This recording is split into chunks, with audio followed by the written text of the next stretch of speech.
Hello, everybody, and welcome to the Origins Regional License Exam. I'm Aspire, and I'm joined today by my phenomenal co-host, Levi of Alliteration Gaming. Levi, how you doing today? Man, dude, I've never been better, man. I've never been better, man. There's magic in the air. There's competition in the air. Everything is so fierce and strong right now, and I'm just having the time of my life basking in it. I mean, it's been an absolute amazing week. Wednesday through leading up to this Saturday, provisional, and we've seen a huge mix-up of decks breaking it through into those top cuts. So many interesting things. You know, we're seeing the Tokuyamis, the Frappies, the Ochakos, the Olds, but then we're seeing, you know, Cementos in third place. We're seeing our first Stain in top 8. A lot of really crazy things going on here. And, you know, these aren't little side events. You know, these are capped out, you know, 60 man provisionals left and right, you know, and we've got all the people coming to highly compete at a super high level for the regionals, also playing in these. So this is all very, very serious stuff going on. We're seeing a lot of interesting breakthroughs in the meta. Yeah, I mean, a huge rise of aggro decks. I think Tim Keefe broke that door wide open, and we're seeing a huge number of Tokuyamis. Ochako 1, hugely popular. I think Asui's coming back in larger numbers than she did last time in the Vegas regional, but we're still seeing those life decks be ever so prevalent. Oh, yes, we're seeing absolutely. that some of that Pippa Spice with All Might 1 out there. So players definitely still trying to figure out what it's looking to be like in terms of the meta. Oh, yeah. I mean, that's one of the strongest parts about like aggro and defense in the meta right now is the life symbol and the water symbol are so good at both. And I've got some of the most powerful characters to back up both ends of that alongside their foundation and attack base. But then we're also going to see interesting stuff come out the woodwork. We're seeing the Eraser players here. They're coming out of the woodwork once again. We're going to see if Mei and Tokoyami can take them down again, or if they're going to actually rise up, finally kind of put that foot in the water. And I feel like Eraser's been trying to get in since all the way back to set 1. Basically, he's got the tools. It's just going to come down to how he can navigate those troublesome matchups, right? Yeah, 100%. And with that, we are kicking off right into round 2. We took round 1 to settle in and see how everyone's going to be preparing out and playing it out through a tournament. So with that said, we'll be jumping into the second round of the regional license exam. Yeah, let's get into it. Let's go. And welcome back, everybody. We're jumping into round 2, where specifically Eraserhead, like we were talking about, is going to make an appearance out here. My man. We're in one of his most infamous and also concerning matchups, too. He's up against Jiro this time around. So we do have Chris Nixon behind the wheel there on Eraser. We're going to see if he can navigate his way through the matchup, you know? It's going to be very, very interesting to see how he addresses, you know, kind of the low agency that his character has in handling what his opponent's character does. Yeah. 100%. And I mean, the thing is that depending on the lineup, you know, Eraserhead could force Jiro into tough positions where you're just forced to attack with a bunch of mids. And if, you know, at that point, you're just kind of stuck feeding into breaker after breaker after breaker block. Absolutely. So maneuvering kind of how that defensive strategy is going to make a big difference. Right. And it's going to be really skill check on the Jiro player as well, right? Because running into breakers while also knowing their checks lets them do the math still. It's just a matter of, hey, what can I play next? What can I map out? Especially when we're seeing a lot of the Jiro players now moving into the double jab pummel trains, which does make your checks better, but also is a mid. So Eraser's going to love shoving an erase block into that every single time. 100%. Right? And say, hey, you're +2 to your check, actually only +1 globally. Right, so we're gonna see a lot of really cool interactions like that, I think, in this matchup. Oh yeah, 100%. And with that said, the players are ready, so let's jump right into the matchup. All right, so it looks like we've got Richard on the play on Jiro. Hayaki's gonna be a huge one to get down here. I think one of the strongest things that a Jiro player can do right now is holding a Taiyaki for the right moment. Right. We're getting the nice build here, and it looks like we are main decking the training with gun heads. I don't know if those are going to come into hard use here. You know, not sure how heavy on any throws Nixon might be. It might just be. I think it's probably more of a kick focused build. Lineage coming down, very nice. Again, we're seeing a lot of the right there, confused and gun head right off the bat. Main decking all of that throw hate. People still very respectful of the throws in this format, especially Eraser as a defensive 19 health character. So we tried to go for the 5th build there. Unfortunately, checked the 3. No ability to pass that one. But we probably don't want to commit our character going into Jiro's first matchup. Anyway, that's always very scary on her attack turn. Yeah, being on first, being able to, like, Jiro's a legitimate turn 2 deck. Absolutely. It puts an enormous amount of string, especially when you're using things like the Ochako package that we're seeing here to be able to push out that big damage. But, you know, the throw here does a ton because Jiro can turn 2, but her most devastating turn is turn 3. Absolutely. You load her up with a couple of pieces of momentum to be able to then go into those really nasty soundwave turns, and it's just absolutely busted. It's vicious. Yeah, no, Jiro with momentum and Jiro without momentum are completely different characters. So we're leading with the zero grab lift here. It looks like we found an unwavering on the top there with our top two, so we can go ahead and grab that with Destined. Nixon gonna have double fives on top here. Love that. So Richard probably gonna go ahead and again we're seeing Richard running the unwaverings. Still a really good attack, but a very mid attack. Right? A very mid attack. Gonna get erase blocked all day. And same thing with a throw, right? Our high throw doesn't matter if we full block it, so we can erase block this all day. So we're gonna run into double breaker one throughout this turn here. Grabbing our unwavering, we do know that we have a 5 check following this though. So we're gonna be on a 6 checking a 4. So we'll be committing 2, but then unwavering will ready 1, right? If we have an asset, I don't know if we have one in our discard pile yet, but we may have it in our hand. But it looks like Nixon's just going for the actual full block there with the mediator. Probably wants to save, probably just doesn't have a second erase, right? Yep. Wants to save the erase for the unwavering that he watched Richard pick up, right? So we want to save our mid block there for that. Okay. It looks like we're sitting our home run next. Specialist is going to give us a check. Okay, I don't think we have a way to pick that up, unfortunately. No, but maybe just thinking, hey, if he didn't block the first one, push for the opening. Right. Yeah. Force him to use that card. I mean, if he doesn't have the second erase, then like, force him to go down in hand size. Correct. Yeah. If we could just force out, hey, he just gave me his high block because he expects me to sling this mid next. Well, here it is. We also might just be trying to go through some more checks, maybe find our asset before we play our unwavering. I think I may have peeked an earphone jack in Richard's hand, but I can't be 100% sure. Either way, though, this is like a pretty threatening home run comet. So we're gonna discard and pick up a race. We do have double tape on board though, so regardless, we're at worst case scenario. We run Nixon through some tapes here, which I mean is still a really good move. Being able to turn really scary stuff like home run comet, 1.3, anything that you really don't want to take that big half damage from, just make it a look there it goes right there, flipping our tape, make it an easy mid, get our erase block in, and then basically say, hey, I dare you to play that unwavering on a 7 with -1 to your check, right? Yep, 100%. Right. Granted, we do know that we have, and we know that we have our bad check on top. So now we just say, hey, if you want to play your unwavering, you've got to commit out for it. You're checking at 2. So not really an option here. So it looks like we're probably just going to see Richard slow down here, get some good build on. Yep. He does know he's checking at 2 here, so we're ready to commit our useless face down. And I mean, we are going to get our momentum from our throw. So requesting's online. I'm kind of surprised we didn't see ourselves set up a momentum with our home run. I feel like trading our useless face down, even though it was ready for a momentum, would have been really strong. Opens us up to a lot of Soundwave shenanigans next turn. At the same time, though, the grab lift does as well. The grab lift will serve as an opportunity to be able to get that extra momentum that allows you to be able to go into that insane specialize into specialize. So for sure, yeah, we're definitely going to see some shenanigans next turn. We're going to go for our latent skill on a 5, checking the 4, and then commit our gunhead. Yep, we haven't seen a tape toss from Nixon yet, and even if we do, like changing it from 5 damage to 2 damage, not a big deal. Void Eraser is not looking to throw any huge throws here. Definitely going to be much more of a good stuff kick package. This is a really interesting move in this deck. I like this a lot. Yeah, the Gran Torino stuff has added a lot of flexibility into what Eraserhead's able to do, extending the kick package because, we still want to be able to run the Eda cards that make it so incredibly explosive. A lot of people underestimate the offensive capabilities of Eraserhead, and being able to extend those into some of these great kits with the Gran Torino stuff has really allowed Eraserhead to basically extend his breath in terms of what he can do. Exactly, and just like being able to have like basically a pseudo long-lasting explosion here, right? Whether it's blocked or not blocked, our next one gets really cool stats. Yep. Looking at double 5s on top for Nixon, going to be a pretty nice turn for him as he proceeds here. But yeah, Jetstream Crash is a bit of a new one. I haven't seen a lot of them adopting this, but the rebound sidekick has been another one, right? That's the one that. Oh yeah, ever since the recent 1K, right before Vegas, that was the spice in every Eraserhead deck was the rebound sidekick into the reciprocal acceleration kick. Really crazy stats there. A lot of free damage and a lot of free card pool clearing as well.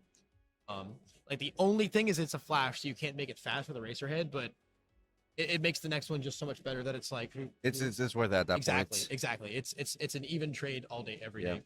So we're probably gonna end up seeing Jiro just honestly block with whatever foundations there's left in hand to For be able sure. to kind of like extra review those. But very often when we see these aggro leaning Jiros, they face tank a lot of damage Absolutely. because they absolutely want to hold their strong attacks to be able to go into those powerful attack strings. So it would not surprise me here if we saw Richard just kind of take in a lot of damage to be able to set up for an extremely aggro turn once he got his hand rid of anything that's not an aggressive card. Yep, absolutely just going to be dependent on how many attacks we have in our hand that we don't want to lose. Yep. So looking to go for our specialist check here. Nice, nice. That's a nice one. Granted, I think we knew that. Gets for Jiro. Taking the half damage, unfortunately, but trying to save. Okay, the high engine kick here is really good. It was blocked. The next one is getting 3 damage, and then this is going to get a total of, depending on what we discard, a lot of speed from Eraserhead and its own enhance. So this might be a very, very free 7 damage move here. Yep, and this card has been an incredible finisher in this deck. Oh yeah. Eraserhead still being a plus ultra deck. So which means like there's a world in which you can use an extend, give it some nice stats, double it up with your plus ultra, Right. and then just lean in for an incredible finisher that some decks just aren't ready for. 100%. Yeah, so it looks like we discarded the foundation. So we're looking at an 8 high. Yeah, an 8 high for 7 now, I believe. We did flip requesting already our foundation though, so it's possible we have a plan to block this. Mm-hmm. If we already have the block mathed out. Nope, looks like we're just taking this. Maybe we're scared of a flash on the next move and we can't ready our requesting. Just gonna see Nixon build some really, really key defensive pieces here. Gonna commit 1 for it. And looks like we're passing turn here. I mean, he's got a really, really nice stage right now. He's got great damage in, a really, really nice 10 damage in with only 1 committed. A great spot for him to be in. However, with 6 foundations, Jiro could get very angry here. It's really going to be up to the draw here. Yep. On how much pressure Richard can apply here as the Jiro player. Yep, and how much damage he can force Chris Nixon here to take via half damage. If you can kind of variate your attacks between highs and lows and force him to still have to use his blocks but still take damage, that's a point where eventually you're going to hit 0. Right. It looks like we're looking at the grab lift, the unwavering slash, and I think an airstream driver in Jiro's hand, which is a very, very interesting move that I've seen coming up a lot in the meta. A lot of the air Jiros are adopting it, and a lot of the Eraserheads are adopting it as well. It's a very, very valuable damage bomb that normally a character like Eraserhead doesn't not have a ton of access to. Right? Damage is what's kind of hard for Eraserhead to find most of the time. Yep. So him being able to sling an airstream driver for an easy 9 damage is like very scary. However, I don't know if we'll see a whole lot coming down as far as a kill turn is concerned from Richard. It depends how our unwavering draws can go, right? 100%. Because like it or not, it the combo turn really comes together via the 2-check. So if you don't end up seeing that, you can push out a lot of damage. Don't get me wrong. I mean, every card you play effectively gets an additional +1/+1 if it's a charge and a weapon. But nevertheless, it doesn't go into those insane combo turns that we've seen Jiro be able to pop off if you don't see it. Yeah, totally correct. I feel like it'd be a good move to go ahead and scout the top 2 here. And then if we find an attack, we can put it as the second card, jam our unwavering, maybe find an asset if we have one, and then ready and draw that attack. Mm-hmm. I'm just not sure if we are able to acquire an asset yet on Richard's end. I don't believe we've seen one thus I don't far. think we've seen one either. It could be chilling in Richard's hand though, right? It could be chilling there because unwavering has a nice. It's really, really nice, right? The discard is the cost. So you can discard your asset and then build it right in. Right. And have that draw online. We'll see. If we can't, we definitely. I don't think we're sending the unwavering there ever. Because then it's just going to get erase blocked all day for free. Mm-hmm. So Nixon just opting to completely take the 7 damage from the throw out of respect for the remaining capability of Richard's turn.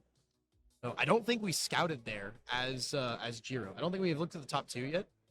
So unfortunately, we found our 6 check there. Again, if we had scouted, we could have gone ahead and potentially drew this if we find an asset. So it looks like we've been erased here. But we're not gonna be able to Jiro scout on this. That's tough, and that's kind of why when it comes to your once returns, or when you come to character cards where you enhance, again, being able to use them proactively ahead of time would prevent this from happening. And you kind of have to figure that Eraser doesn't just have to block with erase; he can straight up actually just erase your character. Yep. Even though you can't get rid of those responses, if he's holding you off on the Jiro enhance, like we see him doing right now, be really, really, really good for Chris.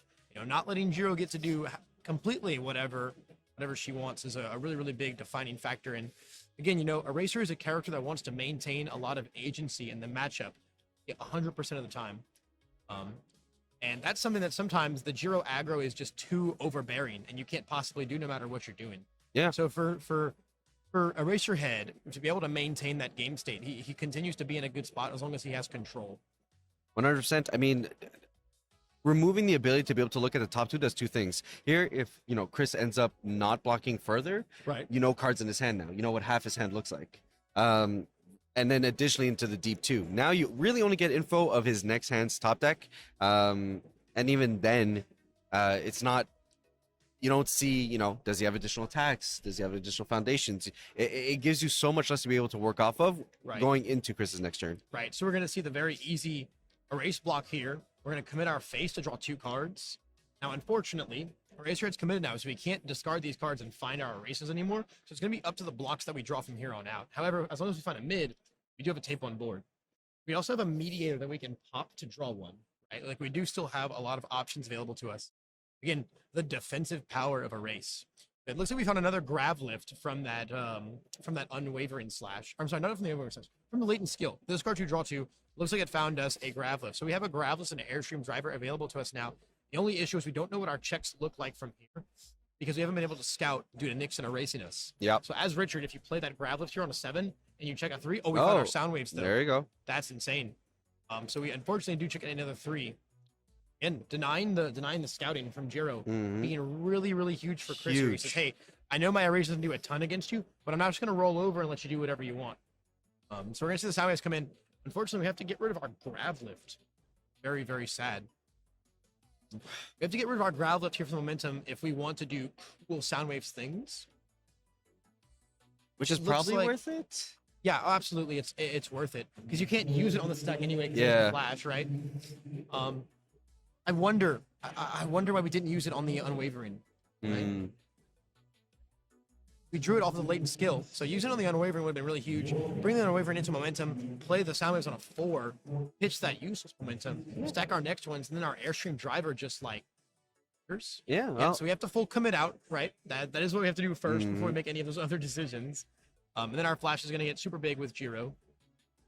So now the only issue here, right, is we can stack a home run and a 6 check, play the home run on a 7, pick our 6, commit our character for 7, and then it does the home run. So if this move lands, the home run could finish it. I'm not sure if this move will land because we're only going to have 1 momentum on the home run. Yep. And it can get to powerful 5. You can become a 9 damage move. So we have to land both this move and the home run to be able to finish things here. Which is a tough call, especially since tape is still down there. So potentiality. Yeah, tape is still down there. Yeah. Tape is still down there. Mediator and lineage are both down there. Oh, okay. Going down. Going down to 2. Yeah. From 8 taking 6 and going to 2. Okay. If anything, this is probably just Nixon saying, hey, please play this, right? Please play this and then commit out. Then we're going to respond, right? We're going to respond because now we're below 10. Well, we were below 10 before. Sure. But anyway, we're going to respond, put that back in, and now say, hey. Now try again. Yeah, now try again, buddy. I don't think you can. The defensive power of Eraser coming in here. Good bait. Oh, yes. I mean, because now Jiro's like wide open. Yeah. Oh, yeah. Wide open. Fully committed out. So, like, between +2 speed and everything, every attack is actually unblockable, right? Like, I believe that Sand's like a buddy block. Almost everything is unblockable now. So we just need to find the moves. It looks like we have an extend. It looks like we have an extend and maybe 2 other moves. It's a good way to start. It's a great way to start. And as a race, right, we can always like play our erase, commit our face, and then draw 2. Yep. If we really need to try and find more cards here. Yeah, leading with the extend, very textbook. So, our poor acceleration kick. Oh, our poor acceleration kick. We would have done heinous things for that to be in our hand right now. We're gonna draw a card, draw the acceleration kick. Yeah, 100%. Let's see. Literally drew the acceleration kick. Literally drew the acceleration kick off of the extend. Well, there was our heinous thing. We used extends enhance. Pretty good. Never not have it. Extend is an incredible way to kick it off. I believe we have a rebound sidekick in hand as well. So I'm pretty sure that we can math our way to 17 here. No problems whatsoever. Yep, 100%. I think it's a wide opening here. I mean, Chris doing an exceptional job to be able to kind of bait that play, force it, and be like, my opponent doesn't recognize here that there's a way to shut him down, there's a huge opening here for me to be able to just close out this game. And that's what you gotta be careful. Like, Eraserhead will time those perfectly to be able to say, okay, now that there's an opening, I can go in. Yep, the dissolving the conflict, just sitting there waiting for the right moment to strike, right? This is going to come in as an 8 damage move. We might see ourselves respond lineage to make it really big. We're going to remove that for 2 more speed. It's very, very unblockable. We just have to get it to a reasonable number here. I think we have another acceleration kick in hand. We do. Wow, we are. Wow, we're pretty we good. We are true masters. We are true masters here of the acceleration kick. And yeah, this is gonna be an easy 8-speed move again, and it's very unblockable. Like I said, sans a buddy block or like a plus ultra check, right? Which is not in Richard's hand. Sadly. All right, and then we'll see. Push it out, Yep, and that's it. yep, Wow. So yep. Chris Nixon taking it down in game 1. Exceptional bait there to be able Beautiful. to force an opening with Joe to be able to push that massive damage, and then just drawing into those acceleration kicks to make it absolutely huge. Right, and very well timed erases, right? Very, very well timed erases, preventing Richard from doing all that scouting to make sure the checks are clean, right? Yep. Because there's a world where like he sees those 3 checks and says, "Oh well, I guess I can't go for this now. Just build 3 pass," right? And we were able to just completely negate that by going ahead and making sure we erase well every time, holding enough cards, right? Holding enough cards to consistently erase and then maneuver our way through that turn. Yeah, it's 100%. So I mean, with that said, what do you presume that Jiro kind of needs to do here to be able to kind of push in? So naturally, you know, play around the board and recognize that your Sure. openings need to be a little bit Yeah. tighter. You know, don't play into the breaker blocks as For much. Sure. Yeah. Yeah, just be mindful of the board and the erasers the Yeah. answers that eraser has on board, right? You know, just seeing the dissolving the conflict there, you know, very, very easy to miss, just, you know, but about very, very powerful response. Just sitting there saying, hey, you know, this is just an easy activation for Yep. me. You know, I see your line, and at the same time, you know, it just says I can't get there on board right there. You know, it's not a hand trap or anything. It was just there. So a very, very unfortunate oversight. I highly doubt we'll see Richard make that mistake again. I think we're gonna see the adaptation. Of course. We're gonna see him get ready and just kind of pay more attention to the onboard answers, as well as maybe just play a little more conservatively, if anything, be and say, hey, I can jam this move, and then if he erases me and I don't get to scout and I check double 3s, what happens here, right? Kind of try it. We're gonna see him probably try and take that into account a lot more, and hopefully learn from a lot of the things that Nixon was able to take advantage of in game 1. Yeah, 100%. I mean, look, at the end of the day, Eraserhead only has 19 health. Jiro can count to like 30. So, yes, you can go, you know, run to the wall and do massive damage, but you can break it apart in a way that makes it much more manageable, especially since the life total is way easier to count up to. But I don't doubt, like you said, adaptability. We saw that in huge waves at Vegas, where game 2 game plans are completely different and they adapted to their players. And at the end of the day, I mean, we saw Richard be a finalist at the provisional earlier this week. So We did. if anything, that experience there is going to be able to push them into a realm where they're going to be able to adapt and see what changes. Yeah, again, with all of that 19 health, it can be really easy to see Eraser and want to go in so early. You really have to be mindful of what he's got on board and like his blocking capability.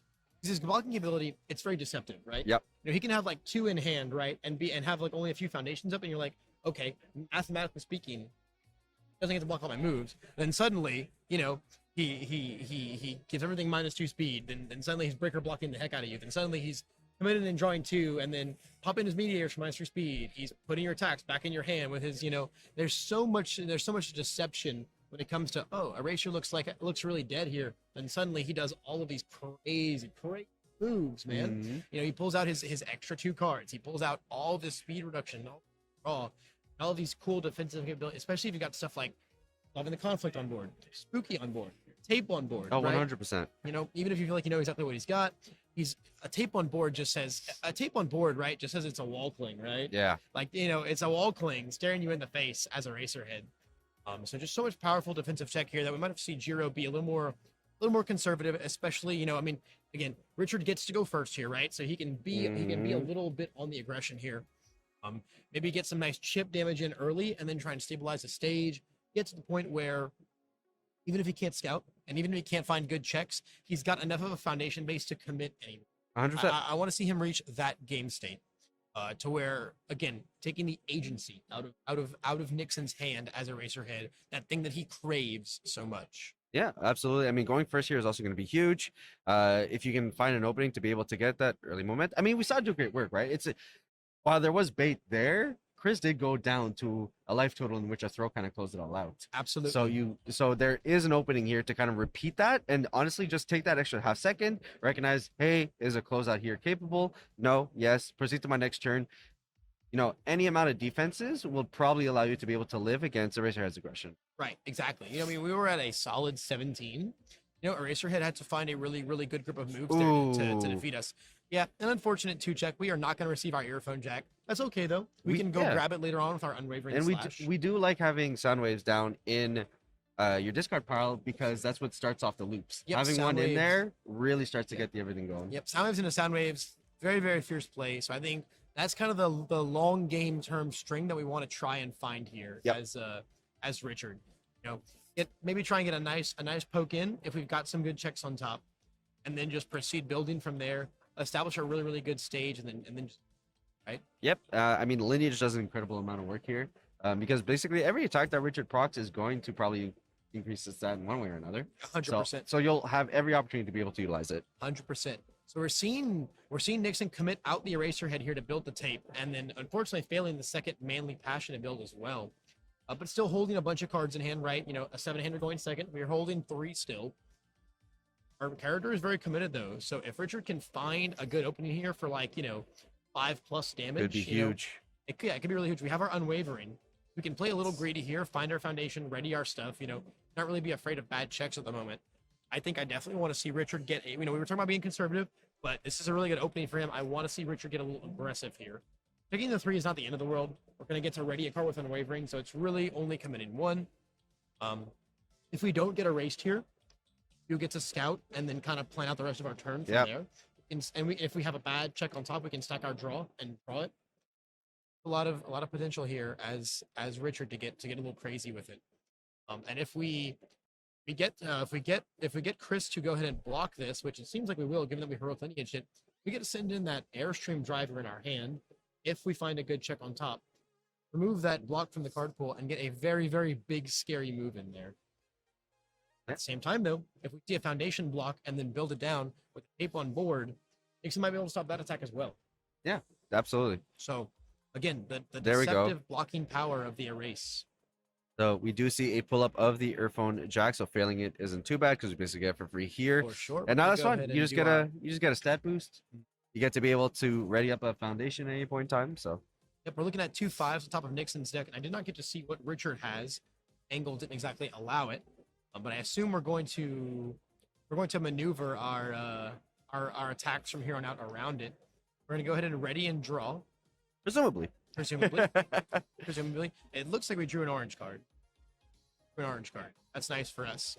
If we've got a 5 chilling on top now, we can send in our airship for big time. So we're going to see the nice block here. We're going to see Chris manly passionate this guy down. And then it's kind of a matter of, can I send in that Airstream driver and can you block it? Right? The Airstream driver, though, probably not the play here anymore as we've gone ahead and built down our block. No longer have a thing to discard from the card pool. It's not going to be the very coolest attack in the... Richard probably very, very sad about that. Not sure if we have another move that we want to sling. There's a world where we just comfortably build here and then accept that we don't get to deal damage, sadly. Good opening. If only a good opening, but at the same time, if Nixon navigated around it, Nixon navigated around it. Yeah, I mean, we've got double Airstream driver in hand. the biggest pain point here is obviously not getting momentum, which kind of delays your turn. But again, that's fine. Jiro doesn't need to play incredibly fast here. You just have to wait for the opening, and then 19 is very, very viable to do. Yep, man. And we had the 5 check on top too. We really wanted to play that Airstream driver. The manly passionate build down there was really, really huge. I think Chris probably identifies how big that was. So just commit Jiro here, I think, for this one. Oh, okay. Or not. Okay. All right, not taking the gun head. Okay, we value our scout on the opponent's turn very highly. I can't disagree with that. We're going in with 4 up. We've got 2 Airstream drivers in hand. And time to see what Chris can put out on this prime turn here. I would like to see him get a nice solid poke in and then just go for a build. Really, really stabilize. Jiro at 5 foundations, really sticks with the asset. So you have extended another kick. You're kind of legally obliged to play that. Very, very obligated to play the extend here and just replace itself. No questions asked. Okay, so it doesn't look like we're specialists of sounding this one. We're just going to let it be a move. Probably very, very comfortable to take this. If anything, probably just want to hold both of our airstream drivers for now. Yeah, I mean, Presumably, yeah. this is one of those turns where I could just see Jiro just kind of face tank everything. 100%. Yeah, it just depends how attached we are to those cards. And it's kind of a bait in its own right? Like, hey, you know, could force Eraserhead here to kind of push more aggressively than he would have otherwise, because like, hey, we'll see how long he goes until he doesn't block, and then okay, well now you used up more resources, you don't have as much vehicle defensive, and now potentially there's an opening there. So Right, yeah, we're gonna very much see how we see here, right? Like kind of like the inverse of the situation, right? You know, how much restraint can we see from Chris Nixon's in? You know, obviously you gotta play the next kick because it's gonna. Yep. Kind of feels like you have to. I mean, and at the same time, right? Like both of our airstream drivers are one low blocks, so I don't think we want to block this. We're gonna flip our Destin and grab our top card. So it is a double jab pummel, which is a one high block. So basically, we're in a great spot now because regardless of whether Chris sends in a high engine kick or an acceleration kick, we've got a really great zone to block both. And it's really just going to come down to our checks. But it looks like our next check is bad, so we're going to latent skill pitch our two airstreams. I imagine we had double threes on top. We're wanting to grab that next one so we can try and have a good check. Yep. And also, or maybe even find a mid block to stop this extend. It's not the biggest move in the world. However, if the next one ends up unblockable, right, you don't want to have blocks nothing. So we're just going to go for the 7 block on here. All right. So Taking a nice 5, 6, not 7. Now this is like an okay spot, right? Like Chris sends in another move. We might end up able to block it. If not, we just hold our cool attack card. We chose to block the 5 damage move because we know we could block it. We don't know if we can block the next one, even if it might be a little bigger damage-wise. yeah, I mean the plus sats from the extend definitely kind of here we see There's the it. acceleration kick. Another nice check. Another nice check for Chris Nixon here. We definitely didn't want to see a 3 there. That definitely messes up our build for the rest of the turn. We want to just get this cool free 8 damage in and then build out, which is probably what we're going to see because this is going to end up being an 8 speed move after we EX and Eraserhead discard. Yeah, we're looking pretty unblockable on Richard's end there, which is okay. We're down to take a little bit of damage here. Really not a problem. Yeah, I mean that's Eraser has game plan, right? It's one of those poke strategies, wait, poke strategies. If there's a crack, I can maybe well go all in. The one thing that makes it a little bit tough is that it doesn't get like, you know, a lot of poke strategies like Shigaraki like extend the amount of damage the poke does. So Eraserhead on the offense needs to put in a little bit more work. You know, he does get the additional 2 speed, which is super helpful. But this is why the kick patch is so incredibly good, because it just, you know, extend is free. You're going to draw your card, and then you're able to go into things like acceleration kick, which are very well statted, which kind of help you progress into that poke. Okay, I got my damage in. Now I can chill, and I am progressing the game state. Right. Yeah. No. You know, Chris definitely doesn't need to be in any big rush to end this.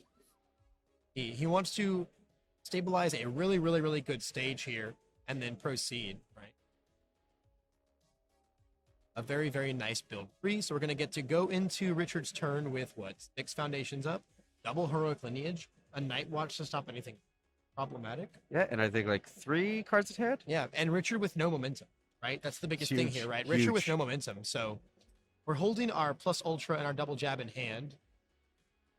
But it looks like we're not exactly planning to go super. Oh, so we've got 3 foundations. We've got pummel, and a plus ultra, I believe is what we're in hand right now. So like, there's a world. Oh, and an unwavering. Unwavering is what we've got alongside the pummel. But there's a world. I mean, we send unwavering in like no doubt, right? No matter what it is, what you do, yeah. Yeah, I think so. We might have we might have another asset to build. I'm not sure if we've got any others in here besides the earphone jack. At the end of the day, though, we will ready and draw with it, right? So it's at least going to get a card out of Chris's hand. But it looks like we're going for the erase here. No scouting.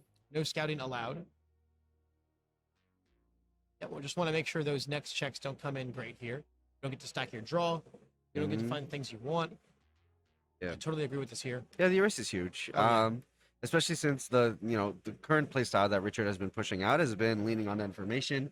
There are times when he's opted to keep Jiro up and get rid of a foundation because of how much he valued that info. So, you know, Chris here just saying like, you know what, you value that info so much and like you're leaning on it to really be able to progress what you're trying to do. Nope, won't let you do it. Yeah, it's very powerful. And, you know, between the unwavering slash and the double jab pummel, those attacks are both very mid. Those decks are both dying to be eraser head or just erase breaker block. Yeah. Right. We're gonna ready one, draw one. Grab our erase back, make it the slow move. And this is just an easy block on a 5 for eraser head. Yep, no sweat here. Gonna probably see a breaker afterwards, and then Yep. And then at that point, if we jam our pummel and we check a 3, it's gonna be that's tough. it's gonna be very, very bad news. Here we go. Yeah, it's very, very. We're just seeing it being very hard for Richard to find an opening here. Okay, so now breaker 1 gonna make the check a little bit worse. Richard gonna have to go in blind here. I mean, granted, if we send in the pummel and it gets blocked, okay, we're just going for the air okay, shove on found a ourselves. 6, checking a 4. Hey, all right, so Yeah, not it's terrible. Not bad. It's not bad.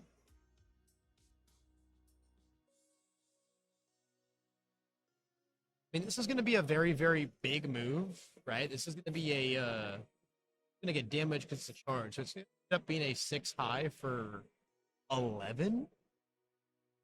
And then we can earphone jack for a speed, so a 7 high for 11 after we discard. Yep. But I mean, Eraserhead's going to make it a 5 high, and then we can flip tape and just lock on a 7. Yeah, The defensive power of Eraserhead, man. it's The huge. defensive It's power absolutely of massive. Eraserhead, I mean, yeah. especially within Void, where you get things like the manipulation of the zones to keep on forcing things into your breaker block, just makes it incredibly tough to break through. Yeah, no, it's strong. Like tape and Eraserhead is just one of the strongest defensive pieces in his entire kit. Not even an actual part of his kit. Yeah, but just yeah, we're gonna see the tape flip. well, you know, his neck piece is kind of like tape. Yeah. The binding cloth is kind of like a big, it's just like a big old piece of tape. I'm into it. So we didn't get erased here, so we are looking at the Jiro Scout right now. Finally getting to try and set up our checks to do something. You know, I mean, there's a world where we can roll some 5s here and find some more moves with our pummel. But at the same time, like, Eraserhead still hasn't been touched yet. And between the tape flip, like, we've definitely telegraphed that this is not going to touch me. Yep. So it's like, can you do 19 and 2 more? It's not impossible for Jiro, like, by any means. The big opportunity for Jiro is just find that poke opportunity, get the poke opportunity, and then sculpt your hand into something that can go into a 5-6 string. 100%. I mean, we have a solid group of moves here, but I don't know if it's going to be able to get to 19. And with us also being at 19, that is not an undoable number for Eraserhead. Very, very possible. We got double 5s on top for Chris. Really, really, really hate to see that as Richard. You basically can't guarantee unblockable on any move now, especially with like still 4 up and a lineage on board. It's gonna be an easy block, full block because of tape, and then the breaker 1 as well. Yeah, at this point, I think you're just committed to building. I Yep. mean, you could double, but like, I mean, You're if you double here and check a 3, that's it. yeah, your turn's over. Yeah. Turns over. Haven't been able to ready anything because our earphone's not hitting. Yeah, we're just gonna go for the release here. On the 2, checking the 2. Beautiful. Maybe, let's say we've got a I want to say that's a, is it maybe a confused in hand? We have a destined and then some other foundation. I think it might be a special sound actually. It's kind of hard to think about holding blocks here, right? Because like, are we even gonna be able to block anything, right? They're all gonna be so fast. Yeah, playing the Yeah, there we special go. sound here. Checking, nice. Oh, okay. Well, that's not a Oh. nice one. Wow, That's where we say, well, I guess that's the breaks, huh? Unless we want to commit 2 to play. No. like, We'd have to full commit out to play our Destined for Mainstream Success now. no. And I don't think we can do that. So like, okay, so, I mean, we can Jiro and delay it by a turn or by Yeah. a check. Yeah, we could. It's or unfortunate that we didn't build our Destined instead that's of our very Specialist. tough. Yeah, Because then we would could just say, draw hey, it. I'll leave that on top, and then we'll draw it. We said, screw it, we're committing out. Oh, no, we're just going Oh, to fail it. Fair, We're you know just- what? I yeah, like that. I like that a lot. Yeah, that's fair. Just I get it like off the that a top of our lot. deck. Get it off the tippity top. Yeah, because like you could Jiro and like delay it by 1 check, but no matter what, or you could like combine it with a release, but then you're using a release just to make up for the bad check. Yeah. I like this move a lot. Yeah, this is probably the most diplomatic solution, I Yep. think. Let's see what kind of orange we can draw right here as Chris, right? I'm looking at some high engine kick in hand, maybe even 2, I think. Yeah, because like I think this. Oh, right into the big boy. Ooh, banking the 5 check as well. Give me a pretty sicker super burst here. I cannot tell a lie. Yeah, I mean, we got the momentum to make it do some stuff. It's gonna Yep. force Richard to a very uncomfortable position, if not create that opening he needs to be able to pop off. Absolutely. We have our stun one here, right? Gonna get one of those out the way. I almost feel like we should have double specialists this here. I don't know if we get to block another one after this. I mean, there's a world, right, where maybe it just depends how our checks and Chris's checks go. Yep, it could. We're gonna get to scout here. Looks like a home run on top, and I can't see the other one. It's a Taiyaki. We've got a 3 and a 5 on top. Putting our 5 on top. See what we've got for Chris. Double fives. Double fives, okay. Chris always the double fives on these Giro scouts, man. Some people just play better. Yeah, sometimes like that's just where you're in a Giro, where you're just like, huh? Well, I'm just kind of an oracle right here.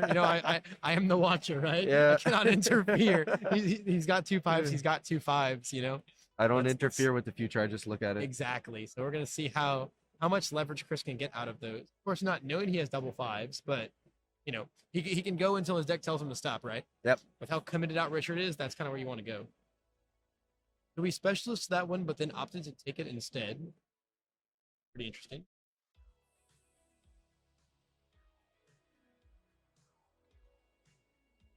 We're gonna see the extend here now. Extend into the high engine cake, probably what we're gonna see here. Yeah, that's the line, right? That's the line, right? Yeah. We try to like bait out the specialist and or the blocks with the reciprocal burst. So now we just send in our bigger moves, right? I mean, the extend is always a 6 mid for 4. Like, whoever wants to block that? No, yeah, it's whoever wants to block that. well statted. I mean, it draws you a card, so you don't really care if it ends up getting through or not. It can set up your next kick, right? Which then in itself is serving as bait to get rid of one of your opponent's blocks. Incredible card, right? And we know we have a 5 on top, right? So it looks like we're kind of positioning ourselves to block one thing here. Right? It's tough having used the Pulse Ultra on that one specifically. It is, yeah. But at the same time, though, you got to go for the one that's definitely not going to deal any damage Yeah. to block it, right? Yeah. Because this next one is either a high engine or an acceleration, and I'm not sure what zone we have in hand. But between the stats or from reciprocal extend, and our very small ready stage, it might not end up being blockable anyway, regardless of the zone. We're going to see the same thing here. Extend into high engine kick, going for the 8 high for 6. The 8 high for 6 just coming in for a very, very, very free 6 damage here. Yeah. Like, if this punches through, Chris could just chill. Like, he doesn't even have to really go for finish, even if he has the aggression, because he's still got a ton of foundations to work with. He's got a good hand. Again, he's got the eraser loops to be able to break into Richard's turn. And Richard would be going into his turn with, again, no momentum, which means no super long extensions. Right. It looks like we backtracked a little to use our specialist of sound there. And then now it looks like we released as well. So we're gonna be checking a 7. So we're looking to block on a 7, 8, 9. And then we're okay. So we put the home run on top. Or no, I'm sorry. We already blocked the Taiyaki. Yeah, right? We already blocked yeah. the Taiyaki off the top. And then weird call. We definitely knew that home run was there.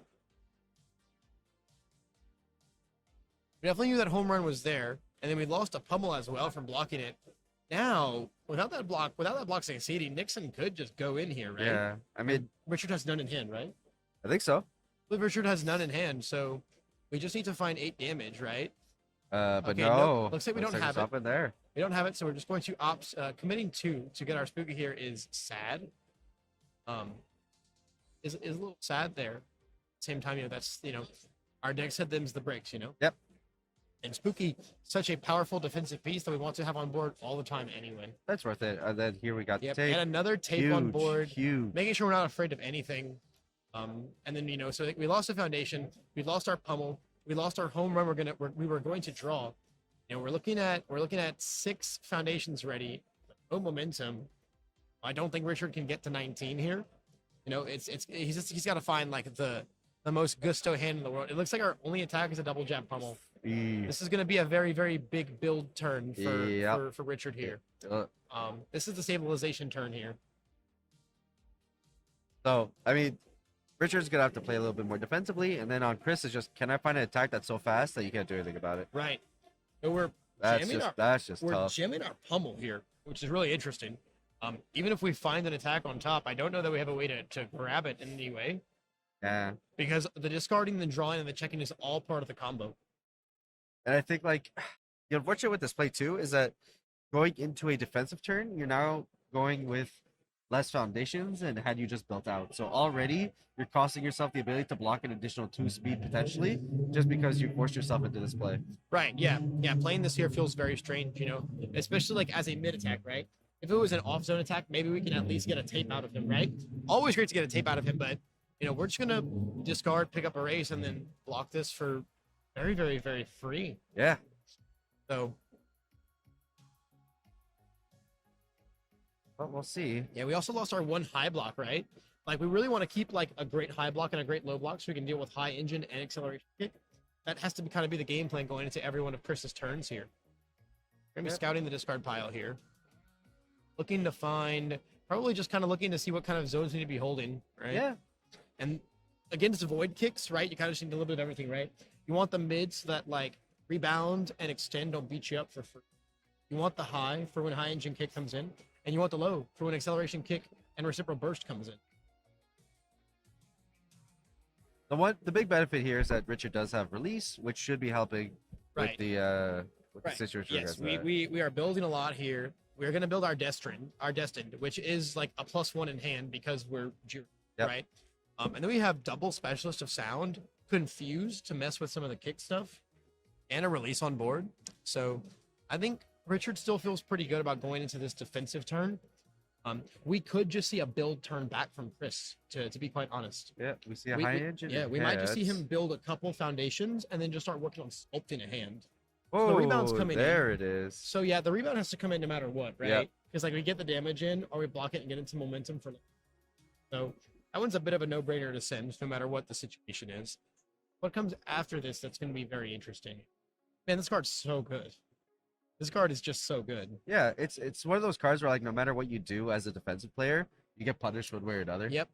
They either get the card pool clear and the ability to bring it in later, or you just take 4 damage for free. It's It's very where it's gonna go. debilitating. Yeah. Get that set up, and then now I feel like depending on what he has, could just be a good build turn. At the same time, though, if we have a reciprocal burst, it could just go, right? It can. Although- I mean, you could just push it and say, "Hey, try and block this." right. We do also have a confused on Richard's board, though, right?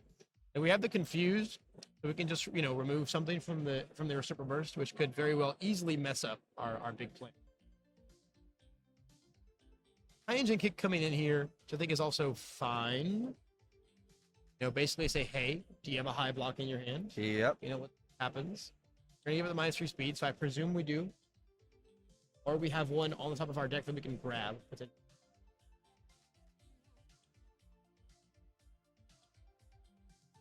There's our erase loop. Again, Yeah, once there again, we just go. our very free speed. We're gonna get everything we lost from the specialist back. And then some.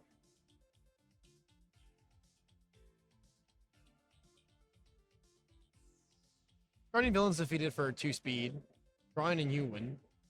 Interesting discard. I really like that card defensively against Jiro here. At the same time, though, they've got what 3, 6, 7, 8, 9 foundations, 10 foundations from Chris actually. Maybe he doesn't want to go into deadlock, right? Could be. Maybe we just can't really build a whole lot of anything here, because like the pummels just get to pass for free once we're in deadlock, and that's very scary. I definitely don't want to have to deal with that.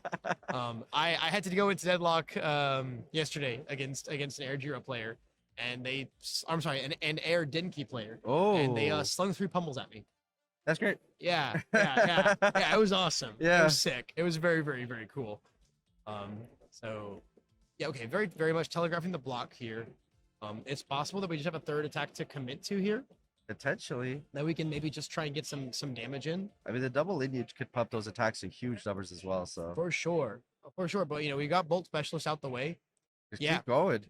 Oh yeah, I'm into it, right? Drew an Commit- angry hand. a very angry hand, right? Very, very angry hand. So this is gonna come in pretty hard here. Whoa, okay. That plus ultra, man. I'm Plus telling Ultra, man, you. yeah, no, you said it, man. So we're gonna double the speed here. This is just unblockable now, I think. After we erase her headed up. Then it's going to get double lineage pumped for 4 damage. Then it's going to get 2 speed from Eraser. Then it's going to get even more damage from its own enhance. Yeah, this is what you have to be awesome. careful about, man. Like Yeah. it's these positions are like, oh wait, right, this is real, and phenomenal from Chris here to like bait out the specialists and bait out everything that could potentially turn this into a blockable round. And now just saying you're just gonna have to take this. Right, because this is just going to be an 8 damage move. I don't think we can do anything about. If we have a reciprocal burst after this, it's kind of lights out. Well, it's already swinging for lethal, so that's it. That's game. Yep, that's going to be it. So Chris taking it down over Richard, 2-0, Eraserhead over Jiro. Like we were talking about, Eraserhead able to find its way, able to get that break in, and able to push through. You know, leaning on those extreme strong defenses, breaker, block, erase, and then finally the end. And the Gran Torino kicks adding so much more to the extension of what can be done here. Yeah, that was really, really good play from both players. Like Richard playing to his outs as well as he could. At the same time, though, Chris as Eraserhead just not giving him an opening. Yeah, not giving him an inch because he knows Jiro will take a mile. Right. I'm sure he's very experienced with this matchup. This is an infamous matchup for Eraserhead. Right. Everyone in set 1 said, well, why can't Eraser do well? It's because Jiro is so good and he doesn't do anything against her. Well, and we're in a different world now, right? Eraser. That was gonna be a very, very big thing. Is I want to see let's see the really, really standout Eraser players. Yeah, right? Those really, really good Eraser players who are able to navigate those matchups, find their agency in matchups where everyone says there's none. You just watch Jiro play the game. Yeah. Don't, right? You don't. When you know Eraser like the back of your hand, the ceiling for him, it feels infinite. Oh, 100%. It just feels infinite. Yeah, I mean, you're able to look and tutor the exact cards that you need. You have ways to manipulate your zones to fit perfectly with your game plan. And, adaptability works both ways. So while we did see Richard be able to lean more on the defensive lines going into game 2, and unfortunately not seeing the zero graph to be able to get that free momentum, at the same time, we did see Chris Nixon being able to say, no, I'm going to deny you every momentum. You're not going to be able to get your loops. And I'm going to use my erases effectively to deny you being able to sculpt the top of your deck in a way that benefits you. Yeah, absolutely. And again, really just leveraging the advantages of Eraserhead. When you're not erasing, you're just a 9-hander with +2 or -2 speed to everything, who infinitely recurs 1 mid, breaker 1 blocks. And that's just amazing. That's just great. In the hands of a really, really skilled defensive player, that's just amazing. And then on the other hand of things, like we still saw Nixon getting value out of the erase, right? Finding the really key moments where he said, hey, if Richard checks a 3 after this move, it's really, really, really bad for him. Let's erase him now, not let him sculpt those checks and sculpt his draws, and then say, I dare you to do it. And that's what we saw, right? Yeah. We saw Richard take that dare, and a lot of times those checks are what ended up turning things around 100%. to really bring the momentum back in Nixon's favor. Yeah, well, absolutely. Yeah. And that was an amazing round 2. Like you guys can see, we have high skill gameplay ready throughout the entirety of the Origins regional license exam. So with that said, we're going to go into a quick break and then jump right into round 3. So we'll catch you guys in just a moment. Yeah, let's get excited. Welcome back, everybody, and we're jumping into round 3 of the Origins Original License Exam. And Levi, don't we ever have a doozy of a game here? We've got the most high-octane, exciting, mad, big energy fight ever between Cementos and Moneta 2. Not any Cementos, by the way. Our man's over here running over 100 cards in his deck. Yeah, we do indeed have, I think, 115 card Cementos deck. This thing is a pile, man. It's literally just him building his wall of cement, man. I feel like this is gonna be so entertaining. I want to know the ratios, man. I want to know the ratio. This is gonna be crazy. Maybe just everything, It could just be everything, man. And interestingly enough, Cementos being one of the decks that was spoken about a lot on reveal, but hasn't realized the potential in which people were talking about him. No, I think the second he got revealed, I had like 5 or 6 old hats message me and be like, "This dude's getting banned on site," and I was like, "What? Yeah, what?" And then I saw him played. I've seen him do crazy things. Right. If he gets to like 20 foundations, he's just built different then, and it's really hard to play in his game state. And Moneta definitely is not a fast character. No. Moneta wants to play a very, very long game state. So like, unless it's like one of the more like higher aggro water builds, like tongue whips, lashings, etc., etc., etc. If this is like full throw, like grind game Moneta, man, Cementos is going to hit like 30 foundations and then just like overpower him by being this, 15-hander. And, Yeah. if he's playing the Relentless Barrages, that's like an alternate win con, right? Just make like a 9-10 attack turn. Like, it could get really out of hand. Not really fast. It could get really out of hand Eventually. really slowly. Yeah. So the game state we're going to enter is one I'm very eager to see. Yeah, 100%. We'll see what, deadlocks both decks are packing. We'll see if they're able to punish the long plays that we're probably going to see here. Yeah, 100%. Yeah, let's get into it, man. This is going to be very, very interesting. We do know Cementos is under Earth, Moneta is under Water. So as far as deadlocks are concerned, Ice Storms are going to get fast if they're in there, and first villain encounter could be a huge one as well. At the same time, though, like when you've got like 30 foundations to commit, right? If we get to that point in time, even stuffing 2, 4, 6 and pool is only going to be so effective, right? Yeah, 100%. I mean, that's the thing. This is like such a late stage game, that type of deck. And maybe it is because, Michael's just so committed to going to like 20 foundations. Yeah. That why his deck is so big. Because he's going to say, I'm going to be drawing at one point, 10 plus cards a turn. And I just need to be able to have the deck to be able to get there. Yeah. You want to get into that game state and then never be worried about decking out. Yeah. So we're seeing the one turn, right, where Cementos is a true 5-hander. We're seeing the true 5-hander build 5. Kind of insane. Pretty kind of insane. I'm sure that under the Earth symbol, I think there's 4 zeros. So I'm sure he actually just plays 16 zeros in his deck. I'd be very surprised otherwise. So we're seeing a lot of difference, right? We're water symbols, so spam's not very, very existent in our symbol. So we got that's very unfortunate. The double 3 check on the 4 and 4. Very tough. So only getting a 3 to Cementos' 5. So we'll see what kind of happens here. This honestly could be an opening for Cementos to get some nice damage in, right? Yeah. Like Cementos as a character, between flip 1 and ready 1, right? We actually have like 10 foundations right now as far as aggression is concerned. So we could very easily just see him get some strong damage in. Michael opting to throw down the Vine Eruption here. There's a lot of throws in this deck. That's probably kind of like the alternate win con, right? Get to 1 billion foundations, everything gets plus 1 billion damage, including our throws, and then you just die. 100%. Right? So under Earth, we can play Creeping Vine Eruption, and we can play the second Midoriya throw, right? The overhead reverse. Overhead reverse, right? yeah, and which also builds one of our 16 zeros, and we can then flip and ready. Kind of crazy. Yeah, it's huge. And that's the thing, especially with Cementos, because the big thing is, this is a format that has so much utility in your foundation base. So because everything needs to be flipped to get full value for Cementos, you're in a position where most of your value has to come from your hands. So like you said, how do we take the most advantage of the fact that we're just kind of big stat stick at the end of the game? Big numbers, big hand, big damage. Yep. How do we push that to the max? Throws get us there. Yep. Cementos says, hey, my stage does nothing, but I'm a 10-hander with 10 damage to all my moves. So the second I draw like 5 or more, that's curtains, right? So yeah, really, really nice turn for Cementos. I mean, he's got his build to he's at 7 now. Yep. He's at 7 now, so we're going to surpass the true 5-hander size from this turn onwards. But just going into a build turn makes a lot of sense, especially since I think we checked like all of our attacks already. Yeah. On that first turn. The first villain coming down is going to be really, really huge. A very important deadlock piece but at the same time, as powerful as a deadlock piece it is, it's only for 1 turn. So he has to be very careful about when he chooses to play it. So a nice build 4, and then holding a Faith Shield, nice spot to be in. At the same time, though, if Cementos draws a bunch of attacks here, this could get really scary really, really fast.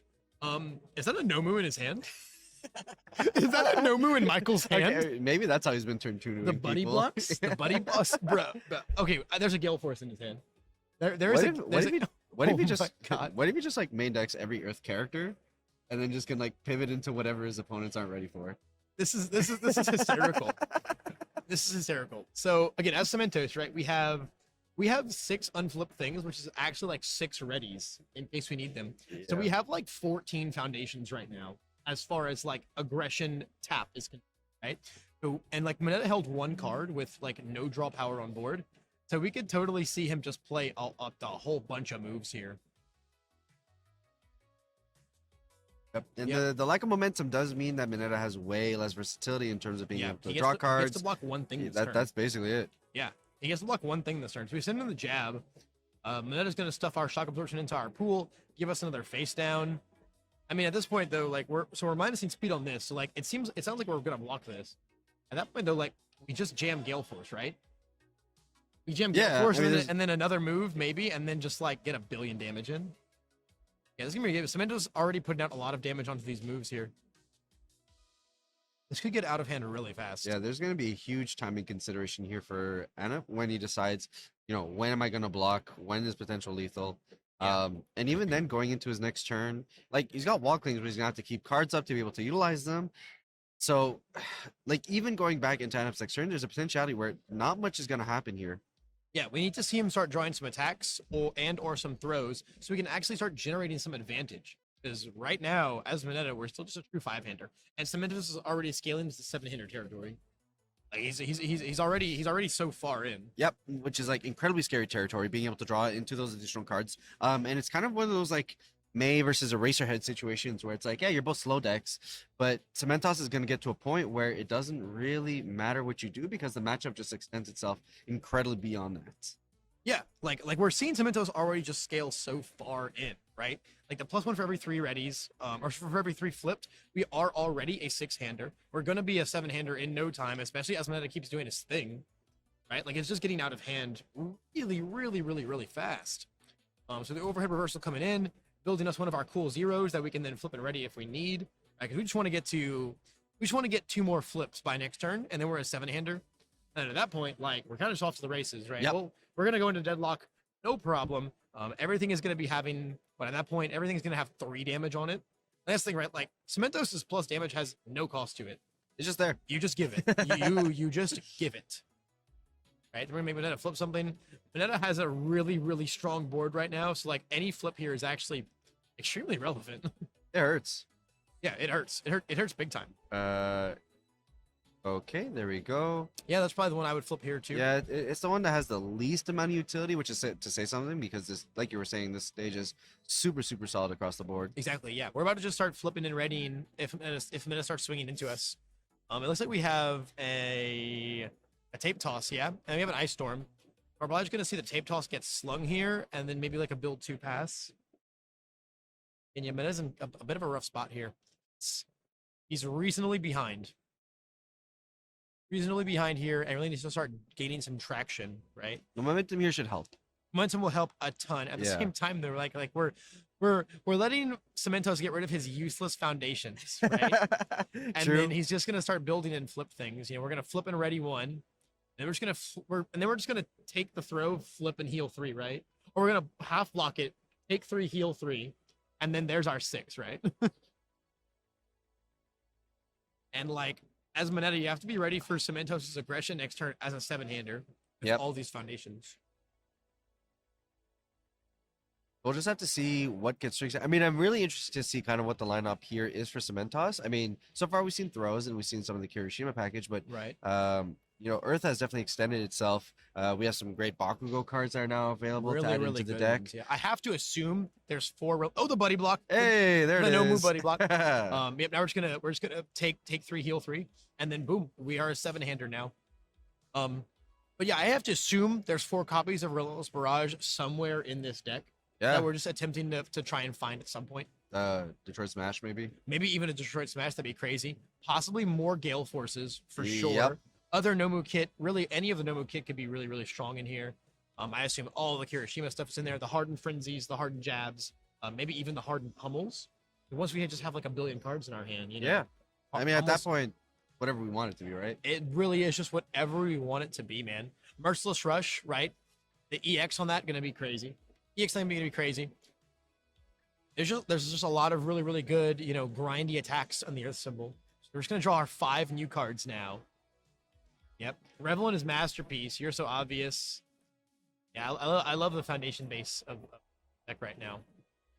So I think now is the turn where we probably just boldly strut into deadlock. We have like 8 foundations. We probably just want to build a bunch. So he's gonna be really strong. Someone at his momentum goes bye. Very strong play here. We're so not happy to see that as an up here. Huh. I think this is the first time I realized that Oyama's kit is on Earth. Yeah. You just see it so predominantly in the death and life symbols that Yeah. being used here is great. Yeah. No, that's like some of the strongest combos of old, right? Just infinitely unflipping our apathetics with capes and stuff like Yep. that. Unflip super regen and cape. Like that's why Earth Kirishima was a deck in set 1, right? Because you have super regen, and you have Apathetic, and we can just pick them up all day with Kirishima, or just unflip them all day with Ayama Kit. Yeah, Ayama's kit is really strong. As not prevalent of a character he is, his kit is very, very strong. Very solid. Oh yeah, it's everywhere. The strength of flip abilities and being able to utilize them over and over again is huge. Right. Yeah. But right now everything's getting what we've got 2, 4, 6, 8. So everything's getting +4 right now as Cementos. And then we are still one more and we become an 8-hander. Absolutely crazy, man. This is out of hand so fast. I'm really glad that we're seeing some Cementos representation finally. Oh, huge, yeah. Because like I thought we were going to see him at Vegas. I really thought we were going to see Same. a The lot amount him of at talk, I Vegas. figured maybe someone had broken the build. I mean, we did see one end up topping the provisionals Yeah. throughout the Origins this week. So they're representing here. I do know that there's a couple of players other than Michael here on the deck. So maybe they figured something out finally. Yeah, I think we don't have a full character breakdown yet, but I'm from walking around, I believe I saw at least 4, maybe 5 Cementos. Yeah. So he's certainly here. And these lower decks, that's not unusual. Week 1, week 2 of metas are incredibly fast, low to the ground, and it takes time to figure out what kind of cards you need to include in your deck to be able to counter the stuff that you're doing. Once we're in a position to understand, like, okay, these are cards that you take in, mid-range and control decks can lean in way better on their strategies. Absolutely. Absolutely, man. So we're gonna see that be on a 6. With our breaker 2, we checked a 3. So I think we've got to commit one more for that actually. I believe that should have been a 3-card commit on the high engine kick play there. Because of the breaker? Yeah. Yeah. We breaker 2, so we checked our 5, which was actually a 3. So and we're on a 6, so we could commit one more, I believe. Which I think is probably what they're figuring out right now. So we're gonna see double creep on this for -6 damage. So it's gonna go to -2. Cementos can give it +4. So it's gonna go back to being a 2 damage move right here. And we're gonna take 2 happily as Mineta here. Not a very threatening one. We're just gonna see how much deeper Cementos can go. You know, again, being a actual 7-hander now, we're gonna go places. So checking, boom, another nice bank of a check here on our pull no punches. That's also going to be an insane deadlock pressure card in this matchup. Just being able to give the punches, the stats, and the stun every time is very, very, very free. That's probably one of the ones we don't want to flip as Cementos, I think. Yeah, I mean, once you get into this late stage part of the game, it's recognizing, especially with the way that Cementos' ability stacks, where you need like a certain number of flipped ones. Right. Having the one there to be like your strong utility foundation is huge. Now I feel like we're kind of back in the same spot as we were last turn as Mineta, right? We're still a true 5-hander. We haven't touched Cementos. His game plan is rocking. We've got a great stage, but aside from that, we aren't doing a lot just yet.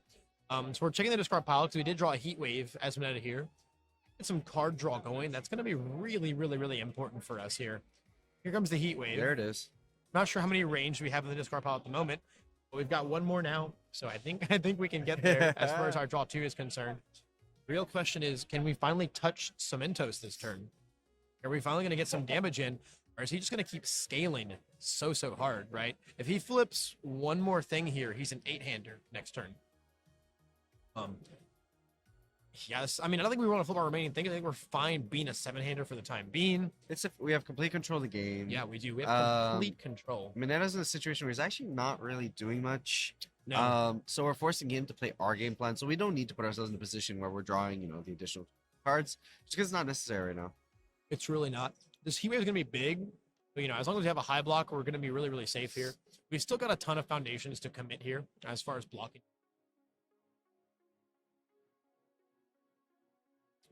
1, 2, 3, 4, 5, 6. Easy. We can stop there. We're getting our draw 2, so thankfully, finally getting some advantage, right, as Mineta. Drawing a Lashing and a Faith Seal. So this is a bit more of the aggro-focused Mineta build, kind of like how we saw Andrew Duvall running back in Vegas. A lot more of a mix of like the throws, but also the really, really high power, the really, really high power water attacks. So it looks like we're going for the half right here with the Revel block. Taking a sizable chunk of damage here, even on the half, I think. Yep, going down 227 now, so taking the first true amount of damage here. Yep, finally Mineta finding blood, right? Finding momentum. We've surmised that he doesn't have a high block, so we're going to send in our Frog Lashing, no problem. Another 3 check is very unfortunate. Yeah, it's the one opportunity here for Anup to be able to kind of close the gap, and his deck's just saying, "How about we slow it down a bit?" Yeah, his deck's saying, bro, I thought we were gonna build 4 pass, man. What happened, bro? What happened, man? I was ready for all that. We could make this frog lashing very, very, very, very scary though. So coming our defrosting, yeah, kind of choosing to leave our most important survival pieces up right here. Our wall cling, our first villain encounter, our double creepy, and our self-assured. Make sure, between face shield and then self-assured, we kind of have like 2 like guaranteed perfect blocks no matter what. As far as taking damage is concerned, we get to ready our 2 face downs.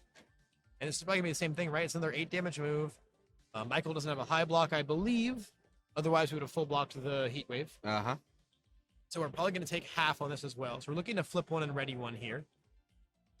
Okay.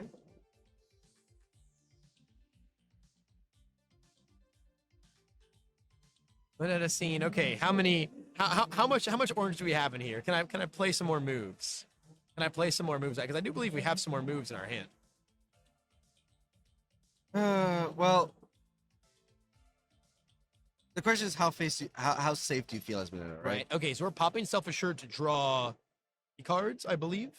No, just 2. Just 2. Yep, it's 4 each, I believe, and I Just think we're 2. chilling at 7. Yep. So we got a tape toss in hand now. I don't know if we had it before or not, but we do have a move now. Our first villain is going to give it 1/1. This is nice on the half block. It'll deal 1 more damage now, as a bigger damage move. Pushing the attack now to solid 5 speed. Yeah. I mean, it's like within their own blockable, but given that we don't have the high block, I think it's in our best interest here as Cementos to take this. Like, do you sling another move here as Anup? Yeah, I feel like you do. You have +1 to your check because of the first villain. You check another 3, oh well, right? This is like your turn to get damage in as the Cementos rival, right? Did you have to do him like that? I had to do it, man. I had to give Anup the stream curse here. I had to give Anup the stream curse for sure. Putting our wall cling. I mean, yeah, you have to leave double creepy up, right? That's just kind of like the move. I believe in this instance. And at the same time, right? Like I don't know. Maybe I would have left the wall cling up because at the same time we're about to get so much momentum. Everything is going to be 0 speed, right? So all we have to do is block. The only point of contention is having the right zone. So I think having our wall cling there would have been really, really good to keep up. So we are now an 8-hander next turn to Cementos. Huge. Yeah, 8-hander with 9 foundations is going to be absolutely monumentally huge. Yeah, there's a world in where Cementos can like hard punish the rolling 3s that unfortunately Anup's been facing here. Absolutely. So maybe we're going to take half from this as well. So again, Mineta's going to have triple momentum here. So it's a lot. Everything is going to be 0 speed, man. Everything is going to be very, very, very 0 speed on Michael's end. So it's just a matter of holding the right block zones, right? So maybe we'll show in studies on a 4. We really don't want to see a 3 here, but we are, because such is life. We're opting to fail it. Need to keep our double creepy up, effectively negating 2 moves, right? Or 1 whole move if he gets like 3 strings in. Eager to see how Michael responds here. Yeah. We're opting to keep our 1 card in hand. It looks like a Merciless Rush, I think. And we're going to be an actual 8-hander now. Kind of scary. Being at 8 puts you in such a good position to be able to more than likely draw a good array of everything you need. Odds are gonna be very rare to not at least see some orange in an 8 hand. Absolutely. And then you're gonna have the ability to be able to perfectly sculpt almost the right cards you need for defense and on offense. Yeah, and like we're just gonna see him really play like attacks that progress the game state, right? Like Merciless Rush. Hey, you want to full block this? You're gonna lose a foundation. Yep. Right. Or we're gonna see him say throws. We're gonna see him play throws, right? If any throw we find now is just terrifying. We're gonna what plus what? 2, 4, 6, 8. Every throw is +4 damage right now. The second we build 1 more, it's gonna be +5 damage on all of our moves. Yeah, I mean this rush is gonna be huge. And if Mineta dares to put it to 0 speed here, we could just give it 6 speed on EX. And then it's nigh unblockable. Pretty good. Pretty good. We have to have like a really good block if we're gonna do that. So we're going to go ahead and put it to 0 and draw a card. I think I give it 6 speed here all day as Michael and say, hey, best you can do is have a 1 block on a 7, and then you have to commit 2 if you can check a 5. Commit your creepies or your face. and then I just get to go ham the rest of the turn. Yep. So I think the triple EX here is a huge play for him. It just provides an opportunity to be able to get in where you typically wouldn't. But Also says you can't Faith Shield me if we triple EX, right? Going to go for the Faith Shield response, flip it down. It also negates the value, right? Because now like it was not completely blocked, but we took no damage. So we don't get to destroy anything. We're going for another Merciless Thrust. Hey, the first one didn't get there, but you know what? Yep. This one might. Yep. And this is gonna get what 2, 4, 6, 8. So we can give it 4 damage. So even if we double creepy it to go -6, it'll still have some damage on it. We're still progressing the game state. I have to assume in all of those cards though, as we have a high block here, for a perfect block. Yep. So we're gonna set it to 0 and draw a card. We're finally kind of seeing. Okay, so now I think we might see the EX here. We might see the EX here now. Okay, we're just gonna go for the. Okay, go for the creepy -3. Okay. It's going to be it's a 9 damage move from Cemento, so we're going to be a 6 damage move now. Okay, now we're going to go for the EX. We're going to go for the EX here.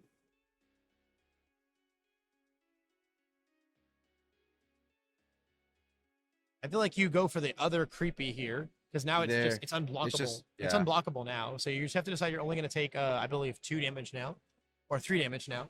If you're at -6. Yep. And then now, like, as Michael here, the world's kind of our oyster as far as moves are concerned. So there's the Hardened Frenzy on a 7. Picking a 4. So, you know, not the best, but not the worst, right in the middle. And I mean, this thing's going to just get huge, man. This thing is going to be massive. And even if we can plus to 0, we can set it to 0 and then block this move, like, it's still going to build itself face down on the full block. And we kind of have to full block it. Otherwise, we're going to take, like, 5 on the half. That's what's really good about the kit that Cementos is rocking here, is that especially in this matchup, he's gonna recognize, you know what, you're gonna block, but I'm gonna punish you for it every single time. Absolutely, literally all day, every day. Rebuilds, foundation destruction, and putting him in a spot where the really powerful Earth Ultra is gonna be able to break in. Right. Yeah. It's like kind of like how we were saying, right? Cementos is gonna play a lot of attacks here, because that's what Cementos as a character excels at doing, right? Is playing attacks that just progress the game state. You can block me all day, but Michael's he's just gonna keep slinging moves that progress the game state. Yes. Right? There's a perfect block on the 3, and then boom, builds face down. Cool. Did my card pool. I have more I have more damage on my moves now, right? Like, it's +1 face down. That's crazy. More cards in my hand. I mean, I just have so much to do. Yep. There comes the instant Shining Flash. I'm surprised you didn't see this move come down earlier, right? Like, get rid of Vanop's momentum. But I mean, still, this is just gonna be a very big, like, what? 2, 4, 6, 8, what? 10. This is gonna be like a big 9 damage move. Yeah, we have +5 to our moves right now as Cementos after that build down from the Frenzy. Yeah. I feel like opening with the Frenzy would have been really big. Right, like, clear all of that progression, right, and then just get to +5 on everything. But at the same time, this instant Shining Flash is gonna hit hard. At the same time, though, this is gonna slam Moneta, but now we just have 1 foundation up. Like, we've really committed to, like, randomly trying to find lethal on this turn as Michael here. But here's to hoping that Moneta has an aggressive hand, right? Because for sure, yeah. If Michael just isn't building here, Moneta's not drawing anything. No, certainly not. Also, Moneta already has like I think 5 in hand. Yeah. So I actually don't think we're drawing any cards here. So not blocking here could potentially lead to a suboptimal hand. Yeah. You get 1 less review. So unless he likes the 5, if he likes the 5, then like all the power to it is way more than 5. Yeah, this is gonna be huge here. So yeah, I think we have what, 5 or 6 6 in or hand 7 cards in hand at the moment. Yeah, so we're not drawing a new hand. So it's all just a matter of what we have in hand right now. And we have no momentum to try and find more after we start slinging our moves. Here's hoping we like our hand. Yeah, we have the grip rush, right? We have the Moneta 2 throw. So I mean, that's certainly a good place to start. After that, though, I'm not sure that we have much, and we have no way to draw cards. The throw is going to progress our game state comfortably. But then, like, what happens when, when Cementos just goes crazy, right? Next turn.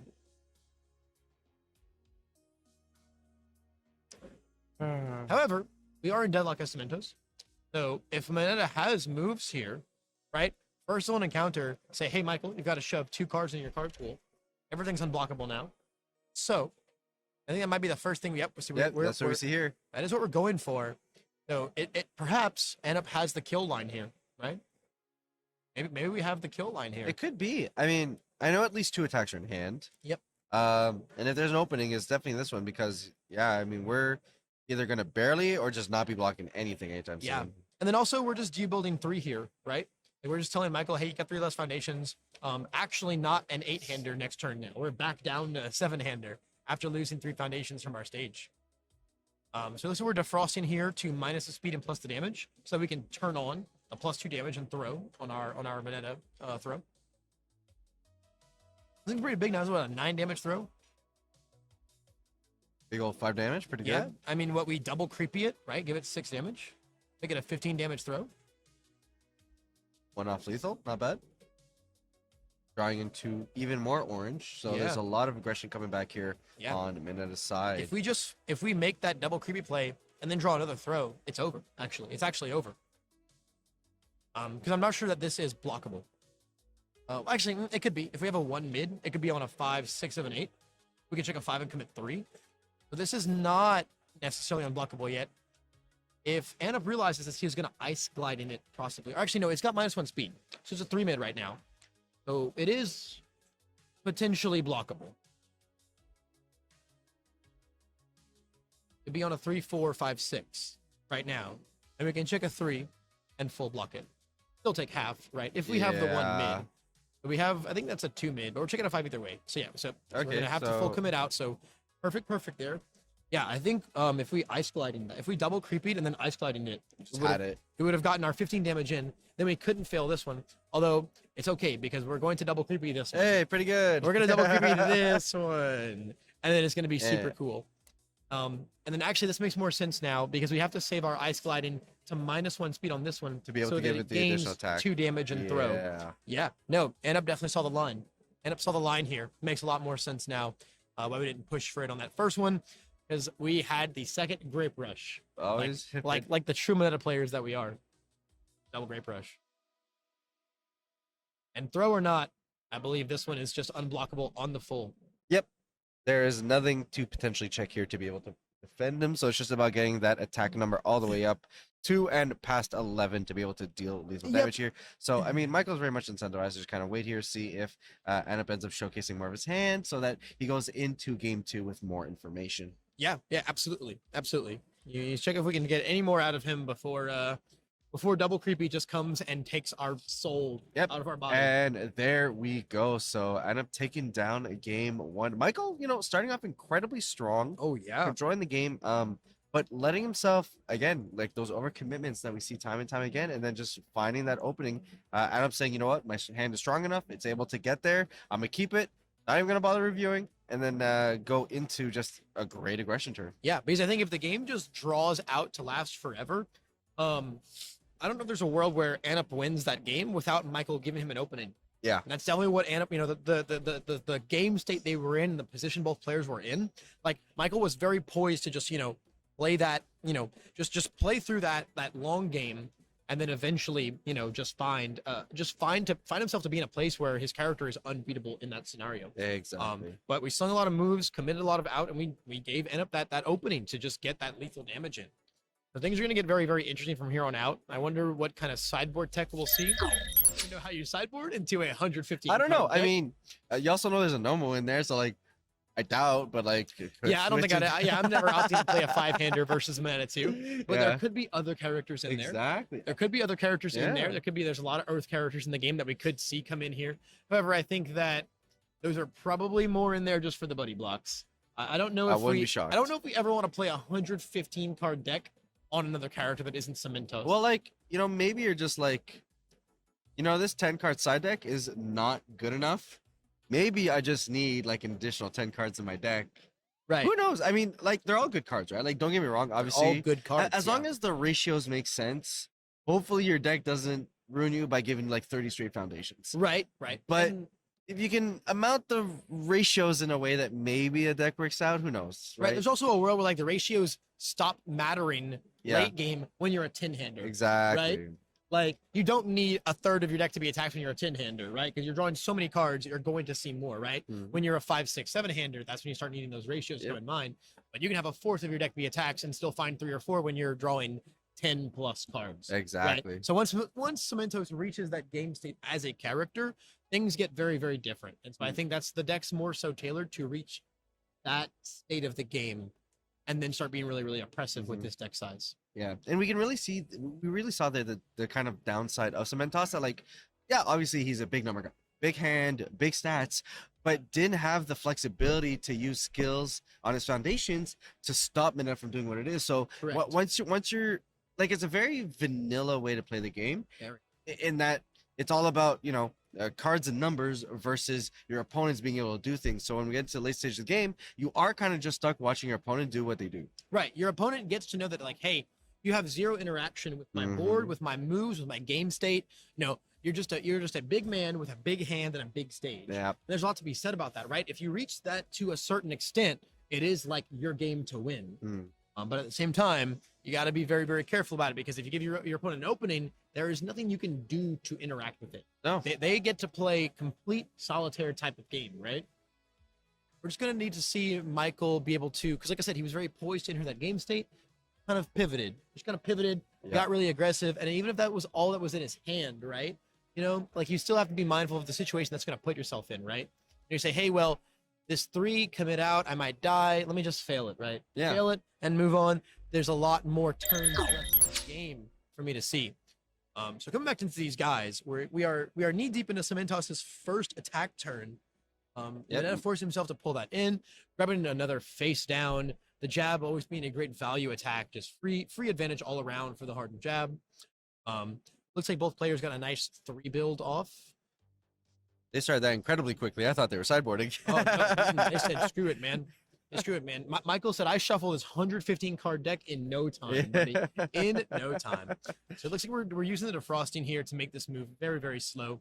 Very much telegraphing our block here with the Faith Shield. Got to love it. Got to love it. At the same time, though, man, feels bad to Faith Shield an attack that we would full blocked anyway. Yeah. Right? Looks like we're not even opting to use the response on Faith Shield.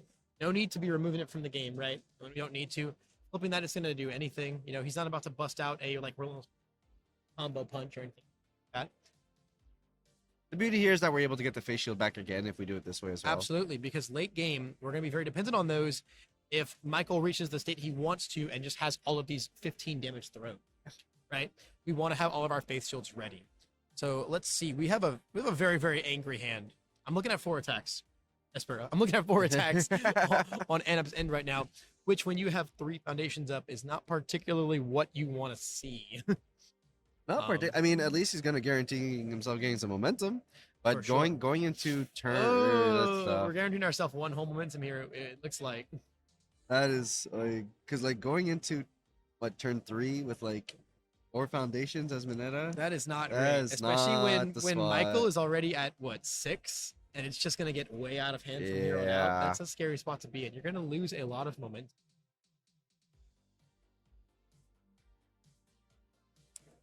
Opting to apathetic the defrosting here is going to be huge. Defrosting is like a very, very core piece of Mineta's game plan, especially when it comes to turning on his grape rushes and pumping his throws up, right? That minus speed and plus damage on a throw is always just the most valuable exchange in the world. Yeah, it's huge for the deck. I mean, and it's very low cost way to be able to do it. Just doing it for a commit every turn, which is not that bad. Right? And it's not a unique. You can just have a bunch of those on board and say everything is going to be huge. Easy block with our +1 high block on here. Going to take our half damage on our big chunky 31 health pool. These are just some of the chunkiest boys I've ever seen. Big, yeah, very. I mean, the huge life total here, which is, it's been a hallmark for a lot of characters. I mean, Fourth Kind is another beefy health character, Yeah, and 34? yeah, Right? it 34 is mitigate- so much. which, like, in a very aggressive meta that we find ourselves, it helps mitigate a lot to have that extra buffer. Right. So we got 3 face downs to Cementos here, becoming a 6-hander. So, churning along, right? Churning along our advantage. But if he can get some throws on board, some nice chip damage here in, I mean, he can also get some genuine attacks on board here, right? Haymaker, obviously That's a a huge good one. one. Obviously a huge one, man. You know, we can build on our tight lip, start flipping stuff, readying stuff, pumping stuff up. You know, really, really, really, really good for us. Make our character crazy. Stun 2 is going to fully come it out and up here. He does have one momentum, so one attack is going to suck and get full blocked. After that, it's hard to say. So since we put in our face up and built a face down, we're not going to give this 2 damage as Cementos here because we got 4 face downs. We're going to build in our It Can't Be Fixed, a really, really, really good one. Match up anything that like flips itself, right? That we actually get the value out of it. Don't just flip it for nothing, just so we can have flipped ones. It's gonna be a pretty scary Haymaker. 4 mid for 7 at the moment. Looks like we've got a low block in our hands. We're looking to half it on the 6 here. Take a 3 and fail it. That's painful. That is painful. Taking a big old 7 damage here is not going to be fun for Anup here. That is not what you wanted to see right there. Let's see if Michael's going to continue here. I feel like Michael can freely continue here. Yeah, to be I mean, very you can honest just with go you. ham. Yeah, like we have to commit 4 for this, right? But then we just flip 2, ready 2. Like we flip So it's free? Yeah, we flip our 2 foundations and ready 2. It's very, very free. Yeah, you have a huge opening here.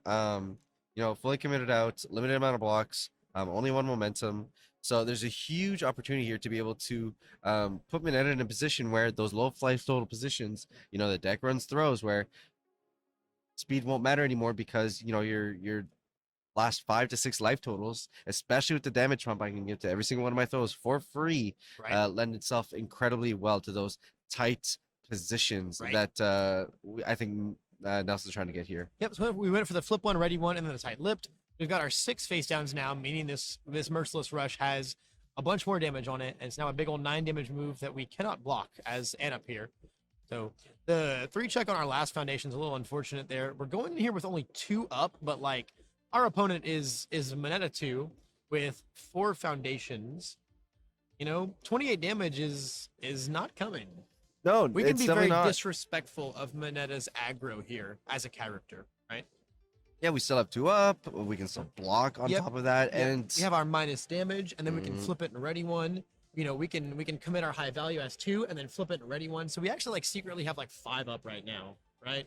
And then like you know we have the 6 face downs, so we are gonna go ahead and be a 7-hander from here on out. Only gonna get better. Only gonna get better. As Anup here, I'm not sure what to do in this situation. It really just feels we held on to our amphibious ambush. But it doesn't look like we drew another ranged attack, so I think we're just going to be building here for the part. all right. So we see the kickoff here with the tongue whip. So letting himself to be a little bit aggressive, having even more card pool fill, should be able to help push through here.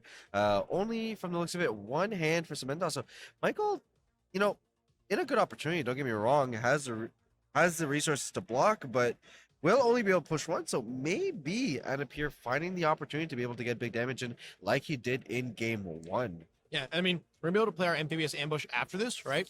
Stuff our tongue up to the momentum, and then just kind of chill, right? Yep. The only unfortunate position here is that Anup doesn't have a lot of resources. No. Those like really lackluster build 2 turns, I've just kind of put him in a terrible spot here. Yeah. It looks like we're going for the block on the 7 there. We take a 5 and then commit our 1 high value for 6, 7. Now we're just free to flip and ready it all day. Yep.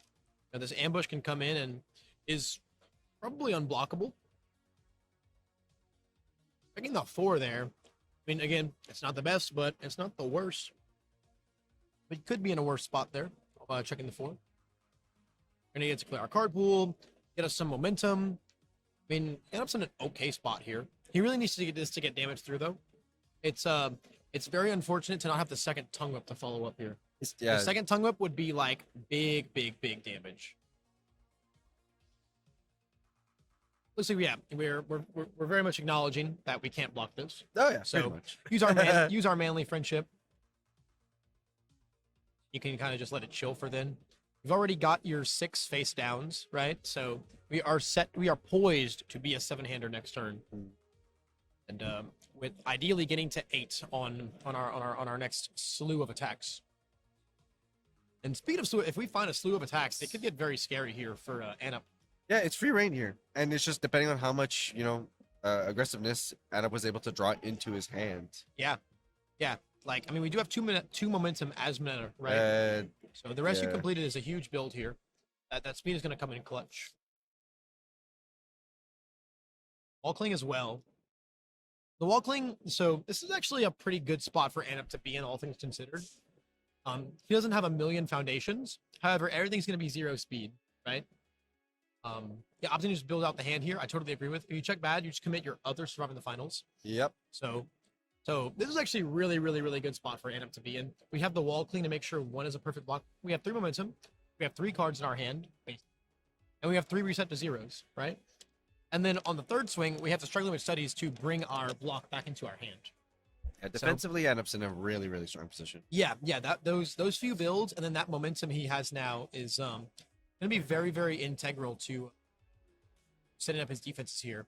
We're going to see that come in though. That's huge. The Shining Flash comes in huge here. Tells him, hey, you actually only have 2 blocks this turn. Could end up being the difference, especially with what? Now we've got what? 3 damage on all of our moves. Yeah, so currently statted at a 4, a high of 4. Yep, we can go ahead and flip 7. 1 to give our next -1 difficulty after we use it to give it a damage.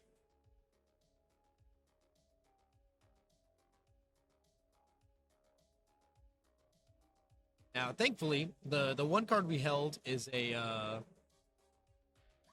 want to say the one we drew right here is a low blocks actually. So I think we're actually just going to have to eat like what, 7 damage here. Yeah, I mean, zoning matters, right? So like that is always a potential that no matter what Midnight can do to the speed, if like he's not aligned in the right zones with the attack, he's just gonna have to take it. Right. So it's definitely in Michael's best interest right now to be throwing highs or lows, not give him a single mid, especially with the wall cling on. Right? Yeah. So that is a very, very free 8 damage for Anup here. And then now Anup can say, well, do I have another high? I'll play another high. We're gonna play our Haymaker on a 7. Not checking very great, sadly. I'm sorry, on a 6 because of our -1 difficulty from our instant Shining Flash. Yep. Makes sense. The stun 2 is going to be really big here. We have to just stun our two surviving the finals, I feel like. Everything else is very integral to our defensive game plan. So we can pitch, reduce it to 0, hopefully draw a mid block. If we don't, we can block with our low block in hand and wall cling it. I think we found the mid block. I believe Tape Toss is a +3 mid. This is going to be a relatively free block. However, that's us to 0, which he did, right? We have an easy EX get out once, right? Yeah, bump us right back to 4. Yeah. Rescue completed, going to destroy it already too. I love that. Love that play. Stun 2 being really pivotal here, though, because otherwise we could have committed those surviving the finals before we destroyed it to give some even more minus speed. I feel like EXing twice here is the play all day. Basically saying, hey, you actually have to block this for real, and then you might have to commit your struggling with studies. Yeah. That would be very, very bad for you. Because we do have we have the +3 mid on the Tape Toss block right now. We actually need this to stay at 0, because it's the only way we can block and not have to risk checking our stuff. So we are going to go ahead and get the double EX here. So we're going to be blocking on a 7 now. I think it's actually unblockable if we check a 3 here.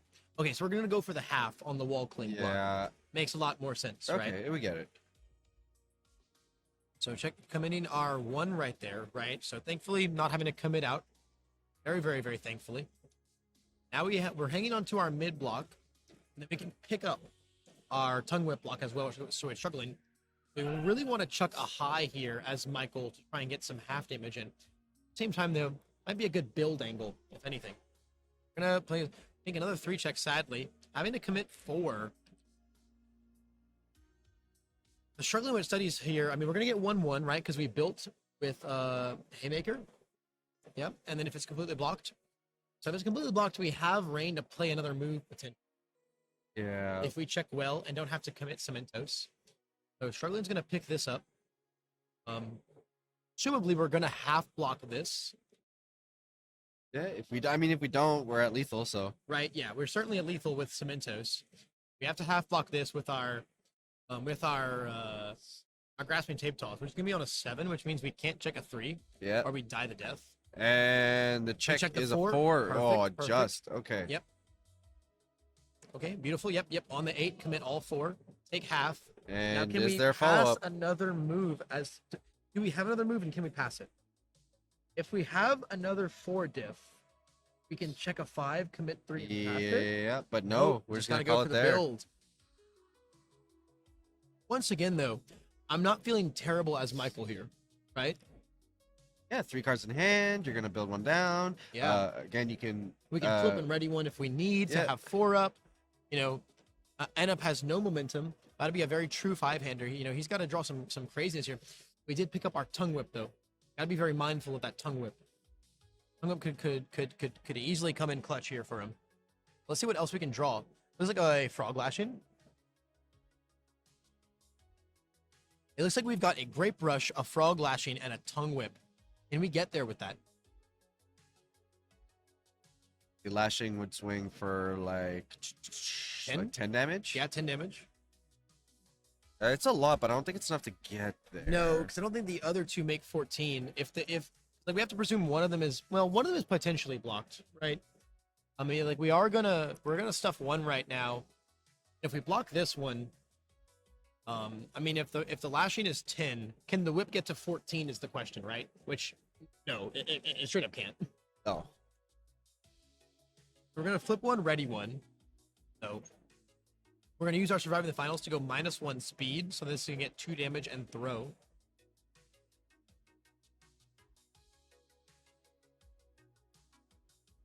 Yeah.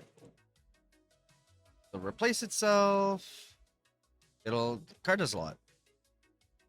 It does do a lot. If we draw another move here, with our great brush, it'd be very good for us. Found a heat wave. Well, that recontextualizes That's the turn. huge. Okay, yeah, because the draws can be massive. The attack itself can be massive. Oh yeah, this could totally recontextualize our turn here. 24 is very much now possible. You know how these people. Ooh. So this is on a 3, 6, 7. Check a 4. We go 5, 6, 7. Beautiful. Respond Faith Shield. That also clears our card pool. So our tongue whip is less massive now. This heat wave, it's gonna be on the back of this heat wave now. If we can check through heat wave, lashing, and whip. Yeah, I mean, that's 24. We're in a position now where we're not really blocking anything else, more likely than not. No, no way. So at this point, it's just kind of string here. Yeah, I mean, you might as well send the tongue whip in, right? Just reconfirm the inability to be able to block. Sure, right? Same time, though, if we check bad now on our lashing, it's going to be less damage. Yeah, because now we have to commit out more than we can restand. Yeah, yeah. It's like, we went for the restand value here, right? Because obviously it's great if we play the lashing, check a 5, you know, commit 2, ready 2, right? That's awesome.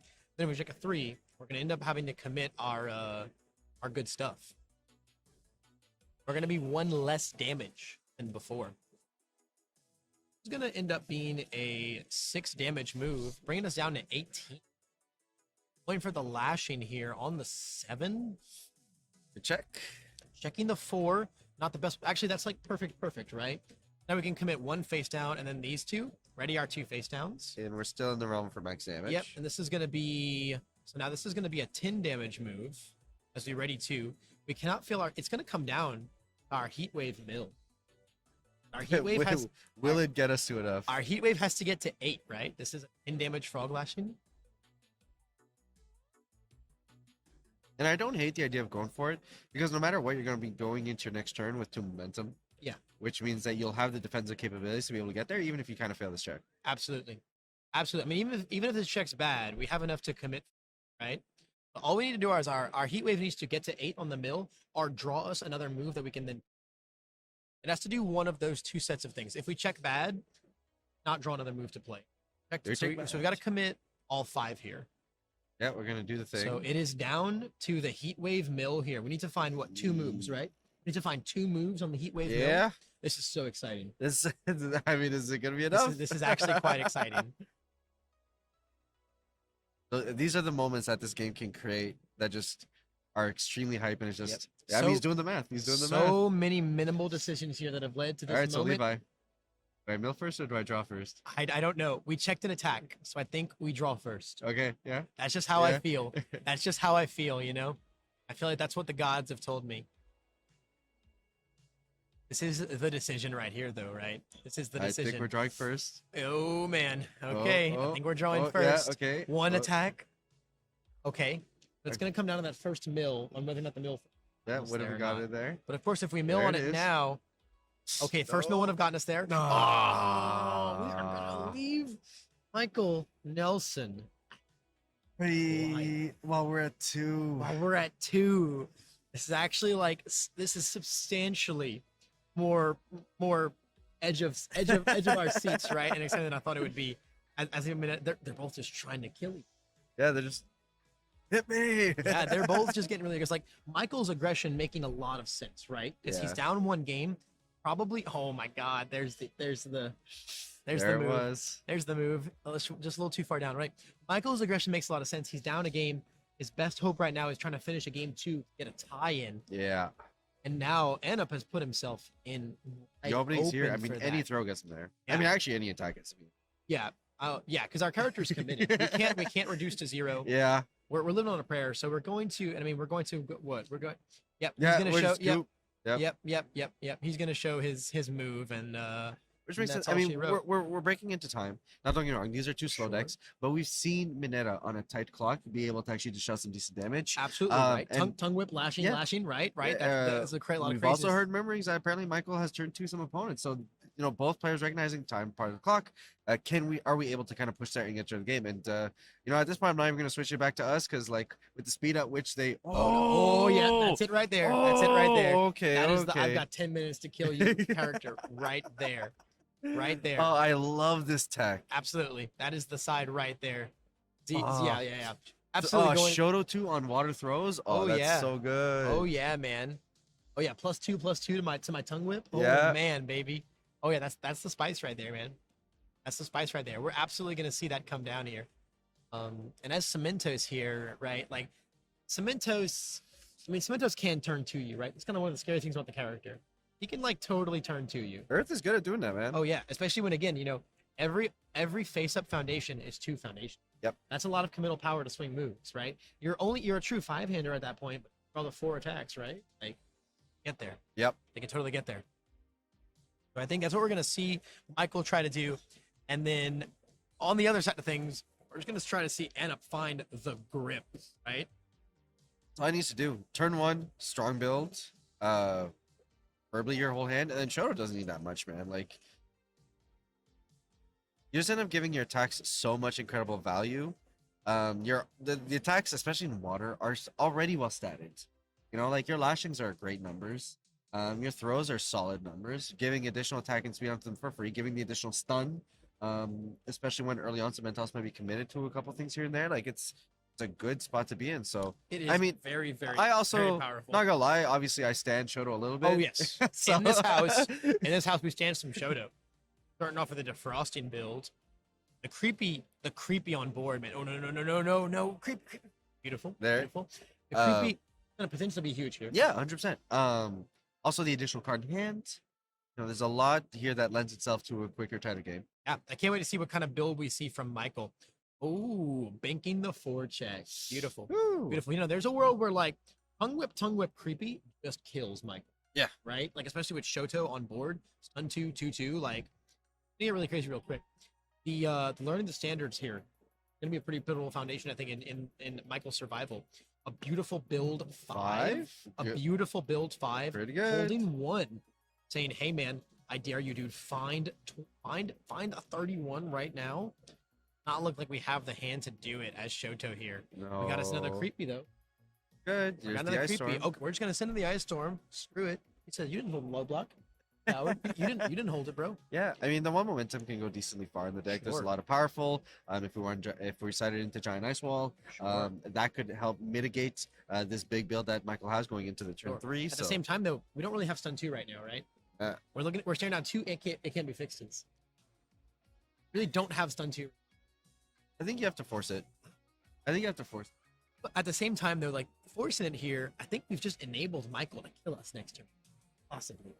That's my only concern with it right here. But you have to play this kind of game, right? For sure. Because yeah, for like sure. don't get me wrong. Yes, obviously a draw is better than a loss. But I do think you just kind of need to force kind of game. Your entire game plan going into Shoto is to commit out cement toss, do some extreme plays that are able to allow you to push through. Sure. So, because I think we could have waited. It's kind of like we could have waited until we were like poised to actually kill him, right? Because now we'll have to deal with it either way, right? Like you're saying, you're totally correct there. But now we've given him 2 extra foundations and 2 extra face downs for his next turn, which is like actually a window to deal 27. he has more cards as well. You're not Yep. wrong. Yep, we're trying to learn the standards. Unbeknownst to Michael, there's not another move coming. But we are gonna go ahead and use learning. It looks. Oh no, maybe not. It looks like we're just reading learning the standards. Oh, no, no. Okay, yep. No, Oh, yeah. we did it. We did do it. We did do it. Yeah, double creepy here. Double creepy here just says, hey, no, I'm just let me draw double tongue whip. Yep. Let me draw double tongue whip and do 25, right? So, Hung on to our card here as Michael. It looks like it's a creeping minor option, maybe. maybe, I can't quite tell. but So we are a 6-hander now. We are a 6-hander now. Fortunately, we couldn't get that one more to be a 7-hander this turn. Shoto does have access to the breaker too, back from momentum at any point in time. I also think a great thing too about waiting to do the sun too would basically say, hey, you can't flip your it can't be fixed on your turn Because you now. need to hold them. You need to hold them. Yeah. So like he's letting him get the flip foundation and the extra face down. Whereas he would, and like now he gets to be a lot more. Imagine if his board right now was just the 4 foundations, right? But 2 of them are face up, it can't be fixed, that he's not allowed to flip. Granted, I don't think we found the grip really here as Michael. We are gonna flip and ready. We're getting what, +3 damage on all of our moves now. Pretty frightening. At the same time though, end up stage is stacked. Dude, I mean, wall cling, the creepy realizations, Double defrosting. Double defrosting. Creepy. you got a breaker 2 in hand. Yep. We're probably just looking to half block this and breaker 2. We don't really want a full block anyway because then we lose one of our cool foundations, and we need all of those to commit and win next turn. That's kind of the goal right now. We're lowering that speed. Our Lord, maybe we are gonna full block this one. I mean, yeah, that works. I mean, yeah, that's the work, that's the workaround, right? That's the work. I want to take 0 damage, but also keep all my cool foundations. You love that card, eh, Levi? Good old Faith Shield, man. Good old Faith Shield, man. Nothing sweeter than trying to open your kill turn and then getting Faith Yeah. Shielded. How could we have forgotten? How could we have forgotten? How could we have forgotten, you know? There's too many good water cards to keep track of, Aspera. Yep. Too many good water cards to keep track The of. card pool's small, but it is mighty. Oh, it's mighty. It's mighty, mighty. We're going to get our tight lift in here, which is quite nice. Probably going to see a flip and ready it. So this is going to be what a 7 damage throw? Let's be wall cling it. Yeah, nothing to scoff at. I think this is a very obvious wall cling breaker 2 block, right? Yeah, I think so. It's just Hey. like, hey, dare to try to attack me again. Once again, you get 0 damage, and I really tell you, very, very powerful. You know, if it wasn't for the block right now, I'd say Michael's actually in a really good game state, right? He's gotten his he's getting his game state going really well, and even though he's not dealing damage, he's fighting through these resources, right? He's getting rid of the ice storm, he's getting rid of the wall cling, right? You know, he's fighting through these resources. But right now, time is of the utmost importance, and he needs to take Anup down ASAP. And getting like 0 chip damage in this turn is. We're gonna be going into Anup's turn with a lot of foundation, especially with flips and readies at the way. 0 damage. That's Very tough, yeah. I mean, And it's a fight with the clock here. Oh, tape toss, heat wave, lashing, orange, tape toss. orange. one more, Orange. Ice oh wall. my god, dude, This what is is, this? What is this? I mean, if there was a hand to get there. Yeah, this could get there. This is a potential 20. I think it's gonna be a matter of daring Michael to block things until the last one comes in to get double creepy. Yep. That is gonna be the thing here. At the same time though, have learning the standards. It's gonna be really clutch. It's actually hilarious. We had drawn 1 more attack in our hand. Learning the standards actually would end our turn because we wouldn't have a foundation to play as our next form. It was actually hysterical. Tape tosses are gonna come in here, gonna start stunning him out, really, really, really big. Make it so these are gonna be really hard moves to block, Yeah. even with such a big stage. We're gonna be sending 4 in total with another Cape Toss. It's gonna come down to those checks, man. Yep. If Anup can check through this turn, he can find his victory this turn and actually clinch out this 2-1 against Michael Nelson's 115 card Cementos deck. You're incentivized to block this here because, or else he's gonna get a free committal of the learning the standards, and then Right. obviously that sets you down an additional potential speed block as well. Right. Yep. So we're just gonna go ahead and start defrosting it up. It makes sense to defrost it on the first move here. It's guaranteed damage because of the throw, right? It's guaranteed extra damage that'll get through. And then also now that they've done their job, we can commit them to pass checks as we, Uh-huh. you know, because maybe we don't want to send our frog lashing in just yet, right? So it's worth noting that we can also just flip our struggling with studies, just to flip it. Yeah, right? I With mean, no result, just to get the face down. you for frog 100%. lashing. Once you pay the cost, then you resolve as much as possible. Hey, the buddy block. The buddy block. So very, very easy buddy block on this like 0 speed move. We're going to be taking a bunch of half damage here because it's a throw. And then we've got 1 block left. The rest of that hand does 19 even passing the block. I think, do we just send in like the ice wall here and stun 2? All right, and it does seem that the players now in overtime. We are in overtime. Anup went first. Anup did go first. So if we get through this turn within overtime, Michael does have 1 more turn. Yeah. However, I feel like unless the checks really tell us no, we're gonna see some blood here. Yeah. There's gonna be a strong effort made here to be able to count to 19. Yep. There it is. Yep. At the same time, though, like we're picking a really good. Another great check as well on Anup's end. As Michael, we're also picking a really good time here to respond with learning the standards, right? Yeah. Because we want to do it deep in.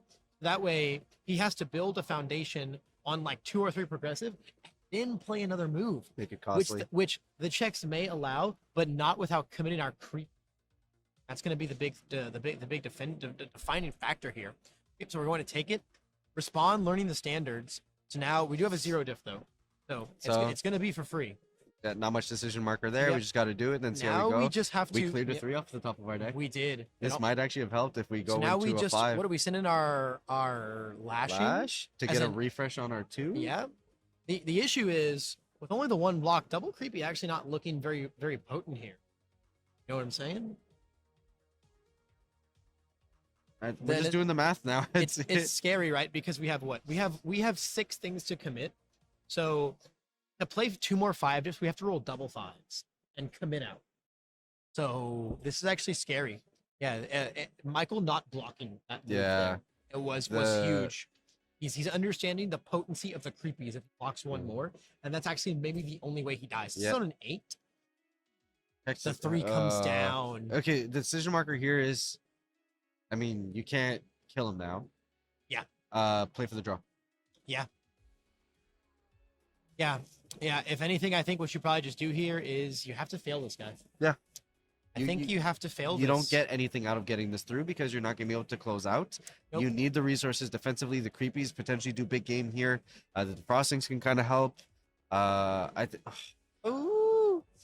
They're committing 5 for this. 1, 2, 3. That's fine. Shoto does nothing at this point. And these also do nothing. So okay, actually, there's a world where we can ready 2, and like I said, if we check to rolling, okay, so that we check the 3 here, commit 2. We don't have to check rolling 5s because of frog lashing ready 2. Okay. So we can play our heat wave on a 9, check a 5, commit our last 4. Yeah. If he can't block anything. Yeah. Because like this is only a 4 high right now. It's blockable. And we've got 2 up as Cementos. Okay, so we're opting to take this. Okay, can we pass this heat wave and then is it unblockable? I just don't think it's unblockable. Just not going to be fast enough. Unless our block mod as Michael is terrible and we check bad. This is for the marbles here, man. We can't, there's no way we're opting to end here if we've gone for this. Had to have done the math and know that we can check a 5 and pass this. But then you still kind of reliant on the mill, right? The mill needs to get. Oh, the creepies. Yeah. Sure, right? Okay. Okay. It looks like we're opting to pivot. Then why would you pass it? That's what I'm saying, right? I mean, you know what? Maybe we Don't just fall for the sunken cost fallacy. Recognize that you probably weren't going to get there on lethal, right. and just say, you know what, I just have to hit defense. Yeah. Yeah. But this is a mean, huge opportunity here for Michael. Absolutely. Absolutely. At the same time, though, you know, excuse me. So right now we have what? 1, 2, 3, 4, 5. So we have 4 damage in all of our moves. Double creepy is going to be big, but we don't need a ton of moves to threaten lethal. We have like what, a +3 mid block in our hand. It's going to be an 8 damage throw. No, you just have to keep your blocks for things that are. Ooh. I mean, he knows better than we do. He is the Maybe one playing so. the game. He is the one playing the game. Oh, not the 2 check. Oh, the tape swing. Well, now we're not blocking another one. That's Now we're not blocking another one. that. Yeah, it's in the hands of double creepy now, man. It's in the hands of double creepy now. See if Michael found the grip. Ooh. Oh, yo. Ooh, Okay. Ayo, these checks I mean, though. to be fair, this is a 100-card deck. There's bound to be lots of cards we haven't seen. Absolutely. So we can flip one, ready one here. Man, this is pretty cutthroat. Yeah, I mean, as Michael, you're just gonna sling moves until you can't, right? You know, this is the last turn due to time, right? It is. More than likely. You have to get there. So the check's not bringing us off to a great start. However, there is potential, right? There is potential. It's gonna be what? Because of that build in and then flip and ready. We've got the damage on our moves now. We can go for the half on this. I don't know about that. Yeah, I think you're just only allowed to take this. You have to keep, because like, the only way you can block now is by committing your creepies. So you kind of just have to take things from here on out and hope that double creepy saves your life. Pretty much. I mean, that's what you're hedging your bets on. Fringe looking pretty good. Okay, not the best check, but not the worst check. This thing gonna get 1/1 since we built a 0 in. It looks like we're gonna creepy for the -6 here. Well, for the -3, and then yep, for the -3, right? So we're going to what now? A 2 damage move? Yes. Yes. 2, 4, 6. Because it should have been a 5 damage move that goes to 6, 7, 8, 9. So no, a 3 damage move, right? And then there's no more attacks. No, that's it. So that's it. That's game for the draw. Yeah. Wow. Cutting it very close, So honestly, on close, both so sides. So close. Although I guess we can rest easy, knowing that Anup didn't have another line because our first block check was that 2. Yep. We were not passing our heat wave on a 9 with that on top of the deck. Unfortunately. What a crazy matchup. Very a honestly. lot more intense than I kind of expected, you know. Yeah. I wanted to, we wanted to feature Cementos, Yeah. right? No matter what it entailed. I think we definitely thought it'd be a bit more of a grinder, but it was very exciting. It was a very, very high octane team. Yeah, honestly, a lot of lines went way more aggressively than I was expecting them Absolutely. to. The Mineta pop off on game 1. Oh, big time. Big time. And Cementos getting some great lines, which normally once you draw 10 cards a turn, probably gonna end up starting to do stuff like that. For sure. And then the pivot, I really like the pivot. I mean, obviously we all know I'm biased, but I do actually like in this situation. It's a great clock awareness play. Absolutely. To know that I have sub 10 minutes in my round, pivot to the aggro deck and see if I can get there. Yeah. And like you were saying, as a Cementos player, you should be very aware of the clock. Same thing goes from a Meta 2 player, right? No. Shoto 2 is probably the best. Like Shoto 2 exists in the meta as a meta sideboard character right now. What? Good numbers, good stats. I mean, Good numbers, good what's that stats, out to man. like? Shoto- But- he beats people up. Yeah, but I mean, look, coming from other card games, I understand a lot of players don't like having anything beyond the minimum deck size. But if this Cementos 100+ card deck shows you it can do stuff, man, you can play at these higher deck sizes and still be able to perform. So Yeah. Because again, when the logic is that your foundations don't do anything, you can put as many of them in your deck as you play, Yeah. right? And then you just have to make sure your attacks are all solid, right? It's great logic. No, it's great logic for a character like Cementos. Yeah. I can get behind it. Yeah. What a great long game to be able to top off our round 3. That took up most of the time. So we're actually going to be jumping right into round 4. So we'll go ahead and get the players ready. And then we'll be jumping back into the 4th round of the Origins Regional License Exam. Well, let's go find ourselves another interesting matchup. Let's go. Welcome back, everybody, to the 4th round. It took actually a longer minute than we were expecting. We found the matchup relatively quickly. Actually, 2 very notable players. We got Andrew Holder versus Brandon Bueno, both of which are on 4th kind. Wow, okay. So you're telling me for the 4th round of the tournament, we've got an exciting 4th kind mirror match. Guys, this matchup, it means business. 100%. Brandon disrespecting Andrew so much that he de-sleeved his entire deck before the start. In actuality, because he ended up splitting his sleeve, so we have a funny moment there where the entire staff was helping him sleeve up a brand new deck. Listen, we had 4 sets of hands sleeving this deck. Very, very appropriate. Anyway, let's get into this exciting mirror match. So, like we said, we have Andrew Holder of Go Beyond Gaming, and we've got Brandon Bueno, LWG sponsored player. So 100%. two pretty apt players here, and especially across the entire weekend, right? Bueno being one of the people who won the first provisionals of literally number 1 of day 1. So he's 1 provisional up win. And then we had Andrew taking 2nd, and I believe the 3rd or 4th provisionals held across the weekend, leading up to the regionals here. So already, 2 people with a lot of stuff to back them up, right? So obviously going first can be pretty pivotal in this matchup, wanting to get the aggression going first. It looks like Andrew here is going to be on the play. It looks like he's got the committed 4th kind. So a pretty scary hand for Bueno, looking at 3 attacks, 2 foundations. Interesting to see how good of a build Holder can get up, going first, of course. And Brandon's going to need to do a little sculpting, but those opening turns are one of the most crucial elements of being a 5-hander, right? You want to get that really, really good sculpt. Or you want to at least find 3, right? Anything less than 3 just feels bad. Hardly even feels like you got to go first. So that's going to be a really, really pivotal part of this matchup, is how much kind of early game aggression they can get going. At the same time, though, because of both 4 kinds, once per games, not sure how fast you really want to rush into 6+ foundations, because it can get very, very scary very, very quickly. Lineage comes down. Ooh, checking the RLE extend. Love it. A lot of very shiny checks. A lot of shiny cards. A lot of very shiny checks. The funny thing with Andrew telling me, as he was going into Vegas, he was like, I don't need the RLE promos. It's fine. But if they're in front of me, I'm going to pick them up. And then at one point, they ended up in front of him. And he was like, all right. Well, 100% what you were saying. Ooh. Like you're saying, the first turn for 4th, like any real 500 deck, is incredibly pivotal, because you need that very strong turn 1, turn 2 build, because you don't have the hand size to be as flexible with your turns 3 and 4. Yeah, absolutely not. You're not able to like swing 2 moves and then build 3, right? That's all your cards. You don't have those kind of luxuries as a very, very true 5-hander, which if anything is the one thing that can kind of hold 4th kind back sometimes, is a very, very, very true 5-hander, right? Best thing he can do is like, hey, I will hold 1 card. That's an attack. Block with it. Pick it back up, right? Yeah. So you can sometimes turn 1 block into 2. At the same time, though, they know what block you have. That's the only block you have, etc., etc., etc. But both of them with a really, really nice build for Brandon, going through a lot of his resources here to try and slow down Andrew's aggro.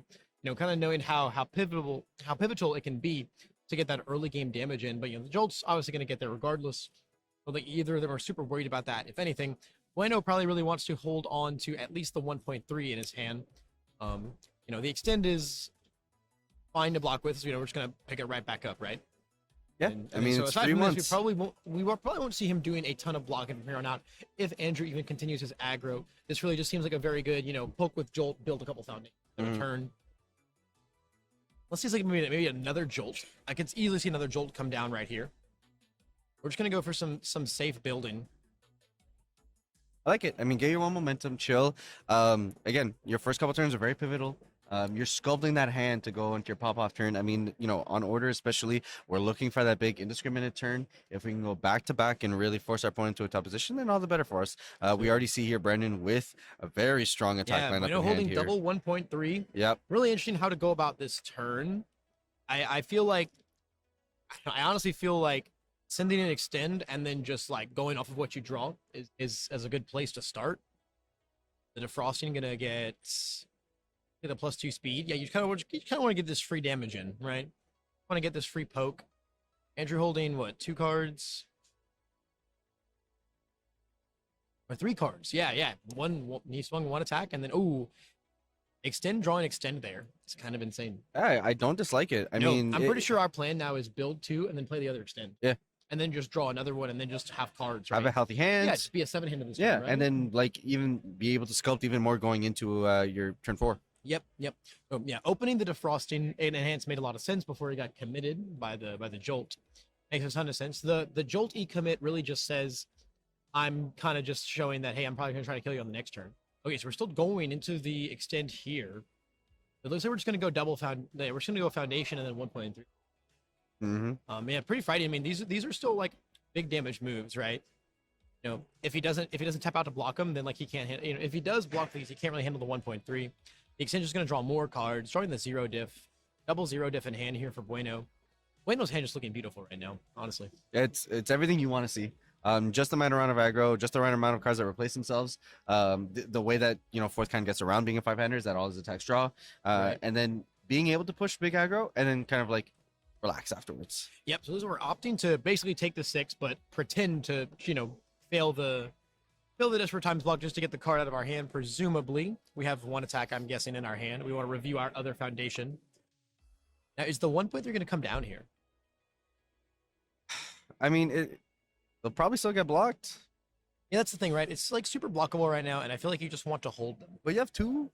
Yeah, but you want to go into next turn with 2. Oh, not even playing anything. as Oh, the next one. okay. Interesting. I'm fine with this. I mean, it makes sense though, right? If he builds 1 more, he gets once per game, right? Yeah. That's the issue. If he builds 1 more, he gets once per game, and then is really just wide open to die to double 1.3. All right, so follow up secondary jolt here for Andrew. Peeking at the top. Probably just because it's gonna get stunned. We could requesting up our defrosting here as well, which is pretty gnarly. In case we need to manipulate the stats on any of Andrew's moves here to either make them easier to take and or block. I will say though, the nice thing about if Andrew starts sending in his 1.3s, we've got our 1.3s to block with and then pick right back up. Once again, trying to fail that block. It's really funny watching them both dance around 5 foundations. Yep. Failing the blocks on their foundations just to get them out of hand because they can't build them until they're ready to handle the once per game. And man, Andrew just seen 3 jolts. Andrew just seen 3 jolts here so fast is really, really, really scary. Yeah, I mean, it makes his like follow-up turn incredibly scary because like Jolt does 2 things. It's like it's a defensive stun. Yeah. That then progresses into your offensive turn because they're still committed going into your turn. Right. And it's selective, so it's almost like a pseudo seal at the same Right. time. It looks like Andrew's trying to play 4 attacks this turn. Kind of crazy. The man loves his aggro. Yeah, man, the man is going in. I was like, otherwise, we build a foundation and then just play the extend as the 4th card. We're trying to go in. Same time, though, now that we've gone in so hard, we really can't build because if we build 1, it makes no sense. Because then we just get once per game. Yeah, for no reason. Yeah. Right? So we're basically saying that this is gonna be my aggro push, and then like I'll Yeah. just wait. And then like, can you come at me back with 25 damage without your once per game? Right. The 4th kind mirror is really interesting in that like once you cross 5 foundations, you really want to go into like 8 or 9 Yeah. at least. But it's a really weird dichotomy where basically if you're going to build to 6, you want to build to like 9 or 10, which involves playing almost your entire hand. So like if you want to get into a safe foundation threshold, you're only going to end up with 1 thing to block with. So this is on a 4, beautifully checking, and then this is getting pretty crazy. This is getting pretty crazy. We do have our requesting up as well. It's like it's actually possible we could play another move here. Let's see what the draw 3 is. Hard to see. All we know is Bueno's got double 1.3 in hand. He's ready for the 1.3 aggression as well. Because 1.3 is a low block that we can then just pick right back up. I mean, that's the thing with mirror matches, right? You both know what you're doing, Absolutely. and it's all about how do you mitigate that. So mirror matches are a whole like art within themselves when it comes to understanding matchups and just recognizing where the ins and outs of your decks are. 100%. Now Andrew's in like a really weird spot where he's only going in with 2 foundations up, but if he builds 1 more, he gets 4 committed. So it's like, what do you? Yeah. You're just kind of in a position where you have to say, okay, well, I only have 2. I mean, technically 3, right? Because requested. So Yeah. it's not the worst spot to be in. But we're seeing the setup strike double 1.3. Yeah, it's a scary turn, especially since we're going into a double indiscriminate turn. Yeah. Huge help here from the jolts, at least, being able to commit down some of Brandon's resources to kind of make it easier to be able to pass through. Absolutely. He's gonna get to commit down the requesting first, which is gonna be huge. Basically committing 2 at that point. Then he's gonna be able to commit down the defrosting. So he's gonna be able to use it before, because we're gonna get a couple enhances deep before that happens. Also, stun 1's gonna be huge. You're stunning the lineage, and then you can. I mean, Andrew's a good play there, right? Because like flip ready, and then if he now does the commit one, he can commit the flip requesting, right? So a really good bait there, and the 2 jolts just sitting there, lying in wait, right? Saying, hey, you can't kill me. Staring at him. You can't kill me. You got 3 foundations. Menacingly. Very menacingly. So what we're probably gonna see here is the double jolt's gonna come down, and then we're gonna go into the setup strike, play a foundation, and then play our other 1.3. However, if we check bad on the setup strike, it could be really bad. Could be really bad. He would have to full commit out, and if he checks a 2, it's over. Yeah, I mean, at that point, it's just that's what I feel like. Don't get me wrong. I think fourth kind is incredibly powerful. So powerful.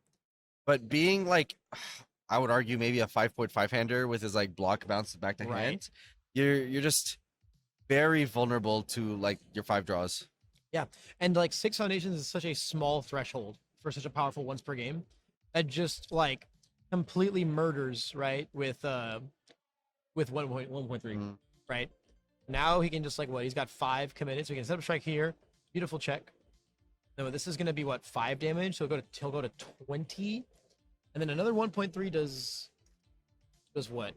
5 base goes to 9 because of fourth kind, and then gets +5, so it goes to 14.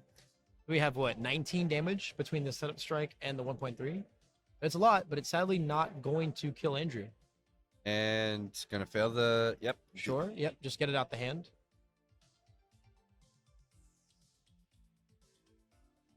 So I'll take the 5 here, go down to 20. Yep. And then we can make a very big 1.3, but it's sadly not a very lethal 1.3. And here's that is. Yeah, now we're in just a very tough spot as Bueno, right? Because we get to play that 4th card. We had to play a foundation, which means we're at 6 now. And the once per game is going to tap us out. So tap us out and then just say, hey, if you draw it, you draw it, buddy. That's kind of where we are right now. Hey, I mean, here's the thing. Brandon recognizes as much as anybody else, as much as Andrew, that you've got 5 cards to draw into. Yep. So there's a real world where you draw into nothing, and you have to play into that out as well. Absolutely. Which in that case, then Bueno just gets to be extremely ahead for extremely free, right? Getting Andrew down to 6 life, and without using his once per game. Reciprocal burst. He's dead. That's it. Yep, that's it. Yep, reciprocal burst with 5 momentum is gonna be it. Wow. Yeah. Whew. Yeah. Very. So neither player even being able to pop their once per game. Being hyper aware of it, right? Yeah, being hyper aware of it, absolutely 100%. Bueno just seeing what his next hand would be. A very scary grip of orange. It looks like what we're gonna see come in here. The thing is that I feel like the mirror is very hard to maneuver because you have so very few options to mitigate it, right? Like both you and your opponent know that you can't go to 6 or more. You're both very lenient on the 5 grip you draw. Yes. So it's a tough spot to maneuver, and it's a lot of praying. There's so much brain because like we saw, the position that Bueno eventually found himself in, he just have no choice but to go into it, right? Like he didn't even have another attack to play to avoid building 1 more. Yeah. That's how scary that once per game is. I feel like in the mirror, is it almost just better to just rush into more than 6 as fast as you can? Just hold off all early aggro. Then you just get like a lot of less value out of your character, right? But then like you kind of just like invite them to swing in, right? And then get them on the backswing with your own, right? Like it really is dependent on what you're drawing and how you're able to maneuver that game state, I think. Yeah. I think the biggest thing here that we can see from that first game though is how skilled both players are with the deck, understanding that I need to use my blocks just as extra reviews. Yeah. Because of my restriction to be a 5-hander. Yeah. Once I'm at 5 foundations, I only want to draw 5 attack hands. Yeah. Right. Four to swing, and then 1 to block with. Right. that's all I want. But it's also hard doing that on 5 foundations. Yeah. Right? That's what makes it so tricky. Because like preferably going into like, turn 1, maybe hopefully build 5. One would hope. Yeah. Into a turn 2, maybe build 1 or But 2. then that's also still scary, right? Because then if you draw a hand with 1 foundation in it, right? Then you're just like, well, like I feel like you want to go build 5, build 4. Yeah. That's like what you want to turbo into in this mirror match. I wonder if that makes going second almost just better in the mirror. Just because you get to sculpt that hand a little more. We get a guaranteed build 4 though from Bueno's first hand as the going first player. So he's keeping all day for sure.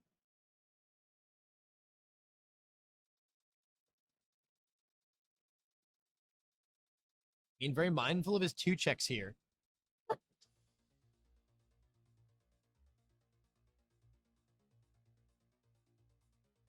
And calling for backup definitely doesn't build though.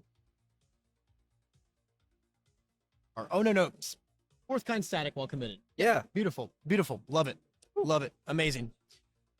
What a character. What a cool character. Oh, Andrew answering with his own very, very easy confirmed, bro. The build 5 though. Just what we were talking about, right? The build 5. And now it's like, okay, as Bueno, you go in. I mean, with that hand, you do, right? I mean, sometimes the hand dictates it for you. Right, for sure, right? I mean, he can still build one of those foundations, right, and not be in the danger zone. Challenging the fakes also being a really strong one to build against 4th kind. Actually add it, because normally he wants to go attack, foundation, attack, right? So actually adding in like really, actual counterplay, right, to just the 4th card, right? Making him actually have to think a little regarding his checks. Forces the sequencing. Forces the sequencing for sure. And as 4th kind, like you can fail it and not in the combat phase, but then you never want to do that on your 4th card. It's not getting to do anything. A rough first check, unfortunately. Very, very rough first check. Proceeding with this turn now is going to be a very delicate situation. I feel like you're committing your okay. Oh, I mean, basically saying I'm not going to get to my 4th card here, right? Yeah. Because you're not going to proc off the once per turn. Right. Or once yeah. per game. I mean, yeah, that's totally fine, right? He basically just says, I'm not going to get to pick up my block, right? Because the static effect will always be active no matter what. Sure. He's simply saying, I don't care about picking up my block. I care more about leaving Desperate Times up, which I can't disagree with. Let's see where we're done 1 and then ice gliding. Setup strike coming in. Beautiful. Really, really needed that to check right there. Really need that to check right there. Go ahead and yep, R1. Wow. The full Callan here kind of textualizing the situation. Yeah. Yeah. We're gonna get the lineage coming in for the minus. I'm sorry, for the stun. Oh, check the blood card. Ooh. One of the few decks where I've been seeing utilize the card. Oh yeah, I mean it's a very, very powerful card, especially in this meta. There it is, challenging the fakes. On a 4, beautiful, and then boom, on a 4. Right into indiscriminate. Yep, right into indiscriminate. This is gonna be a very free 14 damage move. Yeah, casual. Yeah, very casual 14 damage move. I mean, we're used to like 100 damage to short smashes at this Sure, point yeah, in set 2. It's So very, very decent. You know? I can't scoff at it, but it doesn't thrill me. Right? I can't scoff at it, So, at this point, what do you do as Bueno at this point, right? Do you build another foundation? I guess you just do. Try to get it in and say, hey, once per game, me man. Once per. The thing is, right? Once per game, you have to do 34 here. And I don't know if Andrew can do that. I don't know. We need like double 1.3, right? And we're inviting him to draw the nuts. We are saying you need to be able to draw it. Yeah. If not, I have those extra resources to be able to go for an insane push in my subsequent turn. Absolutely. Their super burst comes down, just a very similar opener, right? So not once per gaming on the first in hands. Letting him challenge the fakes. That was, I guess we're just saying we're not once per game industry. That's what we're telegraphing here. Yeah. You know, I'm gonna let you use your challenge to fix. I'm gonna let you get away with building to 6. It's possible we just don't really have. Maybe we just only have one other move here, and it's not a lethal move. It looks like we have the jolt and a high engine kick in hand, as Andrew here.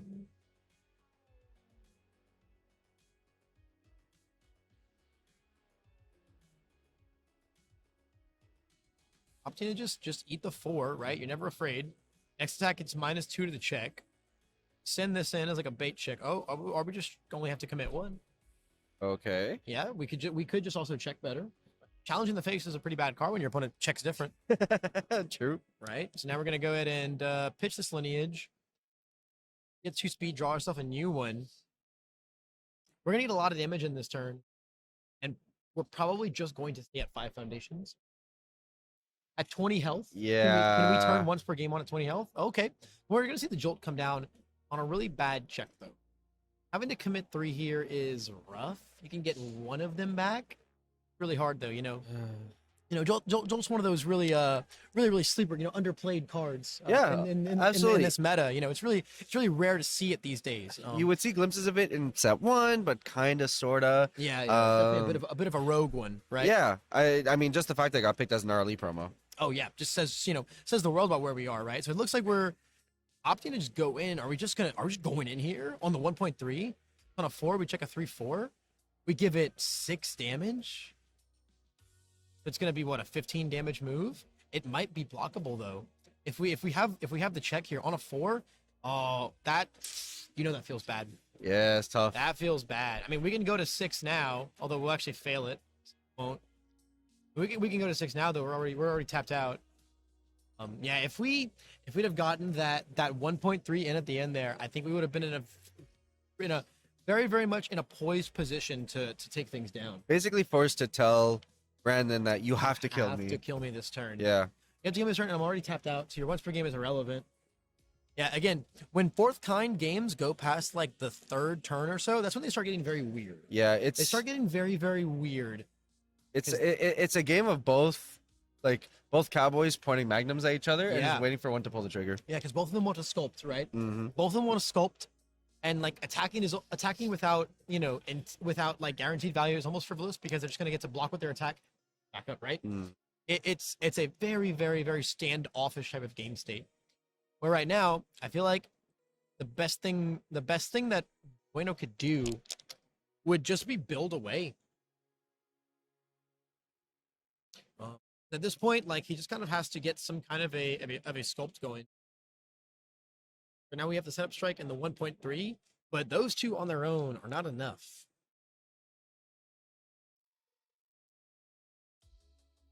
Yeah. So it looks like we're okay. This is actually really interesting. We're actually going to make the setup strike very, very, very, very, very threatening. It's a real attack right now. Yeah, okay. It is a real attack, and then that could actually be lethal with the 1.3, right? Yeah, I mean, I love setup strike in this deck. Oh, yeah, like, it's amazing. Like, there's nothing more than setting up in a deck that the 4th is going to be a banger. Absolutely. So does our 1.3 get to 14 here? With Think Fast, it does. It could, Oh my god, with Think Fast, it does. Okay. With Think Fast, it does get to exactly 14, torch passing. We're ice gliding. And here we go into the indiscriminate, the highlight move of the deck. Here's the million. We're going to see... Yeah, we're gonna see this is unblockable, and it's gonna get to what? Yep, it's gonna be 5, 10. Yep. Yes, indiscriminately swinging for lethal. Yep, exactly, lethal. Wow, yeah, and very unblockable to do the setup strike. Yeah, okay. Wow, the heroic lineage on the setup strike, pitch 1 momentum, gain 3 speed. That was crazy. Mm-hmm. That was crazy. He saw the line. He saw the line, man. Say, hey, wait, if this is a 6 damage move.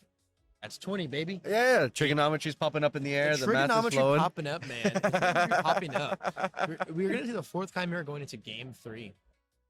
I wonder if there's ever a character you would sideboard for. I don't think there is. I don't think there is either. I think 4th Chimera is just so strong. It's incredibly strong, and the deck is built in a very specific way. It is. That I feel like the way you've built it, like, you would have to sideboard, like, you'd have to smoke screen sideboard almost into kind of like an alternative strategy. Yeah. You run a lot of good cards, but you may have spoke too soon, young man. I mean, I am okay with being proven wrong. Absolutely. That is one of my favorite things in this game. I love when I formulate opinion and I'm proven completely wrong. I think it's the coolest thing. Absolutely. I love it. It means I learned something. So we're gonna see the Sato side.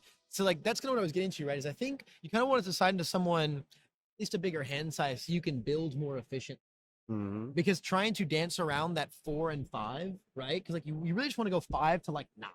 Right? Preferably, yeah. Preferably, yeah. So that you can actually have some semblance of a defense when they once per game you. I like the idea. I mean, walk away from this like dance that both decks are doing and just utilize a Absolutely. character that allows you to be able to go into that push build and say like, okay, force your once per game on me and I can manage it. Absolutely. Yeah. And I mean it's a very similar main deck. You know, we saw Sato on order, right? Back in the set 1 days. And it's a very Yep. similar, it's the good stuff foundations. It's a lot of the kicks mixed with 1.3s and just value stun stuff. You know, jolts 1.3s, extends, high engines, you know, et cetera, et cetera. Just the good kicks and Yep. the good kicks and the good Denki attacks. Because they're just that good. Oh, okay. It looks like we have opted not to side into the Sato, maybe. The man is making me switch up my panels. Yeah, dude, making you work, man. He's making you work for it.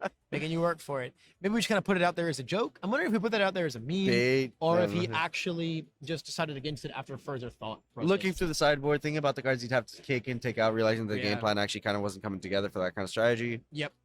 I've definitely been there before, right? I'll make a sideboard. I'll start siding it. Then I'm like, actually, I don't think I want to take these cards out of my deck. Yeah, the way that this is rolled out, I really need this, this, and this. Absolutely.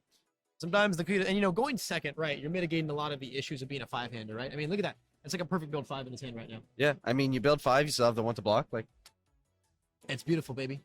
It's beautiful.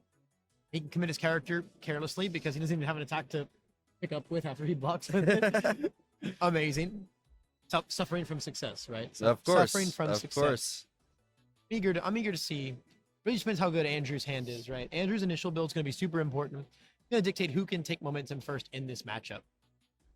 You know, it's funny. We've starved you guys of the fourth kind showcase for so long. So much. That we had to bring 2 of the man. we had to bring 2 of the man on board for the job, Yep. of course. Kept talking about the spice, and The spice. took us a minute to actually get us get him on here. I'm wondering if this is gonna be his event. You know, Hey, I'm wondering because it kind of looked like that for Vegas, right? Yep. It was kind of starting to look like that for Vegas, man.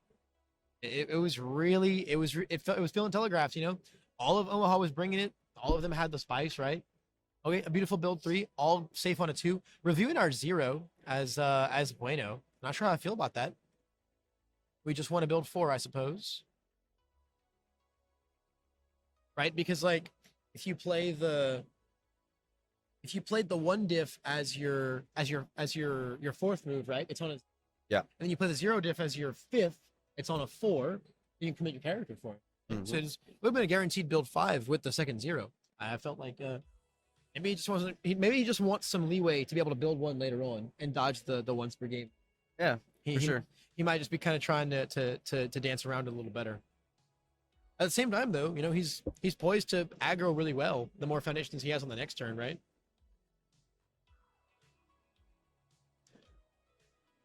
That was interesting. I feel like I would have tried to. So if he had ice gliding that one, we would have been able to block with one of his moves, check bad, and still pick it up with the 4th kind commit. You're taking a couple less extra damage. So And there's not a lot of flexibility what we can do here. We're gonna extend, see what we draw. yeah, we are going to extend. I'm into it. Nothing wrong with a 4-for-4 cantrip. It'll do what it does. It's a great place to be in. Oh, making him commit with the Desperate Times. I like it. And we're going to draw off of the... Okay. Pass the torch for the draw. Sure. Oh, No, okay. the extend for the draw. We call in for backup.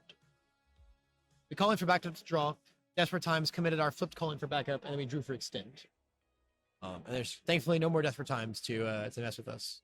But a pretty spicy draw with the secret rare there. Very, very, very spicy draw with our full cowling. Things could get really interesting here. Double lineage in hand is a very, very powerful build right there.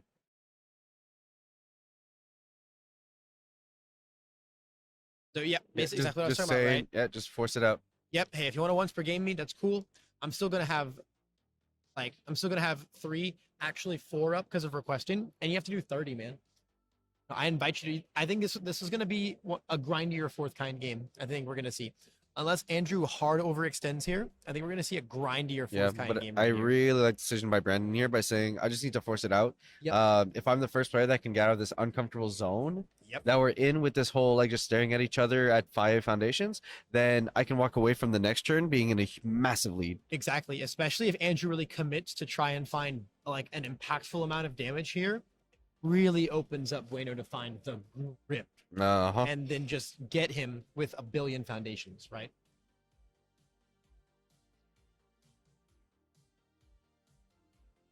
Yep, requesting already the ice gliding. Such a strong play.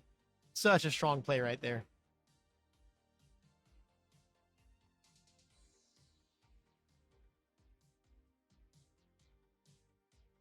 It's really good. So we held a lineage and the 5% here so that we could very easily block 1.3 and also still keep our 5%, our full cowling. Man, fourth time with that free block. Super good. Yeah, it's super good. Monumental. All right. Beautiful. Building out. Now the fourth card.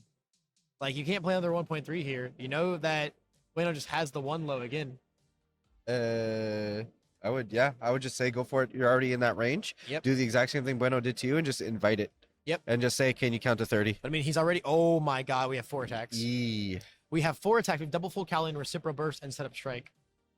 This could get, and double lineage. This could get real nasty. This is a lethal once per game turn right here. Opening with the okay, not the check we wanted, but it's okay. We have a lot of foundations. Interesting going for the 5% here. So we're gonna play the first one here, I assume, just as kind of like a throwaway move. Right. So I think the game plan here is probably 5% setup strike, foundation, 1.3, and then 5% again at the end, possibly.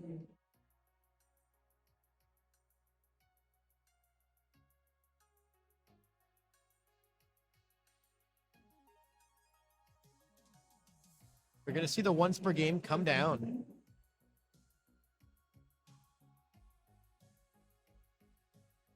As good of a time as any. Yep. I think what we want to do here is probably just set up strike.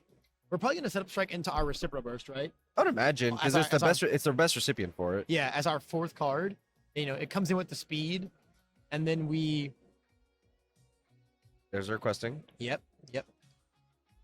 And like between double lineage and 1 momentum, we can do a lot of shenanigans that make this reciprocal burst really big. Yeah.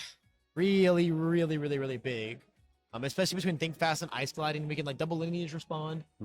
We can give it like 8,000 speed. Yeah. There's 2 benefits, right? Bueno obviously has more resources to be able to go into a big aggressive turn. Sure. But it also gives him more tricks. They're able to dig deeper into these attacks and just make their stats wildly tougher for Andrew to deal with. Yeah, totally correct. It is very easy for us to be playing 4 attacks this turn as long as we don't check horribly. So we check for the full block and have to commit nothing on this one. You know, this was kind of like the bait one, right? Yep. It looks like we're not okay. There we go. The respond, and pick up our 1.3. Now this is an interesting spot to be in here, right? Okay. Okay.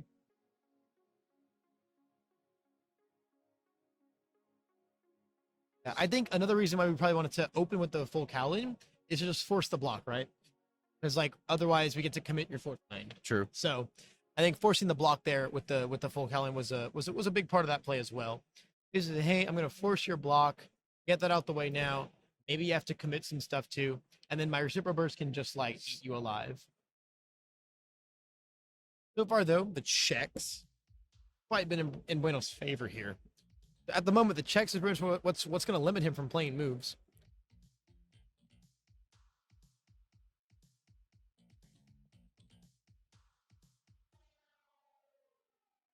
Thankfully, he can still check bad one more time on the setup strike, although it's going to remove a lot of his plays to make his reciprocal burst big if he's got to commit more foundations. We're going to see commit the lineage for a think fast. Okay.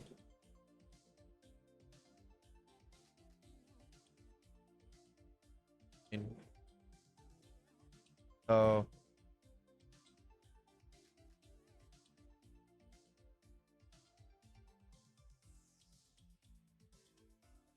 And it looks like it's got the -1 speed because of ice gliding, right? You know, we know he's got the 1.3 in hand though. So yeah, the decision markers here are very interesting. because the 1.3 is a low block.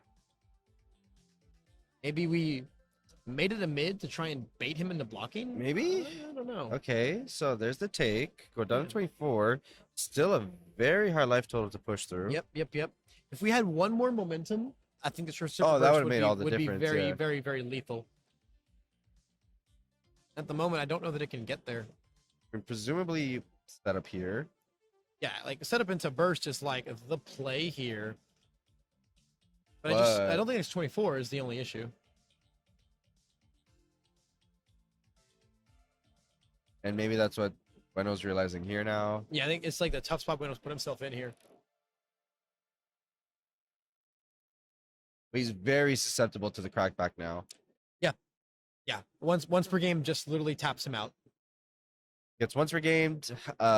Andrew's got passing the torches to be able to draw into some more gas. Yep, and a lot of foundations. A lot of foundations to try and pass checks.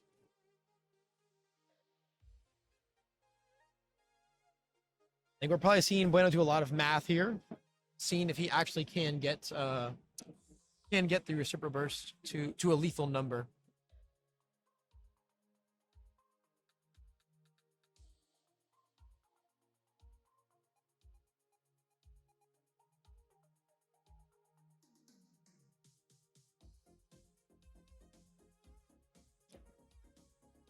I think there's a world, right, where he can like ice gliding it, respond for damage with lineage.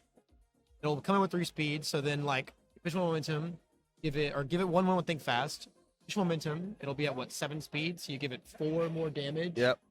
And it comes in with 4, and so that's like what 5, 9, 13, 16 with lineage, 1 with think fast, 17 damage move. And the setup strike is a 5 damage move. It's good, but it's not enough. No, it's 1 short. Yeah. it's too short. It's too short. That could be 22. That's also if setup strike doesn't get blocked, right?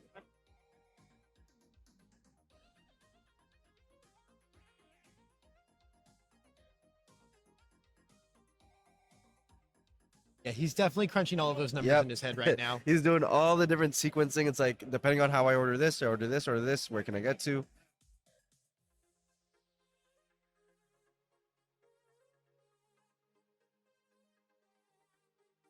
Yeah, I almost feel like it's hard to pivot now for this turn, right? We played moves in an order that kind of says we have to play all of our moves. You're kind of forced into it because you're not really going to be in a blocking position going into the crackback turn. I mean, no, yeah, you're blocking nothing, so you might as well do that 22 damage, right? And then and hope just Andrew draws really bad. don't draw 30, right? Yeah. Just don't draw 30, because like you're already at 6, right? You're already getting once per game. You will not have foundations. The one benefit that Brandon has here is that his build leans a lot more on the heavy draw, big damage cards. Right. Whereas I think we're seeing Andrew tech in a lot more. Tech, we're seeing the jolts and the stuff like that kind of lend themselves to putting your opponent in a tough position. But if your opponent's already in a tough position, the cards aren't as impactful as just raw number cards. Right. Yeah. No. Definitely the Omaha build is definitely a lot more just like all out, right? It's all out aggro. Yep. Like the game should not be going past the 3rd. Right? We should never enter this game state ideally if everything goes right for that build. I'm interested to see how Bueno will navigate out of this situation. He's definitely thinking very, very, very hard about this. It's an incredibly awkward spot to be in. I mean, the pressure's really on. He's the one down in the game, right? Yes. The pressure is really, really on. I think his best bet is to just simply set up strike into burst, deal, the 20 or so damage, and then just max from there. Uh-huh. He doesn't draw 30. At the moment, there's not really an alternative, right? If he draws 30, it's happening, whether or not you play these moves or not. Yeah, that's kind of where it's at. It's like, You know, unless he just wants to like build the ice gliding and then pass, right? Leave one foundation up. Maybe he gets to block. Wow. Yeah, Okay. build the ice gliding. Okay. Oh. Yep. Sure. I mean, sure. Sure, this is also an option. Yeah. I mean, realistically, only getting one block off next turn anyways, so Yeah. okay. Yeah, I suppose this line is like an okay middle ground, right? Because this probably isn't getting blocked. Well, at the moment it's not, right? Because we know that Andrew has a low block in his Yeah. hand. He's got the 1.3. I think that's I think so. I think the goal here is that we can just hard block the. That's the issue, right? We're going to get fully committed out because 1.3 and then stun 1 and once per game, right? That Yep. will fully commit us out, and then we have our. So I guess the dream, right, is we have our reciprocal burst, right? Our block in hand, and we can just hard block the one. Hopefully.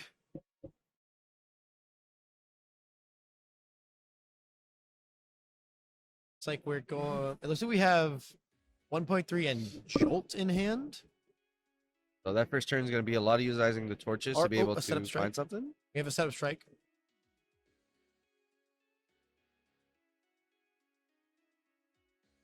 You start with the setup strike.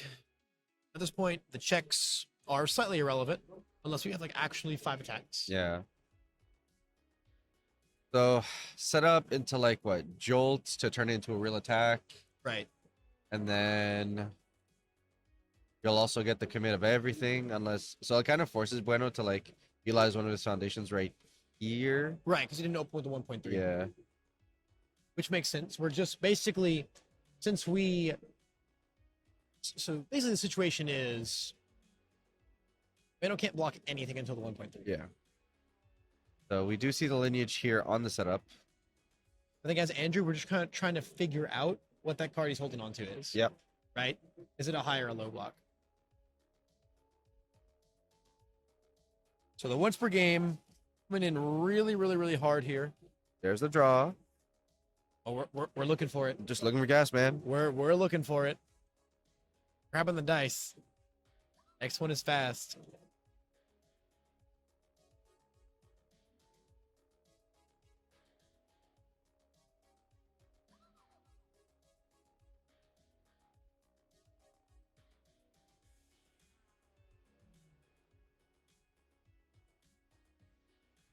All right, we've cleaned up our bin here.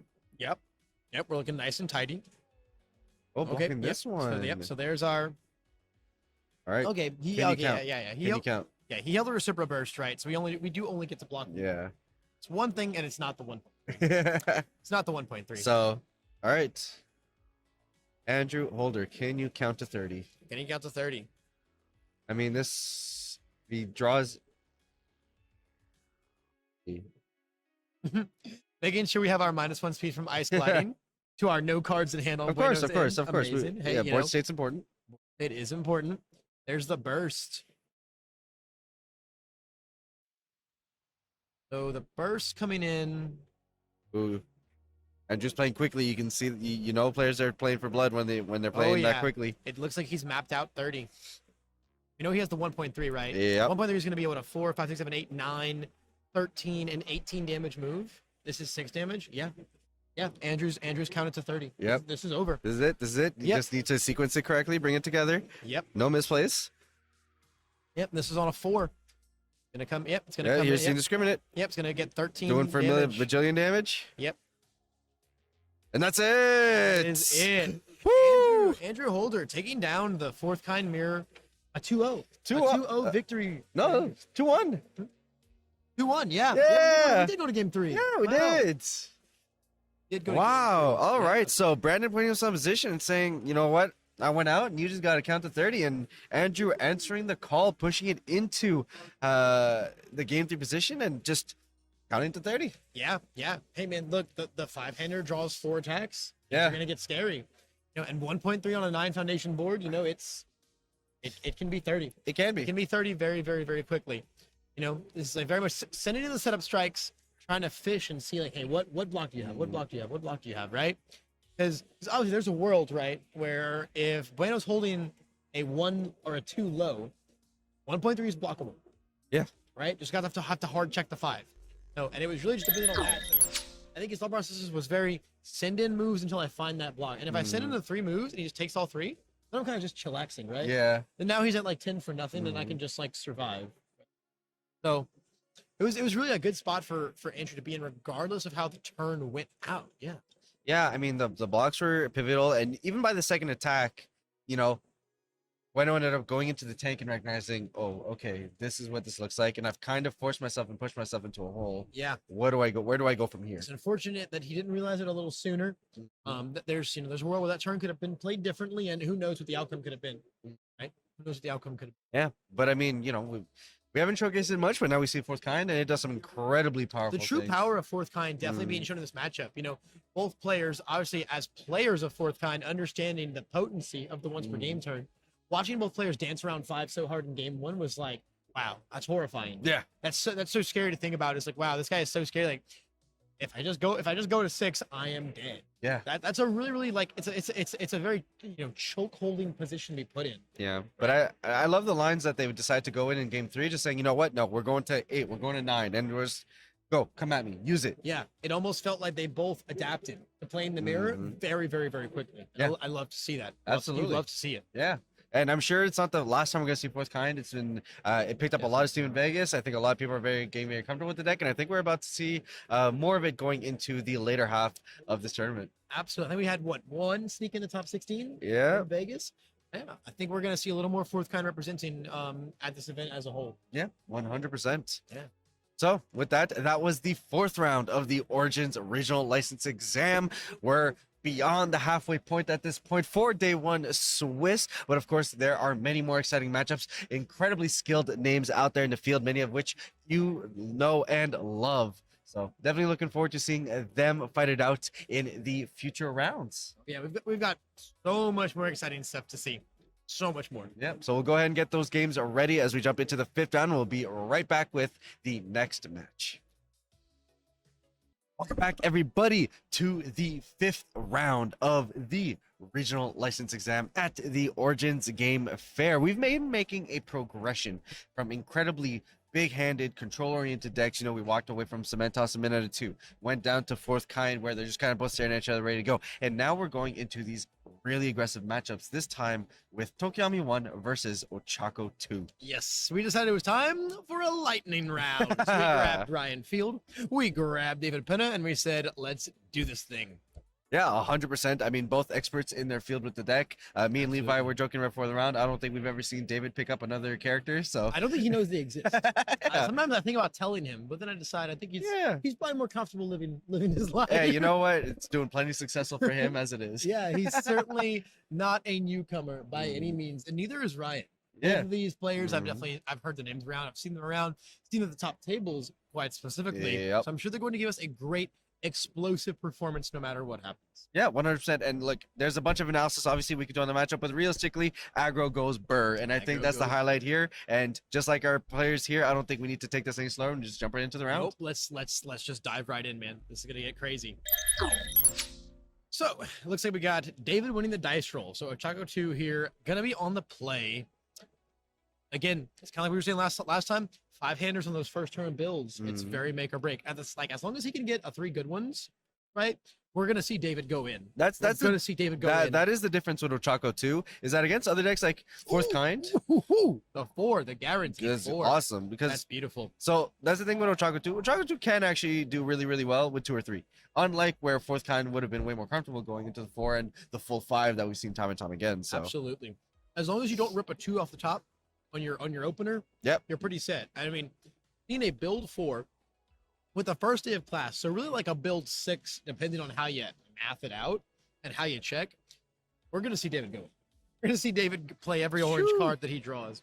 The build 5, though, by Ryan here is really nice. It's set up an and again, extremely 7-hander proper going turn second. two. We're still holding 3. I have to assume we held 1 of each zone. Holding 1 of each zone, so important in Ochako 2. You do not want to let her bounce that first attack. You want to full block that first attack.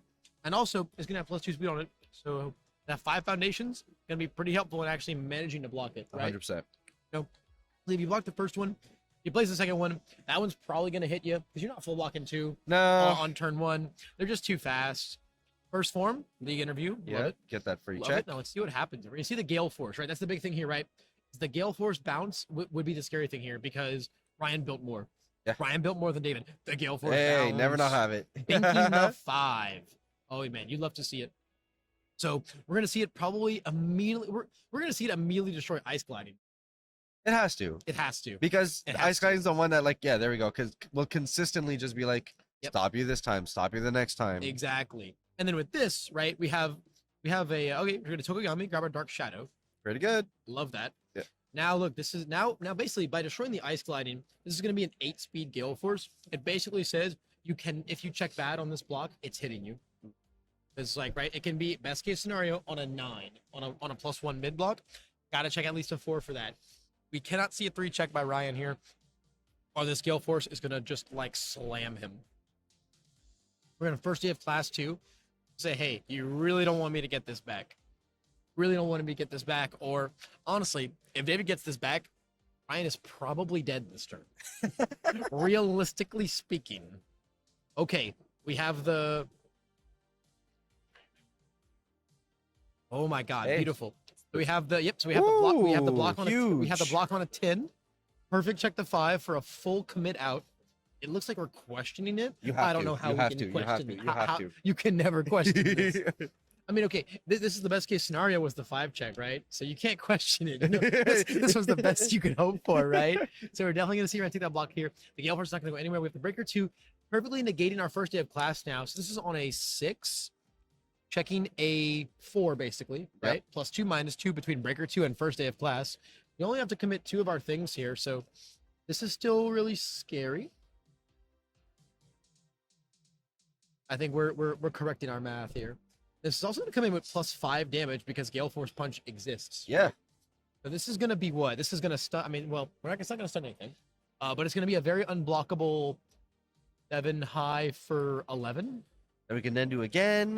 that we then get to play for another 5. So we're getting close, but not there. Actually, maybe if we have a 4 diff after we replay Turn. Yeah, to Dust. afterwards. Yeah. If we have a 4 diff after we replay Turn to Dust, We do That need la- that that- extra one. that last 4 damage can get there. Gonna take our 2 here, make sure that we can blow up a foundation. Well, actually, he has to blow up here because when you replay the Turn to Dust, it's for 5. That's 16. Yep. So we can only take 2 once. We cannot take 2. Hopefully, Ryan's done the math here and recognized that. Well, actually, Tokugami -1 on both of them. We can actually take 2. True. The Yep, yep, commit yep, yep, neck. Yeah. Yep. That's beautiful. We're Everyone's going gonna down to send him. Yep, 9. gonna send him to 9. We're gonna bounce it back. Now watch. This is where we play the second Gale Force. You thought it was over. You thought it was over. Never over with David.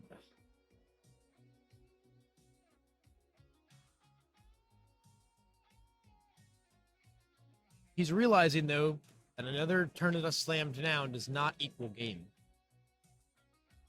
Oh, okay. Going for the build. I like it. I respect it. I like it. Yeah, he's got to chill out a bit. Because you don't finish Tokiyami. Well, I Yeah. mean, We'll see, right? we just need the We'll see. Vegas regional to see what happens Yep, with that. Eh? yep. But I mean, we do have 3 up. We have a league interview to help with our block, and we have a struggling with studies. So maybe we're holding a really good block, Oh, that's right? just not a very aggressive hand. No, that's not a very aggressive hand. Not at all. Oh, this is a hard spot for Ryan to be in. He needed to find like the nuts. Right? Yeah. He needed to find the craziness, right? Really put Ochako in an uncomfortable position, Absolutely. and that's just not enough to do that. No. Well, it's a good check though. I mean, we'll see, right? We're gonna draw a card. We have a latent skill on board, so we might find our way there. And after all that, I'm pretty sure our discard pile will be filled up enough for a sugar rush. True. Oh, hey, let's not, count our chickens before we hatch, right? We do have some filtering to go through here, What happens when this is Sugar Rush, Dark Shadow Ruin, right? Dark Shadow Ruin, and Some Shadow I card. think, yeah, something. Kind of looks like a signature right swing. Right, Mel be able to grab Dark Shadow. Yep, there's our Dark Shadow. Oh, Oh, wait, not no. in there. All right.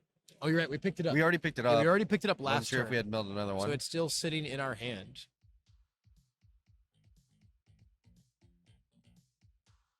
Slam down Dark Shadow, slam down Ruin, and then see where it goes. Pretty much. I mean, numbers. Mm-hmm. Okay, plus Ultra Block. That works. Love it. Pick Now, that up. this creates a really interesting scenario where on our third attack, we get to re-pick up our plus Ultra Block when struggling with studies.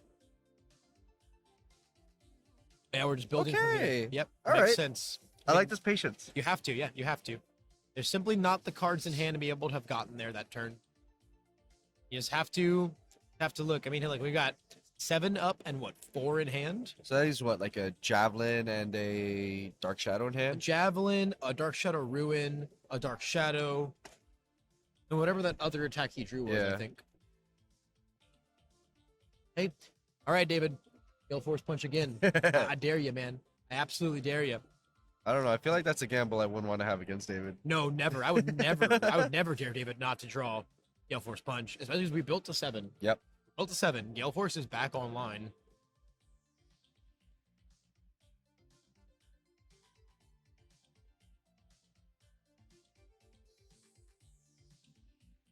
I've been thinking very, very critically about the cards in his hand. Seems to tell me he has not drawn Gale Force Punch. We're thinking. I feel you that'd be like a slam right as soon as he got it. Yeah. Oh, Oh my goodness. Okay. Oh my goodness. This is not the game I thought we signed up This for. is not the game I expected. Wow, triple league interview. Yikes. Wow. Yeah. I mean, at any point in time, you'll be able to block what he wants. Oh my god, we just drew double Heat Wave Crow and Frog. Ice Wall. Oh boy. Oh boy.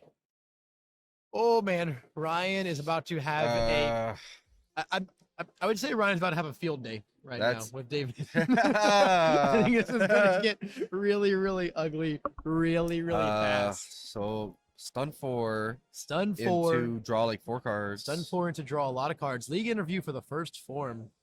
He's found his 6th. Yep, there's our Ice Wall. Check, there's our other Dark Shadow, and we still have our first.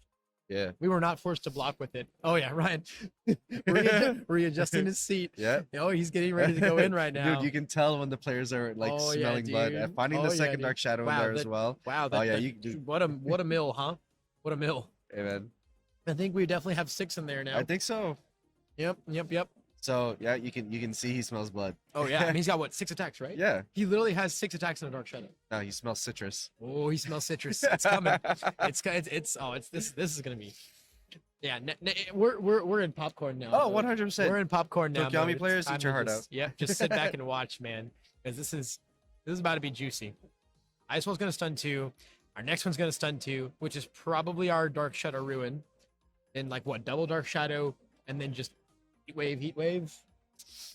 Yeah. Yeah, somewhere between in our draw 4. If we find a Sugar Rush, we just go crazy with it. And like David's got what, 1 card in hand or 2? You should have 3. We did a build 2 pass, right?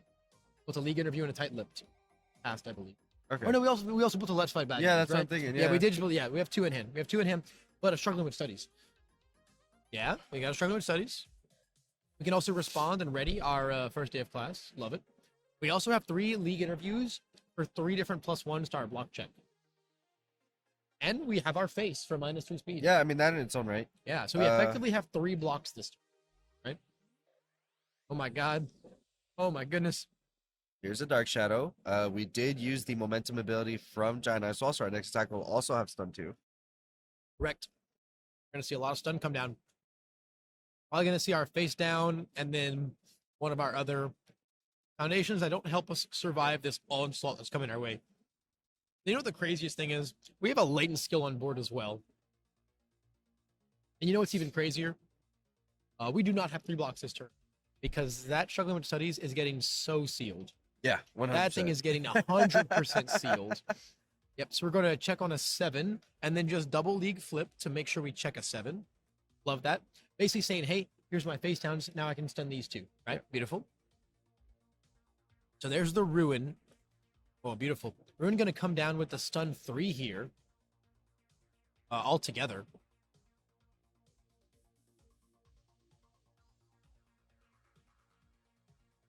It's very scary.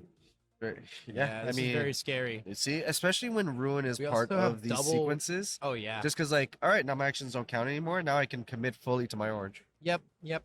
And you're sitting there with double stronger in darkness, about to be double dark shadow in pool.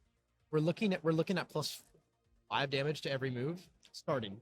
+5 damage. Our attacks are ever more easier to be able to check. Just Yep. rolling here, Yeah, so this is going to end up if we play the second dark shadow here, right?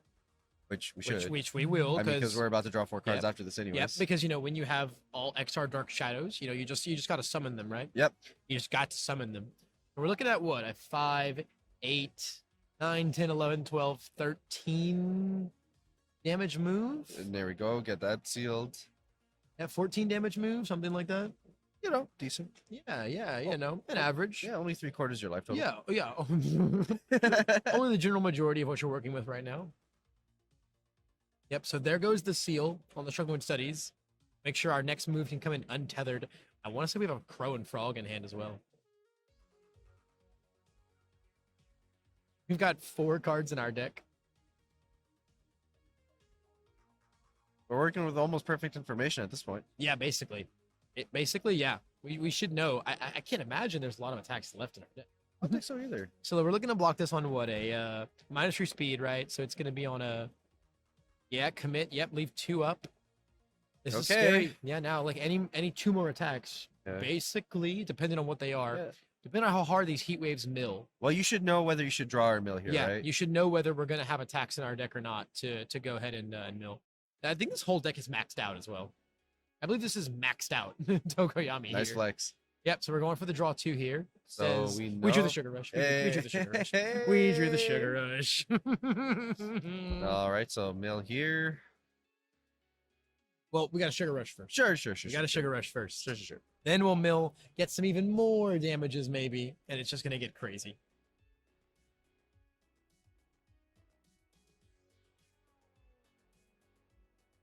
It looks like we've got a javelin, an ice storm, and a heat wave left in our hand. Okay. We're not gonna sugar rush. Well, let's see, because like he's gonna get to be able to mill 2 additional ones here. He's gonna check 1, mill Sure. another 3, and then he can use the latent to pitch another Sure. 2. Yep. At the same time, though, do you want to play the sugar rush on like a 6? Probably not. Right? I But kind of would have liked to have played it on a 4. there. yeah, We'll see though. Maybe he's just prioritizing playing more moves. could be. He knows he would have had to commit 1 or other 2 mill. This is very unblockable at the moment.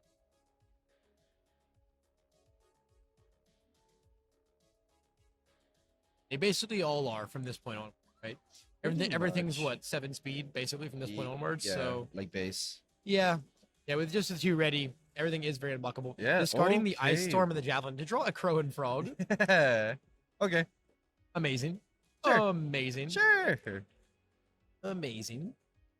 And looking like Ryan, this will probably be his first opportunity to draw some damage out of this turn. Absolutely. So we're going to see what this is currently a 6, 11, a 14 damage move on Ryan's side. It's going to drop David down to 11 if it hits, and then any move basically will get us there. Pretty much. I mean, this is kind of this. Oh is, man, when you see the Tokamei player group up the 5 cards in their card pool, when you see the Chokoyami player make room for like 4 more cards in their 5 card pool. So this is gonna be what, on an 8? So we gotta tap it all for this. Oof, Okay, expensive. I'm gonna ready 1, and then now if we sugar rush, it'll be on a 5. I don't know if we have the 10 now. We didn't play the heat wave, right? And this is only a 9. Presumably? This is only a 10 damage move. Oh no. Oh no. Oh no. I don't know if we got there. I don't know if we're getting there now. Because we had to commit our other stronger. And now if we... But we could... Yeah. That might have been a bit of an oversight there. So we're close again. We're 3. Can't get another move in there now. I believe hang on, no, we have +3 progressive. Yeah. Wow. Yeah, we couldn't get another move in there. Crazy. That was very, very crazy. I mean, the 3 checks, right? The 3 checks were not great. But I think there was a world where if we sugar rushed, right, before milling. Yeah, tightened up our early attacks to make sure that they were not insequential. Yeah. Now it's up to those whatever 5 cards David can't get for. Well, that's sure. That's a great start. Why not? It says, hey, you don't get your 2 defensive pieces. So now this move is unblockable, and then I just replay it and die. Yeah. Yeah, it's pretty unblockable. With none up on a 6 high, none of a plus ultra, and even then it's a half block, so David gets to pick it up. I believe that is going to be it. Gotta see the sequencing come together here for David. Yeah, as long as we slam our +2 speed onwards, that's all she wrote. Hero ready. Yeah, the math does not check out. Down 2-4 we go. Be able to pick that back up. Replay it. Check a 5. Yeah, and that's it. There's a scoop. So it's very unblockable. Yeah. Wow, that was crazy. That I was certainly honestly, thought that we were getting there. I mean, he had the hand for it. He certainly did. Yeah. I think if we just sugar rushed first, I think we would have been able to get there. Because then the numbers would get us. Yeah. Upset. The thing was his. So it really would have come down to what his mill was, right? His first mill on the frigid heat wave. I believe it was an attack, right? The first one was an attack. It was 1 last frigid, and then 2 foundations. So then what we could have done there, right, is basically because we would have had to commit 1 for the sugar rush there. Yeah. So to commit 1 and then playing our 5 diff move tapped us out by checking a 3. But we could have just played a 4 diff move that we had held on to, right? But we discarded both our 4 diff moves. Yeah, if we would have casted the sugar rush, then cycled, then milled, then played a 4 diff move, we could have still checked a 3, gotten there, and it would have been enough. Because the only thing from the Crow and Frog that came from the Crow and Frog was the 1 damage, right? Because it's 1 damage more than our Ice Storm. Yeah. So, but we would have gotten 4 more damage from the Sugar Rush. Yeah, that was really, really, really tight. Easily could have gone either way. I think, when you have when it feels like you have the world in your hand, sometimes. Yeah, I mean, look, it's a blessing and a curse to have everything that you need, because you need that. And those are things that we start seeing at top tables and moving on to here's is that the composure, right? And there have been many championships won and lost over these pivotal moments and kind of how you maneuver being able to have the nuts and then just sequence it. Absolutely. And then little stuff like RNG, especially of course. When you're at top tables with 2 very, very high skilled players, you're going to see the RNG come in so hard. We are a card game. Yeah, we are a card game, man. Those elements are always going to be present. And, again, this is, only our 3rd big regionals, 2nd in-person one. Pressure is always a factor. Yeah. You always got to factor that in. I was,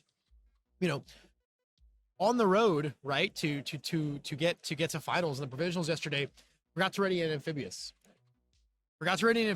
and then was 1 foundation off of blocking the lethal move. What are you gonna do? Yeah. Sometimes you just make those little mistakes here and there, and the sequencing gets you, the tidbits get you. It's just part of a card game. Yeah, but you know what? I don't think you'll ever forget amphibious again in your life. I will never forget amphibious again in my life, man. Yeah, I'll never forget amphibious. I realized it at the same time I realized I made the check, realized I was 1 foundation short to block the lethal move. And that's when it all and came then looked together. at my tapped amphibious and said, oh yeah, I did clear my card pool last turn. Yeah, it was a very, very, very upsetting realization. Very upsetting realization. Again, that's just part of the game. It is. That's just part of the game, I mean, we're still so incredibly early into the lifespan of MHA. Absolutely. We're only 6 months in. And I mean, players are playing at such a high skill intensity. I mean, David and Reinfield, both these players that we see consistently at top cuts, if you've paid any attention to what's been happening on the provisional, yourself, Levi, breaking into 3 3 3 top 8s. top 8s. I'm not gonna lie. I bought tickets for all 5 provisional, and I really wanted to play in all 5, but that's not how things worked out. That's not how things worked out. We were not about to drop from the first one undefeated with Stain 3-0. It was not happening. We had to continue to challenge the fakes. We had to continue to Exactly. purge, So right? we're in a world right now where a lot of players are defining themselves. Nathan Dualtz. I mean, you know, Yeah, you can't yeah. go one tournament at this point. Then you with him kid, there then you where we kid on can't the talk- block. Then you kid on the Honestly. block, man. So- That's so cool, right? Is, you have players playing at very similar skill levels with people who have been playing 6 months as people who have been playing 16 years, right? Like it's crazy. Yeah. It's crazy the dichotomy between the new players and the old players and how fast they're getting into the groove of things. David siding into the Moneta The Moneta too. swap. Look at that. Okay, that's very interesting. That's very interesting. I like that a lot though. Yeah, I I like dig it a it. lot though. That is such a great defensive side, especially going second. Now I'll bet you if I'll bet you if he loses this game, He's got to go back. sides back in probably going first. But this is an amazing going second side. I love this. I love this. So much interaction and interruption between Moneta's playstyle. He's really going to challenge Ryan, right? To play around. It's going to be a big challenge yeah. Ryan's going to overcome. Especially against Tokiyami, where it's like obviously tries to play with a very cheaty card pool, right. where a lot of it doesn't count for progressive or a lot of makes things cheater. He's like, no, I'm gonna clog your card pool, and on top of that, your best attacks are gonna go to 0 speed. Right. Yeah. And the speed's so relevant, right? Speed's so relevant. So I mean, really interesting to see how Ryan overcomes that hurdle, right? Is he gonna be able to, as David sits there and tells him, no, actually, you have to play the game like the rest of us, Yeah. sir. You don't get to do these things anymore. Yeah. That's gonna be very interesting. Ryan, Right. it looks like Ryan has a very angry hand. Like I've heard Bromley say time and time again, you're gonna play with progressive, darn it. 100%. No one detests the cheating of this game's progression system more than Christopher Bromley. So it looks like even though he's holding those 4, it's probably a perfect 4 build. Look at that. Beautiful. And just gotta call it there. Yeah, some very nice ones too. Very, very nice ones as well. At the same time, though, the second he starts swinging next turn, one of them is going away. Yeah. One of them is going away and right into his card pool. See how David gets through this. Again, true 5-hander for the time being. Got to see a really, really, really nice build turn here. Draw our turn to dust, draw our 2 new cards, and what happens?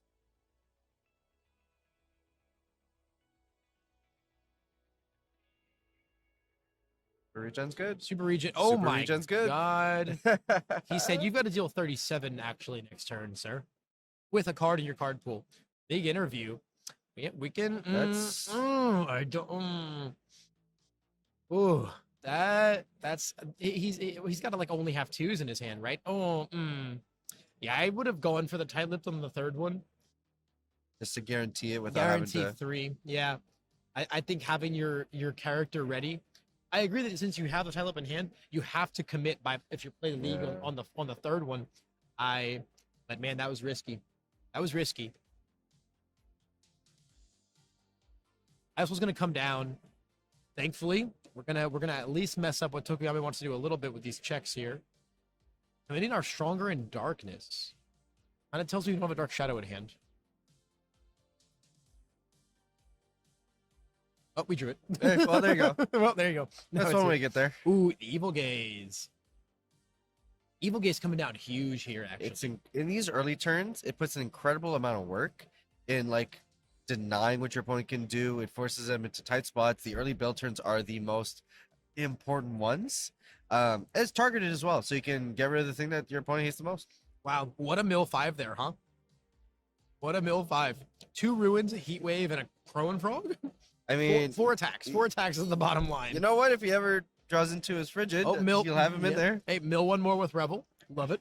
Love it. They're in there. We're at 6. Because like the stun 2 is coming down. Can we? I mean, with the -2 speed, this should be a no-brainer to block. Okay. Well, maybe not with the dark. Oh, yep. Put another attack in there. Love it. Of course. Get them all out the way. Yeah. Get them all out the way. We could see some nasty stuff here. Looks like we have a javelin in hand and another dark. We have another dark shadow in hand, I believe. There's the block coming down. We're about to lose our Revel as masterpiece. I have to assume Yeah. you pop the ready one here all day. Very Uh, unfortunate. Not being able to get any damage in for now. Pro Windfall coming in, checking the 8. Cool. Losing our Revel makes us very sad, but this is still going to be a really big damage move coming in. And by that I mean it's going to say I flip 2 super regions, right? I'll gladly flip 2 super regions all day. I believe David is handless now.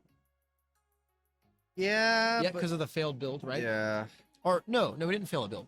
Oh, because Well, the evil gaze the evil passed, right? gaze. Yeah, we held 2 evil gaze and block. Cool.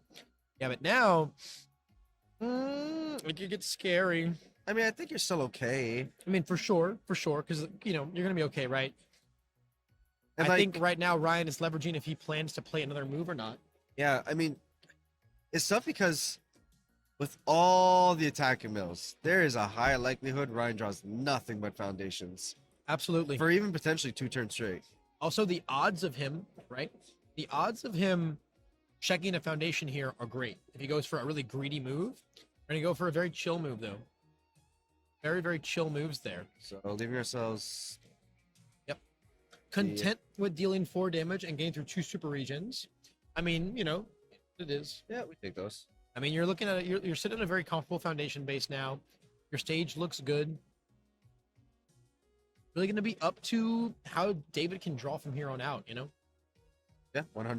Because at the same time, while I love this character side against this matchup, this deck is very structured towards just mollywopping people. Yeah, I mean, right? you play attack cards that are just incredibly powerful. And to be honest, you don't have to be an Ochako to get the best usage out of them, right? Like you can still Not at get all. it's still very solid, still like here, turn it does, right? Stuns, put some good pressure, could potentially either cost 2 life or blow up a foundation. So Yeah, he's certainly just got a slew of good moves still.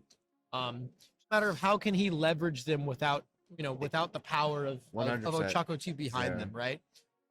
I have to assume he's tested, this character in this main deck more than enough to be so comfortable siding it. I'm just eager to see what comes different, right? Because sure, this turn is us, might hit, and then what, right? yeah, We play another move like we always do? Not necessarily, not with all this progressive, all these actual checks, right? It's a interesting spot to be in.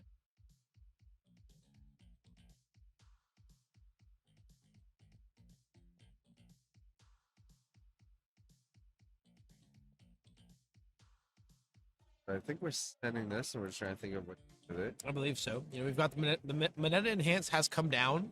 We are stuffing that pool. Yeah, We do have a forcing surrender though, right? At the ready. That's gonna be a nice tech piece in the turns to come. I think Ryan's just kind of debating if he really wants to block this or not. It's only a 4 damage move. It is not the most threatening thing in the world.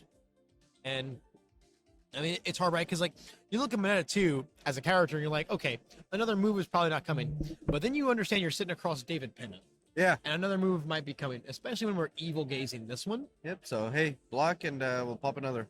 Yeah. Now I think you definitely don't want to block this move, right? You just take full. Yeah, because otherwise, I mean, I imagine you get rid of the latent, right? Oh, we're going for the block on a 7. Check a 5, 6, 7. That's perfect. Well, he gets to. Blatant? Yeah. Maybe I popped the league interview. One of the two. Yeah, One of the two. That's a tough choice. Or honestly, the stronger in darkness is a contention point as well. better, Yeah. stronger in darkness. Yeah, Fair enough. I don't disagree with Yeah, that. I'm okay with that as well. Card's insane. Here's the howitzer. Oh my gosh. Hey. Oh my gosh. Okay. And we have destroyed a foundation because we destroyed one of our own. Turn to dust is enhanced. This is definitely checking all the way. Now this is really scary. This is a big move now. A big move. It's already looking pretty unblockable, so we can just send it. It's gonna be the freest 6 damage in the world. We might even see another move here, to be honest. We could. We Maybe- honestly could. We still have 3 ready, and this is David we're talking about. Yeah, because Mineta also has the benefit that every attack that hits in actually acts as a defensive piece because the momentum utilized in Mineta just makes it so much more potent. Absolutely. We have 1 card in hand, 1 momentum. I see a Dark Shadow Rune. I see an Ice Storm. I see a Crow and Frog. And I You know see what? a Heat Wave. gonna Still get- drew a lot of attacks considering how many he's milled out already. Yep. But with only 4 foundations and Moneta, how deep can we get? You know, because we use our force and surrender, right? You know, it's going to be a big question of how deep can we get. Like, if anything, it's highly possible that Ryan would have liked to have spent this turn building, 100%. but his hand has told him the polar opposite. You opted to play Bird today. You know what you're here for. Exactly. You know, I mean, I have to imagine, you know, we're looking at similar ratios, right? As the Vegas list. I have to imagine The ratios that you love so much. the ratios that I love so much, those insane madman ratios, man. I have to imagine we're looking at something very similar. I mean, when a little over, you know, 52% of your deck is attacks, you're gonna have these hands. You are going to draw attacks. That's You for sure. are gonna have these hands. You know, I cannot tell a lie. We started off with the Dark Shadow Ruin. Get to put our committed one in there, no problem. Yep, saying. Gotta make it costly for you. Yep. So here comes the latent skill. Gonna see if David regrets his decision or not to not get rid of that. Drawing 2 grade. Looks like it didn't end up affecting a whole lot.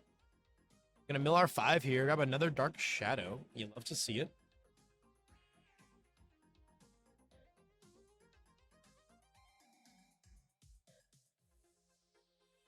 So, have to imagine that David ends it with a high block in hand, right? You know, you gotta be ready for ruin. You right? have to, because you know it's coming. Absolutely. And then after that, it's kind of just up to the will of the cards, right? As far as what our momentum discard draw one goes. You're gonna get that Dark Shadow out of the card pool. You love to see it. You love to see it. Gross. David said, "I'm citing Moneta to it, and I'm bringing forcing surrenders into my deck." Yeah. I mean, after Vegas, I mean, even You have before to be Vegas, ready for the you have to be matchup. ready for Tokigami, and then after Vegas, you have to be even more ready. Yeah. This is the resurgence of the bird now. 100%.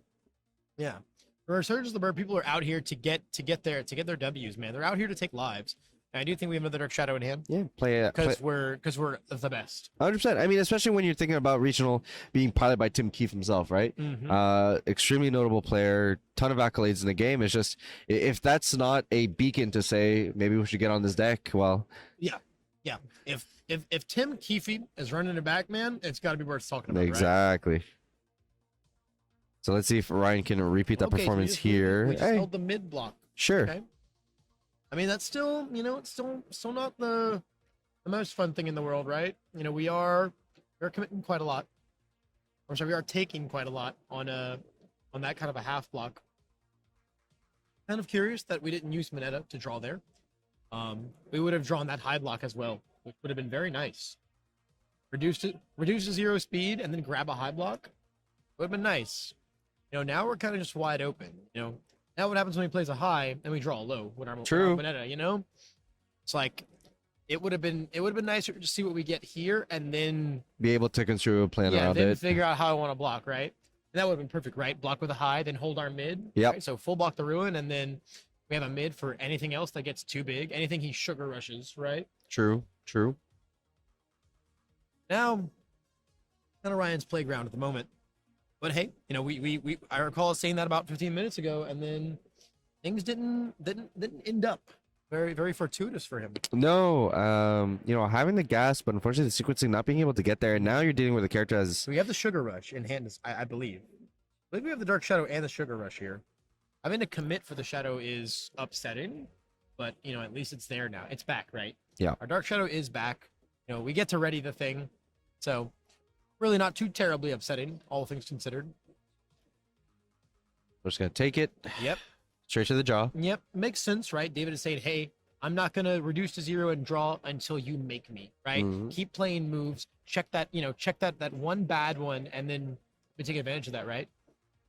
Heat Wave's gonna come down, so he can either mill or draw, and then Yeah, sugar rush. Let's so- hope that we get our sugar rush on. Man, what an insane card sugar rush is. It's so good. It's so good. It is mind-blowingly good.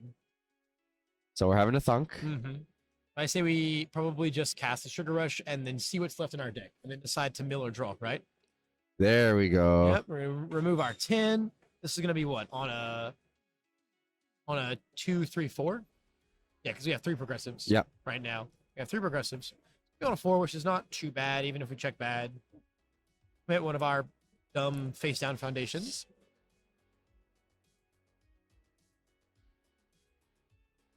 I'm binking the 5. You love to see it. is gonna be so. This is right now. It's in like the hands of. It's in the heart of the cards now, right?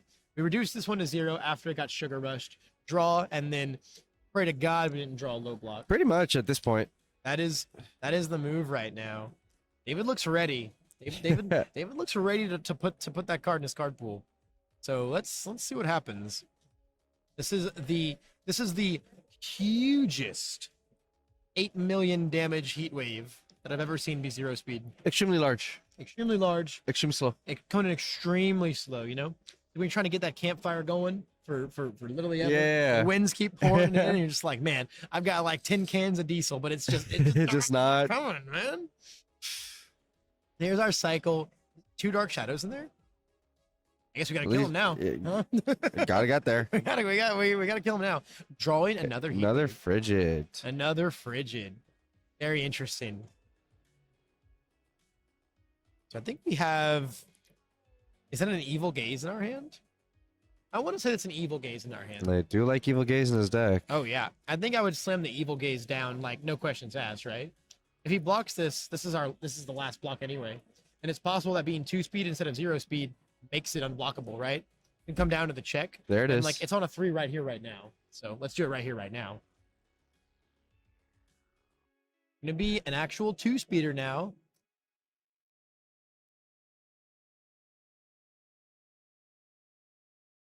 The only issue is I think we've only got a bunch of 5 diffs in our hand. And on an 8, if we check a 3, it's over. That's kind of our boiling point right now. So we drew a mid block. You are going to commit. Yep, we're going to take half, and then that tight lipped is gone, and now we just have to deal 9. Oh no, we have an ice storm in our hand.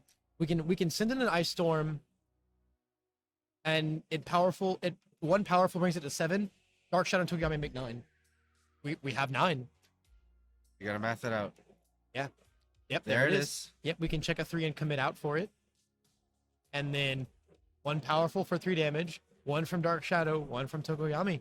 9 damage is here. All right, so Ryan finding the strings here to be able to force finding it the strings into yep, game 3. into game 3, baby.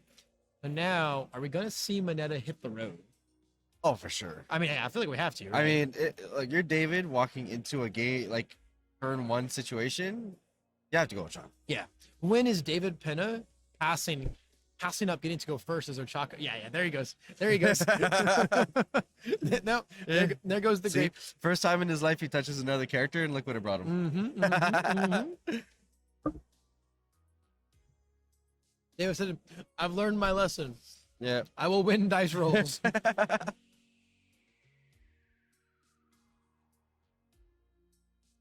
Can imagine we're gonna see anything super weird coming out of Ryan's side. I don't think so either. You know, Everything we've seen so far pretty standard. pretty standard. Yeah, pretty standard.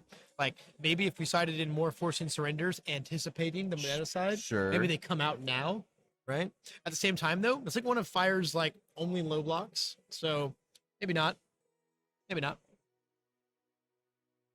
We're definitely getting some kind of siding from Ryan, though. David for sure.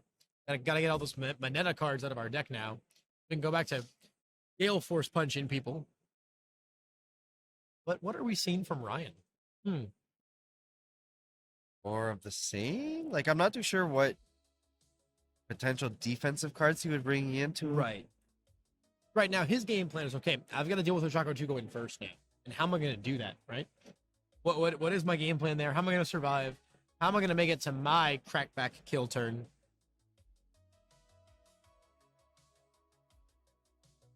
All right, so it looks like we found our pair, got them in there. Yep, they're in there. They're in there. There's still a lot going over on David's end of things.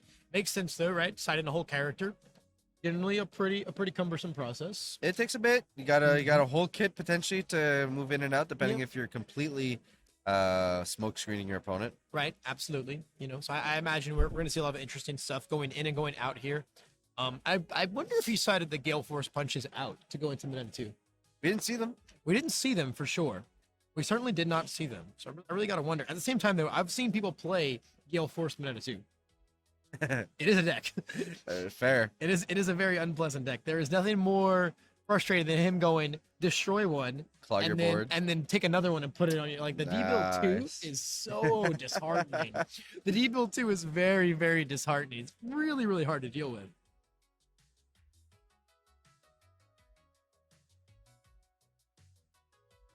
Still boarding here for David. Mm-hmm.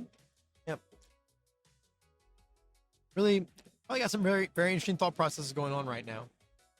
Look at that beautiful shuffle.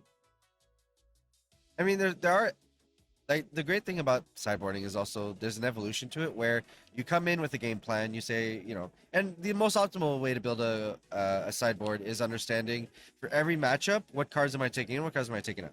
Absolutely. And then based on the build that your opponent's on, some tech choices they have, you have a slight evolution where you recognize that some of the things that you had planned to bring in don't really work as well. So there's that back and forth between you and your sideboard to understand what the best plan is. Because at the end of the day, your goal is to always build the best main deck possible. For sure. Yeah, at the same time, though, I often find a lot of my main deck choices could be affected by my sideboard. Yeah. Right? It's definitely a matter of like, man, I really like this card. I want to play it, but I'll play this other card because this other card can interact better with it in the sideboard, stuff like that. You know, a lot of times it very much influences my main deck choice. Yeah. And yeah, that's what's so interesting about siding, right? Because you can decide, you know, you can decide answers and stuff, right? Oh, hey, this card is good against this, et cetera, et cetera, et cetera. But then also you can decide completely, you know, characters and alternate strategies completely.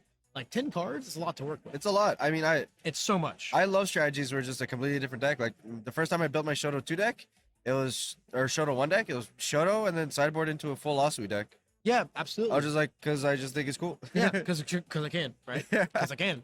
Yeah, that's one element of sideboarding that I have so little experience in. I'm always very reflective towards citing answers. Yeah. You know, I never really think about citing alternate strategies because I think it's, you know, it's very challenging, right? It is. It's an It's very tough. intimidating aspect. And not every deck can do it. No, it's a very intimidating aspect. You know, someone told me that, like, hey, for some matchups, you should be citing a Eraserhead in your Stain deck.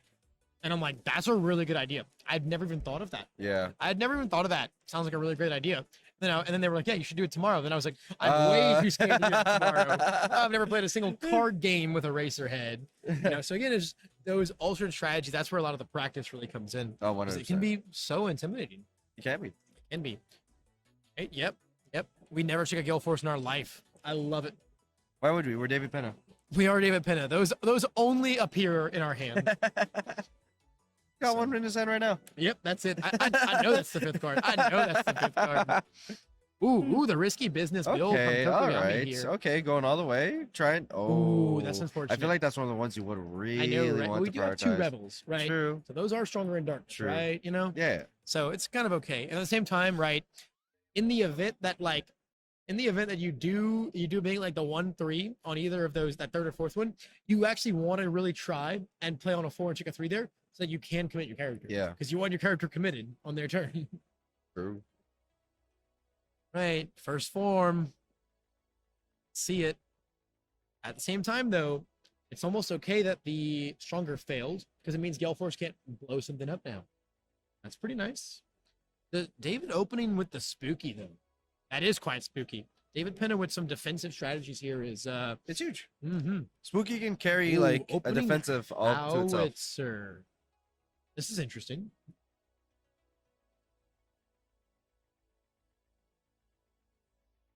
It is incredible the amount of mileage you can get from the rival decks. There's some busted cards in there, man. Fasten the Torch, that's a crazy card. Yeah. Yeah. Reverse throw, crazy card. Lane skill. In skill, Crazy crazy card. card. Crazy card. So, opening with the howitzer here is strange because it makes me think, what else, if anything else, is coming? Right? I mean, I feel like it almost just straight up says, This is my only I, move. I don't. That's all I got. Yeah, I feel like it really does. We're just saying, okay, hey, please don't have a hell of a low block, all right?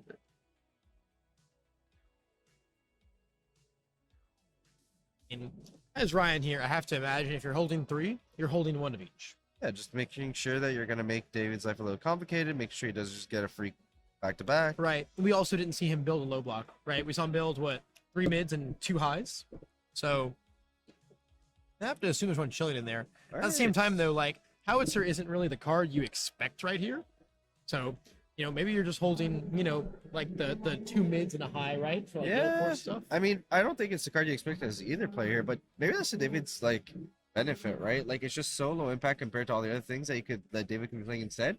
That forces it that like you're just kind of like, sure, I don't mind taking this, but it's still a quarter of Tokoyami's life. Yeah, it's big, And- right? And then it lets him do, more attacks for cheaper, right? Yep. So I have to imagine that we just didn't have the low block here. So it kind of surprises me that we don't just like replay the howitzer. Just because our opponents indicated to us that he's just willing to take it. Yeah. Yeah. It makes me feel like it could be a bait, right? But like what's the risk, right? What's the risk? It could just be a bait. Hey, please replay that howitzer, then I'll full block it. But then why wouldn't you have just full blocked it in the first place and stopped it from picking it up and Yeah. getting this check and all And that I would have rather jazz? that because like your opponent's indicated that potentially doesn't have the block. Yeah. And now you're playing like naval, which is kind of fine, but I doubt you're But like gonna he's do gonna the block it flip. with an ice storm, right? Yeah, And like- then what do you do? And then like I would have rather held that breaker in my hands. Absolutely.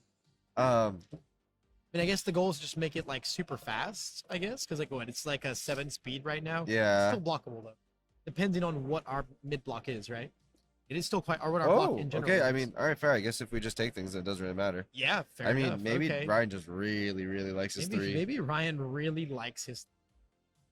You could be so right here. I mean, this is like Jiro plays at this point, where I just see the Jiro play like face tank everything. Yeah, man. He's just like this Sometimes, hand's look- too good. Sometimes you've got double Crow and Frog, Dark Shadow Ruin in your hand, and you have to block with your face. Yeah. No, not the howitzer. Not the howitzer. So David just really carefully considering what else he can give up here as far as his blocks go. That's okay. So we have an Ice Storm in hand. And it's like our only move. I don't think there's a world where I ever would have not Ice Storm blocked that maybe. Like the cards in our hand right now just don't equal game. No, and like, Now we have to survive another turn at 10 health. and don't get me wrong, like Ice Storm's a good card, but Great card. it's not very impactful offensively. No, Until you have Yeah, momentum. not at the moment anyway. Yeah. That was kind of the most textbook breaker 2 block ever. Yeah. All right, Javelin. Javelin's here. Javelin's here to get down. I mean, I feel like you want to at least sling one move, right? Because you can draw with call in for backup. And then go find your Dark Shadow, right? It is also very amusing that we just threw away our breaker block as David, and then now the Javelin comes down. So maybe it was the big brain play after all. Maybe. Okay, we've drawn some interesting cards in these 3 cards here. It's possible that we might get something going this turn. Find our Dark Shadow. Pretty good. Pretty Last good. card. Pretty good. We have seen 11 cards this turn now, so hard to believe we can't make something out of it. Does that mean that we're in the zone for something in particular there, Levi? We might just be, man. we might just be, man. Things are gonna get pretty spicy here. I cannot tell a lie. Yep, Rebel for damage. Rebel for Roll the damage. Okay, cool. Yep, seems cool. Seems cool. This is a very big little Hellflame Javelin, man. It's a very, very large Hellflame Javelin. I don't know if we can afford to really block this as David here. Oh, just take it. I mean, the great thing about Ochako being as aggressive as she is, she's also has an incredible buffer for health total. So Oh, absolutely. Absolutely. And like the on-demand -3 speed, right? Yep, checks an 8. Good to me, man.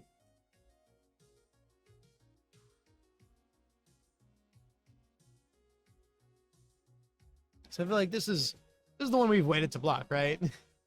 This is the one we'll -3 speed and block. presumably, It doesn't really get much bigger than this unless the Sugar Rush comes down.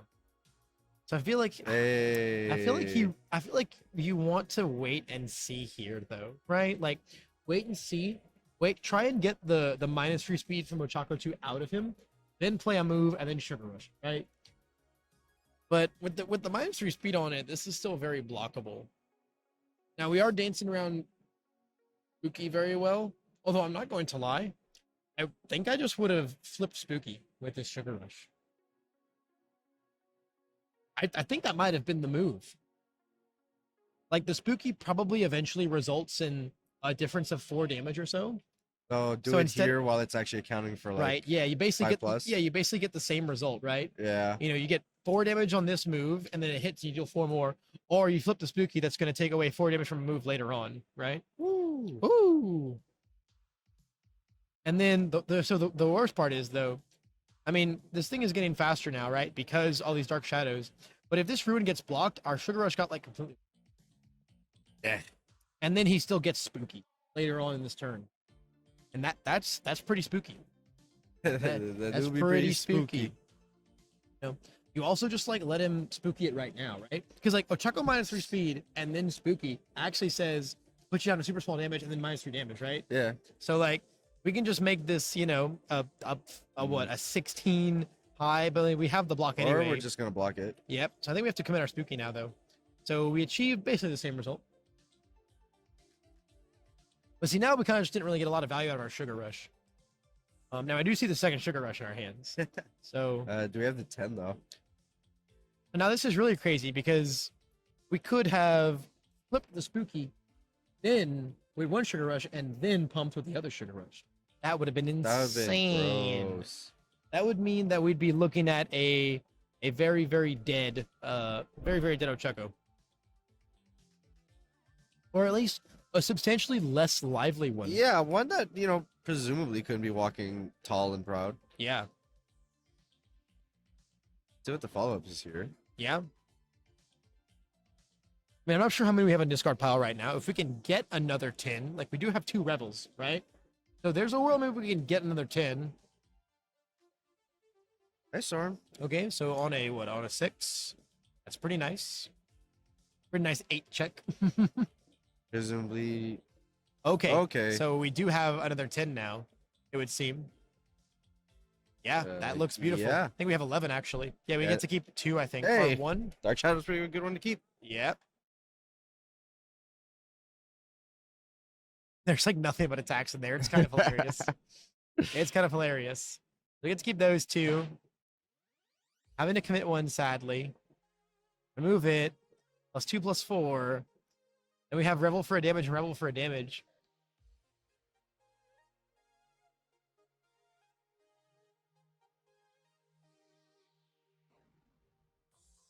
Nicely centered attack. Yeah, I mean, this is going to bring him, what, down to 13? It's possible.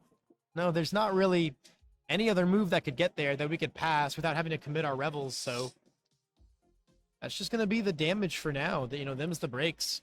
See what kind of a hand David draws. I suppose not replaying the Howitzer was also a matter of trying to keep that high block in hand, right? That is our one high block. So True. playing the Naval Laser afterwards makes a little more sense. And I mean, it worked out, right?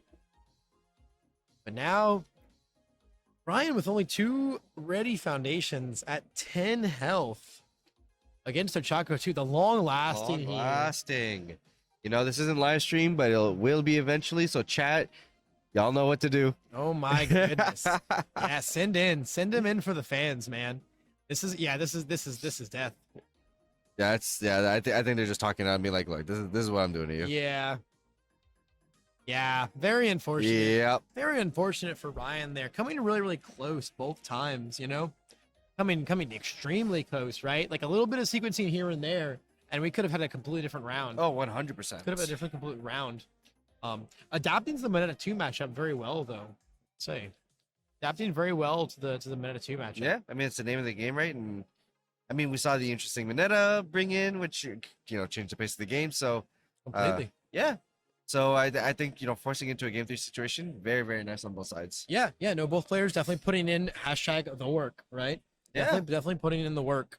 But you know, again, surviving David Mineta's legendary Ochako 2 turns, it's just no easy task. Man. It's absolutely It's not. no easy task, and you definitely can't fault Ryan Field for falling prey to them. You know, he played to his strengths, but sometimes, you know, as the bird, you know, when you have to get there, you have to get there, and True. that's just not always in the cards. Nope. you I know? mean, game 1 was not the aggro matchup we were signed up for. Absolutely. They went into the longer half of the game, and then once you're dealing with that many options, it's easy to get lost in the sauce a little bit on that and one. you know the potency falls off, right? As you Yeah. have, you know, it's much more advantageous to start, you know, swinging in big like that when they're what 3, 4, 5 Yeah, of foundations. course. You know, when you've got a really ready stage and a really like ready hand prepared to defend, it's a whole different scenario.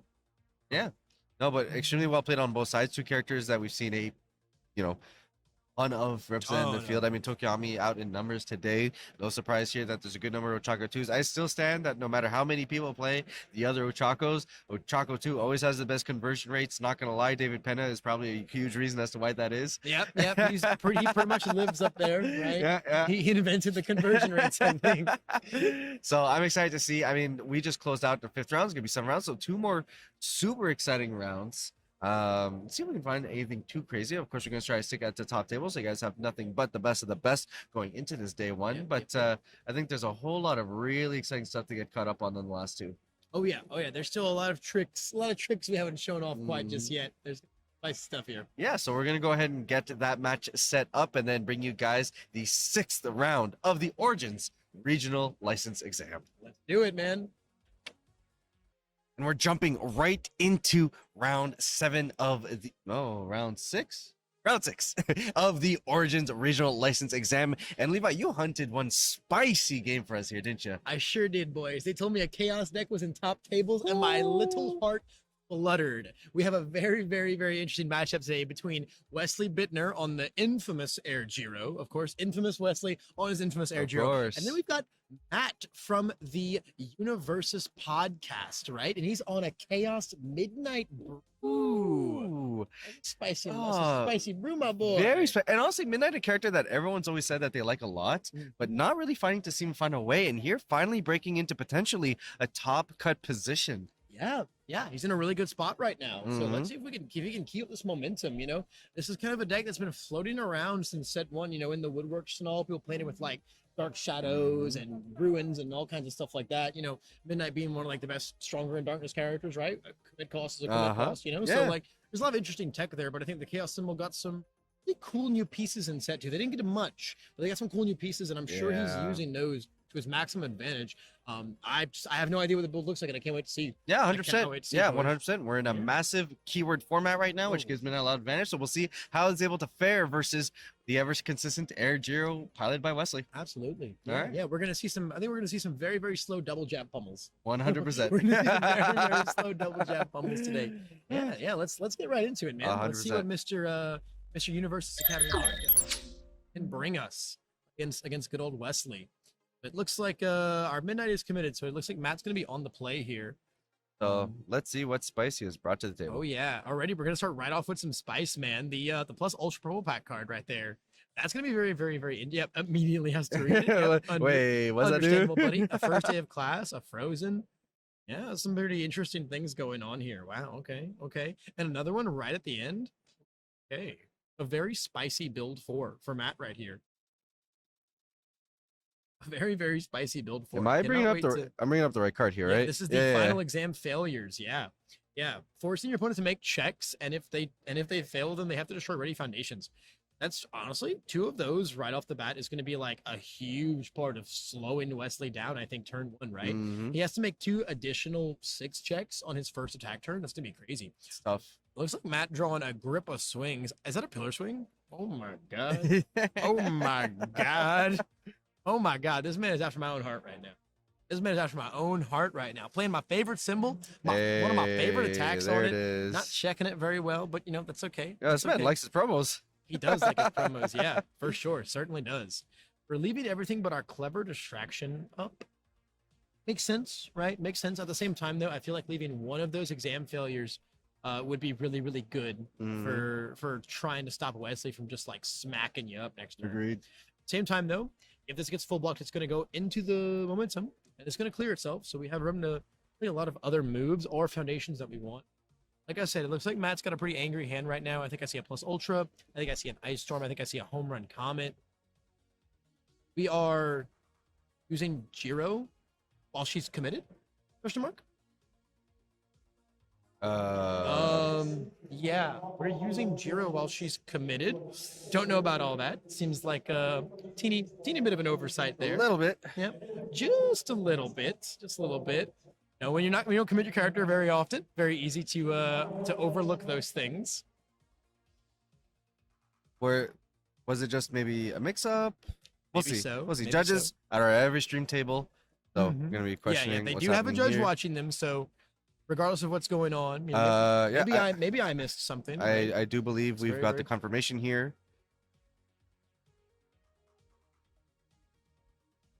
All right, so we will take a moment here on the side while the judges discuss what can happen. Absolutely. Enjoy our some nice elevator music, a little bit of freeform jazz. You know, Yeah. I can start freestyling. Yeah. I won't. How's it go? Boots and cats. Boots and cats, Yeah. boots and Oh. cats. I came into I was about to pop off. I'm not gonna lie. All right, so Looks like yep, we are okay. simply shuffling. So we're decks. shuffling and Yep, okay. So that is- warning is given, and Mhm. we will be shuffling and refixing the board state and moving on from there. Absolutely. It's good. That is our fairest way to I'm repair the happy. game I'm state, happy. right? Of course, we want to be as fair as possible, For and sure. but we Yeah. want, Of course, of course. if we can avoid those game losses, all the better. Yeah. Again, like I said, stuff like that. It's really easy to miss. We're late in the day. yeah. It's been a long week It's- for it's- some of these players. It's been a very long. Some of these people have been here since Tuesday night. yes, Potentially. some directly from Vegas. Mm-hmm. So Yeah, literally connecting flights. Like it's been a wild time for us both, for sure. For everyone involved whatsoever. We're opting to just take 8 from this pillar swing, which is big kind of gnarly. damage. We have another final exam failure to build. Love it. Struggling with studies to build. Oh, okay. We don't need 1.3. So we do have the final exam failures ready. We have the struggling studies. We've got some nice defensive pieces as well on Matt's end here with Midnight. Gonna be up to Wesley to see what he can muster out. I mean, I'm looking at an unwavering. I'm looking at a double jab pummel. I'm looking at a specialized sound waves. Now there's some spicy stuff in the hand right here. Yep. We're gonna pump some damage out right now. Wes is a master with the deck. I mean, if we were just talking about last round about how David has probably never touched another character outside of Ochako 2, then I don't think Wesley's ever touched a character that was not Jiro. No, he's extremely infamous for playing Jiro, especially on air. Very, very hyper aggro, very, very high octane. Of course, discarding, that's like my favorite phrase. Octane? Yeah. Can't stop saying it, man. So we're gonna discard our card, build in our earphone jack, the goods, right? The Mhm. goods. Unwavering, not really the most impressively statted card in the world, especially for a 4 diff. But, all things considered, does a lot of things. It pushes a lot of buttons, and like Jiro pumps it up anyway. Yeah, It's still very easily threatening. Yeah, the one unfortunate part is that, like, on air, and it's something that Tam actually made me privy to, is that you don't have any commit abilities all that much that you would like in other symbols. Nope. So, when I see an all in good, you guys can, like, it can be committed, and then you can kind of get that value back. But in Unwavering, unfortunately, you're really just stuck to, maybe later in the string getting a refund on something. Right. Or And, it's a 5 diff, so most of the time you want to play it, you want to open with it anyway. Right? Yeah. Like, okay, it can ready one. So if I play a 1 move, then play it on a 6, and I check a 5, I commit 1, then I ready it. That's cool. Then you check a 3 on it, and you're like, well, this isn't very cool anymore. And a lot of times you want to get that asset in right away to kind of set up the rest of your turn. So yeah, it definitely has some debilitating returns in the air build, but still, even without a ready, still it replaces itself. It finds you your asset. It's a very, very nice card. It's got a great block. A charge and a weapon. It's a charge and a How weapon. powerful. Yeah, so it gets big. It does have powerful, which is always very, very cool. And of course, the draw is even more valuable in Jiro because you can stack your draw, 100. set up whatever you want. I think it's pretty interesting that we committed the final exam failure to, so we committed the final exam failure to go minus speed, but didn't flip it before. I think it's kind of surprising. I felt like that was going to be one of our really, really cool, one of our really, really cool pieces, right, to help us kind of survive the brutality of this turn. Then sending the sound waves on a 4 diff, and then basically checking a 3 because of breaker 2. Only having to commit 1, so not too worried about the breaker 2 there. Didn't get as much value as we'd probably have hoped. And it looks like we also have a plus ultra and home run comet in hand. So I think probably you just want to just take this, and then if Wesley plays a 3rd move, you just get to pick up your Ice Storm. Yeah. And then give it like minus a billion speed because you're Midnight. Oh, and it's gonna be a mid anyway, so it's even better.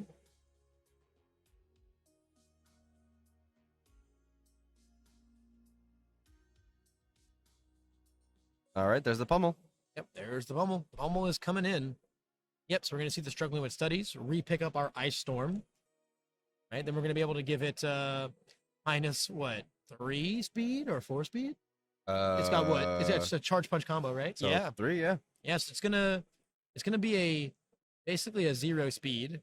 Well, a 1 speed. It has that speed buff Yeah, right now. a Yeah. 1 speed because of our earphone jack. So it's gonna be a 1 speed move. So we can't fail it on our Ice Storm block. And then Breaker 2 is just going to negate the +2 from the check. So yeah, Matt really leveraging the defensive capabilities of Chaos here. Yep, because now we're going to be locked in on a 4. We have our 1 ready, so even if we check a 3, we have our last thing to commit. And then, you know, if Wesley's bold enough to play any other moves after. Wesley's bold. Wesley is bold. Wesley is what like created the, you know, I'm gonna just block with my face. Right. that aspect of Jiro that I've seen for me. So it would not surprise me that he kept going. But this Breaker 2 definitely making it much more difficult. Yep, Breaker 2 effectively negating the power of our +2 in our check. So we're just hard checking here. So I feel like those have to be the breaks, but Wesley, you never know. You see what I'm saying? So we're looking to play on a 7 and we check a 6. Oh my god. This guy, I'm telling you, man. This guy. Well, like if there's anyone who goes, he goes. Yeah, this is gonna be a nice big chunky piece of damage, man. This is what I was kind of saying about the final exam failures. A final exam failure in the middle of somewhere all of this would have completely slowed down Wesley's aggression here. Maybe resulting in us not taking this giant home run combat. I mean, yeah, it's getting what? +4 damage, so it's gonna start at 8. They'll have powerful 5. This is gonna be a big old 13 damage move. And it's crazy because this whole turn has been through 2 Breaker 2. That's crazy. Yeah, the entire thing. Absolutely insane. Absolutely insane. The power of the information and the organization from Jiro. The manipulation is so strong. You know, we saw a lot of, you know, the watcher watching in some previous games, but Wesley is controlling everything right now. He is manipulating the entire game state.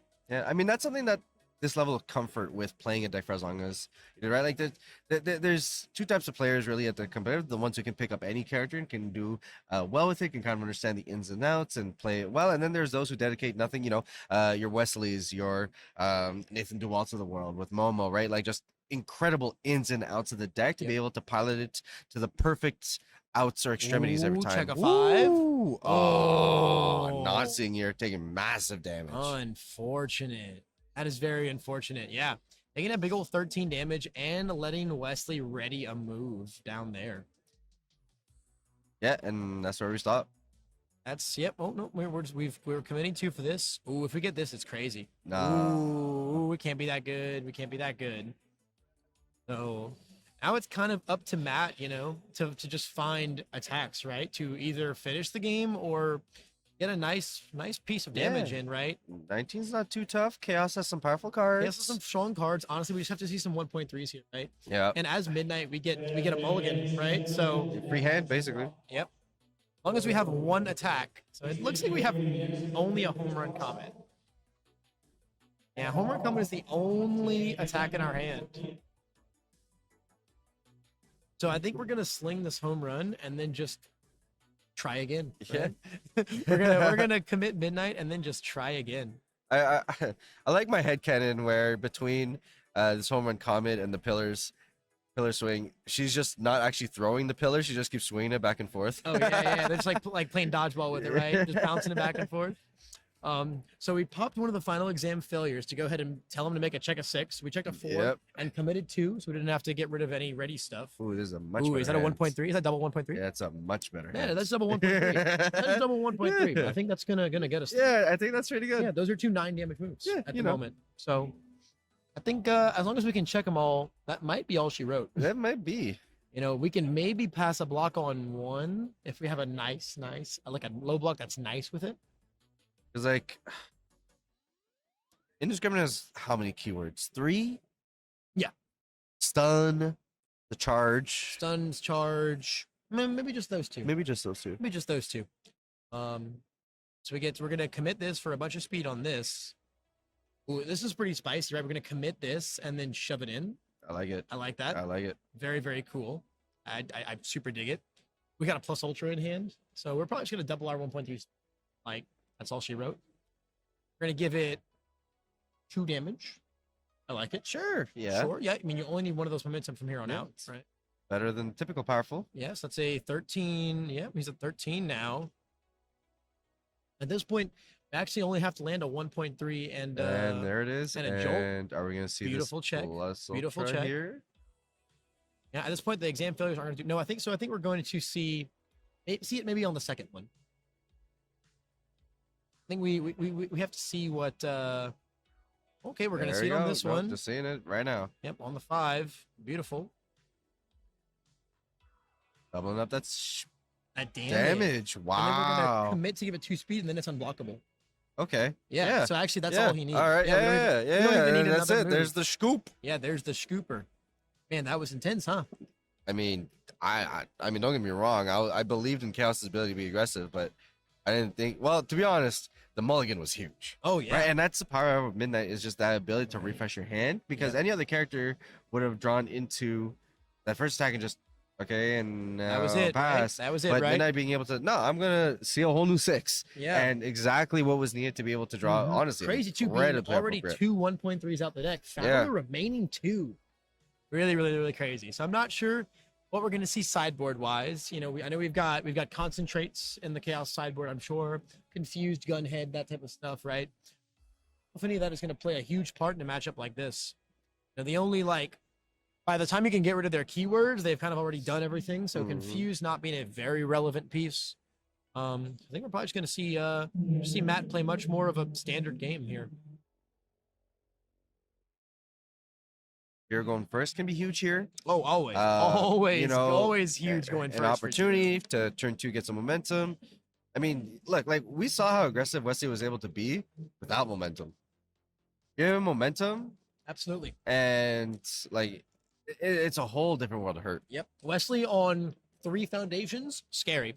Wesley on anything more than 3, go home. Petrifying. Petrifying, man. Petrifying. You'd be looking like the kids on final exam failures. That's exactly how I look, man. The second sound waves comes down, I'm like, that's me right there. Mhm. That's me right there. Yeah, we'll see how Matt can now. I think Matt is still gonna be in a pretty comfortable spot. This seems like a much more defensive leaning deck that just kind of gets you when it has a chance. Yeah. Especially on overcommits. So, that's just kind of how chaos attacks work. 1.3 just does it when it does it, right? So I think Matt's gonna be pretty confident regardless. As long as he can get a solid build going, right? That's all he's really worried about. Pretty incredible the uptick in usage of that card, right? Like Denki takes on a provisional, showcases everyone how busted that card is, and then we just see a bevy of order decks come out of the woodworks. Chaos decks start running it, and now it's we're at a point where there are whole deck structures where turns out they're really just dedicated to being a 1.3 deck. Yep, almost every order deck, Order Stain, Order Fourth Kind, Order Shoto 2, Yeah. and then every air deck picked it up. Air Jiro started playing it. Every Arrow Chaco, it was the best card in their deck. Any Chaos Destructor, any Chaos deck in general. Yeah. It's the primary kill condition. They don't have a very wide range of attacks that they can all play. So it's the main kill condition in every Chaos deck. Mhm. Yeah, the attack is just everywhere. Yeah. It's easily one of the strongest attacks in set 1. Right. So we're done with our mulls here. Man, the pillar swing in this deck is awesome. I love it. I think that card is criminally underused. Absolutely. Absolutely, man. There's just something about seeing a card with 8 printed damage. Oh, yeah. That gets me giddy. Absolutely. Yeah, it was my favorite move when playing Mina 1 dot. Yeah. Because my whole goal was just put 4 pillar swing in the deck and then check them. Yeah. And then play free pillar swing till the end of time. Ugh. Ooh, a good looking build so far. Yeah. Guaranteed 4 as long as we don't check 2s. Ooh, we get a peek. Okay, we get a peek. I don't think we have a foundation left though, so we're not going to take a peek. Nope, not gonna take a peek. No reason to. No free info, sir. Nope. Yeah, we have a home run and a jolt in hand, so there's no reason to. Too late is incredibly good. Yep. It'll give Wesley potentially either a lot of gas in his turn 2 to find what he needs to set up his turn 3, or just incredibly good turn 3. Absolutely. Yeah, we could see a very and the destined for mainstream. Again, the final exam failure gonna make that early game turn right really, really important. Yep. Looks like we have another first day. The unfortunate 3 check. So we're on a prayer now with the rest of these after this one. That's a lot of attacks. And yeah, we only have an irrefutable left, so we're going into this turn with looks like 2 low blocks. I see an irrefutable and a 1.3 in Matt's hand. Can't be certain what his third card is. The blocks don't look great though at the moment. So Jolt is great here. oh yeah. Can't go wrong with Jolt. Get you the momentum you need. It's a defensive stun that ends up being proactive once it comes back to your turn. It's Right. it's everything you want to see in Jiro on turn 2. Oh yeah, I wholeheartedly agree. We do have sound waves in hand as well, so things could get. I mean, no momentum, right? Because it's our prime attack turn. But regardless, like we're late in skilling. We pitch 2 zeros. We're looking for moves, man. We're looking for schmoves. Dude, he's just digging. Oh yeah, He's we're just digging. pitching a 0 again. Yeah, We're why does looking- turn 2 have to be a setup turn when it can be both a setup turn and a try to kill you turn? Especially when we have double jab pummel. Yep. Double jab pummel. Double bubble, if you will, man. It's gonna be a scary one. It's gonna be a scary turn here. Looks like it's time to Jiro now that we're done drawing all these cards. Got We another. can we can flip and grab that jolt on Yep. the tippity top. We can a 3 and a 5. I'd almost be tempted to put the 3 on the bottom, but Mhm. Now here's what's scary here, right? If Matt's a gamer, he flips final exam failures right now, suspecting that there might be an attack on top. Passes though. Now there's a lot of attacks in Wesley's. oh, there's a lot coming. I mean, There's he a lot of sculpted it. for it. Oh yeah. So we're gonna take the jolt. We're definitely gonna see the double jab come in, I'm sure. We're gonna get a little peeksies at the top. So now, as Matt, we kind of really want to block this move because we want to make him draw that 5 check, right? We would like to make Wesley draw that 5 check. It looks like we have 2 lows and a high though. Not in a great position to block it, but at the same time, it feels bad to just take 7 damage to the. It's not great. It does Yeah. not feel great. No, immediately going under 20 against Jiro is very scary. Yeah. Especially if you didn't bring any hate for the momentum, then you're staring at. I mean, a life total that's like not free, but like very, very comfortable for Jiro. Yep. 16 is just a tough spot to be in, and then you're gonna be facing an attack string that's likely like 5 to 7 cards deep, and it's Yep. Now we're just very looking at a tough. 7 damage jolt. That's that's just awful. We're gonna flip it already the first day of class, 2 jolts going into your turn 3. That's oh my god. and 3 momentum total. Like 2 jolts and another momentum. We already have the sound waves in hand. Like this is I mean, and like with 4 foundations, I just don't think Matt is one turn killing Wesley. I don't think here. so either. Yeah. That's really hard to do. I don't think his deck is made to do that. It's hard. It's hard. It's a really, really tough spot to be in right now.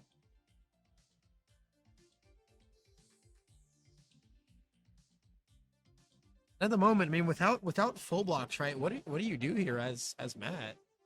You have to start blocking eventually. Just half you know, block. Yeah, you can only take 7 so many times. And then now, like,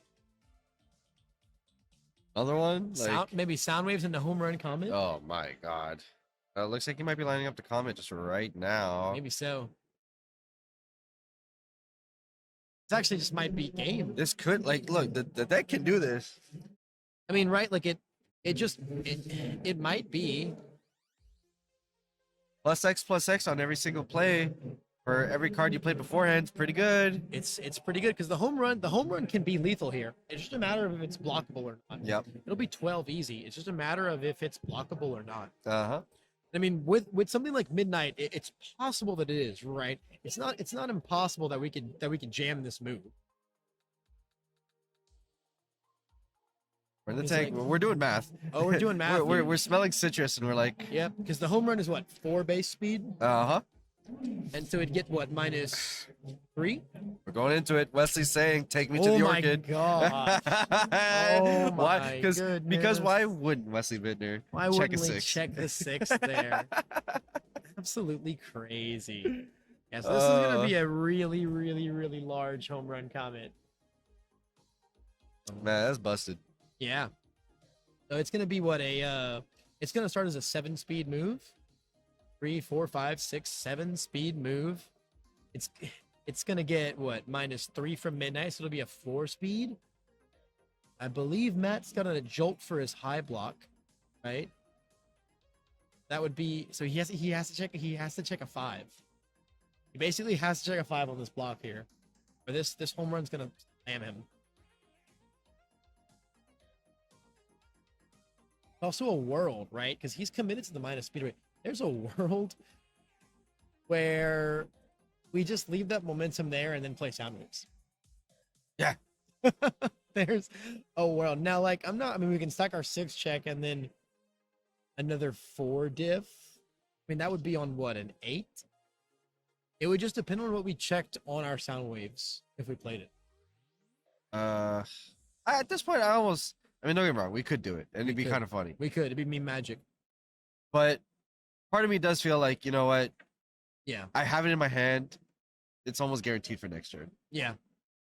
I mean, it is guaranteed, right? You know, there's a world where like Matt has a bad high block or checks bad. No. I mean, checks the yeah, 3. no, Yep. that's it. Yep. Bro, Yep, what the heck? That is it. Yep. What That's the heck? That's a lot of Here, freebies. here's the thing, everybody, for the audience today. If this is your first time being introduced to Wesley Bittner's Air Giro, here's a textbook of what he does with it Yeah. every single time. Yeah. Yeah. It's like, here's you. Here's the locker. Just get in. It'll make it easier for us all, man. It'll make it easier for us all. So, yeah, definitely definitely a very unfortunate loss for Matt's end. Very tough. But he's got one more game to try and crank it out. You know, Yep. we are going to go first, right? So we get to stabilize a little more before Jiro's able to put out 40 damage on 4 foundations. Yeah. Just very very casual. No, It's not even 50. Come on. It's man. not even Detroit Smash 50, gets like man. at least double that. exactly. If it's not 100 damage, I'm not concerned. About it. No, not at That's all all. I'm saying. Yeah, so hopefully we can see Matt stabilize here. Get some more final exam failures up, get some speed reduces up. And also just have the right block zone. Yeah. Like going into that with no mid blocks was very unfortunate. Just I know a lot of the air Giros, they're playing long lasting, they're playing double jab, right? And those are beautiful ones to breaker too, because then you just negate the bonus of double jab, which they've probably heavily factored into their math because they probably know what's on top. And then against long lasting, if you breaker to them, they're very, very they're kind of forced to still go into another move, right? They or are. just like completely waste their card in their turn. It breaks the sequencing. Exactly. Because like it or not, a lot of what this Giro deck does is a lot of solitaire style play. Yep. It's here's the string, and we could see Wesley when he was two cards deep. He's like, okay, what's the sequencing here? Yep. It's a very sequence heavy deck. And if you break that sequence, you can lend yourself a lot of opportunities to be able to kind of get in there. Yep. Then you suddenly say, hey, you don't actually get to play this with 0 risk. And Yeah. that's when things get scary. That's when the tough decisions have to be made, right? Of whether you're going to jam certain moves. We got the Frozen, we got the first day of class coming in, we have the exam failures in hand, got the Clever coming in. There can't possibly be another attack. Can't possibly, right? Of course it There is. just can though. There just can though, I guess. Not the best builds in the world on Matt's end. No. I think we definitely have to spend a whole nother turn here building. You'll have to. I think I made about- stabilizing, right? Hopefully having midnight up this time so we can, get rid of our hand, find different blocks if we need.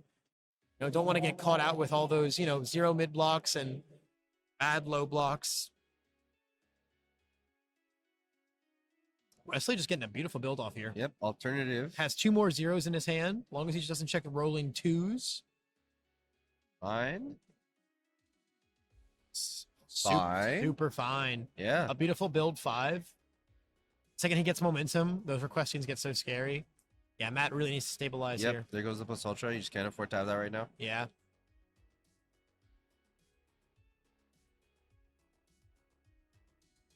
Hopefully, Matt doesn't have the angriest hand in the world right now because he really's got to get some foundations on board. And it looks like a final exam failure in hand. I think he really wants to be leveraging that card a lot against Wesley right now. I think that is one of like his best defensive pieces. Just again being able to interrupt that string, telling them to make a check, and also just saying, hey, whatever's on top, that like 6 check that you got chilling on top for your next move, you're actually checking it now. I don't know what's next, bro. Again, like you said, the sequencing and the string being broken here. So build 3 pass, very very very standard here. Looks like we've held a jolt, a pillar swing, and something else. We've got a high and a low there. Hopefully we've held a mid because like it's Wesley's set to Air Giro. We know those double jab pummels are coming in. Yeah. That is like the infamous move in Air Giro right now, and it's really quite crazy. Just giving her more check manipulation and more filtering, right? One of Giro's biggest things is like, hey, she's this really all-out aggro character, but she's a 6-hander. It is just You have those 6-hander problems sometimes, right? But at this point, there's so much filtering, so much ability to find what you need. with those double jab pummels, man. So the pummels, I mean, if he's able to get like a couple of latent skills down, like we saw in that game 2, Yep. just a lot to be able to kind of progress his game state towards where he needs to be. So it looks like we have a pummel and another home run comet in hand. We have a sound waves. This turn gets really crazy. Because we do have 2 snap momentum. Reading this basically says, hey, don't block this home run comet. Or everything after gets cool because of it. Oh, we're flipping our latent. We're flipping our latent. These foundations suck. Give me some. Oh, we found an instant explosive. Now Matt in a really tight spot here. Obviously doesn't know the explosive release is there. Now, if he just goes ahead and take the home run, explosive release is going to lead to a bigger home run very shortly. To go ahead and Giro. Take your peep. Try and find another move on top. So he can flip a name attack, hopefully. In a 5 on Matt's deck. Leave them on top. Yeah, give him the 3 there. Yep. Just make sure he's not able to actually draw into it. Right, yeah, you just want him to commit out, you know? Hey, you want to block this thing, you're going to check a 3. It's going to cost you a lot. It does have double clever, though, so they're really, really good survival piece. The -2 speed is going to come in really clutch here. Looks like we're going for the block on this. Now we are naming attack. Yep, there's a pummel on top. So we have double pummel now. Pretty good. Could get out of hand real fast. The second we snap one in as well with one of our home run comets, those requestings become 2 foundations. Yeah. He's going to block our first one, so our ambush tactics is going to make things really. That's what on a 4, yeah. Beautiful. There's the first pummel coming down. What a spooky phrase, the first pummel. The first double jab pummel, I know, right? What a terrifying statement. What a Wesley Bittner statement right there. So at this point, we're kind of in the same spot again. We have a jolt. We have a pillar swing in hand. We've got no mid block. So this pummel is going to kind of beat us up for free, but honestly, we get to block one more thing probably. So we're just going to be taking this pummel in a 6, revealing the next. Wesley deciding if he wants to reveal the next or not, right? It is kind of a decision to make there, right? It does. Say, hey, Matt, see a 5 on top, you're going to block this now. Which also, though, probably thinking about it is kind of what Wesley. Because the second Matt blocks one more thing, that home run is feeling very unblockable. Very tough. I feel like we don't have the foundation base to execute 3 blocks here. I think we're taking these until they're Lethal. 10 damage plus. Yeah. Yeah, lethal, right? If we keep taking pummels, that will be at this rate. But like, there's no way we spend our last block of the turn to just like half block a pummel. That just doesn't make any sense. It just doesn't feel good. No, it doesn't feel good at all. Wesley just getting so much mileage right now out of his turn too. It's really, really scary. Well, we might see the home run come down now. And we're not getting our filtering, so none of these got blocked. At this point, though, like, you can send the long lasting and not even really care. Or the long lasting, the instant explosive, right? It's just, I mean, it's gonna be a big move no matter what. Looks like it's double instant explosive and a home run in the hand. That counts to 12. The fact that Wesley's out here actually considering counting to 12. Yeah. It looks like we're done for now. Just gonna go in with a build 1, right? I mean, the general majority of Midnight's live total, right? Really can't be too upset. We're gonna keep our pillar swing and our jolt. So Dude, he did all that. He still has all his foundations. he still has all foundations ready, and he hasn't been touched yet. This is Matt's first attack turn now. He's not been touched yet. That's really, really frightening. It puts Matt in a weird position, like especially with the hand that he has. You're gonna see the 1.3 come down. Okay. Check the 5. I think Matt's first 5 check in his entire life, possibly. Essentially. A good start. A really, really good start to see from Matt here. Celebrations on him for finally popping that cherry. Yep. Everyone's got to get there eventually. It's a slow burn. It's a Yep. slow burn. So, I think we have double 1.3 here. There, it's possible we're trying to count to 27 here. Which, I mean, Wesley with what, 3 in hand? 3 in hand. Oh, we're discarding our gray cards. Finding 3 new ones. Oh, we have our own double jab pummel. Hey. And it looks like we have a double jab pummel, a 1.3, and 2 pillar swings. The other 1.3 helps a lot. Yeah. Yeah. So Wonder why we didn't open a pillar. This seems like the most Oh, because we're gonna first day of class. There you go. And we're gonna play on a 7 and check a 5, 6, 7, right? Because we're just different. Of course we are. Built different, right? Like we might even. Okay, we're gonna make it fast. I love it. Basically saying, hey, you know, you could take this. We're destroying one for Frozen. Okay, yeah, we're just Looks like it. going for it here. We got both requestings out the way. We have the the Universus Academy chips here, reminding us which ones have already been readied. Gotta love it.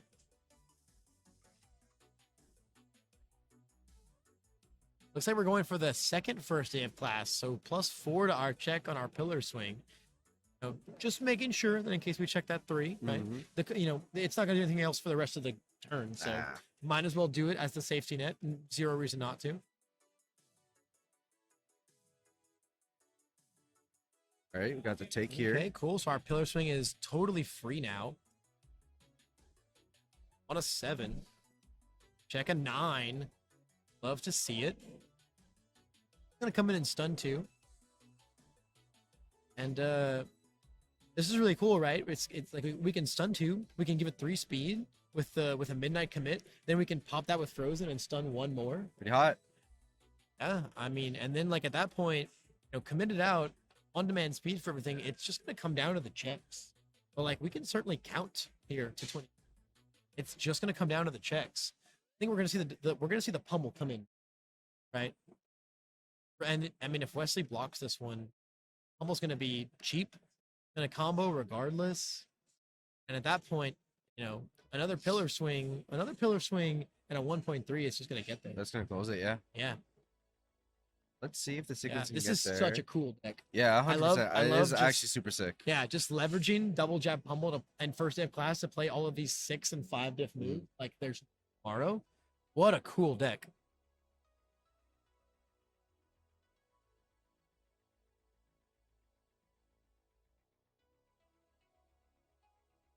All right. So, in the tank here, trying to figure out what lines are. I mean, this is a hard decision for Wesley to make, right? I mean, I think it's the make or break decision. Yeah, because if you block this, it kind of turns off blocking anything else, and it also just makes the rest of Matt's turn really, really much that much more plausible, right? Yeah. Like if you're going to let him send one of the momentum, do it later. Of course, Wesley not knowing that Matt's got a second pillar.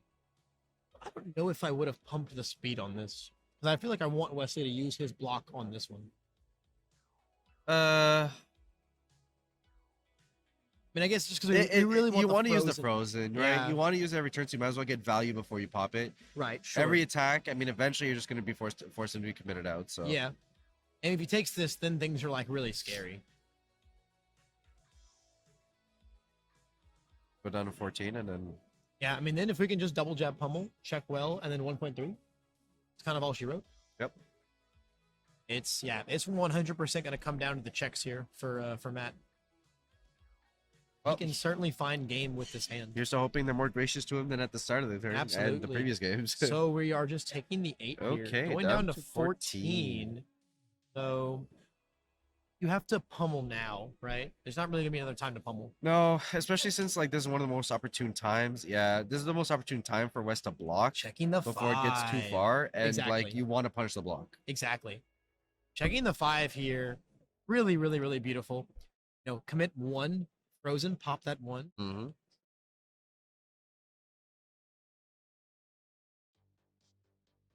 I mean, this is a pretty obvious take, right? It's not killing you. And our opponent is, as Wesley, our opponent is clearly dedicated to killing us this turn. A little bit. They are using everything to kill us this turn, right here, right now. At the same time, though, if we keep letting Matt frozen across this turn like this, it may get to the point where we can't even block the 1, right? Because at this point, if we take this, send in 1.3, be unblockable. Yeah. It's just going to be unblockable. And I think that's what he's lining up with, just making sure that there was no way that Wesley was going to be able to prevent what he wanted to do. Exactly. I think the only way here that it could end up otherwise is if Wesley takes this one, 1.3 comes in. if we check on an 8, we check a 3, we actually check a 5, and then we have to commit all of our foundations, and then we cannot plus the speed of it. And then it's going to come down to the block zone Yeah. or the block mod on Wesley and the check he made, right? That's what it's going to 100% come down to if Matt checks poorly. Oh. We're pumping the speed. We're pumping the speed on this double jab.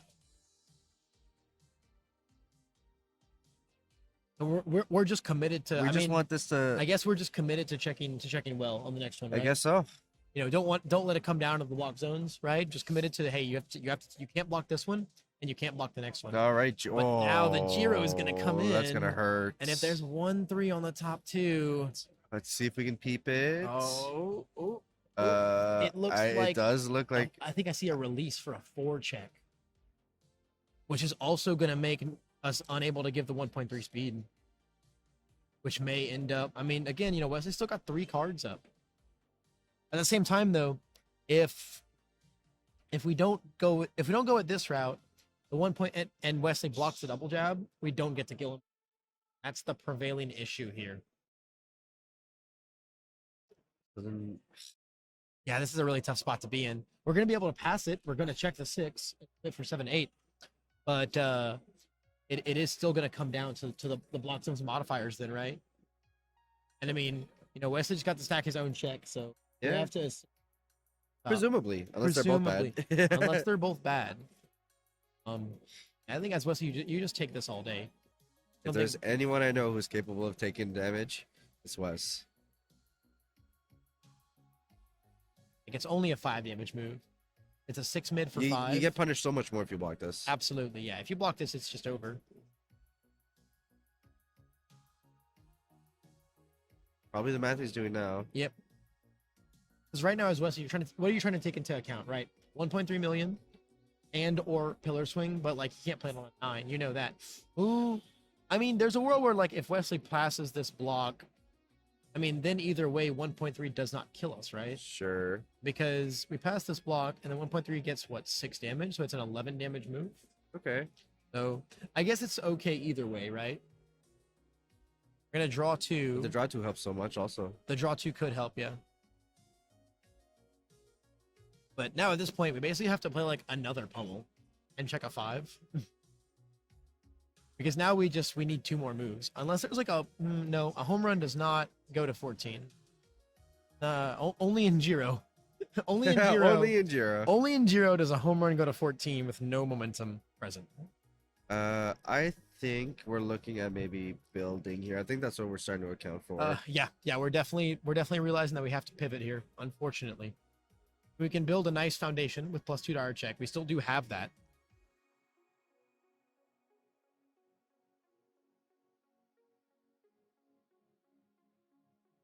Yep. Yeah. Oh no, we're just. Okay, never So mind. on I an- don't on know what I'm an talking 8, about. We check a 5. That's so good. That's it. Yeah. I mean, at the same time, though, you know, like that move isn't lethal, so Yeah, it makes you question, eh? it certainly does. Like I feel like, you know, I think it was really just the committing so many things for midnight, right? Was maybe a little starry eyed. You know, Yeah. wasn't really accounting for, you know, a 3 check here or there. So I think if anything, you just kind of send in your early moves, see how Wesley responds or not, right? But by committing to give them speed, you're pretty much telling him, you know, just take this, right? And he just takes them until it's not lethal, right? Yeah. So we do know that Wesley at least had 2 orange going into this turn in his hands. Yep. Jolt Sun 1's gonna be huge here. Yep. Thankfully, we can flip and re-ready one of our 3 foundations. Frozen has his drawbacks. Frozen does have his drawbacks, man. The drawbacks was now. Granted, like Wesley doesn't have a lot going for his stage here, but like he's still got his sound waves, right? So it's gonna be really hard for him to not find a lethal line here. I think that's 2 orange on top of Wes's deck. That's interesting. I mean, at the same time, though, right? He can play a sound waves next, and then just draw, then stack 2 good checks. Like draw his attack that's on top, and then just stack 2 good checks. Right. So like, you know, Wesley's definitely able to work around the 2 bad checks on the deck. So yeah, Yep, we're doing the ambush tactics play on our Jolt here, right? Because it's going to deal 1 anyway, so May as well. there's pretty much already not really incentive to block this move, so you can just make it suck and make sure the next one is good. Okay, down to 7. Yep, so we can go out, we jam our Unwavering, run into our 3. We knew that was there. Yep. Well, presumably the follow-up is going to be a 3-check as well. Yep. I think we have to commit 1 more for that. If I'm not mistaken. We checked a 3, put it on a 6. Oh, ambush tactics. Ambush Well, tactics. Ambush tactics. Ambush Ambush tactics. tactics. Ambush tactics does a lot of things. That it does. It's got It- quite a bit of text. It does a whole bunch of little things. Yeah. We're going to get our earphone jack. Everything's going to be a little faster for the rest of the turn now. Lever distraction not helping us, only reducing our highs and lows. And this Jiro deck is randomly just, packing a lot of mid attacks. Yeah, no, that's It's a whole lot of mids. that's something I've noticed when I used to play against some Eraserhead decks. Right. You have to line up your attacks really well because sometimes you actually just lose to breaker block, breaker block, breaker block. Absolutely. If you just like keep on forcing jamming these mid attacks. There's quite a Yep. few of them in current air builds. Wow. And finding the specialist of sound, confirming another 5 check on top. Matt milling 1 for the earphone. This thing is now very, very lethal. We can maybe execute 1 more block with Midnight on a half block, maybe. Maybe, After that, I mean, anything just takes us out. but the block sucks because you get to draw 2 cards. Yep. So like you're helping your opponent find the gas he needs to kill you. Yep. I mean, we know that West has a 5 on top, so we at least get that off. But I don't think checks will matter much once the sound waves comes into the No. next one. Yep. So we can go for a half block. Bink it. We take 4. And now All right. any move, So any, find some. yeah, any move sends it home. And as Wesley, I think we have a lot of moves here. A lot of different ones. I think we got 2 to 3 different options. Yep. Oh man, disrespect. You have to do them like that. The disrespect. you do have to do them like that. with the instant explosive, the disrespect. That's Yep. it. That's gonna be it game. for Matt. Sadly, Chaos Midnight. Finding its first hurdle, right? Being stopped in a strike for the first time today.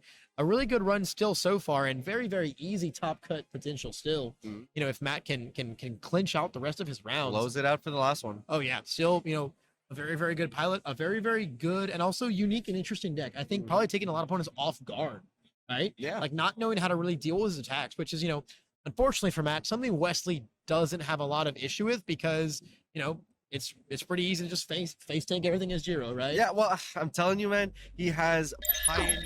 He's like fully pioneered it. But as far as my eyes are concerned, turns out that when your character can so consistently press out an insane amount of damage on turn 2, turn 3 with just the right cards, if they're in your hand, you might as well just take it. You're just And keeping them. and you know what? It also does a secondary job. And I think I've said this before, maybe the last round before that, where it kind of baits your opponent to like, well, he's not blocking anything. I need to take advantage of this and Right. take it. And then turns out that if you don't do it just right to be able to present lethal, you are susceptible to such an insane crackback. Yep. You have to know exactly when to stop because as much as you're like, okay, I've established that my Jiro opponent is holding cards they don't want to get rid of. If a king gets lethal, I can't overextend. And again, one of the easiest things in this game is that overextension, man. No. That is the hardest part about just knowing when to stop. Mm. You have so much agency as a player in this game, and knowing when to stop is really, really important. And Jiro is one of those characters that you almost never need to hit that point once you get things rolling. Yep. And I think that's just what makes the character so scary. So scary and still so potent. Even in a world where we're obsessed with Frappies and Tokoyamis, Jiro's still out here, man. Jiro's Oh yeah. still out here Jiro doing does Jiro things. Jiro does Jiro things, man. And of course, you got who's playing the deck nonstop since the game came out. Mhm. It's a recipe for disaster. Unfortunately, that's in. Yeah, 100%. Yeah. So we'll have to see how much he can crawl back going into Absolutely. the last round and see if he's able to position himself to maybe being able to break into that top cut for tomorrow. Exactly. Hey, it's all he's gonna do, man. He's got to Mhm. clinch one more, and he should be poised to make Midnight's second top cut, I believe. Second, yeah, second ever. top cut. Yeah. Absolutely. Yeah. Yeah, in the set 2 world, no doubt. No, yeah. In a- Completely different In a realm. very, very new Mhm. set 2 world. Yeah. Yeah. Well, hey, Here's cheering for Matt, and here's big congrats to Wesley. Of course. See what the rest of the tournament holds for both of them. Yeah, 100%. That was the 6th. We'll be moving into the 7th and final round of Swiss for the Origins Regional License exam. So we'll go ahead, get ready, get prepped, get an exciting matchup for all of you as we jump into the final round of Day 1 Yeah, Swiss. it's gonna be for all the marbles, baby. Let's see it. We are finally back, everybody, for the 7th and final round of the Origins Regional License exam. And we've got some names up in here in this final table to close us out, don't we? Yeah, if you're familiar with the Facebook page at all, we've got Barry Everson himself up here. And if you're a frequenter of the Unfun Stuff Boys, we got Phil Birch rocking a sort of mirror, sort of not mirror, Life Toga with Birch versus Life May with Everson.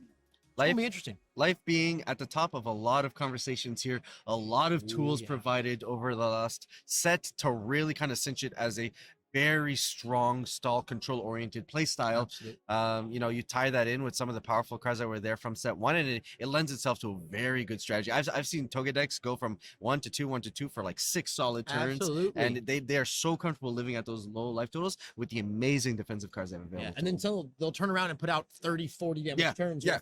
With tongue whip, lashing, haymaker, like craziness, man. Yeah, it gets crazy.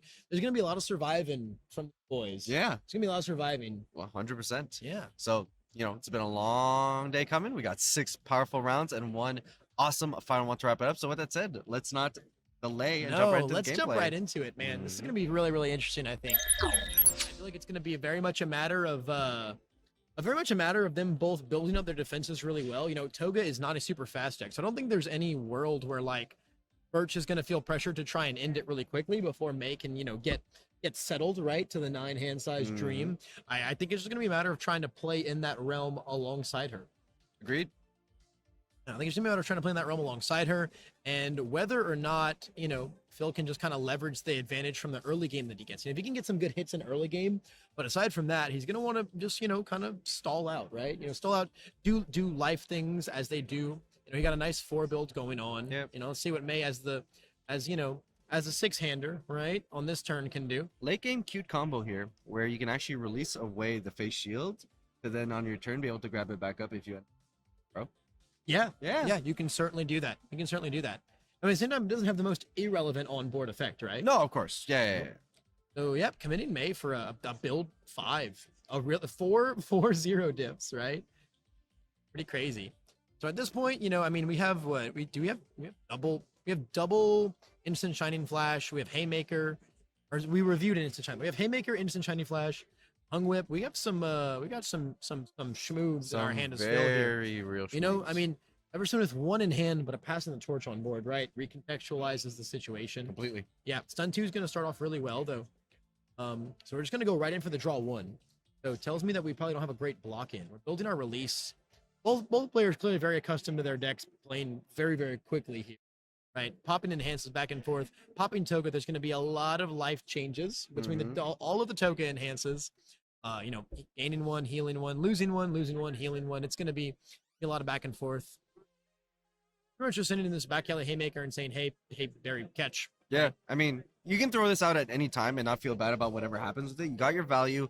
It does so much on its own. So, and then just honestly, I do honestly think just taking the damage is like cherry on the top of what is already just a ton of value. Absolutely. And I mean, already we have him, you know, we're making Barry pop releases, you know, just so he can full block this on worst case scenario. And then, I mean, we're seeing, you know, it's going to deal damage and it's going to get blocked. So Toga's going to get to push all of her buttons here. We're going to get half damage in as well, right? We are going to get to breaker 1 as Barry here, which is nice. But at this point, like, our opponent's tapped out. That's fine. We've got the tongue whip, you know. You're in a really good position to just go in right now. Yeah. And I mean, every attack's going to filter out extra attacks we don't need this turn. So we can do some more building afterwards and like as well. this early in the game, May is not a murder machine. So like, No, you can be pretty disrespectful to Barry's aggro right now on this turn. I think we're definitely going to see the tongue whip come down. We're going to see the tongue whip come down and maybe even another move afterward. It just feels very unblockable. no, or maybe just tongue soul limit. reading the top of the deck, you know. Or yeah, maybe said, hey, actually, I don't really want to play this on a 5-check. All right, fair. Yeah, we're just going to see Birch chill out here. I don't disagree with this either. I just really thought we were going to see the Same, but I mean that patience is what has got him here, right? I mean, Yeah, sitting sure. at the top tables the entire tournament. Yeah, you don't have to be in any rush, right? You don't have to be in any rush whatsoever. And you know, he's got the naval laser in hand for breaker 2.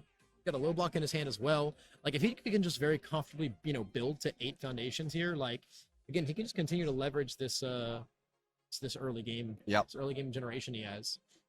May gonna be an actual 7-hander this turn if we can throw a move. It's like we can. Want to, right? You want those draws. Yep. Gotta throw down the home run comment. You know, not exactly what Phil wants to see here, but now I mean this is a pretty easy wall clean breaker block, I feel. You know, maybe we pass in the torch and try and draw ourselves the high block and just get there that way. Yeah, it looks like what we're gonna do. See if we can find our high block. We do find our high block, someone with tile, so this is a very, very easy block now. We can just hold the naval laser if we want. Do some excited for blood shenanigans next turn if we can get a hit in. Get really, really crazy. Very, very much telegraphing, hey, this is my only move. You know, I'm, you know, going crazy with my babies, you know.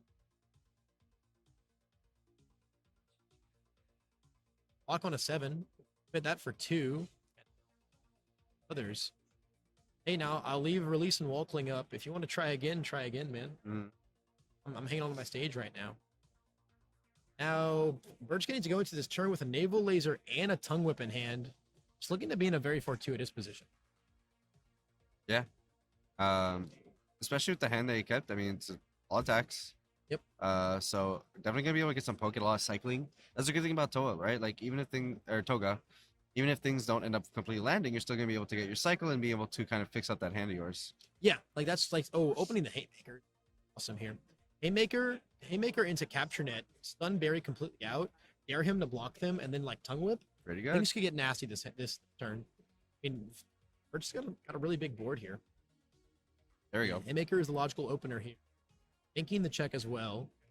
Nice. Yeah, I mean, the thing about Toga, right, is even if you only have a couple moves, you just start swinging. You play the ones that like generate advantage for you, and then sometimes you just start cycling into death. Yeah. Sometimes you're like, oh, okay, I guess I am trying to kill you right now. How it goes sometimes. Haymaker, stun 2 gonna put in the work here. Probably gonna build a 0 in as well if we've got one handy. Go Yep. for the build. Got our 3rd release. Pretty good. Yep, seems pretty good. I mean, those Seems- 3 representing by themselves, what, an extra 6 check on any block throughout the Yeah. game if you need it to be. Yeah, no, it's crazy. It's a crazy spot to be in. Yex, dope. Next, get our speed back. Love it. Very, very much telegraphing he would like to try and block this move with the rescue completed. I want to see if he'll commit the release as well. You know, it's going all the way back to, it's positive on the speed now, thanks to Toga. He really just doesn't want to let all of these Toga enhances just start popping off, but he can do at the moment. You know, like having such a generically powerful 7-hander under the life symbol and his card pool that just does really, really, really good value things. Barry's just not in a great spot here. The face shield block is going to come down. He's going to have to commit pretty hard for it, though. I mean, it's going to be great. I mean, it is actually nice here. It makes the tongue whip a little less threatening when it comes down in the future. Yeah. Get it out of his card pool. At the same time, you know, it's like, got the face shield block off, but how good do you really feel about it? I mean, it wasn't the best face shield, that's for sure. For sure, yeah. And I mean, like, because you blocked, like, he's still going to get to do all of these Toga things. We're drawing. We found a frog lashing. And we do have a tight lipped on board. I've heard that card's pretty good. I've heard it's pretty good too. We might see the excited for blood flip here. In case you just want to start getting some face downs, like this hand does 24. Like this hand actually does 24 Neat. if we find our way there. Oh, we got the foundations for it. Yeah, we do.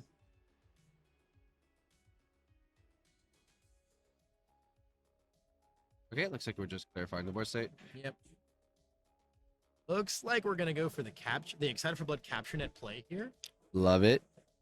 It's pretty cool. I mean, because that's just like, It's, oh, that's such a good play. It's Man, fun. you get that right there. You get the extra cycles now from the exciteds if you want Yep. them. And Oh, you can that's so good. You can build that excited in. If this hits, which it probably will, you can start flipping those excited, draw even more cards, heal even more, get some face downs for your frog lashing and just like rock Barry's world. You Uh, know, it's this is incredible sequencing here for yeah, Phil. This is a really good spot for Phil to be in. Again, sometimes you just oops into this. Oh, I guess I'm trying to kill you hand. True. The second you find that frog lashing, it's that's all she wrote. It's looking like this is telegraphed to get blocked here. We're using our release. Combo gain stun 2, use the release before, and then stun 2. Now, Everson's committed out, and he's going to put one in his card pool. This is getting even faster because of Toga. This is a huge opening. Oh, yeah. Huge opening.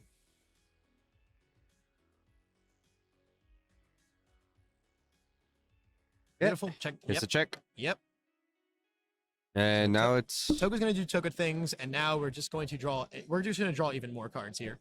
Our new Excited for Blood can draw a card. We can flip 1 to heal 4. We can Toga things to draw more cards. We found a back alley. Which can build in the tight lips we just discarded from Toga. pretty And then odd. we can play the frog lashing, and then the 2 tight lips are just going to go crazy. Yeah, this is we have to check like horrendous here, I think, to not get there. Yep, we're going to flip this just to flip it. Extra free damage. It's extra free damage, yeah. Kind of all that matters at the moment. Naval laser come in on the 7. Check the 5. It's something that we're gonna flip and then probably pop with self-sacrifice, because like you're basically just saying count to it now, right? We can flip this for an 8 damage move. Do some tight. Yep, we can flip it for 2 speed. Yep. Flip for a damage move. We can pop this with self-sacrifice, give it 1. Pretty Just exactly good. what we're doing. We can tight lipped onto it, get another face down, get another damage. So currently sitting at 6 mid for 10. Yeah, it's unblockable, right? Yeah. Take the 10 here. Go down to 13. Yep. Frog lashing is 13 here. 5, 6, 7, 8. 5, 6. Yeah, don't commit your face down there. 6, 7, 8. Yeah, commit. Yeah, sure, commit. You could commit Toga here. I Good. feel like you probably just commit like, you commit the wall cling. The self-sacrifice is an extra damage. Then you just like, you ready to, you tight lip, you self-sacrifice, and it's 13. That easy. It is that easy. It is as easy as plain frog lashing. Enhance, get your restand. Yep, tight lipped for a damage, self-sacrifice for a damage, and then now you have your 5 face downs and chip it. All right. And yep, Game 1. they're looking pretty dead here. Yeah, that was crazy. Yeah, that's the power of life. That's the power of life, The man. insane defense, the insane offense, putting I mean both of these decks capable of getting there, right? That incredible aggression, that incredible defense. Yeah, no, it's extremely strong, and I think again like leveraging that early game here, right? Like Toga being the 7-hander straight away, as opposed to Barry who's trying to set up. But like life is a symbol that survives, but at the same time, it's got such a crazy attack package at this point that it can put out that damage out of nowhere like that, like literally out of nowhere. But I think that 100% crutches on the insane defense, right?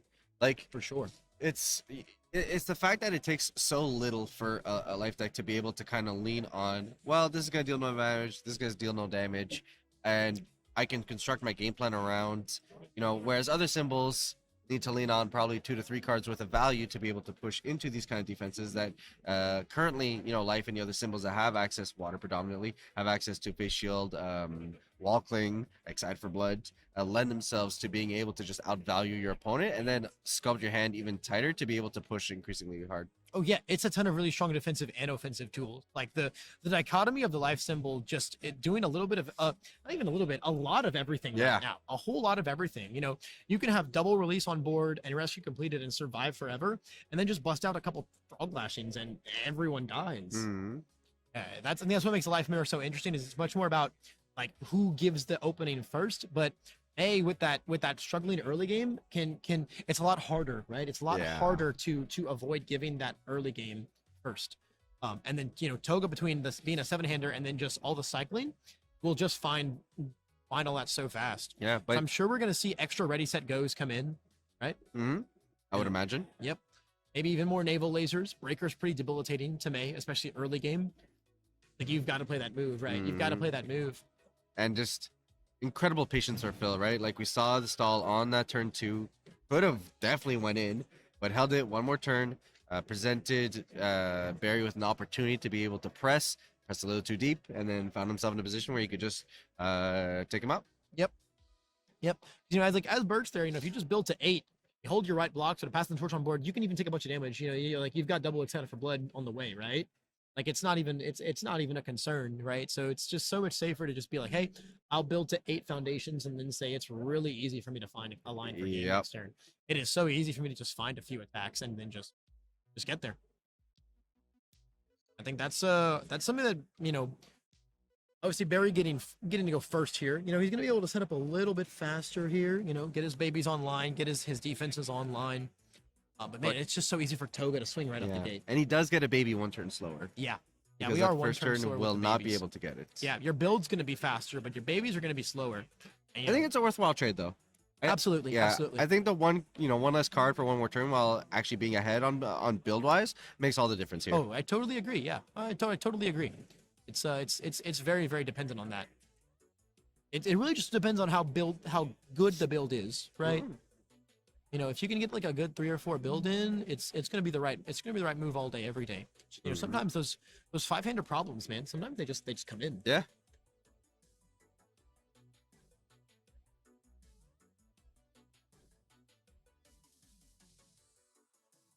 We see the ready set go in Phil's hand. We see double ready set go in Phil's hand here, and an excited for blood and a rescue completed. If Barry builds 4 here, it's Pretty hot. it's gonna be messed up, man. It's gonna be messed up. We're gonna see Phil at 8-9 foundations so fast. It's gonna be really, really crazy. Game of resources. And no other symbol represents that more so than the life symbol. No, not at all. This is and then like if he doesn't build 4, we're just gonna see Birch, get a very comfortable build. He's gonna build very, very good, key, important foundation pieces, no matter what. You can't be too reliant on the 5-hander to build 4. That's not gonna happen too often. But when it does, It's a beautiful thing when it does. Oh, that's it. That's it. We're gonna call it. That's 3. it. Review already, set go. Or says, "You son of a gun! I almost got you, Barry." So I think it's gonna be a pretty good build turn for Birch here. He's got some really good pieces to put on. Yep. Prioritize the wall cling. Prioritize the things that can't fail. Go for that on the 4. Go for that on the 4. You can commit Toga if need be. And yeah, it's a very, very nice build 5. You could just keep going if you want, Phil. Don't On need a- Toga right away now. All right. So Yeah, I stay mean, that he could check a patience. 6. He could Yeah. play a 2 diff on a 7 and check a 6. But I think we could just be happy with our 5 build here. Build 5 very, very extremely powerful foundations. Super solid, yeah. Yeah, like as far as defensive committal it goes, we actually have 7 right now, 8 with our character. Pretty tough to hit this turn. We held each block zone. Yeah, we held a mid, a high, and a low.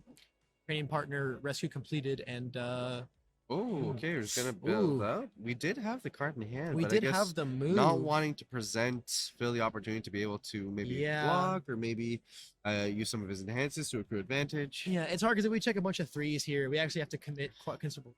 'Cause Yeah. we want to build our 3 diff, right? Like better to just play it safe for the time being. You're down a game, right? So True. you kind of have to play a little bit safer in this. Black Alley Haymaker is going to come down as it typically does, As it tends to do. as it tends to do. It's going to be a beautiful stun too. We're going to build this tight-lipped in, man. So many crazy things going on within this deck.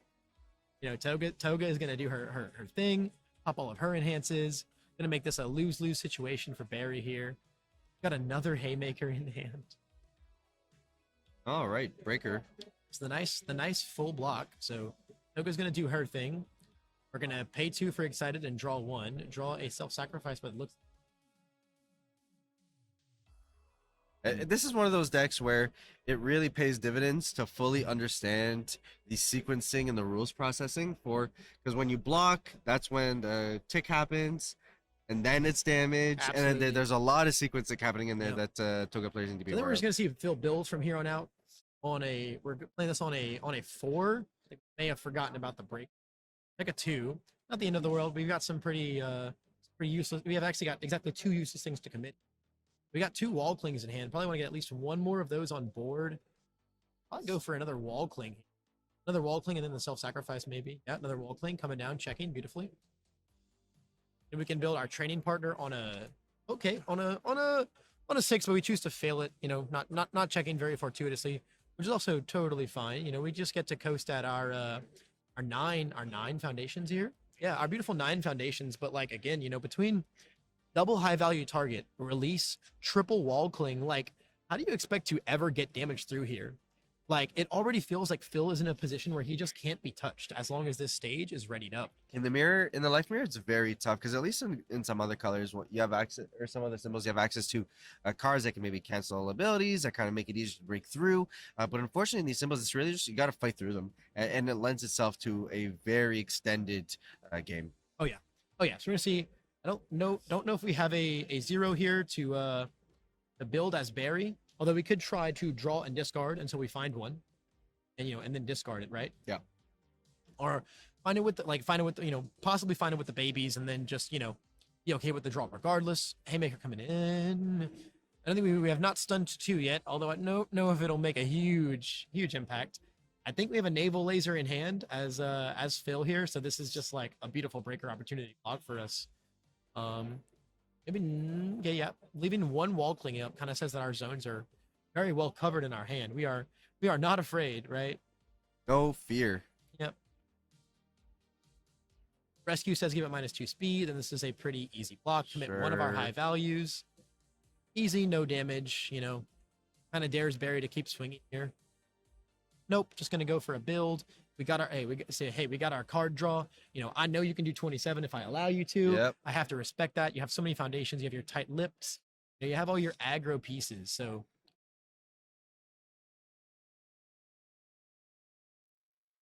looks like we got double haymaker and a capture net. Double haymaker, a capture net, and an instant shining flash. We're gonna send then the haymakers in for sure, just to get more cards, right? Like the card replaces itself. It's kind of crazy. Might go for a build first. I think this is kind of the turn where you're like, okay, do I go into deadlock or not? Yeah. Right. Which at this point, I kind of think that you do. Okay. You're just poised to play in that game state a lot better than Barry is at the moment. I think you're really not afraid of deadlock here at all. There's not like quick creates or anything crazy like that on board. So you can kind of just start. I think the goal here is probably just start leading with a lot of stuns, get some of those high value targets stunned down, right? Make them lose a lot of value out of them. Because you got the capture net, then we've got double haymaker in hand. Who knows how we progress past this, right? Rescue's going to give it -2 speed. Toga's going to give it 1 back at some point. Start passing the torch down. Draw a card. Draw, ready, set, go. Tally doesn't do a lot for us. No, it does not. It's a nice high block, though. Nice high block against Frog Lashing, right? Just gonna get some speeds back. Go for the very, very easy low block here. Mid our character. No momentum for us to discard, but we will get to do Toga things now. We draw the naval laser. Ooh, okay. Uh-oh. If we find a Frog Lashing, we're going to pay 2 to draw 1. If we find the Frog Lashing, this could get nasty. Same time, there's a world where we just build 2 here and pass. Gonna flip excited, heal our 4. Take some of that life gain. Could say we're going in. Yep, on the 6, checks the 3. 6. I mean, we're gonna build in a new one with this. It's gonna get speed.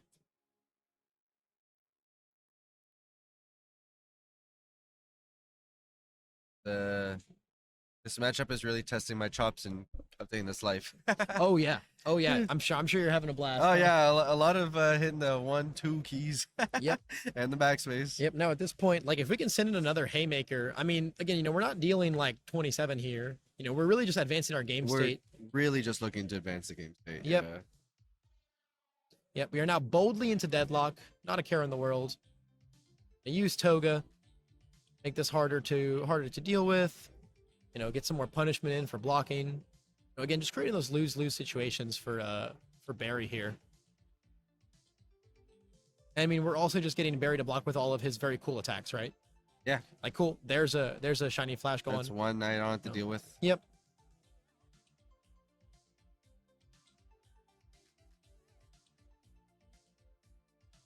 Now, you could play another move here, and you could discard that 0 and play the other haymaker, and then pick it up. Like if you check, yeah, it looks like that's what we're going for. And even if you check bad, it's like kind of okay. Again, like you have double release to fall back on. Check, yeah, don't, yeah, Yeah, check defensively, you're more than okay. Oh, absolutely. Yep, got to build in the other one. Yep. Maybe the tight-lipped. You go for the tight-lipped here. Yep, going for the tight-lipped here. Seems like it's our only target, I believe.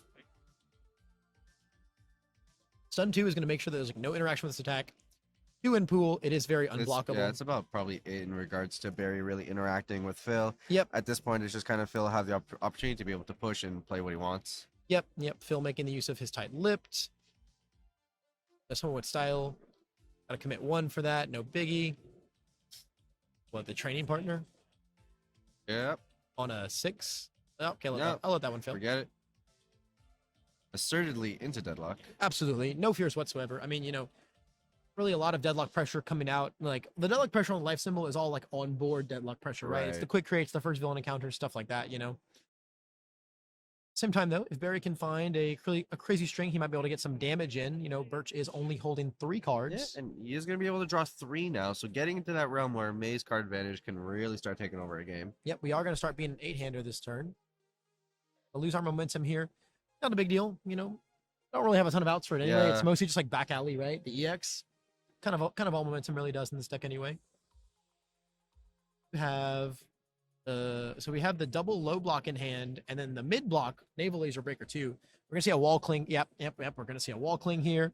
We're gonna see the breaker 2 block. Probably gonna be pretty detrimental to continuing the aggro here from Barry's end. We're just gonna get all of our card draw out the way. Maybe pump it up with the babies. Phil has telegraphed that he's going to block this, so and make it harder, right? Same time, maybe you want to wait for one that he can't block.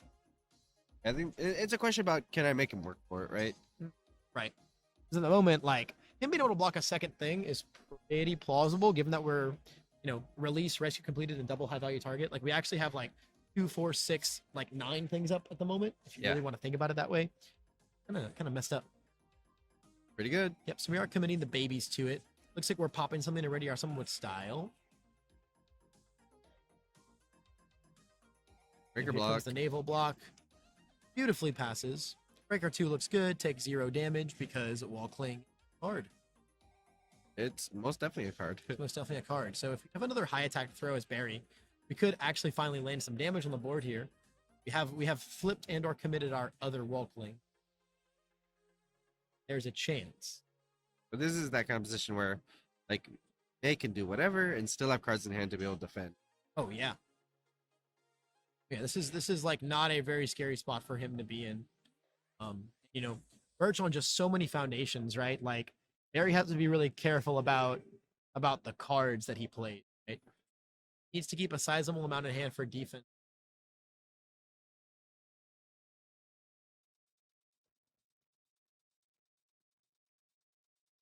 I don't think we're going to see, any crazy kind of kill line from Birch come out here.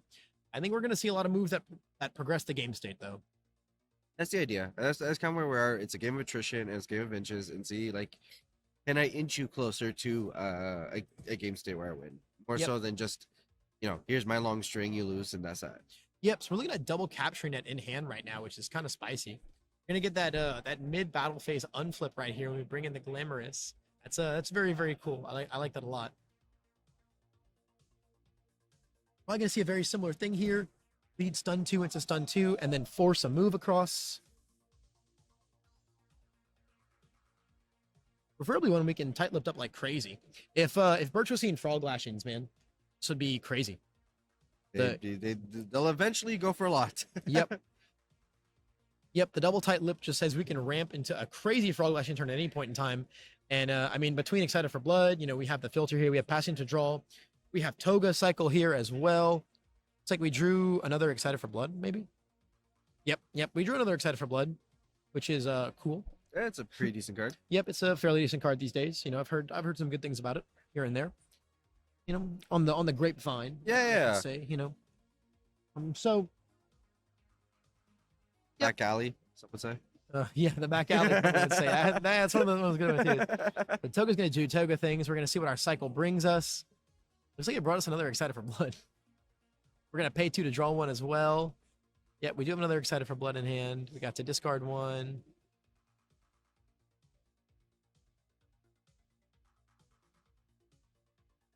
We might see, we're probably gonna see Excited for Blood into another capture net play.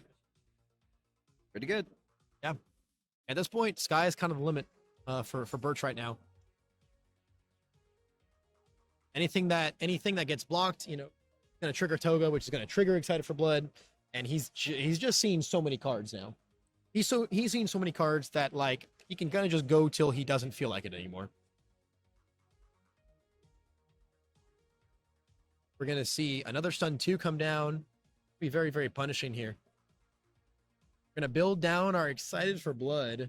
Always feel good about that, especially as Toga. Oh, who can, 100%. who can, you know, proc it no matter what happens, right? Yeah. Block it or take it, you know, it is happening. It's just a free additional cycle. So that getting that usage of that foundation, that's something right that's huge about like the capture net is the fact that it allows you utilization of your foundations the turn you see them. Yep. Which like, for a card like Excited for Blood is like extremely important, right? Now Toga's gonna go off. We can, yep, pay 2 and draw 1. We drew the Frog Lashing. Hey, it's a good card. Yep, we drew the Frog Lashing. Things are gonna get pretty violent from it, and another capture net. Yeah, things are gonna get pretty violent from here on out. Then we're gonna flip and heal 4. At this point, we just want the we're gonna flip to heal 4 in quotation marks. At this point, we are just setting up like an 18 damage Frog Lashing. We can build Tight Lips and then capture it again. Stun 2 out for good. Is and that what we're absolutely. Of course. We- Why wouldn't we do that? we absolutely want to bring that Tight Lips down. That Tight Lip is gonna do dumb things this turn. Yep. Tyler's gonna do dumb things. The stun's gonna be relevant. Yep, 3 Tight Lipped. You know, you've got 2 in pool. Everything's +1 speed. Nothing is really blockable anymore after I stun 2. Like, yeah. This is actually just a kill. This Birch is a now. busted line that Phil has been able to push himself into. Yeah, this is actually just a kill line for Birch now. I think. Man, this deck is off the charts. Yeah.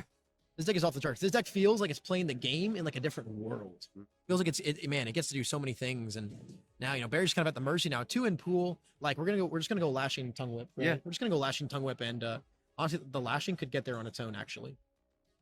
I don't know if we'll even need the 9 damage tongue whip, right? Yeah, pop to ready 2. Crazy right here. And a Toga for a speed. I don't know how many times we've tight lipped yet. We got another tight lips coming in. We just want to make sure we're completely flipped out by the time the Frog Lashing comes down. Yep. So we're looking for the block Not here. being able to find it Nope, here. not finding it. Nope. Probably losing the last opportunity really that there was to be able to block. Yep. Everything else is just gonna be too fast at this point. Yep. We actually didn't build down our tight lipped. Whoa. Capturing it. Okay. Maybe just getting too Caught up. lost in the sauce. Maybe just getting too lost in the sauce. But also this That's is it? Yeah, this is game anyway because Yeah. those are the tight lips, you know. All right. I think we just identified that it was game anyway and went fast. So Life Toga finishing this in a relatively quick A fashion. very, very swift. 2-0 over Life May. Yeah, a very swift 2-0. Yeah. Phil just finding that very dominating presence, being the true 7-hander, beating up May very, very early in game 1. And then even, you know, Barry getting able to stabilize nicely. Phil just finding such insane lines because, you know, as Toga, between the Excited for Bloods and the Toga cycles, I believe he saw 16 cards that turn. Yeah. Because we did, 3 cycles, 2 draws, passing. Not Haymaker. A lot of cards. A lot of cards. Maybe more along the lines of 14. Yeah. Maybe only 14 cards, but wow, man. Yeah, what a crazy sequence he just kind of stumbled his way into, you know. Again, just playing attacks that did nothing but progress the game state in his state of advantage, and then just, you know, discard, draw, Yeah. draw. I think that's the idea, right? Not focusing on the kill, progressing your game state, and then if the opportunity finds itself, then sink into it. Yeah. Instead of letting yourself being able to tunnel down into a specific line and then potentially causing yourself to lose because of it. Yeah, because I think too many people it's the power of Excited for Blood in Toga, right? Yeah. Because you have it as a card that just seems crazy, right? How do I ever kill this character? She just keeps healing 4. But the true value is that as long as it's on board, it just says keep drawing a card for free. Yeah. And when you have 2, you're a 9-hander. Passing, you're a 10-hander. Everything draws a card or builds 1. It is so much a advantage that Toga as a character can leverage because you can never deny the Excited for Blood. Yeah. You can never deny the Excited for Blood because of block loading effects of Toga. You're always getting your filters, and then you're just, you're paying 2, draw 1, you're paying 2, draw 1, you're paying 2, draw 1, you're flipping heal 4, you're unflipping it, you're paying 2, draw 1, you're just, it's so many cards. It's great. And everything is building stuff in, so your foundation base is so powerful. The frog lashings are readying things as you go. The haymakers are building one in at the ready, right? So you're just increasing stage all the way to make sure that, the capture net's bringing a ready foundation in right then and there. Everything increases so aggressively. And then sometimes you're just like, oh, hey, well, here's a bunch of frog lashings, a bunch of capture nets. I'm Deal with them. Yeah. Now I'm just count a bunch of tongue whips. Now you just count. Yeah, that is just this deck is the true peak and power level of the life symbol 100%. all in one. It's it's the power of the life symbol, just everything going in at once together, and such a strong generic character that has some of the best interactions with all of the cards. Yeah. Oh, exemplary. I mean, a showcase really of everything the symbol can do. Yeah, and 2 very fun characters. Very, very fun. Very fun characters. Very fun. As much as we, rave about Life Toga, Life May, one of the top finalists, right? In the last regionals, a very, very strong contender of a deck. Yeah. Once May gets to her game state, it's really, really easy for her to just be in a playground, right? Very similar to how Toga was playing in there, taking a little longer to get there in some circumstances. And when you're fighting a character who's much faster at it than Toga, that was really the only thing that kind of plagued Everson's downfall in this matchup. Otherwise, really exemplary play from him, played really well. Very, very conservative, very, very good conservative play. Very, making sure that he, holding 3. Yeah. As without even hand size power yet. Respecting the heck out of Toga's aggro, but Toga's aggro just getting there anyway. Yeah, 100%. So that was the last and final round of day 1 Swiss. Now, we are being recorded. So actually, while for us, the next time you see us will actually be tomorrow morning, and we'll see how we're doing. Yep. It's actually going to be in an instant. So we're going to get the top 8 breakdown for this 105-man event. Yep. So we're going to go ahead and jump into the top 16. You guys are going to see the top 16 bracket, everything that you need to see there. And then we'll actually top 8 bracket. And then we'll be seeing exactly what the amazing breakdown character is. We'll go ahead and break down the different matchups that we're going to be expecting, the different players that we're going to be seeing, and then we're going to be jumping right into the day 2 matchups. So what is the day for us will only be a second, you guys. So we'll be right back with top 8 of the Origins Regional License Exam. Welcome back, everybody. We hope that wasn't too long of a, second for you, but morning now for us. How are you feeling going into this top 8 bracket, Levi? I can't complain. Aspera. I got a very adequate amount of rest. Okay, and, all right. But honestly, I could have gotten no rest, and I would still be here and just as pumped to be here because we have some really, really, really exciting games ahead of us, don't we? Yeah, we've got some excellent gameplay on the bracket here with some phenomenal players, of which you yourself will recognize. Over on the left side of the bracket, top of Swiss, we have a Nick Toth fighting out in the mirror against Travis Tangeman. Osui, life versus water. Yep, 2 Osuis, but only one of them can continue to make it through this bracket. So it's going to be really interesting to see how both of them play out, especially being on different symbols here. A lot of the cards are under both symbols, but we're still going to see some very interesting differentiations between the 2. One of them's got stuff like creep, sticky balls, etc. The other's got excited for blood, all those powerful life utility stations, things like that. So there's a lot of still interesting things that differentiate the two symbols between the 2 decks. Yeah, 100%. And then completing the left side of the bracket, we have Brandon Smith on Life Ochako 1 versus Corey Aguiard on Eraserhead Void. Eraserhead finally breaking into a top good position in this set 2 format. Yeah, I mean, Eraserhead finally getting there. We had a couple in top 16 back in Vegas, but now we're in top 8, right? So it's kind of a whole different world. He's just standing above a lot of others now. I mean, 100 other people practically in this event that this guy got in here, and there were a lot of really skilled erasers. So one of them bound to make it in, but of course he's up against one of his most infamous matchups, right? Ochako 1, especially on life. This is a symbol and a character where he doesn't have as much agency as far as erasing goes. So I think we're going to have to see some really, really tight, perfect defensive play from Corey, some really, really tight, perfect aggro play from Brandon, and just a matter of well-timed erases, well-timed momentum snapping, and just seeing who can come across through. Yeah, absolutely. Jumping over to the top right side of the bracket, we have Phil Birch and Andrew Holder no mystery here on who they are and what they're playing. We've seen them earlier today on the stream on Life Toga versus Order Fourth Kind, and that should lend itself to a very interesting matchup. Yeah, it's going to be very interesting to see how a seven-hander, 20 health character like Toga can navigate the precarious positions that Fourth Kind puts you in, especially in the very, very early game. So I think it's going to be a matter of navigating through that game state and then attempting to play in it, right? If Toga can leverage, the 7 hand size versus Fourth Kind's 5 so early on, use it to gain a lot of momentum and not just accidentally go splat when a once per game comes down. Yeah, absolutely. And mentioning Ghost Splat, the bottom right of the bracket, looks like going to be very aggressive in its own right. We got Jacob Johnson on Fire Tokiyami versus Darth Fancher on Air Jiro, and that should lend itself to be a very aggressive yeah. matchup. I mean, again, Jacob Johnson being a very, very, very, very well-known name in the community. I'm pretty sure he's playing something very, very, very similar, if not the exact same list that Tim Keefe was playing, with the really, really, really aggressively slanted build, just looking to really get that turn to as fast and as quick as possible. And then, Dart being probably a bit of a newer player to the game, someone that I had the pleasure of playing with in a couple of the provisionals across the weekend. Really, really, really good player. Very, very tight plays, tight lines, and knows how to leverage Jiro's information and manipulation to get there. Yeah, and that's 100% what you're going to need to pilot this deck Who to will a finish. get there, Yeah, right? absolutely. And there's a ton on the line, especially Yep, being so in a top 8 absolutely. bracket. So who are we looking at first? Well, we are going to be jumping We're looking into at Shoto Brandon's first. match.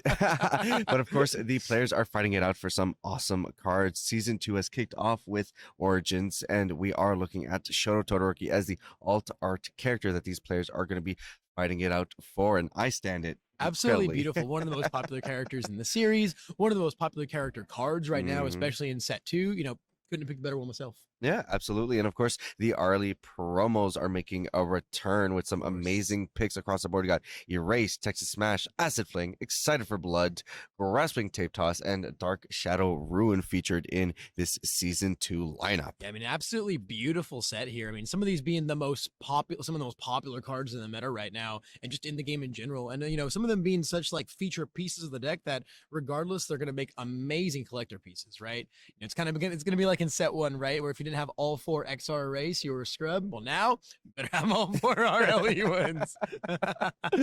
And to cap it off, the top of the top, we got Frigid Heatwave as the champion and contender cards that these players will be taking home if they manage to break into the finals. If they manage to break into the finals, 2 people will be walking away with some very, very, very beautiful Frigid Heat Waves. I mean, once again, hugely popular card, hugely popular character. Could not have picked a better one myself. I think it was a matter of this guy got shown off and everyone was happy. Yep. Everyone liked that. What a beautiful card.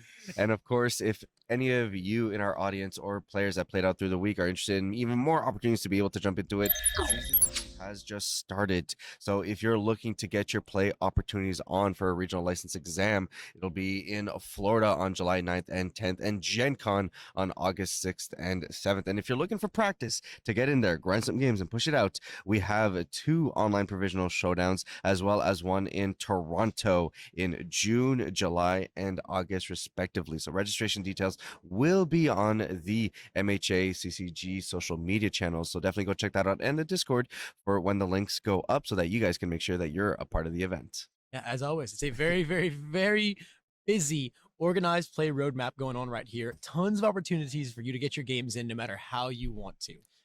And talk about getting our games in, let's get into this first top 8 match. Let's leap right into it. So it looks like, as far as seed is concerned, we're going to have Brandon on the play as Ochako. Gonna be very, very, very powerful as far as, kind of just gaining the momentum of especially the first game, right? Gaining the momentum and gaining the power of the first match, just going right into it.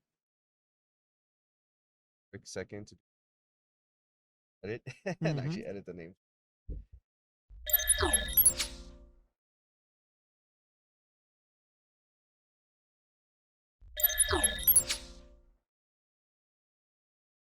We'll fix it in post. I mean, I could, but that's a lot of posts, and I'd rather. Oh yeah. Oh no. That's what I mean. Yeah, This whole segment will be That's, will be fixed in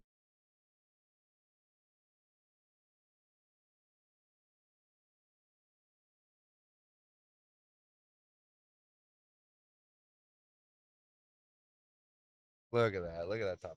I was like, you gotta, I was like, y'all gotta go get in front of Gobi. Uh, And Phil was like, what is that? He literally did not know that card existed. yeah. Phil's like complete non-existence at one format. So funny. Doesn't do webcam. I understand. Uh,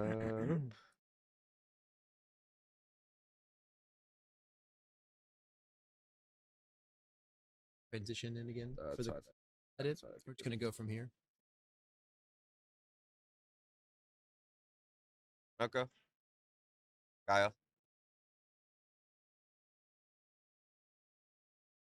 All right, so we got the we got the firm fist bump here to signal the start of the match, and it looks like we've got Brandon on the play here as Ochako, the higher seed, being able to take the first turn in the first game of the matchup. Definitely going to be setting a lot of the tone, right? Mhm. You know, Eraser immediately going to need to kind of be ready on the back foot. You know, he can't go into even the first turn of the game too unaware. However, with only a build 4 by Brandon, now a very, very solid build for sure. At the same time, no, though not the most aggressive stage, right? We've got an amphibious, so we really have like 5. Excited for Blood can draw us cards to help our aggro, but you know, it's not like he just threw down, you know, a ton of, you know, snap momentum, a ton of readying things. You know, Corey Mhm. can put some stabilization on the board right now. So the Night Watch immediately coming down and immediately being online is going to be really, really nice here. Learning the standards also going to be really, really, really big here. A very nice, perfect build 4. It's always nice when you can get that guaranteed build 4, especially as a Racerhead, because you really never, ever, ever want to commit that character. No. Your character is your entire defensive game plan. Your the all of the words on your character card say this is why I've got 19 Yeah. health, man, because it's really hard to touch it. So let's see what kind of opening we get.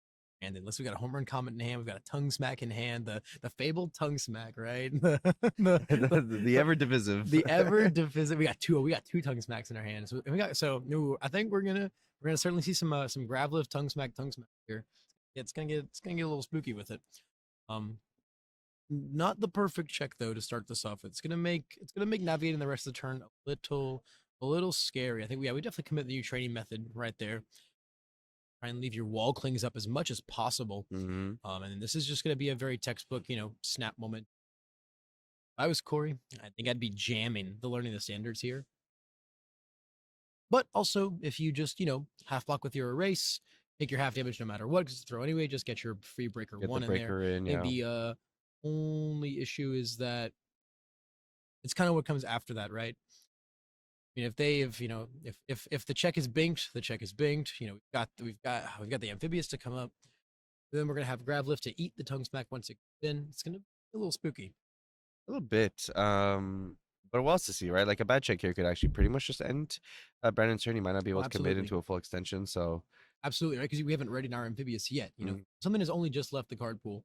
So, you know, there's a world where we play our tongue smack, check a 3, actually check a 2, right? Well, you could, but do you know, really want to? right. Although that's kind of what his hand is telling him to do, right? We have 2 tongue smacks and we have a home run comment in hand. We don't have much choice right now, unfortunately. So there's our 2 check coming in. What looked to be a really, really beautiful aggro turn lined up, now suddenly not looking so good. All hope, however, is not lost, because again, you know, the grav lift can eat this tongue smack. We can ready our amphibious, play another tongue smack, draw more cards. Our amphibious is going to ready on this one. So even if we check a 3 in on our next 4 diff attack, we still have 1 card to commit. So and even throw a full committed board in the power. Okay, so it actually looks like we're just going to go for the grab lift pickup with Into Ochako. hand. Okay. It looks like maybe Brandon is kind of aiming to more so just leverage his throws this game, right? Just see how many throws I can send Eraserhead's way to just stress him out. So Yep. we're gonna pitch our card. We're gonna pick up our erase. Wonder if we're gonna see the half block on this or the full block. You know, we're gonna see the draw on the tongue smack. The thing is though, the tongue smacks, because we picked up our grav lift, our tongue smack is not going anywhere after this attack. So like we have to play the rest of our turn as far as the build goes with just the 1 amphibious up now. Mm-hmm. So hopefully, you know, we found ourselves some foundations. Looks like we got a release in our hand. We got a back alley haymaker in our hands. We drew more orange. What a fiercely angry hands. We're looking for the cloth capture on the block. Gonna cost us something, almost everything, unfortunately. Basically. At the same time, though, we're not blocking with a foundation, so our manly passionate isn't doing much, you know, which is also unfortunate in its own right. but it looks like Brandon aggro is probably going to stop here. More so I likely think it's than not, okay. yeah. So So we're going for the Faith Shield build, checking another Frog Lashing. Then we're going for the release build. So going into the turn with 2 up, well, 3 ready, 1 being a release. You know, it's not the worst spot to be in. Fortunately, Brandon's hand told him to be very angry, and then breaker blocks and checks told him the opposite. So we saw we saw quite the conflicting desires in in the lines of play. Let's see if Corey can, you know, respond here with some solid aggro, right? You know, with only 3 up, kind of makes most of Eraserhead's attacks pretty unblockable. We could, you know, just jam like an extend or a rebound sidekick or something like that here. You know, just play some attacks that poke really well, generate some advantage. So there's our extend coming in. never not Extend have it. into the extend check. You love to see it. Probably want to commit our gotcha here. Probably our least influential, In this matchup, foundation, I yeah. believe. Definitely still need to commit one. Jack, I think maybe still just peeking at the block zones, looks like. Really Committing the manly here. interesting. That is very interesting, especially because, like, I mean, I guess maybe we're just trying to be ready for a back alley haymaker. We want a little stun protection. Well, Right. not really protection, but a little bit of counterplay to the stunning. That's really interesting. Or if, you know, maybe we just don't have any foundations currently in hand that we plan on blocking with. Maybe we're Yeah. gonna build all of our good Play it ones. out. Yeah, it's possible we're gonna build all of our good foundations in hand. That's certainly a really interesting fit, though. It kind of tells Brandon a lot too. It's indicative of kind of what Corey's hand is looking like and Yeah. how he's going to be jumping into this Yeah, into this defensive turn. it's tough to say what exactly or what precisely it's indicative of, but it's indicative of something, that's for sure. And we'll probably get a better idea as we see the rest of Corey's turn. Next, there's gonna be the rebound sidekick. Rebound sidekick after the extend into rebound sidekick is just such a beautiful. It's play. a great combo. It's such a beautiful play, man. You know, hey, here's this 6 mid flash, actual damage. You get punished if you block it. You can't release it, so there's like a solid chance you actually can fail your block here. So really strong. Especially if Brandon's holding on to like another faith shield, really wants to hit that block right there. But out the release +2 check, that's gonna be on a 9, which isn't passing. Unless we would see a 6 check. Be a pro move. But it looks like we're just opting to take the sidekick instead. Don't really want to give him any card pool clearing. Don't want to give him our only potential block this turn. You know, we're kind of just because of the position we're in, you know, we're kind of just gonna have to block with our face a lot here. Yep. Good work here done though yeah. on Corey to find the opportunity to be able to get in there. Great sequence of a couple of cards, not really allowing the blocks. Not that Brendan was very incentivized because he did have a hand that he sculpted to try and go into it this next turn with. Right. But I really like the momentum that and I mean gameplay momentum, not the cards. Absolutely. that Corey was able to gain here. Yeah, I mean, so we're going to this turn with what? A grab lift, a tongue smack, a home run, and a haymaker. It looks like we drew a cavalry chariot. This is this is actually something I've been talking with some of the players about. This is kind of one of the spicy the spicy techs right now in Ochako. And I'm surprised to see Brandon playing it here today. I was not aware that he was on board with the spice. I like it. Yeah, no, I think it's awesome. I think it's very, very cool. I think it's going for a ready set go form here. This is a card that has seen a interesting back and forth. You know, it gets sets up some mind games of on turn 1. If you know your opponent's on these symbols, is can I even afford to go on my 4 build? Do I really just want to give my opponent a free 2 to go and then draw an additional 3 on their turn? It's very, very scary, especially against the life symbol when they have all these really, really powerful 3 diffs. I mean, all their 2 diffs are pretty insane too. Just letting them start off with a couple of them is very, very scary. So again, once again, opening with our grab lift, once again checking our haymaker as well, sadly. But you know, we've got a bit more of an actual foundation base this time to do it. I think we're gonna see the learning the standards come in really, really, really clutch this turn. I think that's going to be a really strong piece that Corey can leverage here. We do have a confused on board. However, I'm not sure if there's another grab lift in Brandon's discard pile for us to remove the throw. Not sure if it's present. I don't know. I don't. At the same time, though, even if we do and then full block it, Ochako's going to snap it in anyway. So we're really only leveraging the 3 health there, but at the same time, that might be what makes the difference. It easily be what makes the difference this turn. Yeah, So we're gonna, it's yep, taking a peep there. yep, Do we yep. see it? Like we're going to be trying to find the other graphs of the other graph lift in there and not finding it, unfortunately. But once again, it's not the end of the world. You know, so it looks like we are. I feel like Corey is in a position where like there's a world where he can just take this and then respond learning the standards. Yep. Especially because like we can kind of okay, so it looks like we're going for a confused play no matter what. Looks like we're removing charge from it. I'm guessing. Mm-hmm. Only keyword being shared. However, Ochako's still gonna be able to snap it in because it is a high attack, Yep. right? So that play was a little interesting. Either way, though, we're gonna go for the nice breaker 1 block. It looks like we're gonna be paying 2 to draw a card with Excited for Blood. Looking for even more orange this turn. Brandon says, you know, Corey's in a position where he can kind of piece together, right? That Brandon's been sculpting a very very attack filled hand. Yeah. You know, like he played very very few foundations. He picked up the grab lift and then didn't block with it. He's definitely telegraphed that there's a lot of orange in there. Yeah, we've got 4 more moves that we can sling here. I feel like being able to start the turn off by saying, hey, your next one actually has to be a foundation from here on out. I feel like, especially because we're going to see the grab lift clear more progressive, we'd be getting so much value out of the learning the standards play. Mm-hmm. At the same time, though, we get our breaker 1 block in, which is a very, very similar result.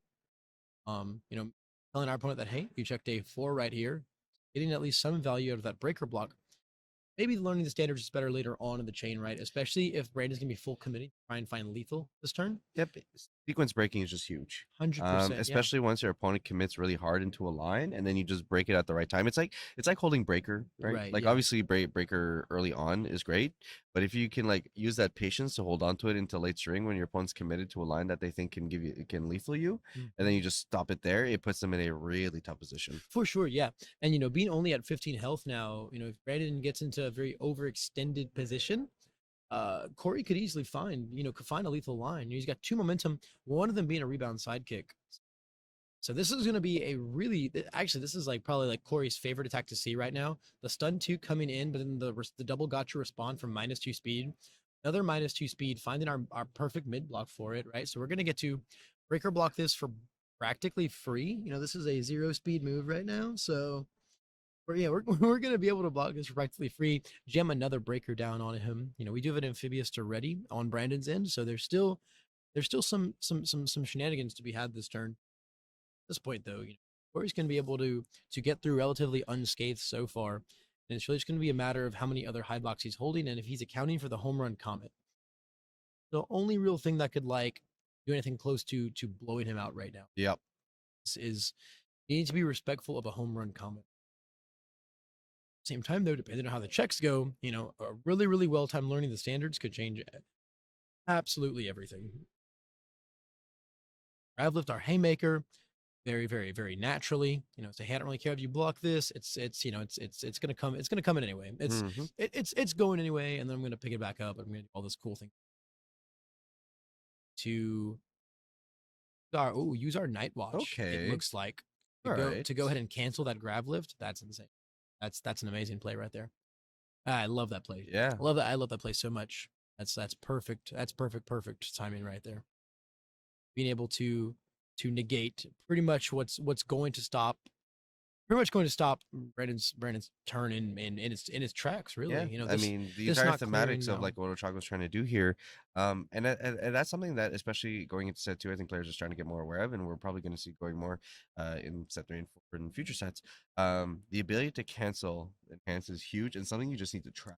I mean, especially with the Gran Torino card, Tayaki Tayaki fanatic. yeah, He's eaten that yeah, fish. and those are like cards that like now you just need to pay even more attention on what's your opponent's side of the board to recognize that not only can they interact with my attack card itself, but you know the abilities I'm trying to trigger. Exactly. It's just kind of a set 2 theme in general, right? There's a lot more onboard answers now. You know, stuff like forcing surrender and confused and Tayaki. There's so many things that you got to be aware of the presence. You know, like we saw yesterday, resolving the or just dissolving the conflict. one of the scariest onboard answers right there. So now the wire, sorry, yeah, not the cavalry chariot, the wire arrow coming in here. It's a really really cool move that a lot of the Ochako players have like kind of started to pick up as some spicy stuff. If anything, just as kind of like a little bit of a hate card, right? You Mhm. know, it's one of the only forms of asset removal in the game, so it can be really really important. So the wire arrow came in, and then I think we Okay. yeah, we took it. Yeah, it looks like we're taking it, and then we're probably going to see the learning the standards right here, I believe. Mm. Um, I'm not sure if we've got a not sure if we've got a tech card to jam down here on the top card of the deck. This is pretty much just in here for the 8 there. We're going to respond excited for blood. He'll uh-oh. Uh-oh. Heal back up to 19, not take 4. Definitely not what I excited for blood. See where we go from here.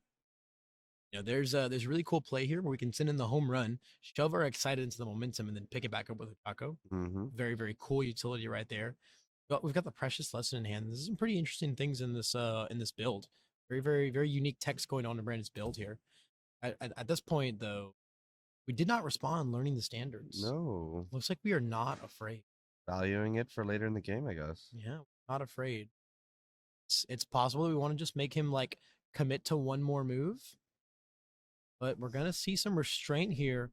Brandon's in, go for the wall cling, counting, making sure we don't go into crazy deadlock. Precious lesson. That's Good. it. Like That's the good. patience. Yeah, we're gonna get the wire hour and momentum. So it's a nice one high block we can pick up if need be. Got some solid damage in on Corey. You know, he's still got a lot of answers on board, so we don't want to be too we don't want to get ahead of ourselves, right? Yeah. You know, especially with the excited for blood heal. We're back up to 19 now, so we can kind of chillax and see how Corey responds, right? Same time that was Brandon, we're holding a lot of we're just holding very cool moves in our hand right now that I don't think we want to block with. Might see a little bit of like face taking until we're very threatened, basically. Immediately we're gonna go for the Ochako commit and pick up the wire arrow. We're gonna have, it looks like Corey scouting his discard pile here. And gonna put in a lot of work here, just being a free card, and then if we can find a good kick line, that rebound side kick, it's waiting, right? Mm-hmm. At the same time though, we've got to fight through some defense on Brandon's end. He's got a wall cling, or he's got double wall cling and double release, right? So kind of have to be very, very aware of that. Yeah. Anything that you send in could very easily just be a matter of this is just there to get eaten, right? This is just there to consume a wall cling. We're pitching our binding kick. Go ahead and grab one of our erases. Make our extend super fast. Again, just a 6 mid for 4, man. No one ever wants to block that. It's like such an annoying move to try and block. Like, it's just one of the biggest pokes that I've ever seen, man. See how Corey proceeds from here. Be very, very interesting. We saw him discard the binding kick, so it's very possible he doesn't really plan on going much past this. Like, I think we might see him play the acceleration kick, do some rebound shenanigans, and like if anything, release, just eat up some of the foundations with release, right? Yeah. However, we are going to see the precious lesson play being very, very cool here. Definitely a cool tech, something I considered in my chakra for quite a while. I think it's kind of like a nice, hey, don't blow up my stuff. And then also when I release, it's very cool. Yeah. So we're looking to block on the 8 here, right? We checked a 7 as a release because release is a professional card.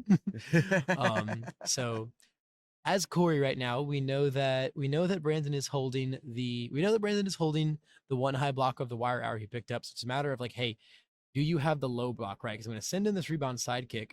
Do what you want with it. It's +2/+2. I love this play. I love this extend into rebound. It's just good, man. It's so good, man. Yep, because like if Brandon goes to even try and block that, the acceleration kick is just gonna mess him up, man. I don't know if we'll even see the acceleration kick come down right now, though. I think we're just gonna chill at this point. I feel like we should. Yeah, we got our 6 damage in. Our rebound is gonna be chilling in the momentum. Yep. We're just gonna see some very nice restraint here, because if we jammed our acceleration kick there, we were committing 4 things to pass it. Brandon's sitting there with double wall cling, double release. So like as long as he isn't just holding, 2 high blocks, right? It's getting full blocked no matter what. Best case scenario, you're taking a few foundations off of his board by forcing him to use some releases. It's like that is our committed face down there. He's got a lot of cards in hand still. Should have what, 4 in hand right now after the extended draw. So we got an erase, we got our accelerate kick. So we got a meteor in hand. I feel like I would jam that down all day, every day, because it's going to replace itself if we want. Same time though, it could be our only valuable high block. Right? Yeah. We don't only have a valuable high block. We do only have 1 tape on the board to, effectively negate one off zone block. But after that, it's gonna be a little scary. Looks like we're gonna commit our double gotchas. Hey, you know what? Another haymaker is not coming. I don't care. I don't even care. I want to try and bank this meat. Yeah. Oh, another 3 check. That's unfortunate. Okay. I think we're just gonna let that slide. Yeah, see, that's where it comes in really unfortunate though, right? Because at the same time, as much as we want to build the mediator, if we simply held it as our high block, we can then manly passionate build it down. Now we don't get that option, sadly. Kind of looking at the context of our stage, perhaps it was just better to hold our mediator there. Even as not like the greatest high block in the world, you can kind of treat everything as like a two speed difference, right? Because your eraser, your 3 high is actually like a 1 high block, plus the move fast to the end of time. So we're pitching our wire arrow, which is kind of strange. If we didn't plan on keeping it for this attack turn, Could have just thrown it out there. or could have just left it, right? Left it our momentum, left it to be a momentum, or grab it if we need and still see another card this turn, right? We got our 3 in hand now. 3 in hand now after filling our mediator. And it looks like Brandon's hand is relatively angry. We have the grab lift, which is going to be really, really big. At the same time, though, not going to get any valuable damage across because we do have the confused on board. And actually, our other grab lift is removed now. So I don't think we have one in the discard pile, but we certainly do now after checking it. Yep. So very unfortunate for Brandon there. The confused is going to be online now. And then like from a game wide perspective as well, right? This is a good play for the confused as well, because we're removing the attack from the discard pile, right? So we're slowly just taking all those grab lifts out of Brandon's deck.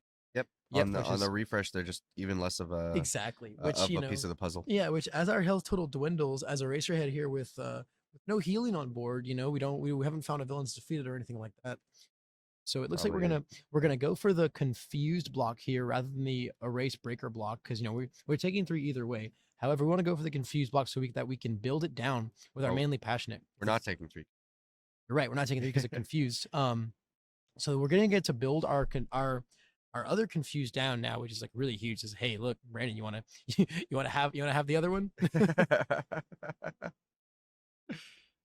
So the wire arrow coming back here. We're seeing another copy of the wire arrow coming in hot. And it looks like the only other move that we've really got to work with is our home run comet. We're not threatening Corey super hard this turn. Oh, Corey's in a pretty comfortable position now. Also, like, this deck is very mid. It's very mid. It's very asking to be erase blocked. You swinging mid against eraser is just something I just such a feels bad. I just don't do it anymore. No, like unless it's at a string where I'm trying to force the erase block out of his hands, or something. Like it's mid attacks just don't do it. I usually just end up holding him for holds for blocks at this point, or as more of like tech options more so than trying to add them as part of my aggressive lineup when I'm facing this matchup. Because like it's gonna get -2 speed, so it's gonna be blockable regardless. And then on a 1 mid with breaker 1, you're just like, I'm not progressing the game state at all like this. I'm not getting him to block with useful cards. He's gonna pick it right back up. He's gonna pick it right back up momentarily. It's so strong. It looks like we're opting to it seems like our game plan is just to leverage our throws, right? And just keep kind of putting Corey into a back position. Yep. I mean, it's a solid game plan. Yeah, 100%. It's a very solid game plan. You want to force off zones because you want to force that last tape, and then obviously leverage your throws as well. And then chip damage is where you're really going to find your ends here. Oh, absolutely. We may see the grab lift come down as well this turn. I don't think we have the 4th in the discard pile, so we cannot get too screwed by confused unless we check it again. Nope, we're just gonna see. So we responded to learning the standards and said, hey, your next one can't be an attack. Okay, so we I'll have just cycle. Yep. So we have the ready set go though, which is very very powerful actually. Honestly, pretty good usage of Oh yeah, Ready Set Go's cantrip ability here. absolutely.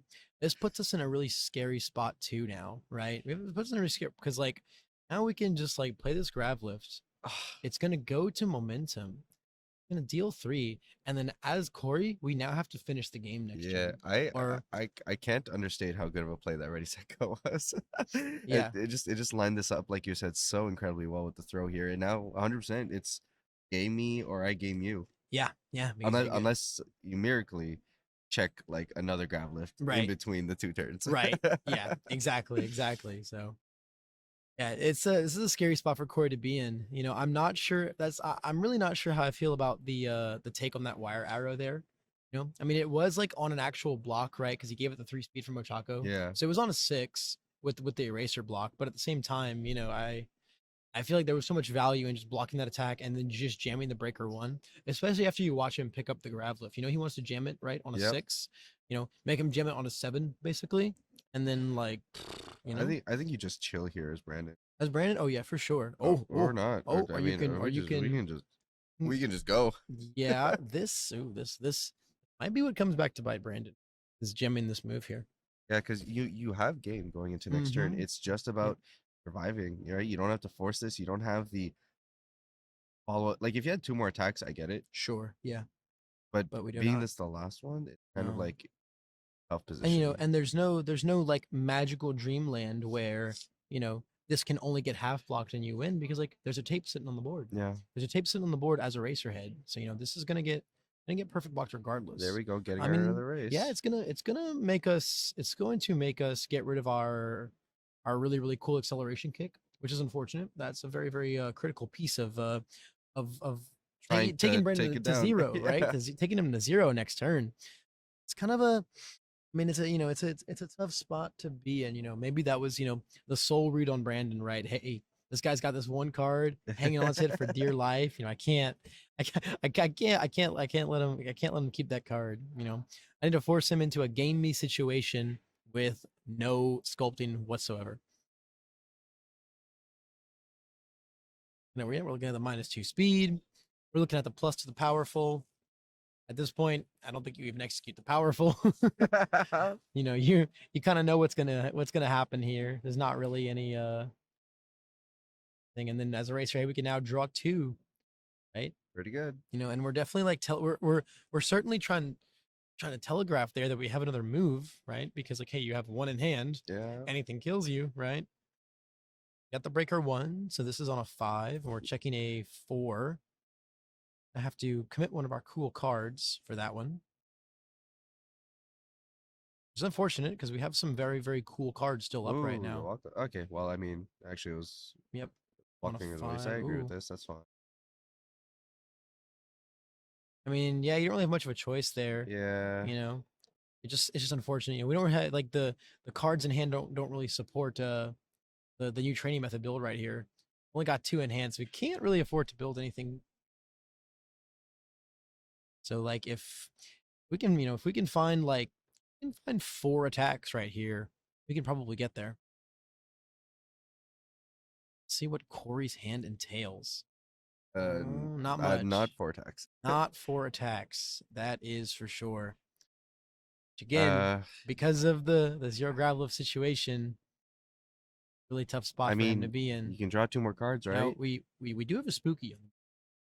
We do. Or, I'm sorry, in the hand. So, be a world where that's able to protect us. If we lower the speed and then spooky, right? We can make it a 1 speed move, right? We can make it a 1 speed move and then spooky it, and then take 1. Maybe. I mean, that's a professional move. It is a professional move, you know, and you know there might be other. Yep. So we're just gonna there we go. Going into the build turn, man. As Brandon, you love to see it, right? You know, you love to see the hard extension, and then zero risk of punishment. It's a great spot for Brandon to be in. You know, Corey being unable to capitalize on this is huge. Corey has to be so careful about what he builds here as well. It's a matter of perfect blocking everything. You know, so hey, build all your mids. After that, let it rock, right? Lineage here, I Great agree with. defensive cards. Yep. Mediator here, I also completely agree Uh, with. It's going to replace itself, yeah. as long as we've got like one other high block in our hand somewhere. This is going to Uh, send us into deadlock, right? which is fine. Yeah, I don't think there's anything Yeah. really as far as the deadlock goes. We don't have like an observant student board. We don't have a first villain encounter on the board, nothing like that. 5 new ones for Brandon here. Also, like there's a world where like Brandon doesn't draw an attack, right? He's gonna draw like 8 million, but right, there's There is the world in there- which that is there not is the a case. Christmas land, right, where Brandon, like Corey, also draws no moves.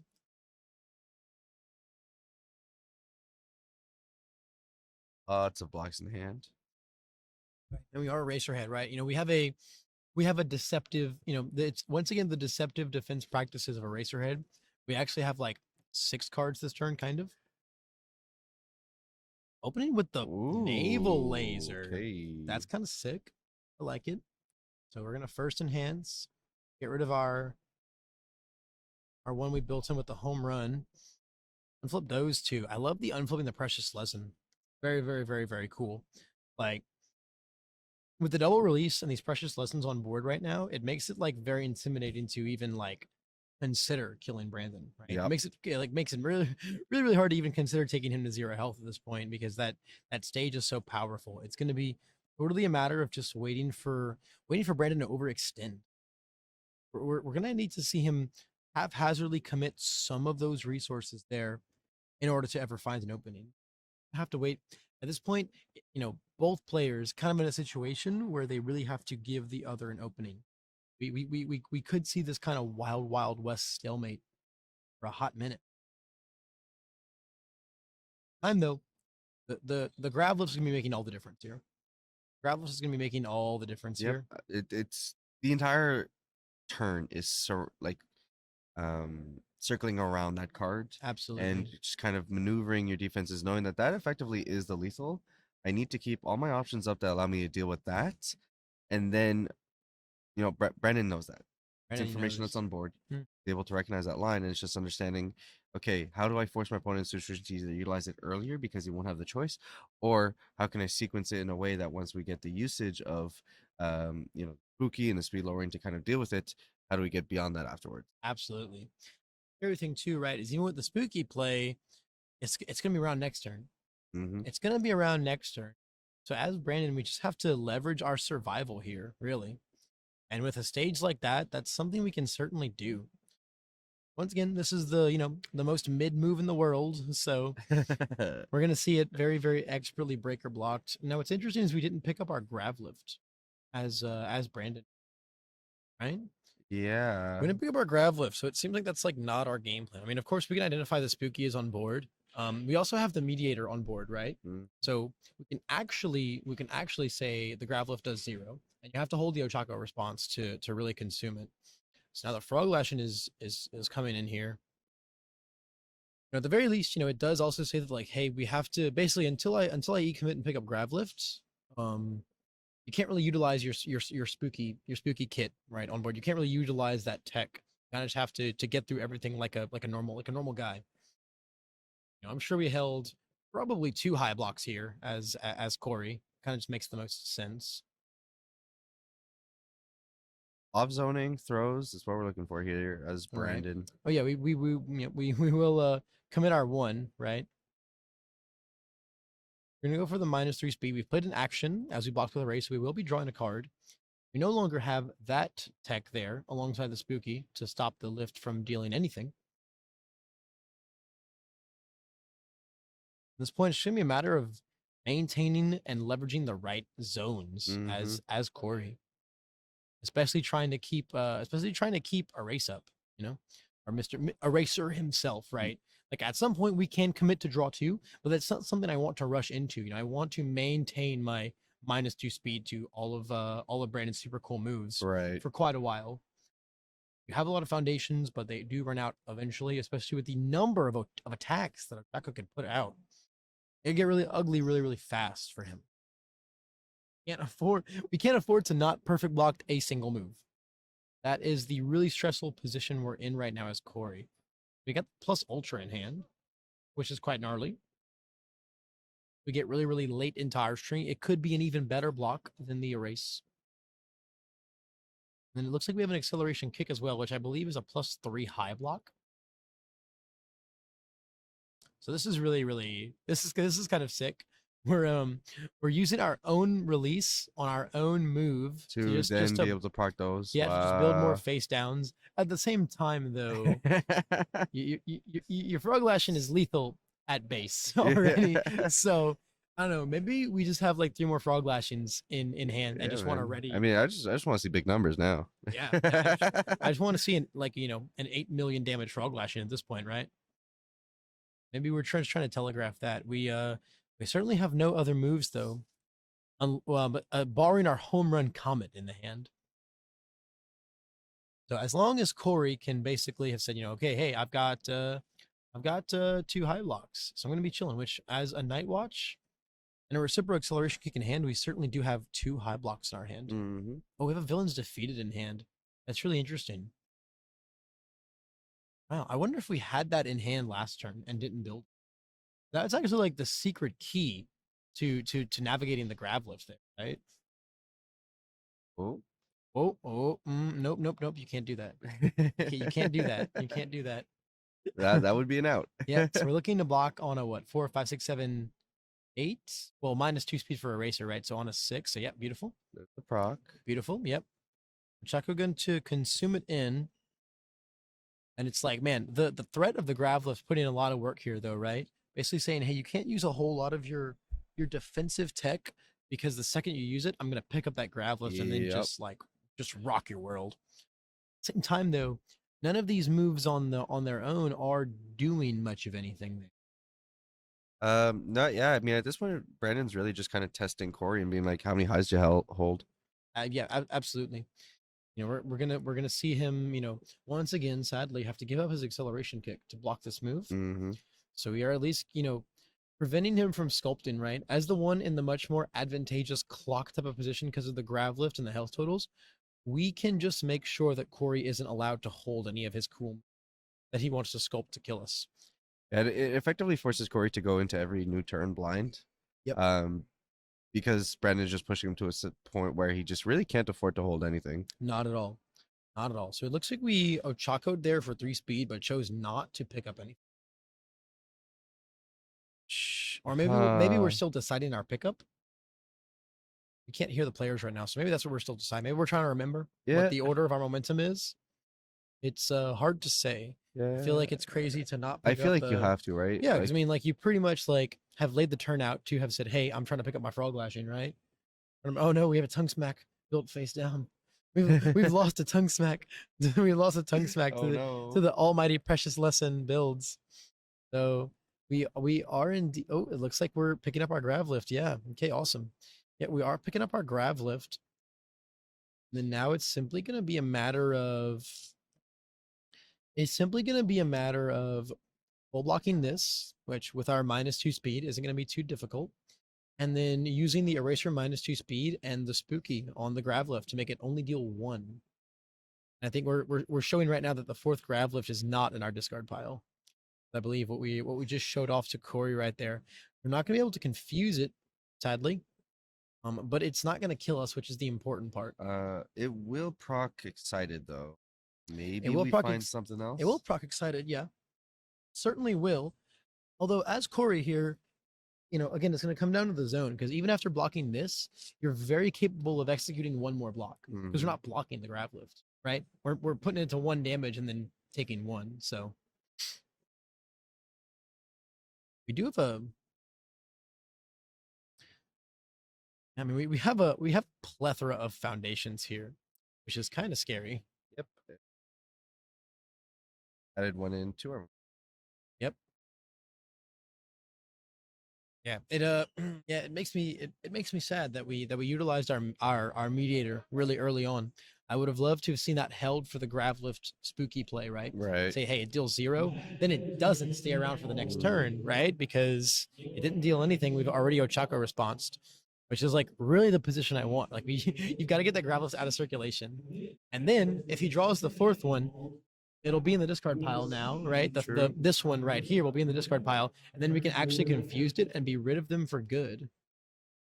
We're gonna see the villains defeated block come in. Looks like on a 3, 4, 5, 6, 7, 8. So this is an easy 3 commit right here. And then even if we find another move off of the excited on the grav lift, again, executing another block here is going to be pretty easy for Corey as long as we've still got the right zone. And whatever we draw, high chance that it's a high attack. And we do still have the high block as the reciprocal acceleration kick. But with so many foundations ready, it's going to be a hard block to fail. Be a very hard block to fail.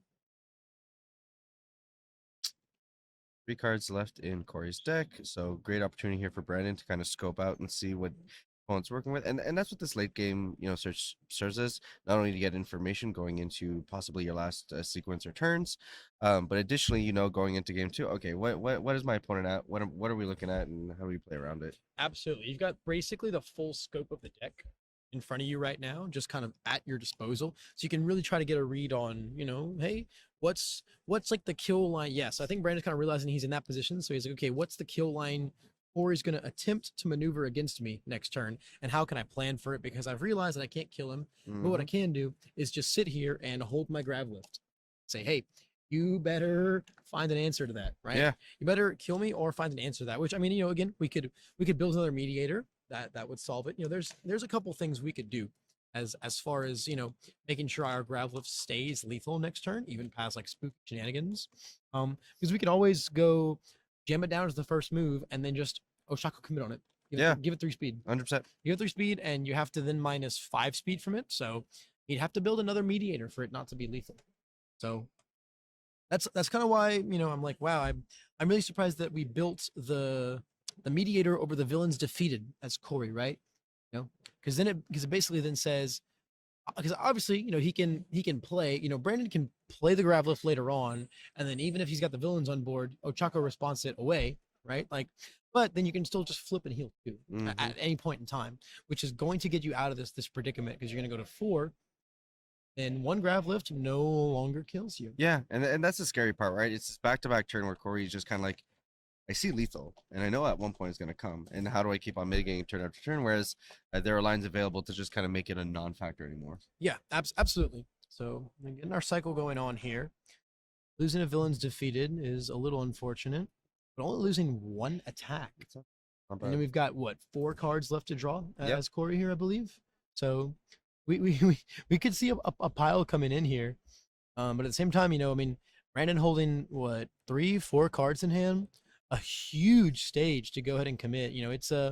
It could take some pretty crazy stuff for Corey to find a lethal line here. Eraser is kind of one of those characters that can just take you out of nowhere. They can. Suddenly everything feels very unblockable very fast, right? Yeah, especially, anything that has to do with the Ida package is just incredibly scary. Some of the best plus ultra decks in the game.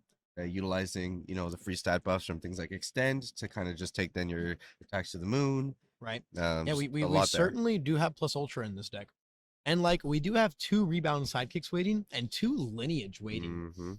That says a move could get to 13 out of nowhere, and you can't do anything about it. No.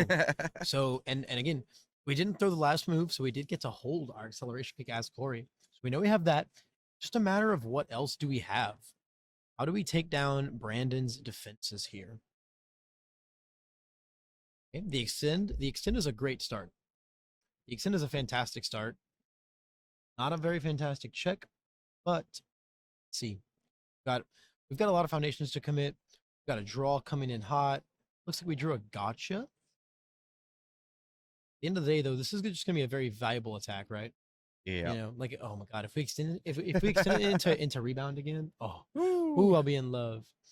It's hard to say what's coming. I think we've got a binding cloth capturing. Oh, also remember, this is actually, the life build right here is one of the more interesting matchups as Eraserhead, right? Because it's so defined by the crazy defensive pieces on their board. But at any point in time, as Eraserhead, we can just on demand say your release doesn't exist for the rest of the turn. Yep. Your wall cling doesn't exist for the rest of the turn. I think we're gonna see something like that come in if the binding cloth capture comes down. So we went ahead and just straight up took that as Brandon here. Probably fine. You don't really want to waste your blocks on things that aren't, aren't threatening lethal, right? Mm-hmm. Especially when you're, again, the double rebound and the double lineage is visible on board. Anything can be a bomb, right? So even if you block it, this one, like something can get to 13. So kind of can leverage the little bit of health you have to lose until you actually can. That's kind of all you have to be aware of is a bomb. There So it the is. acceleration kick is coming in right here. So this is really cool because basically we're in a position where we can basically just try to commit Brandon out for this. Because this is gonna be what, a 4, 5, 6. And a commit as a 6-speed move. Eraserhead can make it an 8-speed move. We can bring in double rebound and then EX 2, 4, 6, 8. We can make this a 14-speed move, which is we should have I believe maybe first enhance sealed the The release. release Yeah. or possibly the wall cling, right? We have like a plus ultra block. That would suck. That would suck. Yeah, I guess for the plus ultra, that Maybe so. Because like the release is only going to be a difference of 1 foundation right here. Because you'd be blowing up a ready one, right? Fair enough. Yep. And you got to think, okay, so if we're going to get it to 14 speed, the best we could do is a block on a 15, right? A 1 low for a 15 block. So on a 5, you would still need 10. Yeah, and and as Brandon, we have what? 1, 2, 3, 4, 5, 6, 7, 8, 9, 10, 11 to commit. There's a world where this is unblockable. So I think, we're gonna see the erase here, I believe. Sealing the release. Yep, looks like we're Okay, sealing the there we go. release. We're sealing the release. Yep. And we're committing to draw Okay, getting a 2. draw. Wow. Okay, I like this. Hey, we've already used our 2 speed. If he blocks this, everything is pretty much unblockable, 2 speed or not. So Yep. you don't need Eraserhead's face anymore. It's just going to be basically all about finding more orange here. There's the rebound. Because there's a world where, hey, like we just we completely tap him out with this huge kick play here. And then we can just count to 9 with and our card pool is going to be so clear. We still have double lineage on board, so anything that gets a speed pump, we can lineage up. Which I'm feeling like we probably have a move that can get a speed pump because anything that gets a speed pump is lethal now because of double lineage on board. Yep. Even if he can block this acceleration kick, but it's going to come down to the block zones here. And We are randomly selecting the discard here. We're getting rid of high block. Okay. So a little bit of a non-factor here. Brandon draws into a plus ultra.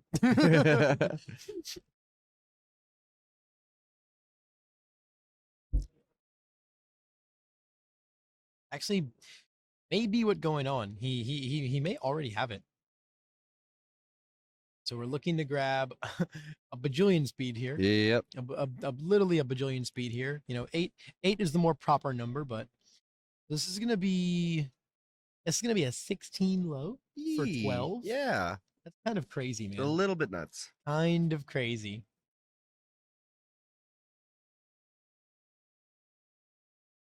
Yeah, because we discarded our 1 momentum and then our 3 in card pool for 8 speed. And then we have 2 from extend and 2 from Eraserhead himself. So yep, 16 speed move. Looks like that's that's the math that we're doing right now. Yeah, this is where it's scary, right? Because as Brandon, if we'd have chosen to block that extend and committed anything for it, basically means that we don't get to block this. This could have easily been the 13 we needed, right, with 1 lineage commit. So very, very good on Brandon to take that. Yep. So we're going for the So we're looking to block on the 18 here. Looking to block on the 18. We weren't able to.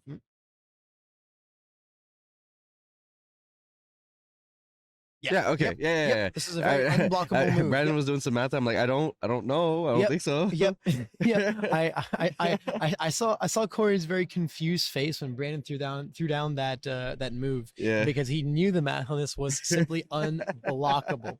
Literally was mathematically definitively unblockable as far as that's concerned. So man, so Corey taking down game 1 as Eraserhead having gone second, right? Wow. Yep. Very, very, very good there, right? Because even if he can't clinch it out in game 2, he gets a third game where Ochako does not get to go.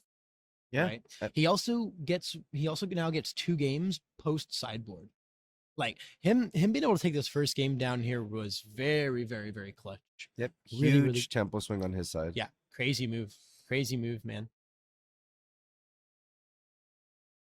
Yeah, him being able to hold on to the reciprocal acceleration kick, man. That card is crazy. Yep. There is a lot to be said, right? About a 16 low for 12. There is About a a lot to be 16 said low about for that. 12, man. A 16 low. Again, that is definitely what you say, right? We kind of talk about how Brandon just looks so unkillable with this stage. Well, 16 low is how you get You there. still need to block. He still so- needs to block a 16 low, and again, when the second that's why, like, especially against any void deck whatsoever, it's so important to get multiple releases, multiple wall clings and stuff like that up, because they're going to get sealed proper kill turns, and that is what clutched things out for Corey. There was being able to seal the release. Such a powerful piece, you know. But I'm still a big fan of stuff like Plus Ultra, right? Like the ability to, you know, hey, you cannot interact with this at all, Nope. right? Especially in a deck with wall cling. It's an instant answer to any kind of bomb whatsoever. Really, really huge defensive piece.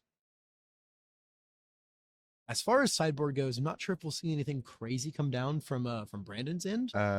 Maybe bring in going second, some more ready set goes. Right. Yeah. Yeah.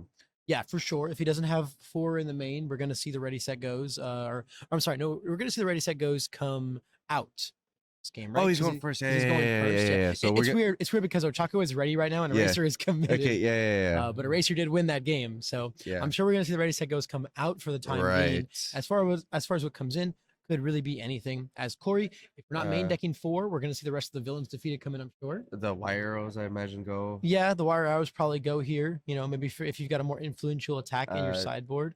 Just bring in more off zone stuff. Take out your Yeah. mids unless they're like super necessary for game plan, and then bring in more off zone stuff that forces Corey to have to just take chip damage over and over again. Yeah. As far as blocks go too, right? Because like the life symbol, pretty notorious for not having a huge slew of good 1 blocks, or I'm Yeah. sorry, good low blocks, right?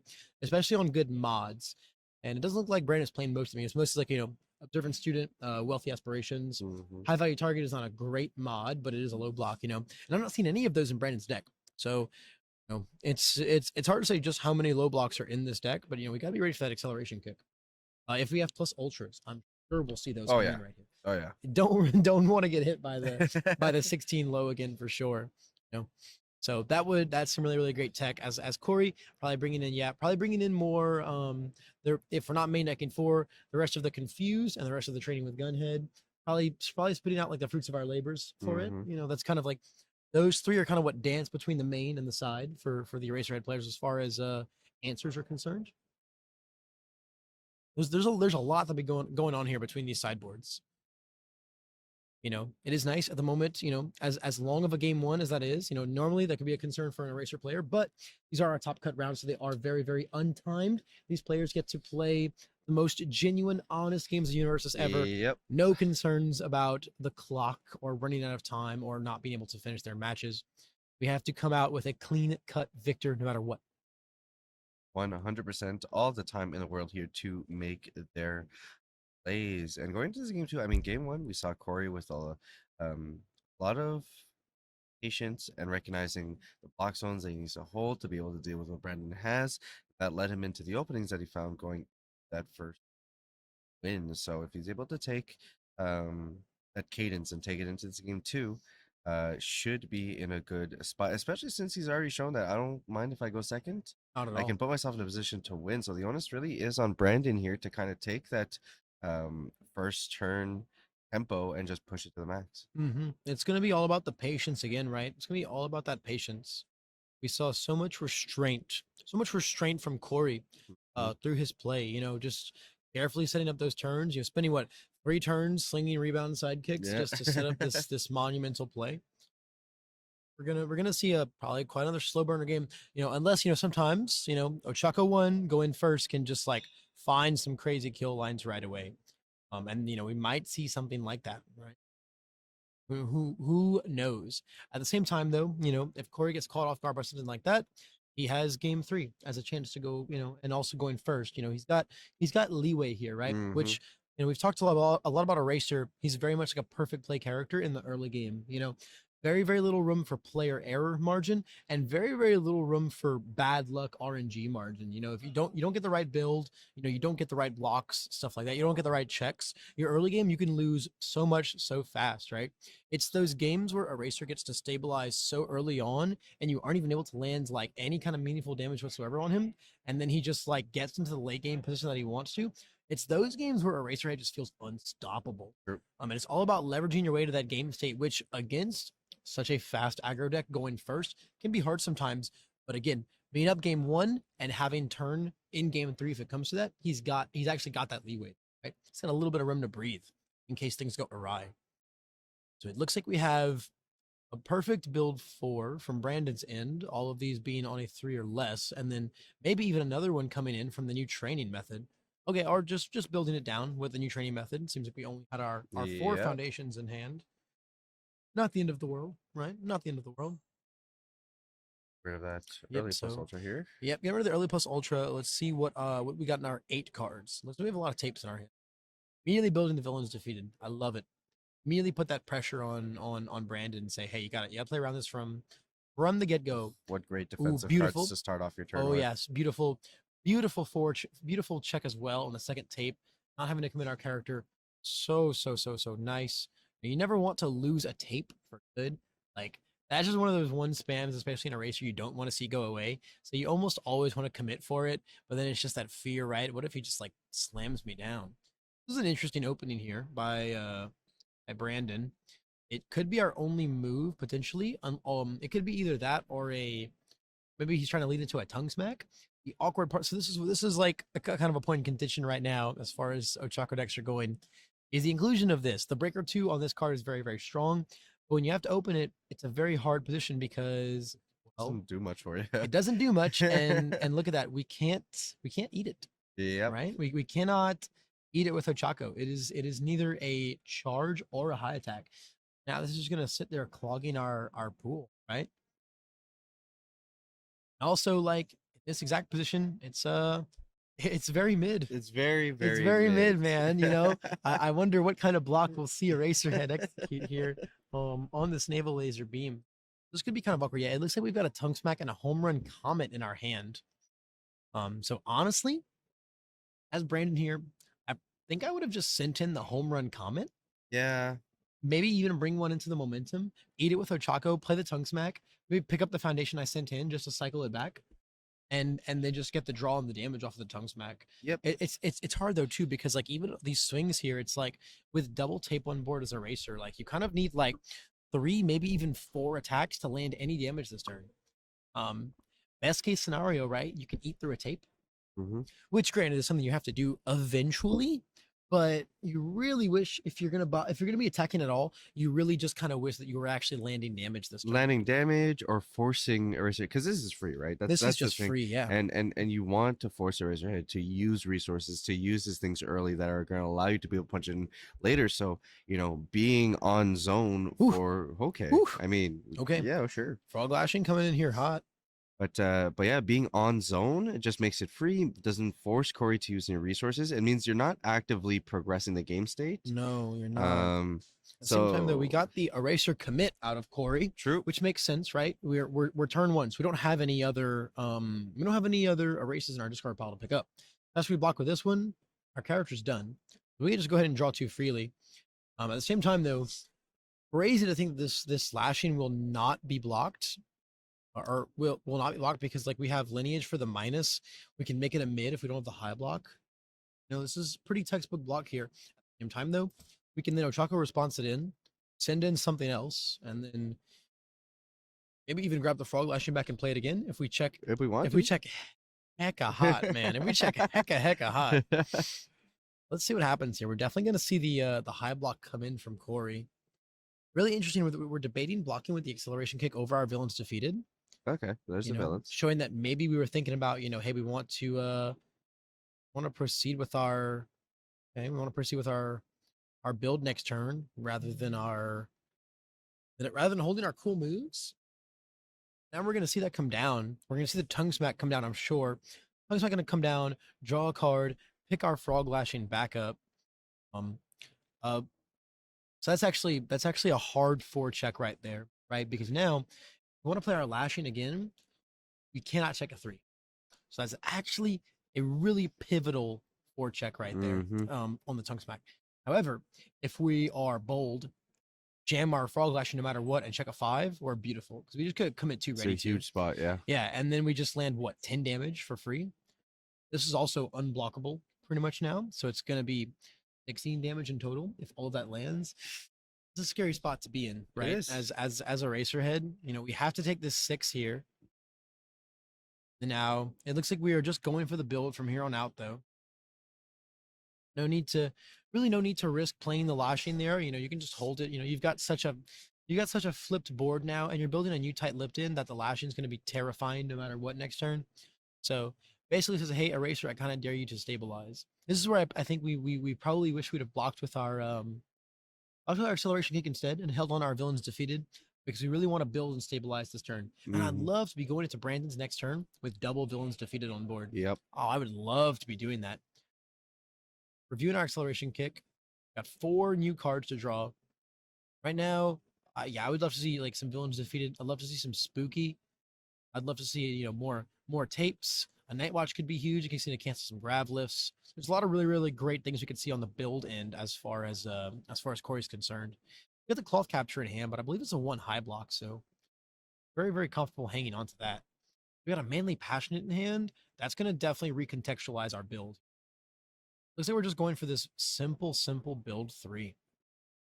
Wow, well, there's all of our moves. Might have had a peep when the deck toppled over Yep, there. I think we might have had a little peep there at the next card. So we're just going to go ahead and fix the game state by shuffling. And yeah, it's looking like a very, very normal build 3 pass. Nothing crazy going on. Yep, gotta love the Manly there. Being able to hit a block, bring it back down, get your instant usage. And we were talking about that yesterday where the capture net allows that great offensive usage of your foundations right off the bat. Manly doing the exact same thing defensively. Yep. Oh, we've got a very, very split sleeve there as well. Wow, we got chaos all around this turn. We got chaos all around this turn. Yep. Thankfully, our wonderful Judge Lenoco is on site with the players, making sure everything is going very, very, very textbook and everything is running very, very smoothly, maintaining the classic integrity of the game state. Yep, and we've got sideboard cards with sleeves, which means we won't have to pull a Bueno from yesterday We and have certainly the don't have to entire pull a staff Bueno. come and help them out. Yes, we will have no one jogging to the Dragon Shield booth. We will have no 4 sets of arms sleeving a deck as fast as possible. So now Corey's in a great spot here, right? It looked scary. It looked scary on the last turn, but now as Brandon, how do you attack into this stage? How do you attack into the stage, right? Villains defeated, Mediator or Lineage, triple tape.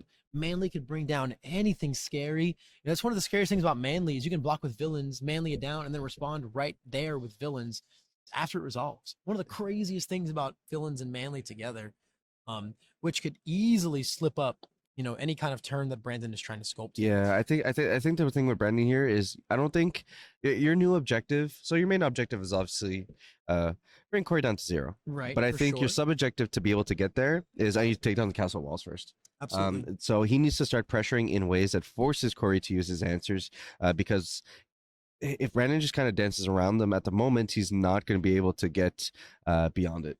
No, he certainly has to just reach a point where you just got to start eating through Corey's resources. We did draw a frog lashing, so possible that we're just going to try and sling 3 frog lashings this turn and attempts to get there.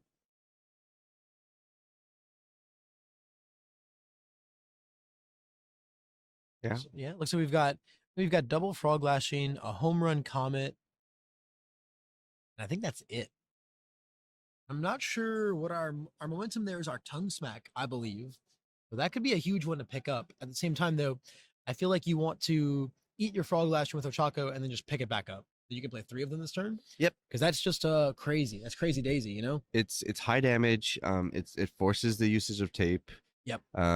So I mean that within its own right, if we sync up 3 frog lashings back to back to back, Yep. forces the usage of those 3 tapes and puts Brandon in a much better position going into his next turn to being able to try and maybe actually get some damage through. Yep. So we're discarding our low block here because it does nothing for us. And picking up our arrays. We also use the lineage to make this one like extremely slow, which tells me that we plan on going for the Night Watch block in our hand to manly it down, which is really gonna put a chink in some plans on this turn. Definitely a great use on the literally perfect value on the lineage there, checking the 3 and then basically making the exact check there, accounting for the worst case scenario. Now, as Brandon, we now suddenly had this turn planned out in our head. Now there's a Night Watch sitting on the board. Manly Passionate Guy. So good. Such a scary card. Such a scary card, man. Let's see if we see Brandon pivot at all, especially because now we check really bad, right? If we check really bad, we can easily just Night Watch the ready 2 and then suddenly be in a vulnerable position. Yeah, I think we're just gonna see Brandon build now. That's certainly, it's kind of what he wanted to do in the first place, I feel, but you have to at least sling 1 move as Ochako just to eat it and build up your momentum, right? If anything, just to grab it back later or just have it sit there for a future turn. It's unfortunate that we had to give Corey some advantage as well from that move because of the Manly Passionate Guy. Right. But again, eating through the resources, right? We have to start consuming things. Brandon's still in a comfortable position at 27 health. It's much more on him to play this game super duper carefully because of the simple matter that he's down a game. Yeah. The onus is on him to be able to take this one. Yeah. So now we're so you are a little bit more risk averse than your opponent because unlike Corey, he doesn't have the breathing room. Exactly. Corey's got that leverage right now. And we're gonna see the extend come down in a game state like this. This is like the perfect card for Corey to see. Because if Brandon commits out to block this really, really low damage attack, he could leave himself open to taking some really, really big ones, especially when we're telegraphing the next one gonna be a big one. So it's very easy to see the very, very easy to see the 6 mid for 4 just get free poke on Brandon all day, even with a fully ready stage. But we'll see, we'll see. As Brandon, I really want to be leveraging my blocks as much as possible, right? Yep. At the same time, though, I don't want to lose my super cool moves. But Corey's so ahead as far as defense goes that I feel like it's less important to worry about your super cool moves and just establishing a better stage. Yep. I mean, like Corey's first couple of builds just put him in such a great good. spot. So good. Ooh, okay, so we're gonna see the binding kick come in here. Inking the check. Love this. This is a really, really, really beautiful play right here. This is gonna be a very annoying one for Brendan to have to deal with, I mean, it's gonna be what, an 8 high for 6? That is a bugger. Yeah, maybe we even respond lineage. Kind of keep the threat of it on board, maybe. Looks like we're rescue completed for -2 speed. Really gonna make this a little more feasible as far as blocks are concerned. Looks like we got someone with style in our hand, so we can block this on an 8 and be pretty comfortable. If anything, the real value that Corey could get here is to have Brandon start using releases and just wearing down his stage, while Corey just maintains like stage supremacy, right? I mean, he's got 8 on board. Like, they both got 8 on board, but look at the cards. Their quality is just completely different compared to Brandon's. Completely different. We got a Bonds of Friendship not doing much. We have a Tight Lipped and a Release, which are nice ones, right? Those are nice ones for sure. Rescue Completed is the only like real powerful, piece of kit on our stage right now.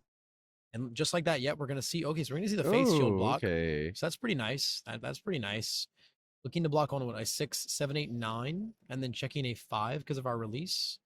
Gotta commit 6, 7, 8, 9 with the Tight Lipped. Yeah, it's gonna do no damage, unfortunately. However, it leaves Corey in a great spot to sling anything else here that can do a bunch of damage. He's got the cards for it. He's got the captures in hand, right? We could just see him like go crazy line here. And no, Just going for okay. the spook. All right, and that restraint that we were talking about in game one now showing itself again here in game Yep. two. It's hard to, right? You're kind of not seeing the perfect moves to our villains Old. That's interesting. I mean, it is a hard choice, right? Our whole stage is insane. I think though I might have dropped the mediator or like one of the 3 tapes before. But who knows? Who knows? He's got a plan, right? Maybe he's got a plan. He is there, and we're here. He is there, and we are here for sure. No, I mean, yeah, you can't say anything about the skill of either of these players. Way, way, way at the top tables, in the top cuts of such a huge in-person event. And I mean, this wasn't a chump lineup by any means. We had so many crazy big names in this venue across the weekend, in every single provisional and in the regional, that being able to come out on top of them is truly no easy feat. I mean, just on stream, we brought, notable name after notable name after notable name, right? Back to back to back to back to back. So for these 2 players to be here is certainly no fault on their part. Certainly their best efforts have come forth across the whole weekend to get here. So we're holding 4 in hand as Corey, triple tape. Basically, as Corey, we have 4 perfect block shots, which is very, very intimidating. Also, I think the main thing about leaving the mediator on board as well was the mediator with the spooky says you can't grab lift me, right? At least for not any actual damage numbers. So I certainly can't disagree with leaving that up either. We also have double mediator and eraser. So like we actually have like 7 cards to block with this turn if we are forced to that, right? The deceptive defensive power of Eraserhead. Like, as Corey, I think we are so content to just kind of keep getting swung into here. Right? You just feel so comfortable. Like, I Absolutely. can't imagine what Brandon can really be throwing out here that would make Corey feel like he's in danger. At this point in stage, I mean, you got the spooky for anything that's like really scary throw wise. Right. You have the tapes. So unless Brandon can like magically sequence like 4 back-to-back throws, I don't see at the moment what his out is here besides No. just trying to start forcing these tapes. Yeah, it's a tough spot to be in, as Brandon here. I really just think that I want to amass a huge stage and just be poking one every turn to eat with Ochako and build up my momentum for something. And I don't know if the frog lashings are what I want to be doing that with, right? I'd rather be like holding a bunch of frog lashings, sculpting over, send in like the home run comet, right? As the just throwaway attack just to eat. We also have the plus ultra in hand. I feel like that the main issue right now is, as Brandon, we're not really finding a bunch of meaningful foundations to put on our stage, right? Whereas Corey has seen basically every good foundation in his deck in the last few turns. Leading him to see, like, once again, just like in game 1, even being on the back foot by going second in both games, we see him reaching that critical mass point of Eraser, where you just have such a stacked board and you're so comfortable, health total or not, your health total is irrelevant, right? It doesn't matter at this right? point. We've seen the naval laser come down here. This is, I mean, yeah, this is fine. It's so free. I mean, it is free. It is. Yeah. It is incredibly something. What is this? It's a incredibly high. Is that what this is? Low? No, it is incredibly no. mid. Yeah, this is one of those fabled mid attacks that we've come to see. I would love to be able to understand kind of like what Brandon is trying to accomplish with this, especially when we're not even enhancing to unflip. We didn't even enhance to unflip. I kind of just thought that we were chucking this move as basically an action that unflips too, right? Because it's getting very free blocked from Eraserhead here, right? Maybe we're just using it to try and set up nasty lashings. Yeah, maybe so. I mean, like we do have Lashing City, right? Like, but at the same time, like, just God, Corey stage just says, not yet, man. Nope, not right now. You can't do that yet. You just can't do that yet against Corey's stage. He's set up so much good defensive power right now. I feel like things are just really going the way that Corey wants them to. Even have a plus ultra. with all of these tapes, man, it's gonna be so. That's Okay. I really interesting, okay. huh? Corey valuing the blocks in his hands. Wow, that's really interesting. I mean, a nice chunk of damage for Brandon to get in there, but I'm just very surprised we didn't see that blocked. I mean, if we were worried about checking bad, we can just like what pop up, pop a mediator -3 speed. It's not a very difficult block with our eraser. Breaker won him like seemed very very free. Now Yeah. Brandon's like, okay, well, hey, that was good damage. Now I can just build, right? But maybe we're kind of maybe we're trying to kind of do that. I think we were talking about yesterday, right? Where it's very much like a hey, he's not blocking, right? I got to keep going in, right? We might be seeing a bit of an effect like that where we're trying to just bait Brandon to playing more moves so we can get him on the crackback. Yep. But Brandon just going for the build instead feels a little unfortunate. Just kind of taking that big chunk of damage for basically free. Essentially. But yeah, I mean, like I said, maybe we just and again, like it's not even a matter of valuing the cards in our hand, right? Like we have an erase in our hand. We have an erase in our hand that's just dying to go on to just get into the card pool To there go and places. stop that move. And like every solid chunk of damage that we take is just a matter of like, what if Brandon's just sculpting like 3 throws? True. Right? We can deal with like 1, right? Or we can deal with like 2-ish between spooky plays and also villains defeated. But at the same time, it puts us back into that clock scenario. It puts Right. back, like I said, health total doesn't matter, and that's true. It doesn't until you can be killed by throws. Yeah, right? it's that dichotomy where most of the time the only point of health that matters is the last one. But once you add throws to the equation, the only amount of health that matters is whatever half the damage of the throw is. Completely changes the situation. So, you see Brandon at least dealing a nice chunk of damage and then getting a build 1 pass. Ooh. Wow. Okay. Wow. This has to be just Corey saying I'm sculpting the perfect hand here. I have the perfect defense to hold off and just wait until I can sculpt the hand I need to just what to get you. Maybe so, yeah. Now the scary thing here, right, is that we are okay. It's actually not very scary because their only deadlock on board now is the cape, but the cape is a form that picks up 2 ranged attacks, and by then we'll have popped one of our mediators, right, to get out of deadlock. So it's not a bad spot to be in. So Haymaker opening, checking the 3, probably exactly what Corey wants to see here, right? Committing resources to the most mid attack in the world. Absolutely what Corey wants to see here as the person holding 6 in hand. So I think we might see Brandon going for the line here. I mean, it's a draw, right? So we have a lot of moves in our hand. we do have Let's say we got Lashing, Tongue Smack, Home Run Comet, plus Ultra, then some mystery card. Same time though, we're gonna be able to recycle this Haymaker if we want. Stun 4 is gonna go a long way towards progressing the committal of Corey's stage here. Just being able to maybe actually get a move in, right? Because at this point, we really just have to get him to the point where we can commit him out and then just send in our lashings, right? Because aside from these haymakers, everything else is lethal. The lashings are lethal. Any home run is lethal. We got 8 billion momentum. every home run can be very, very lethal. We're building in more zeros by the looks of it. Does that put us into deadlock? I think that's exactly 10, actually. I believe that is exactly 10. So yeah, 10. Same time though, one more can make things scary because we would unlock the deadlock on Night Watch.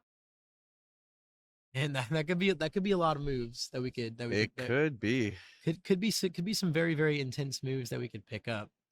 The deadlock presence on Night Watch being very, very, very frightening right here. We've got some. Imagine playing your big acceleration kick, jumping into something else, and then grabbing it right. I'll do it back. again. Yeah, I'll do it again. We could find 22 very easily, especially with the lineages on board. So there's a lot of power here, right? There's a lot of power in saying, hey, I'm committed to going there because I think I'm gonna finish it this turn.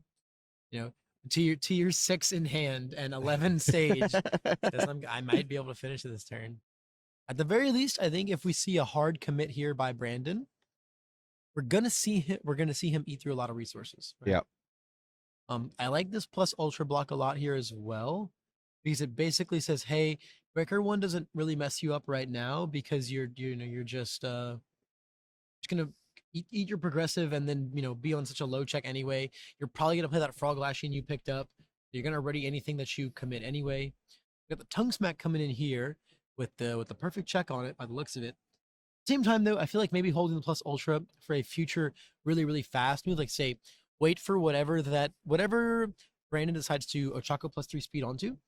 Wait for that, make it a mid if it's not already one, and then plus ultra And then block just it plus for ultra. free. Yeah. Yeah. But also we have so much speed reduction on our board that maybe we just don't even care.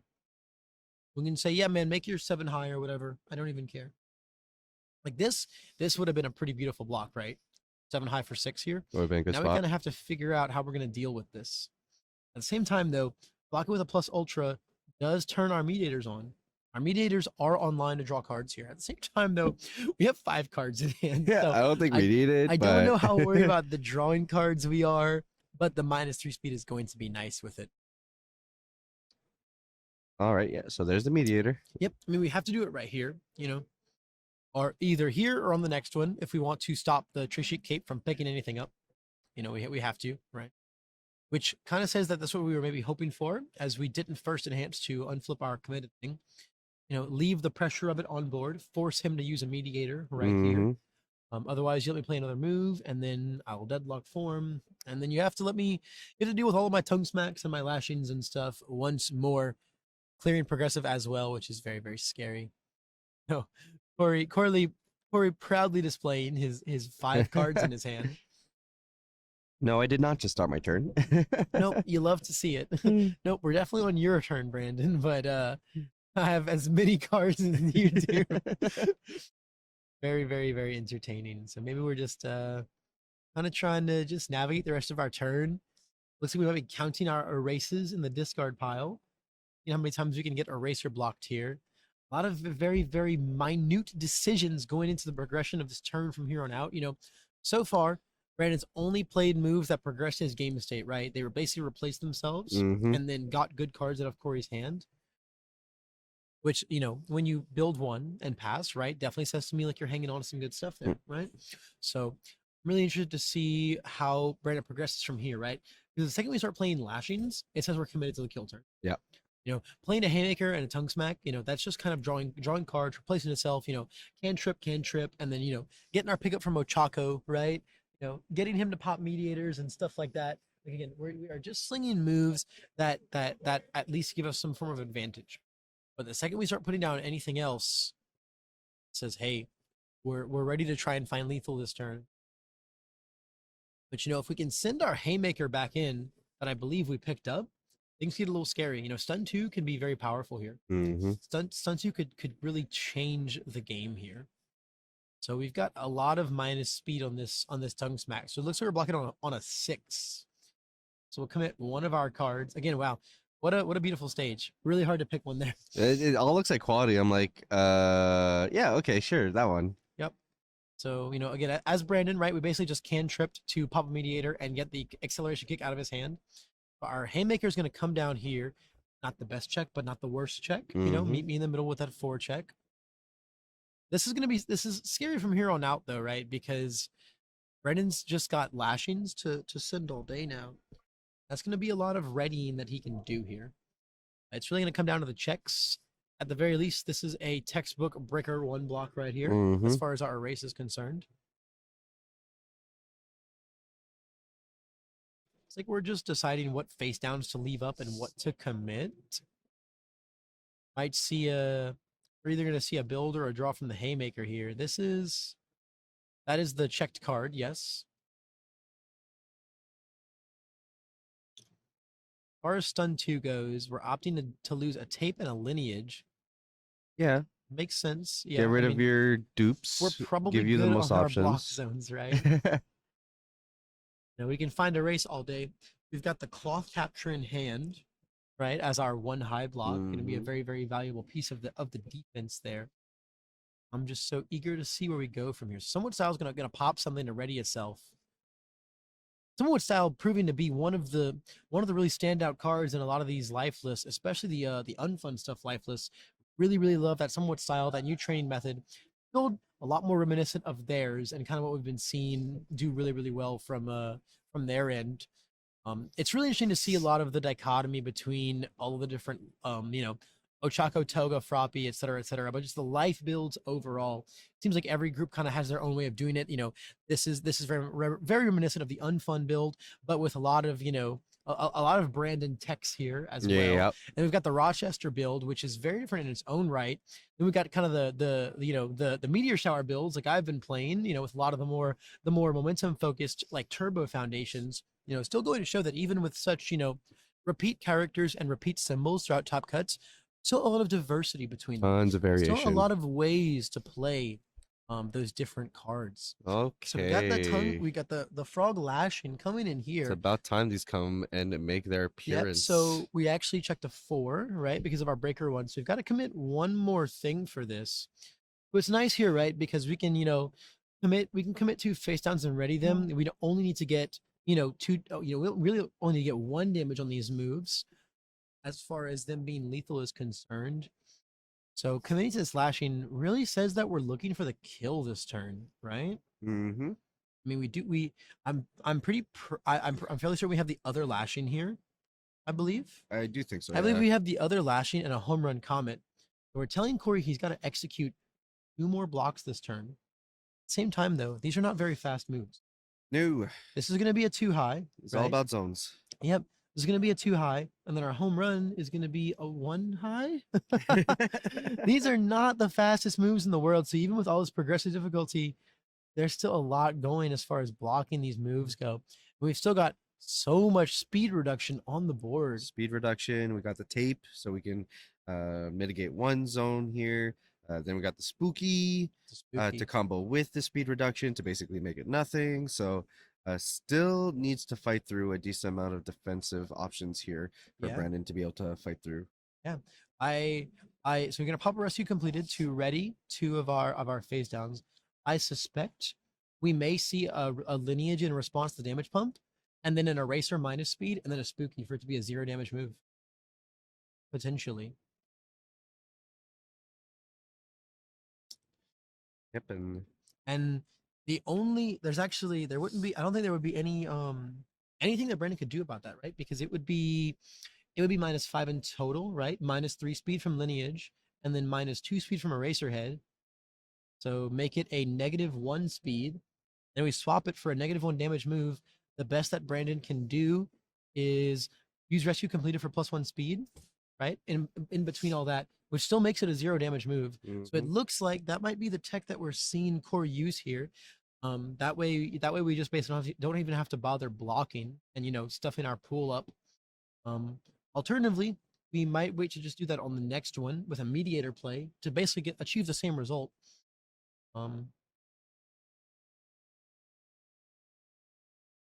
If anything, just to okay, nope, we're gonna see this. So we're gonna see the spooky there.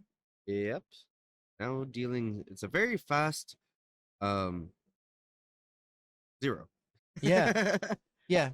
This is a yeah, might as well turn this deck upside down. Okay. It's now I love that. I love that. Yep, I'll take 0. I love the creativity here. Yep, I'll take 0. This move no longer exists. Actions do not count towards progressive difficulty for the rest of the turn.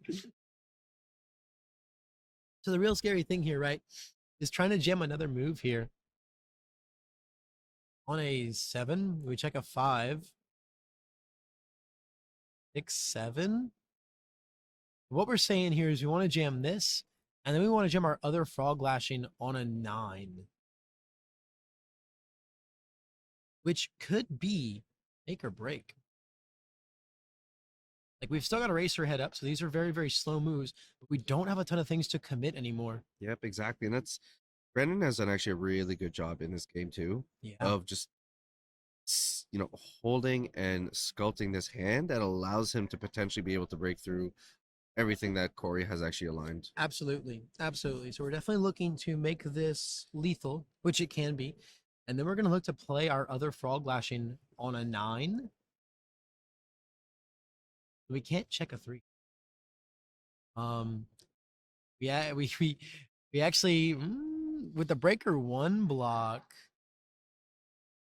we could still You check could a still 5 get and a there. 5 and get there because it'd be a 4. We can't check a 4 though.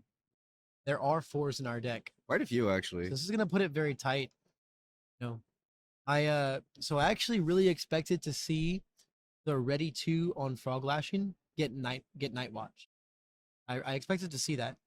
At the same time though, there's a world where we can just like night watch the powerful, right? And then take this. Okay, so we've used the proc. We're gonna get +1 to our powerful rating. Yep. We do have powerful 5 right now.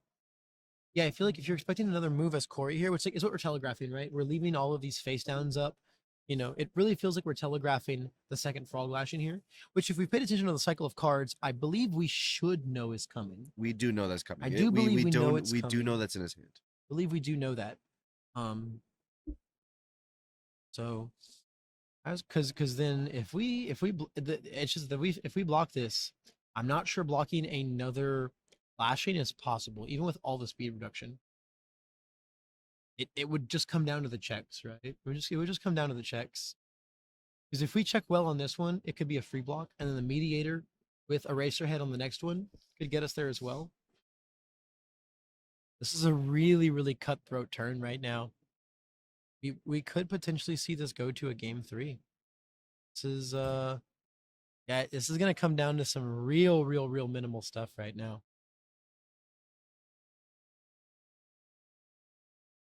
Brandon really in the tank right now on this one. So are we gonna see the Night Watch responds to the powerful? We're gonna see it. Looks like we're checking the discard pile. We're gonna look to see how many Frog Lashings are in, right? It's like that's the attack that kills us right now. Yeah, I right? mean that's what you're looking for. That's the only other one. Well, I guess a Naval Laser could kill us. Sure. Sure, yeah. We're certainly looking for Frog Lashings. Tongue Smack only does 6 here. Or I guess also another home run comet could also get there. Another home run could get there. Yeah, there's like a couple moves that kill us here. It would just depend, right? Yeah. Third of the lineup gets us there. Yep. Like yep, so we're gonna so we're gonna let the powerful go. We're gonna make it a mid. And it looks like we're gonna be going for the erase block. And then it's gonna come down to the check, right? Because then we're holding our 1 high block. We have a meteor on board. So like if we check well on this, the Frog Lashing on the next one is very blockable.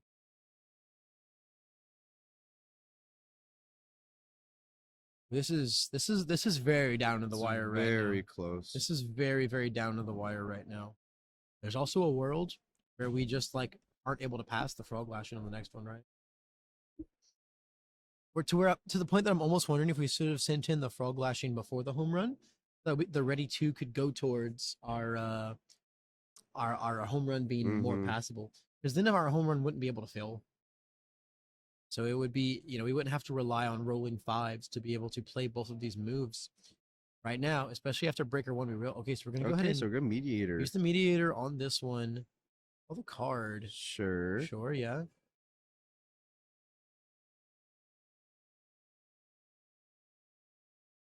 This is a -2 now. Should have -5 speed on it after with Eraserhead. And that's what we're making clear right now. It should have -5 speed on it. So yep. So yep, that got checks. the block. Gonna get the breaker. Yep, gonna get the breaker.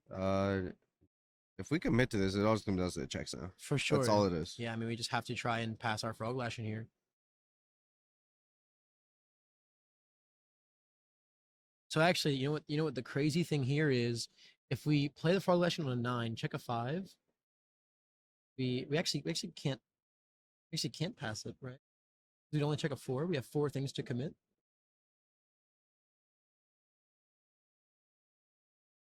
Yeah. We'd have to check a 6, right? Because Lashing's on a 9.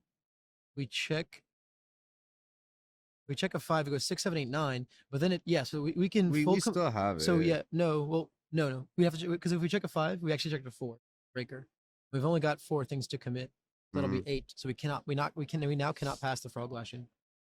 The craziest thing though is even if we did, the Night Watch would cancel the ready 2, and then the lashing would actually only be 6 damage. Which would be crazy. There's actually no way to play this frog lashing for game now. Even if we checked a 6, which means we checked a 5 and then come out for it, which the 6s are in his deck. I think we're just gonna. Looks like we are just calling it. We're just not even gonna go for it. It's possible that as Brandon, we know all of our 6s are gone. Yep, good recognition here. But I think he's also recognizing that because of the Night Watch, the lashing will only be 6 damage. Because we're gonna cancel the ready 2, and then we're gonna put Corey to 1, be fully tapped out, and then that's all she wrote. Now let's see how many moves Corey was able to hold. I know we've got the cloth capture in hand still for sure. I see an acceleration kick. I see a cloth capture. I feel like though we're gonna need some rebounds here if we're gonna count to 22. And I mean, we have to really count past that, right? Like Brandon is not defenseless. We do have 4 up with a rescue and a release. Yep, release is gonna make a lot of things very blockable. Absolutely. So we're not out of the gutter yet as Corey.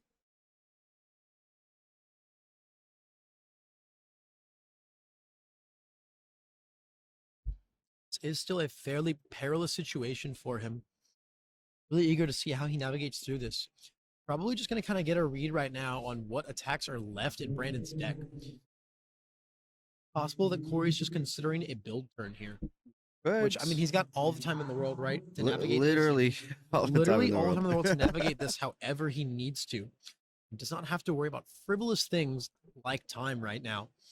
He wants to, stretch this game out for the next hour or so, right? If that's how he thinks, if that's what he thinks the path to victory is, he is fully capable of doing that. Yeah, I think we're really considering a build turn here.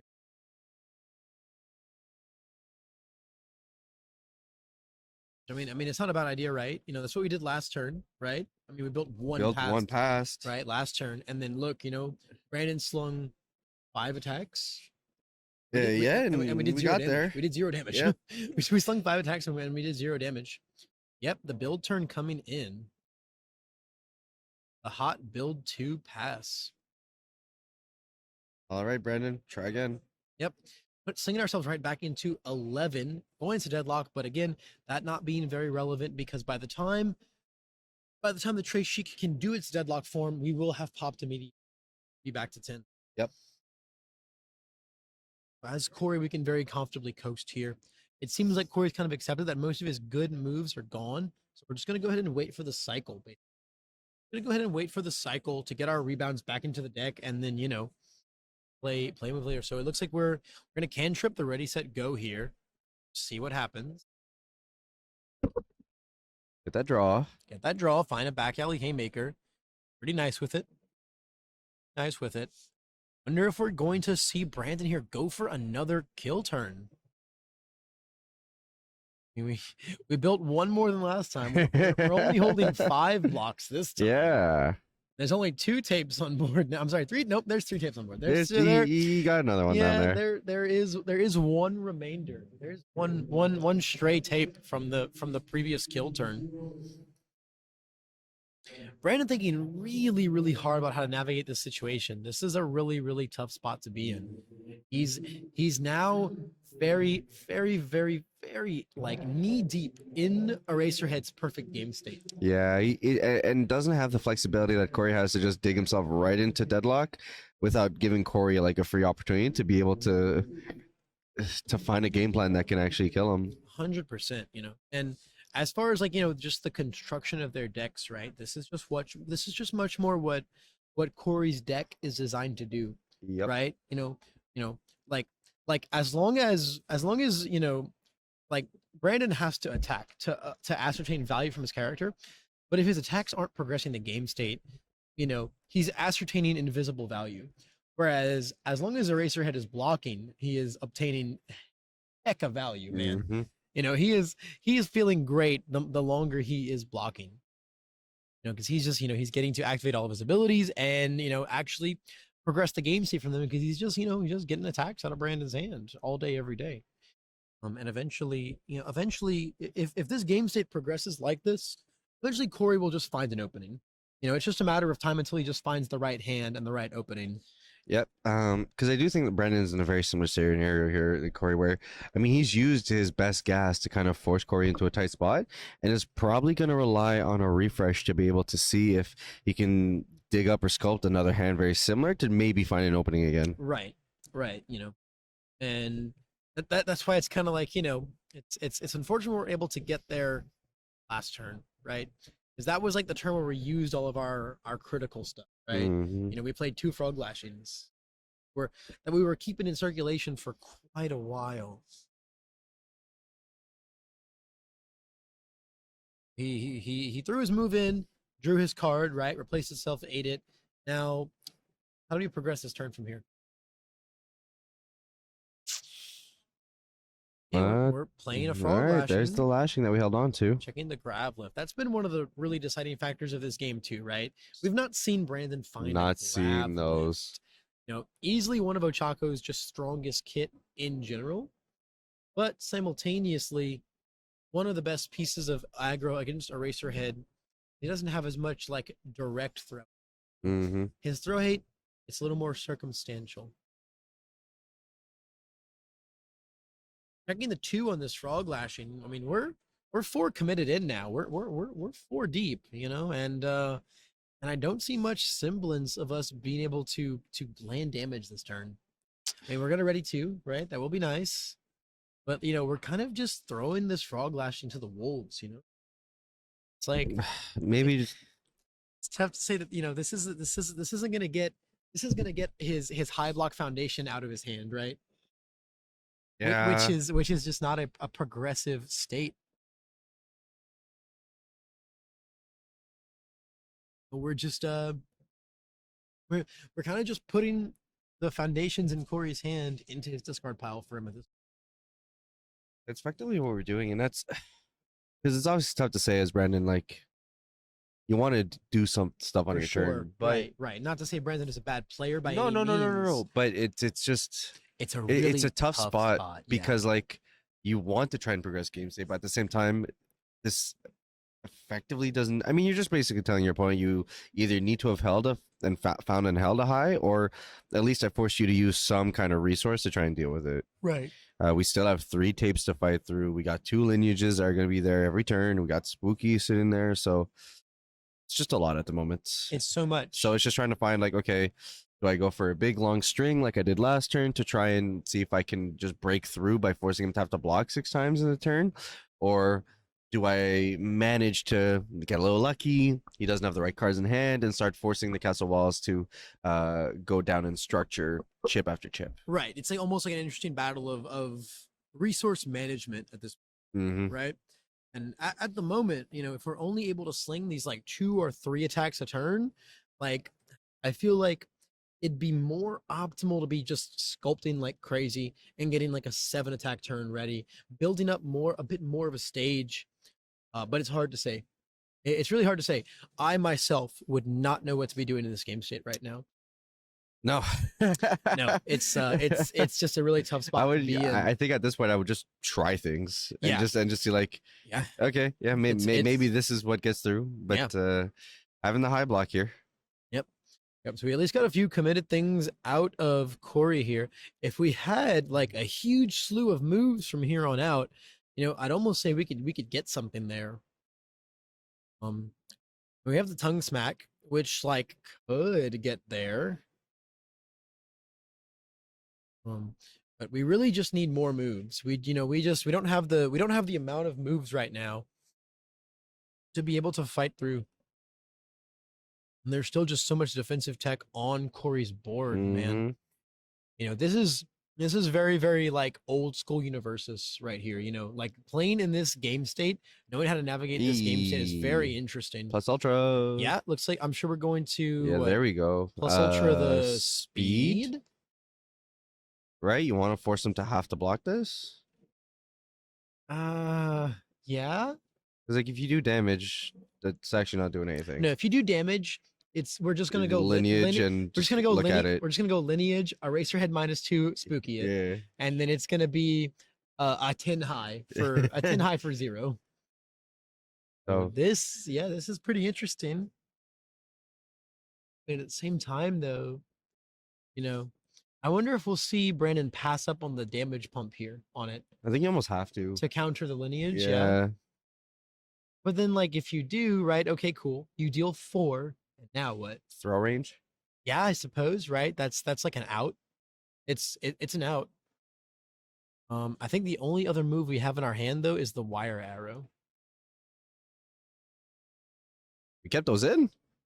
Yeah, it's certainly in the hand. It's certainly in the hand. I wonder if there's just some tech we don't know about Maybe. with that card. Maybe there's some super secret tech card in the deck that is broken when it gets put on the top of our deck. Yeah. So we're getting the damage. Looks like we're going. Yep, we're gonna respawn lineage. Okay. Then so -3 speed. But it's now back to printed. It's at 3.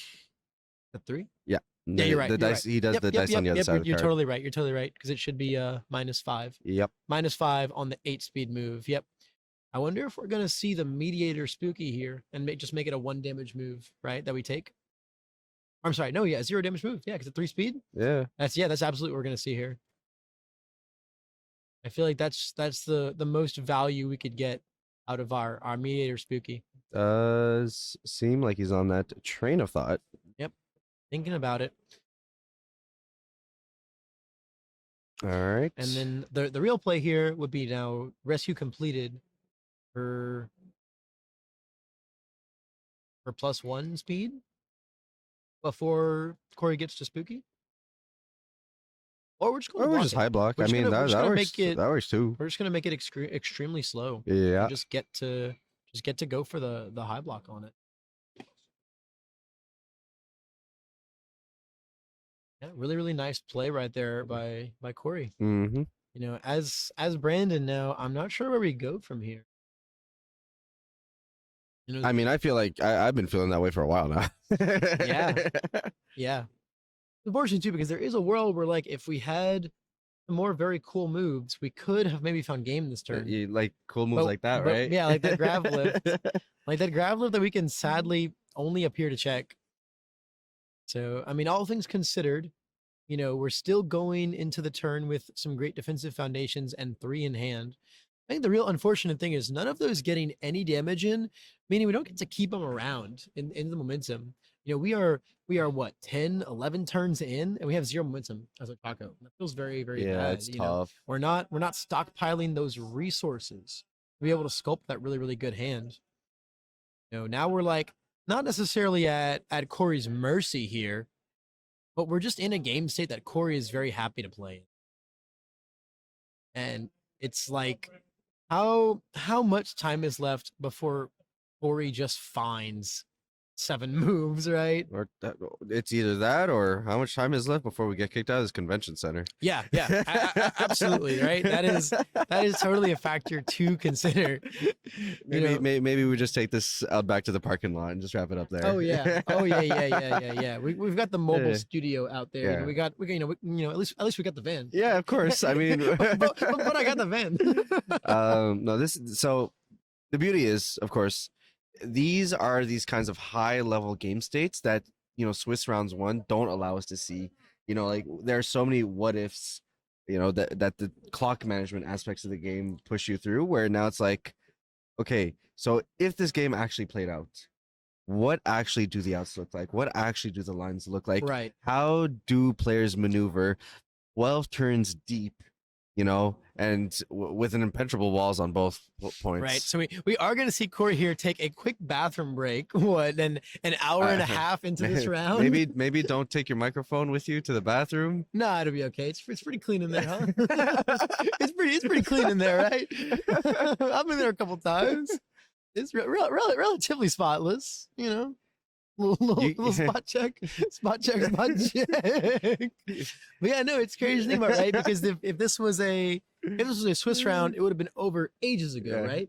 And there would be no outs for Brandon to even try and find. You know, exactly. this would be the easiest draw in the world for Corey to force. Or maybe not even force necessarily, just playing the game as he would normally play, right? mean, because yeah. he's clearly not playing for time right now. There is no time. He's simply playing the game the best way there is to play it right now, and that would naturally result in just time running out and the victory being forced onto him Yep. in a Swiss round.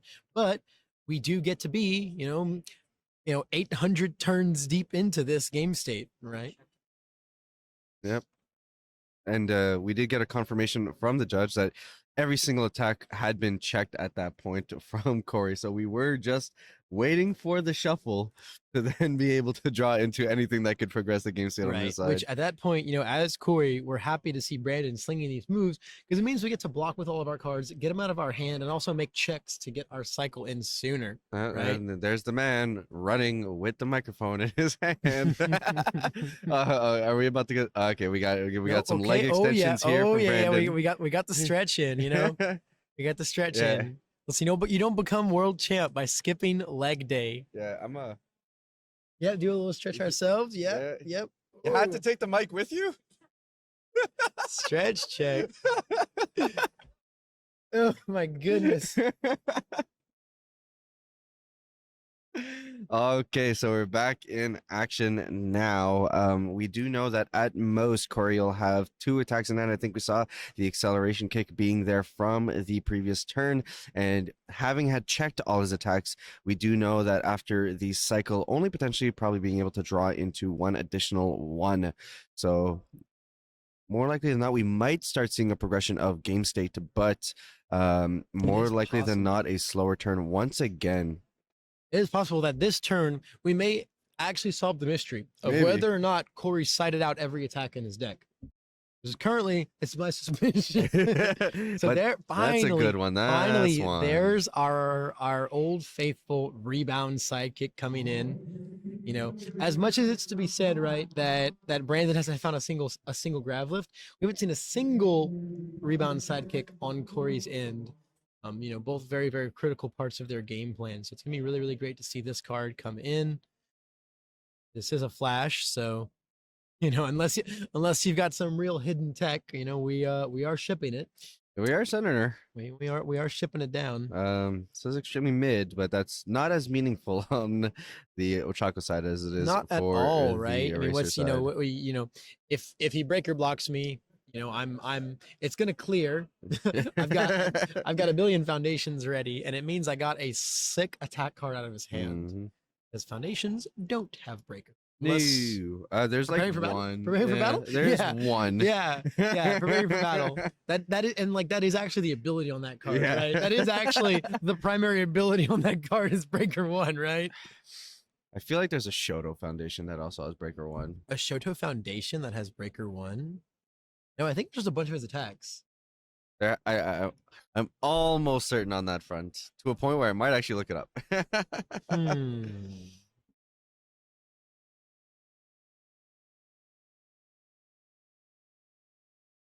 Are you thinking of the one that you can pick up and add to your hand? The precise control? Yeah. Oh, that is a Shoto Foundation. Yeah, he's like barely on the art. Yeah. Like I always forget But that is a Totoro. the only thing I card. know about this game are Shoto cards. Yeah, that's fair. That's fair, right? That's fair. I mean- Okay, so we Oh. do have the take here of the rebound kick. Yep. Take the rebound kick. First life total change we've seen in about an hour. Yeah. Yeah. And it looks like we sent our rebound in, built a dissolving the conflict, and then passed it up with 5 in hand. And it looks like we are, because from what I can see, Brandon has a very, very gray hand. So we're just debating going into deadlock like crazy this turn, which is I assume that we read the heck out of Night Watch right Yep, there. just to make sure. Okay, so what's this do to me? Yep. Double check what kind of pressure Uh, he's putting out right there. It's like we got like double face shield in hand. And We do have some really great pieces in our hand. There's sadly nothing that does anything to take Corey down. You know, that last 7 health just proving so resilient, right? Mm-hmm. Proving so very hard to kill. So like we're at what?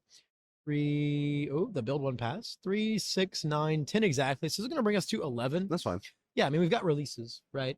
We've got releases in the same vein that Corey has mediators, so we can dance around the deadlock. You know, as we do have to play at least one card. We do have to play at least one. And that's the thing, right? Like Corey could be in a position to do. Oh, Yep. found Oh another yeah, one. we found Okay, another all one. right, this now we're getting to a spot where Corey might be able to do something here. Yep. Same time though, the second Brandon finds a plus ultra, he can hang on to it for dear life and be okay. Relatively, right? Because we also haven't found a wall cling yet. Mm-hmm. Not found a wall cling yet, which is kind of crazy.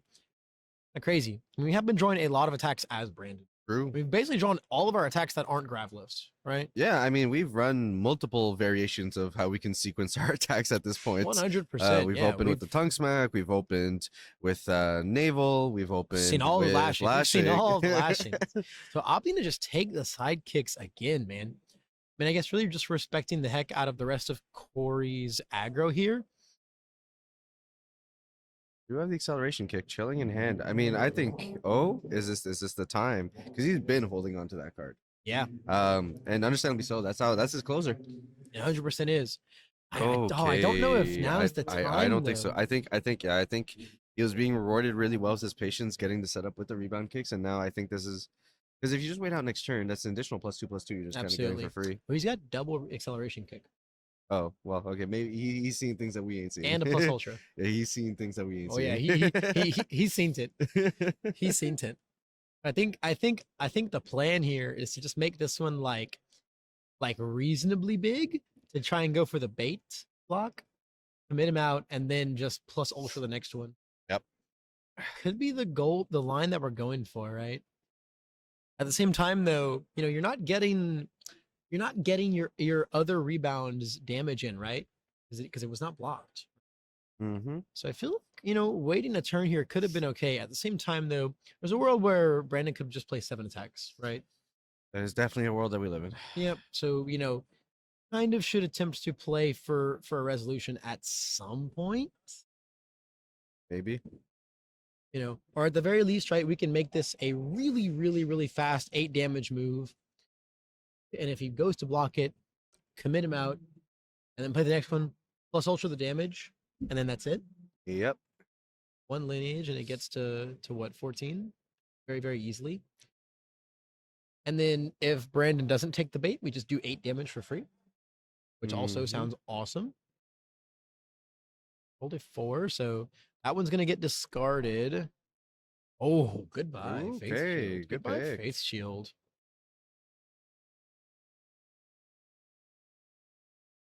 It's gonna be hard to, right? Because obviously we want to utilize the Faith Shield on the acceleration kick. But at the same time, it's gonna be hard to block with a +3, right? Yeah. It's gonna be really hard to block. So we'll have to come out for it. And then the other reciprocal acceleration kick could just finish us as Brandon here. This is a tough spot for him to be in. We're gonna see the release and precious lesson combo.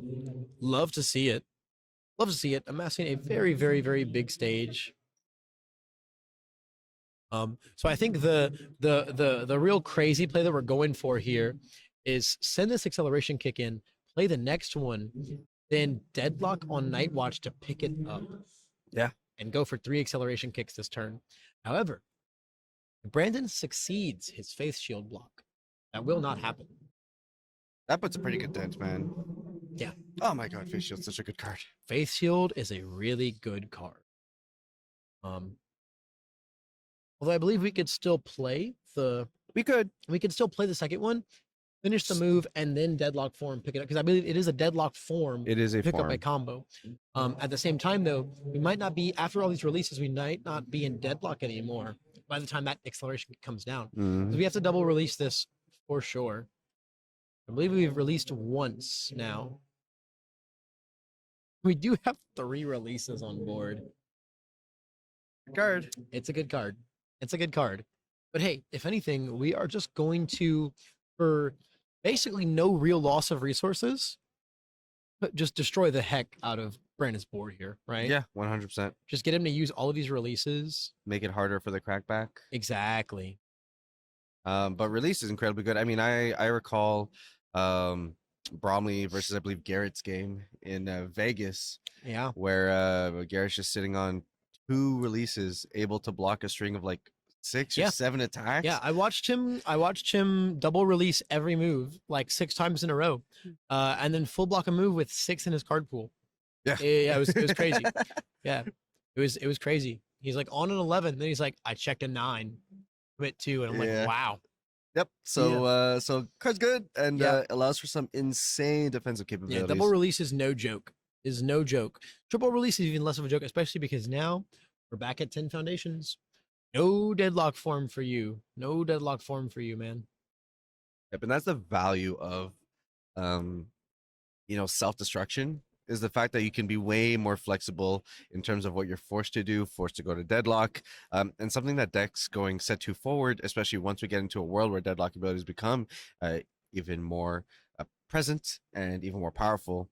You're gonna want to have ways to, if the game goes long, be able to manipulate your foundation base in a way that you can get rid of the not so useful ones late in the game and replace them with good ones without forcing yourself into a deadlock position. Right, exactly. Yeah, you know exactly. Yep. So we got the block out of him on this kick, got a home run comment out the way, and dealt half damage. Feels pretty good. Now, where to go from here, right? We continue? It's not gonna get through. It's not gonna get through, But but you we can might destroy things. Yeah, right? you can force him to have to do stuff. Yeah, we can force him, in again back into the game state that we prefer, right? I mean, for what it's worth, it's an indication here that he took half damage. Right. So It if says, hey, we don't if have a low block. yeah, Right. that's what we're saying here. So there's a lot to say about, like, sure, you could block it, but like, how much can I make this deal to you? know? Right. Exactly. Because we have double lineage on board. Could easily be a 10 damage move. Yeah. The rebounds could be a 12 damage move, right? Yeah, if we Half block still puts you in a Yeah, bad spot. I mean, we can plus ultra for damage. we can, yeah, we can plus ultra for damage. So if we can just make it unblockable, I think that might be the math we see Corey doing right now. Is Yeah. say, okay, if I plus ultra damage, how much speed can I get, right? I can bring a rebound in, then I can remove 3, and then 2 with eraser. So that's what, 6, 2, 4, 6. That's 6, and that's 12 speed low. Not bad. It's not bad. Not bad. Like, and I mean, like, it, then it just kills, right? Yeah. It could just kill or deal like a lot of damage, right? Because we could also like double lineage, because like, if we plus ultra the damage right at the get go, it goes into a 12 damage move. The rebound can put it to 14. We can double lineage for 18. Then I think that's where it stops. I think that's as big as we can get it damage wise. If we can't get it to lethal on the half block. Mhm. We cannot get it to lethal on the half block. We are shy about 4 damage. Okay, We're so going for it. Oof. Oh, there's the other one. There is the other one. At the same time, though, we can get it to that point, and deal what if we get it to that 18, right, and then he commits out for the half block, goes to 2. I mean, anything could kill. Literally at that anything point. at that point. Anything could kill at that point, and anything could get through at that point as well. Just between like, even with like a triple release play, we could see him have to commit out so much for the block, right? We're able to make it, I mean, what was it, like a 12 low? Yep. So, you're looking at a block on a 14. Even if you check a 5, 6, 7, 8, 9, 10, 11, you're still committing a lot. You're popping 3 for that and then committing 3. Yeah, are we about to see it here? Yeah, Oh, and then I you know think we're what? gonna We- see yeah, it, and then we yeah. can draw our additional 2, maybe draw into the gas we might need. So Yeah. this is, I mean, I think this is Corey going for all the marbles Yeah. here. The 3 check is unfortunate here. Keep that night watch. I think keeping the night watch is pretty important. Like what, you can like seal a release, right? Yeah. Or cancel a release, right? And like the release here is such like not attractive value anyway, because we have all of these ready foundations. At the same time though, if it becomes that, what did we say? That 12 low? If we block on a 14, we could check We don't release at all. We block on a 14. We check a 3. Do we have 11 to commit? We have 3, 4, 5, 6, 7, 8, 9, 10, 11 with our So character. just That's if we have the one mid, though. If we have another one mid. we're going for speed. Ooh, okay. And okay. Okay. I mean, yeah, Sure. that's also a line, right? Because it does get to 10? it does get I guess a 10 damage. no, I because no, we can think? double lineage. It can certainly get to 11. It can certainly get to 11. You know, it'll get to 12 between double lineage and the rebound. Oh, the damage is 3. Mm-hmm. Okay, I was thinking of because speed is 2, right? No, the speed is 3, the damage is 2. So it gets to 12, right? Because we have 2, 4 with lineage, and then 2 with rebound. The That's rebound, the 6. rebound, the rebound was what was missing my math. Yeah. So this, this may be. I'm sure. I believe as Corey, we probably did all the math here, right? To make Yep. So we're gonna night watch 1 release because Okay, can. so with this line, so we're at 8 speed. We're going to Right. rebound, get to 10. we're gonna rebound, EX. and then we can kick 3, and then Eraserhead. Eraserhead will make it 10 speed, but then we have what 1, 2, 3 EXs, so 16 speed. And then at that point, the block is on a what 16. Best case scenario on a 16, 17, 18. We've canceled 1 release, so the best we can do is check a 9. We do have exactly 9 things to commit. I think we have to. We have to. No, if we double release, we don't have 9 things to commit. This is unblockable. Save a plus ultra. So I don't know if it's in Brandon's hand or not. It's been chilling there for a while. Kind of a mystery hand at the moment. It is a little bit of a mystery, right? Yeah, because after, even if we triple release and check a 5, or I'm sorry, double release, check a 5, 6, 7, 8, 9, then we only have 7 things to commit, and we need 9 because our best case block here is on an 18 after everything is set. Mm-hmm. If my math all checks out, there's a lot of math going on here. There's a lot of craziness going on. Yep. I mean, I was killer at arithmetic in elementary school, but Oh, that was yeah. a long time ago. Yeah, this is pretty crazy. Yep. So here we go. Okay. EX for 6 speed. Oh, the card pull clearing is also so good. Yeah, it's so good. Okay, double lineage. So double we're respond. at lethal now. So we're very lethal now. And then And then that's it. That's the ship. yeah, have we eraser headed for speed yet? I don't think we did. That's what makes it the unblockable, right? Is the 8 we need to get to the No. Oh, okay, we're just shipping it. sure. That makes the difference. Yeah, so we're looking at a what on a 16. 14. Well, our best block, right, will be on a 16. Yeah. We're a 14 speed. And we've only released once. We could also rescue for -2 speed. This is wild, man. It's crazy. This is wild. The plus The ultra Pulse block. Ultra. Oh. The plus ultra block. There it is. There it is. You had it. So that's what. So we're taking 6. Said yeah. If you had it. If You had it. you had it. I mean, the opening was there. Yep.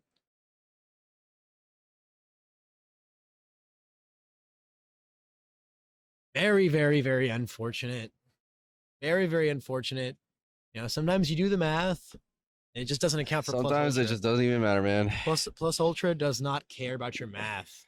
So, I mean, all hope is not necessarily lost. As like we do have our dissolving the conflict up. We got 2 cards in hand. You know, like Brandon does have to draw. You know, at least a couple attacks. I think I'm seeing a few attacks here. There's the. I'm seeing a grab lift for sure. That's probably just going to be it right there. So, you know, we've still got a bunch of things to commit. 1 cantrip, 2 cantrips. We're going crazy on the forms right now. I love it. That one's going to cost us 1. Will cost us 1, but now we're not checking that on our 5 diff move. So, you know, now we're probably just kind of seeing what all is actually left as far as attacks are concerned. I'm looking at a grab lift in hand. I'm not sure what else. I think there's 2 attacks in his hand at the moment. So there's the grab lift. There's the grab lift. Checks the 4.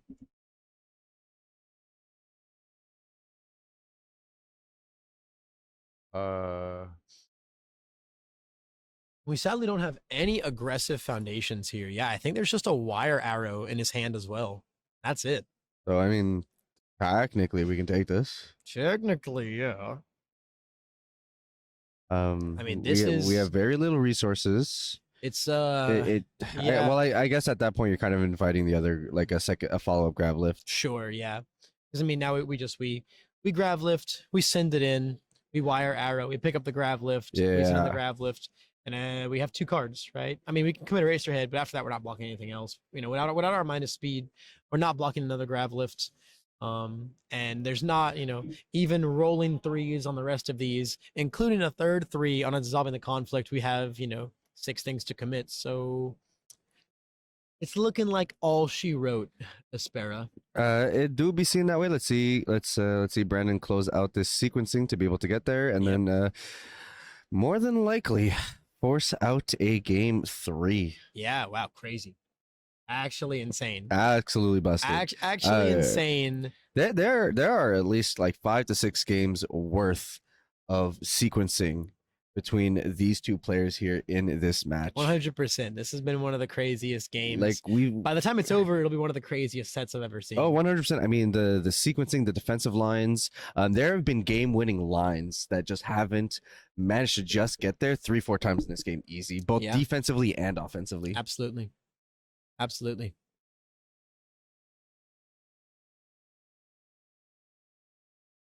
Get that information. Yeah, I mean, you have to block all 3 though, right? You know. We're counting how much orange is left. Yeah. How many oranges are in this orchid? We got the block. Yep, so it's on a 3. Yeah, Beautiful. Gonna take half demi, as we would say in French. Now we just gotta block 2 more moves, basically. There's the wire arrow. I still don't know why this is in the deck. Right. Actually, I believe we have an erase in our hand, right? We erase here. You can't pick up the grab lift. Oh.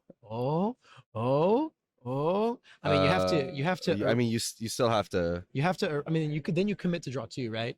And then you just And like then just pray. pray? Right? Yeah. I mean, you just pray you're able to block this, right?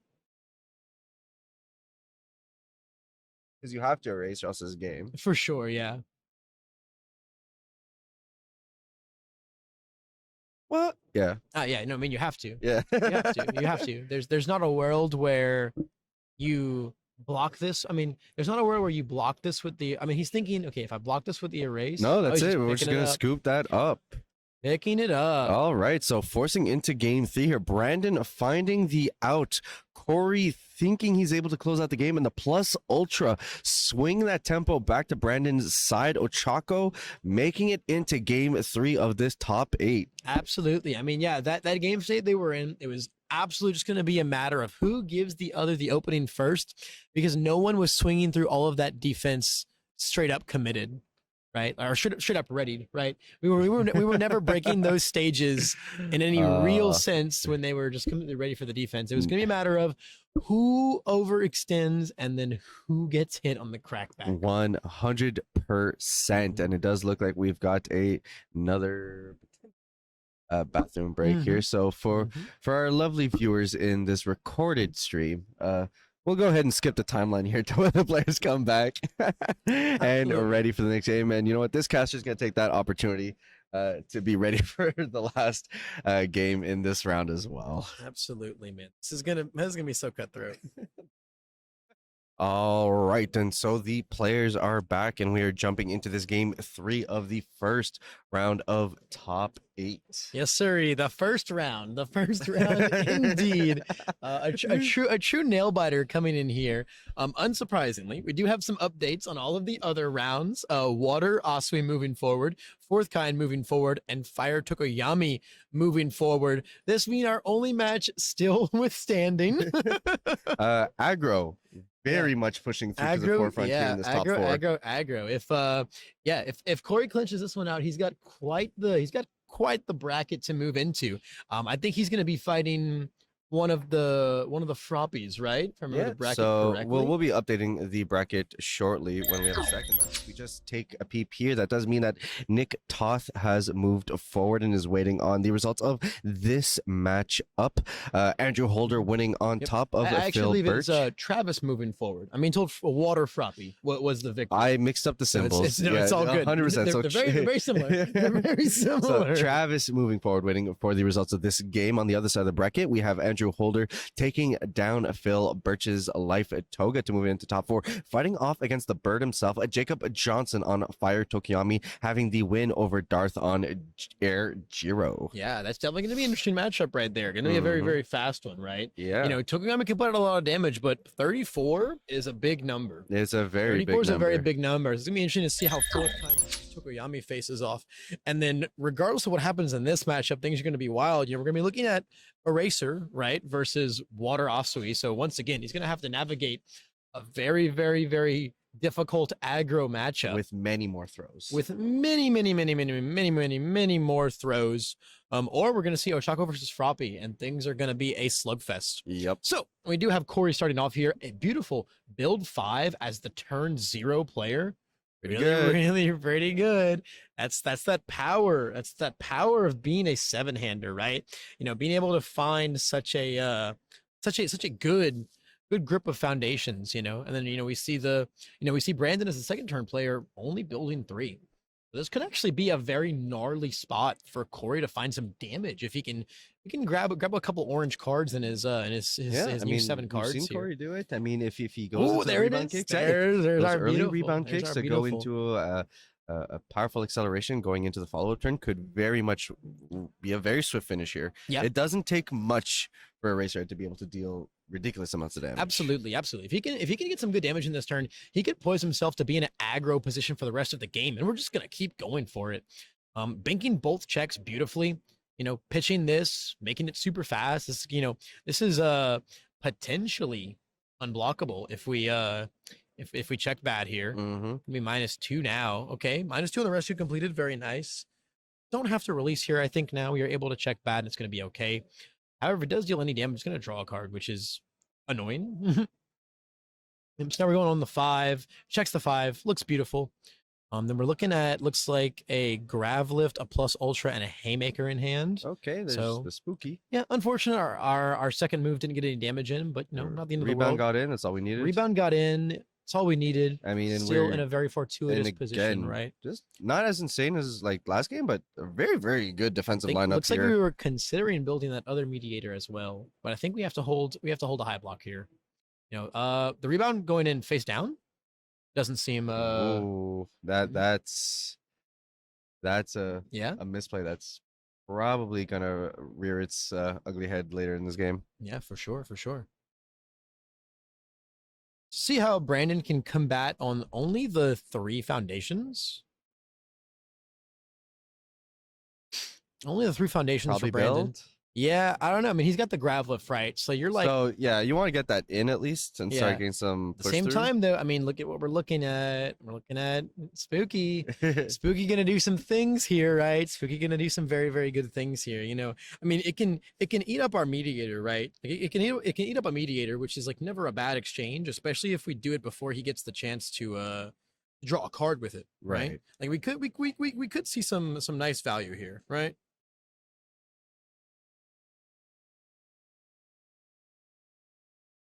So we'll see the poke of 1. Mm-hmm. Yo, Spooky's on a commit. Spooky's on a commit. I'm really bad. I thought it was on a flip. No, card's crazy. That goes nuts. Card's crazy. Card is crazy. Can you imagine if it wasn't unique? Honest. You know, like how creepy realization isn't unique. Because we got the haymaker coming in. Senzu gonna be really, really huge here. Senzu gonna be massive here. We're sure hit with a really, really beautiful board here. Although honestly, so I'm really, really surprised that we didn't see the training with Gunhead Eraser Tech here, right? Mhm. You know, change it to 2, right? See what we got going on here. Okay, gonna stun our gotcha and our villains defeated. Give it the -1 speed. I mean, yeah, this is just the most beautiful eraser block in the world now. The freest of free blocks. Mm-hmm. Mm-hmm. We're gonna grab our tight-lipped. I like that here in this position. Yeah, it's pretty nice. Now, whether or not we grav lift this move is gonna be the big differentiating factor on whether or not we're continuing past this haymaker. Right? We are There grav you lifting go. it. We are telegraphing. You know, hey, this is this is not the last attack I'm slinging this turn. Things are gonna get a little scarier from here on out.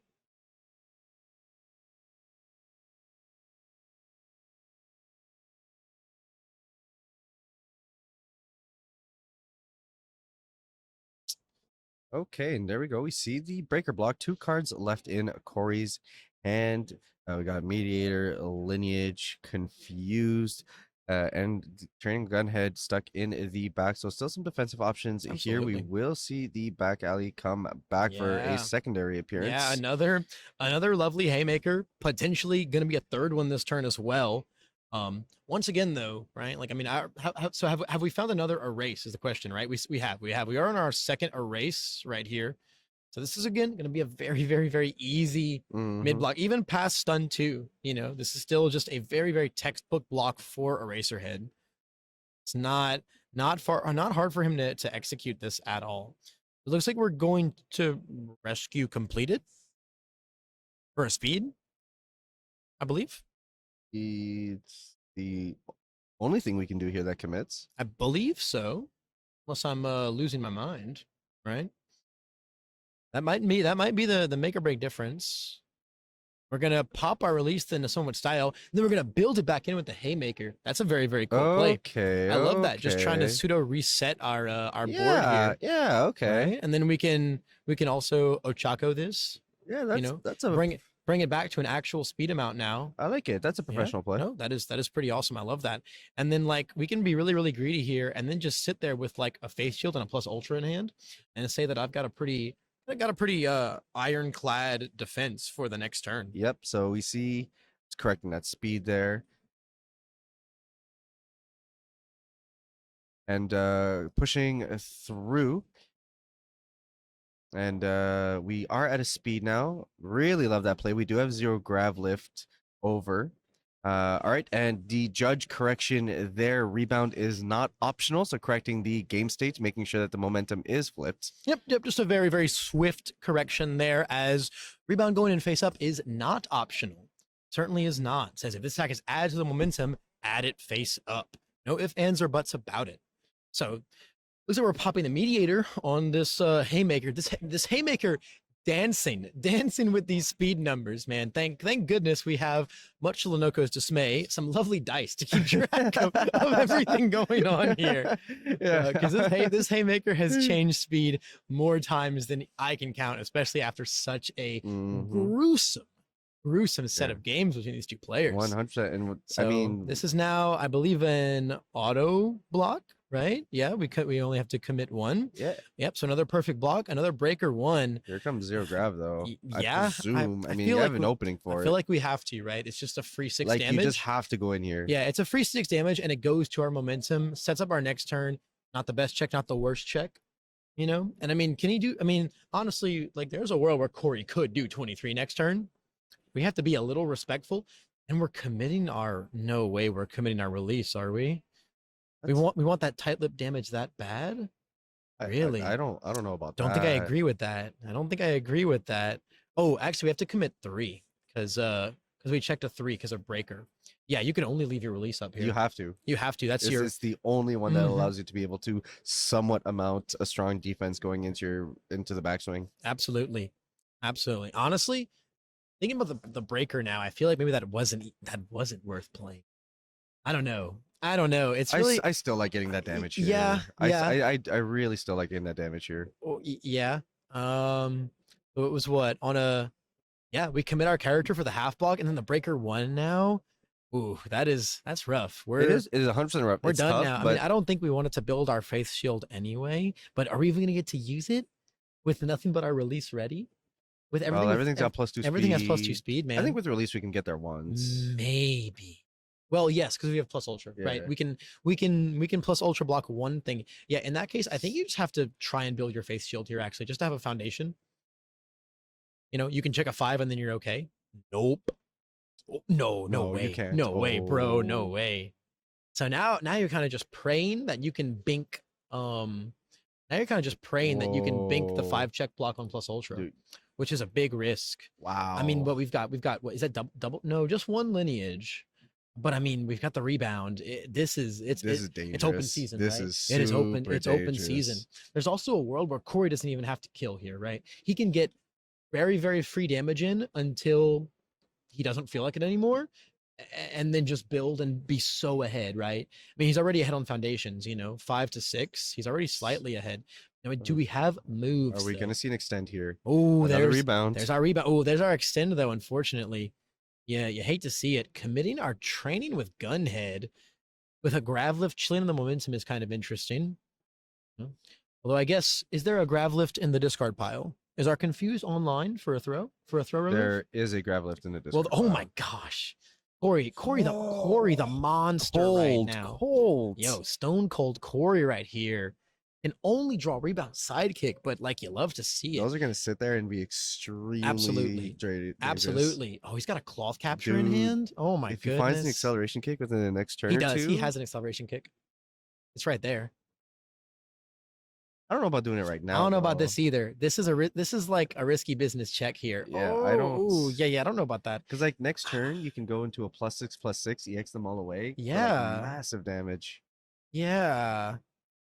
I mean, this can't get. Oh wait, no. Like, Oh, if you have the other one, you can. I guess it doesn't really matter, does it? I mean, it does if you check a 3, right? Yeah. It does if you check rolling 3s. But like you right? just let the rebounds go into your momentum. Yeah, that's what I'm saying, right? Just like just I feel like you could have been super happy there with just, hey, here's 2 rebounds. I hit you for 8, build 2 pass. yeah. I feel like that would have been so chill. Because I don't think we have the math for game right now. No, we don't. Even though it's like open season, right? I don't think we have quite the math for game, especially with the plus ultra sitting in Brandon's hand. We do have like one potential half block. What? This is No way. like it feels like Corey's playing on the clock right now, but we're simply not. We're untimed top cut. We're simply not, right? I mean, we just send this for 8. Oh, we clear the card pool, right? Right. there we Yeah. go. I mean, yeah, for sure. We send this as like a billion low for 8. Maybe we'll try to. You know what? Maybe just realizing that with the current progressive, he needs to build more foundations and just recognizing that he's not gonna be able to get there. Sure. Yeah. But maybe. yeah, just get your 8 damage in, I guess. Put Brandon in a really bad position. That was you know? so much work, though. I know. And like compared to the amazing position we'd be in had we just taken the 2 rebounds into the momentum, built a couple, and then just chilled out from there. I'm not sure. This is a really, oh my And god. we're gonna. Oh, we're going for the cloth capture after this now. Because we've played in action. Okay. Oh my goodness. Okay. Okay. Okay. I mean, yeah, for sure. Okay, going for the half. Ooh. Never. Ooh. So we're taking 4 here. Going down to 11. I mean, we saw him look for a lethal line here. I mean, there's a world where we can play the acceleration kick, check a 5, There's the other. Oh acceleration my kick. God. Okay. and then the cloth capture is going to be on a 4, so it can't fail.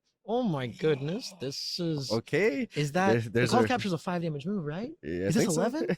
Is that 11? Is this it? Dude, there's a reason that he's there and we are here. Goodness, yeah, Oh, man. wow. Check. He said I couldn't check rolling 3s. Never in my life would I Never. do that. Do you all think I got here by checking rolling 3s? No, Come on I now. certainly didn't. 'Cause then we can kick this one and then play our cloth capture on a 4. Worst case scenario, commit our eraser head.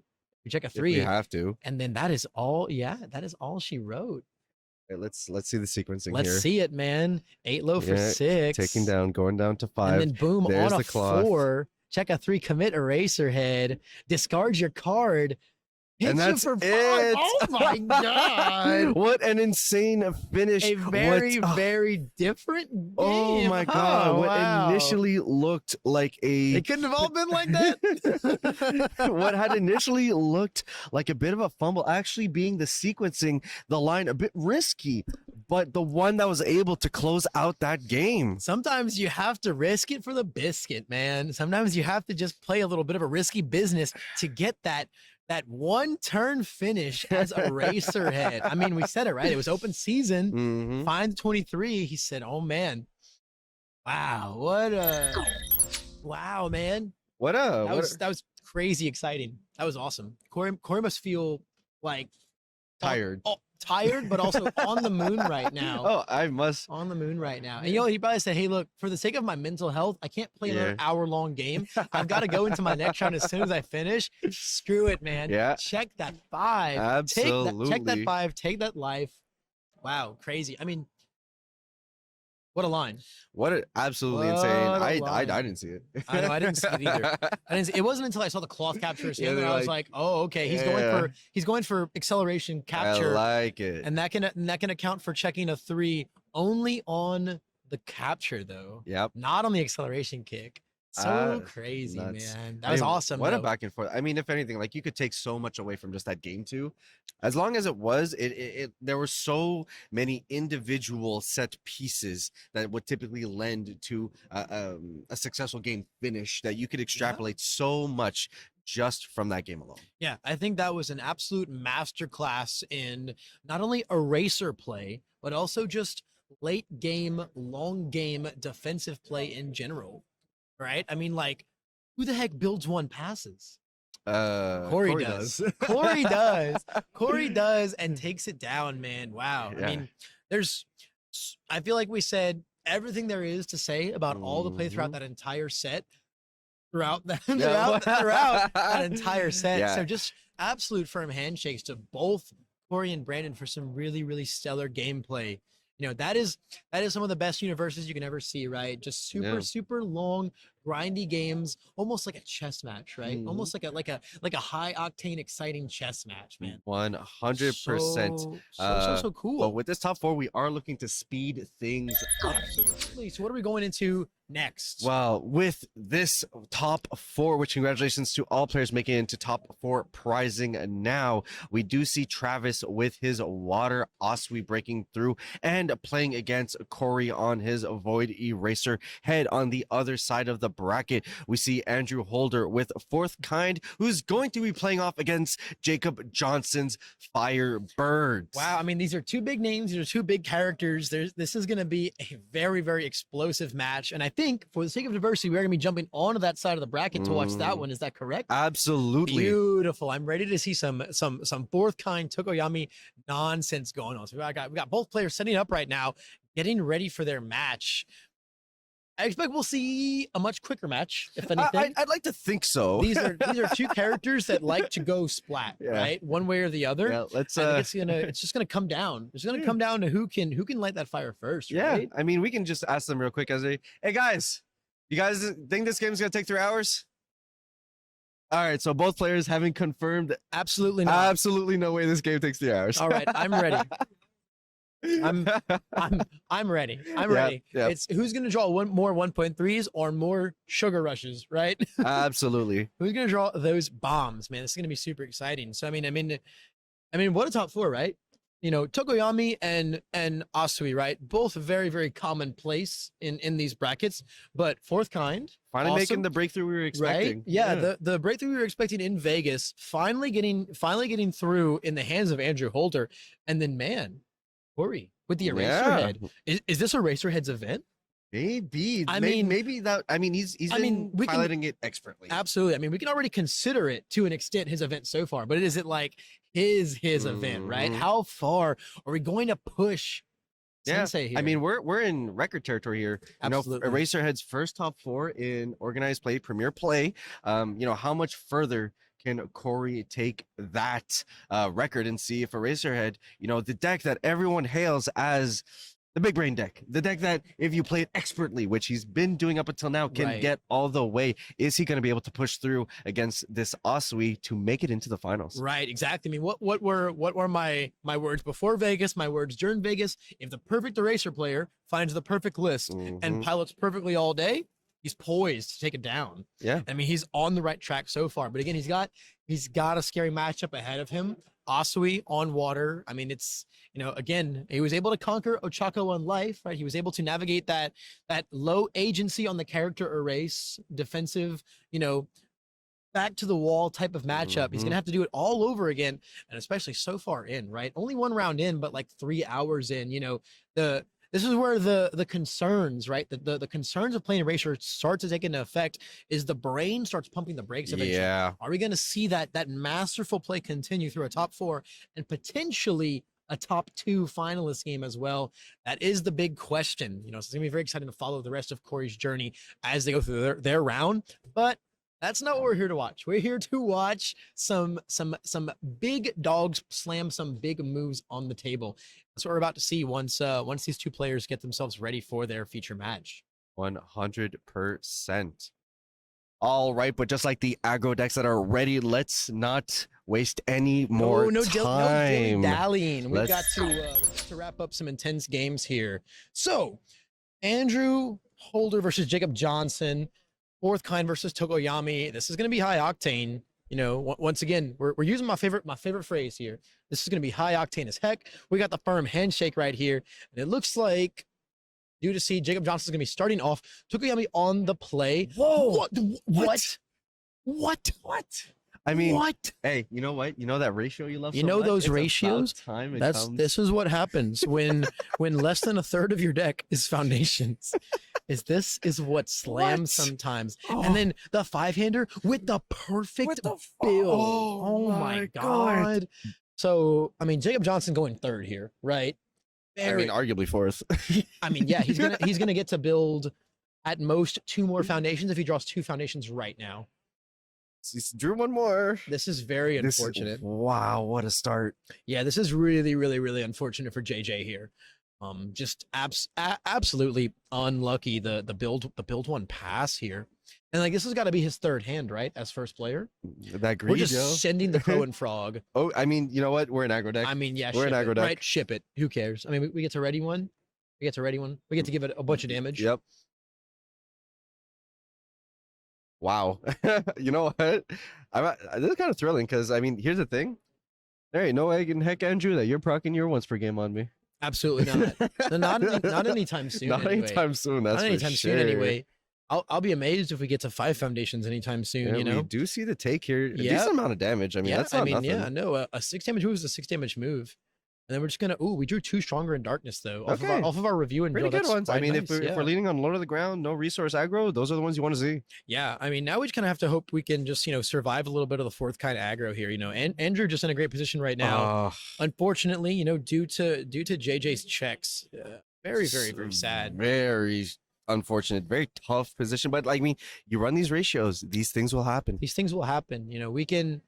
Hopefully, maybe we might have an Ice Storm in hand. We can really, really, punish 4th kind on the play here. At the same time, though, we're going to build a foundation next anyway, so it might not even end up being relevant whatsoever. Mhm. But hopefully, we can at least negate a little bit of the damage here. At the same time, though, if this is the one we block, the 4th one is just going to come in with the 4 damage and then just blow us up.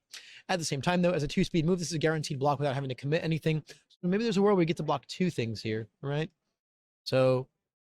There's the tape toss on the 6, committing 3 for this. I mean, this is a really, really aggressive play by Andrew here, Yeah.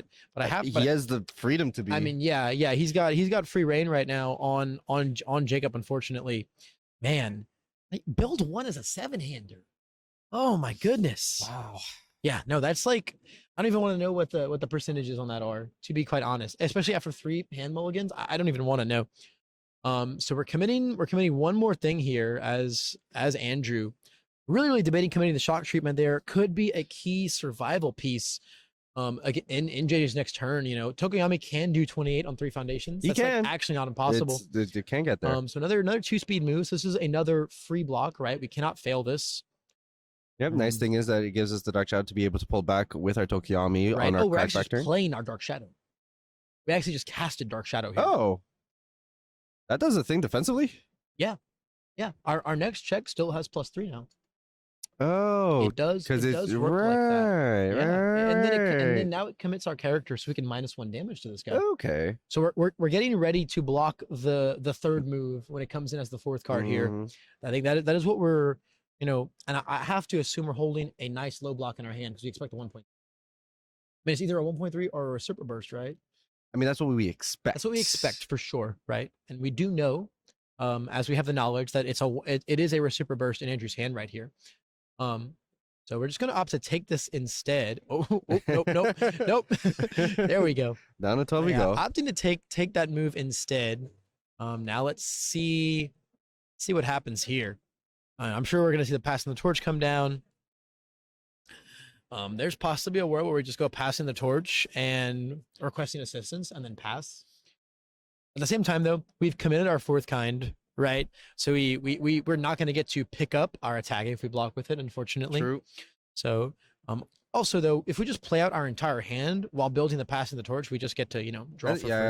Oh. Okay, so we are just going for the okay. requesting I and like the passing. patience. Looking at that Summon Dark Shadow and be like, nah, you know what? Nah. Yep. No, he's too poised for it. You have to expect that he's holding the low block, expecting the worst in the 1.3.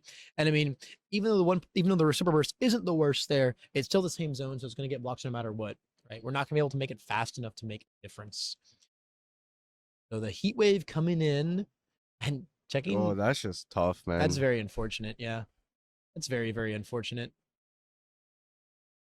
You got to commit the latent skill. Oh no, the double stronger. Okay, possible that our hand is still just stuck with a bunch of attacks. I mean, I think half of it is still attacks at this point. We just need to filter for some. We're just gonna draw 2 and then discard draw 2 and just try and build a stage. We can maybe get a build 4 or 5, right, and go into 7, 8 foundations. With 2 committed though, the once per game is just gonna mess us up though. We have to build a lot if we're gonna build right here. So that's the kind of game state we're just in. Yeah. With the 2 committed, we're not in a place to be able to 28 Andrew here. Not at all. Not at all, unfortunately. We have to just play to stabilize here. It's unfortunate this is happening to us on our going first game as well. That's the games that Tokoyami wants to capitalize on. And not only are we not getting to capitalize on going first, we're just that much more behind simply because of our very unfortunate first build turn. We are discarding foundations. We are discarding foundations It's to get in there. Some of us are bolder than others, and you know what? I chose bird. I commit to bird. Yeah, I mean, maybe we just have a bunch of dark shadows in our hand, right? Could be. Could be. I mean, look, he's got 1 card. I mean, he's got 1 block, and then it's up to just fate with passing the torch, right? Yep. At that point, though, how tapped out are we going to be? Is anything even going to be blockable? We're choosing to just eat that damage. Making very comfortable use. Okay, no, we are just building afterwards. Yeah, we just had that many spams, right? I guess so. I guess we finally drew into the foundation hand that we were looking for. It's hard to say. Wow. Just 2. I mean, yeah, we have to respect the once per game, right?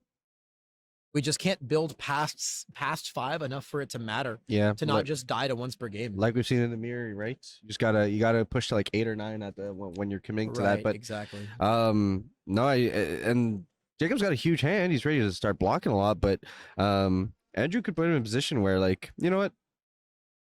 If you don't like your hand, you're just kind of stuck with it. Absolutely. Absolutely. So we're gonna see him go for the dark shadow here. Already almost out of deck. Wow. He's been milling a lot. I mean, yeah, absolutely. Passing the torch going to draw us a card. Extending going to draw us a card.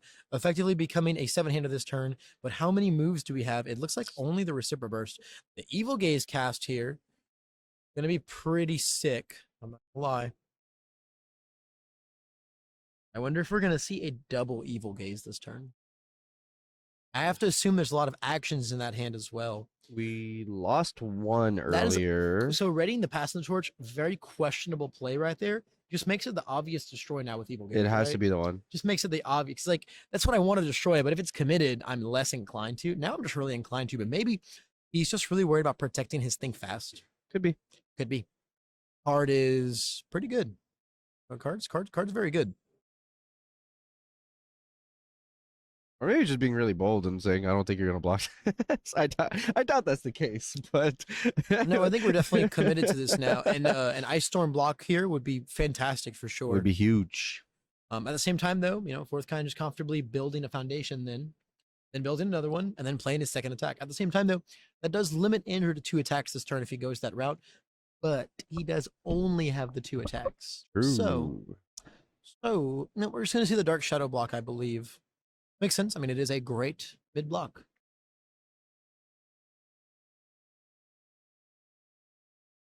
Doing some math. We're certainly doing some math there.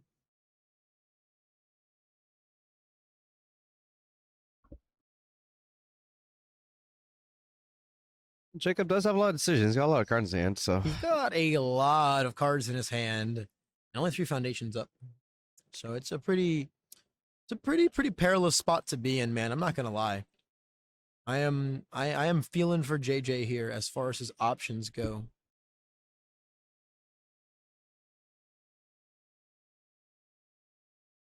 I make a lot of very, very careful considerations, because like this could just be the turn that you go splat. It's very hard to figure out. Mm-hmm. It's very hard to figure out if like how many resources you can commit to just blocking this, and what you're gonna block with.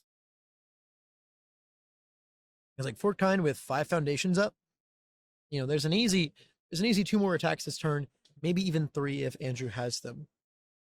You have to really respect the potential. You have to respect the potential aggro of Fourth Kind right here. Especially at only 10 health, right? Yep, you don't have a lot of room to play with. Yeah. We're gonna see a very, very threatening Reciprocal Burst come down here. Next kick on 2/2, 2 momentum. It's gonna come in with 4 damage. So he doesn't even need to commit anything to giving it damage. He can just EX3 twice. And then it's gonna be what, a 4, 5, 6, 7, 8, 9, 12 speed move? Huh. Popping the thing fast. Okay. I mean, yeah, if you're concerned about dying this turn, Yeah. that's like the correct play.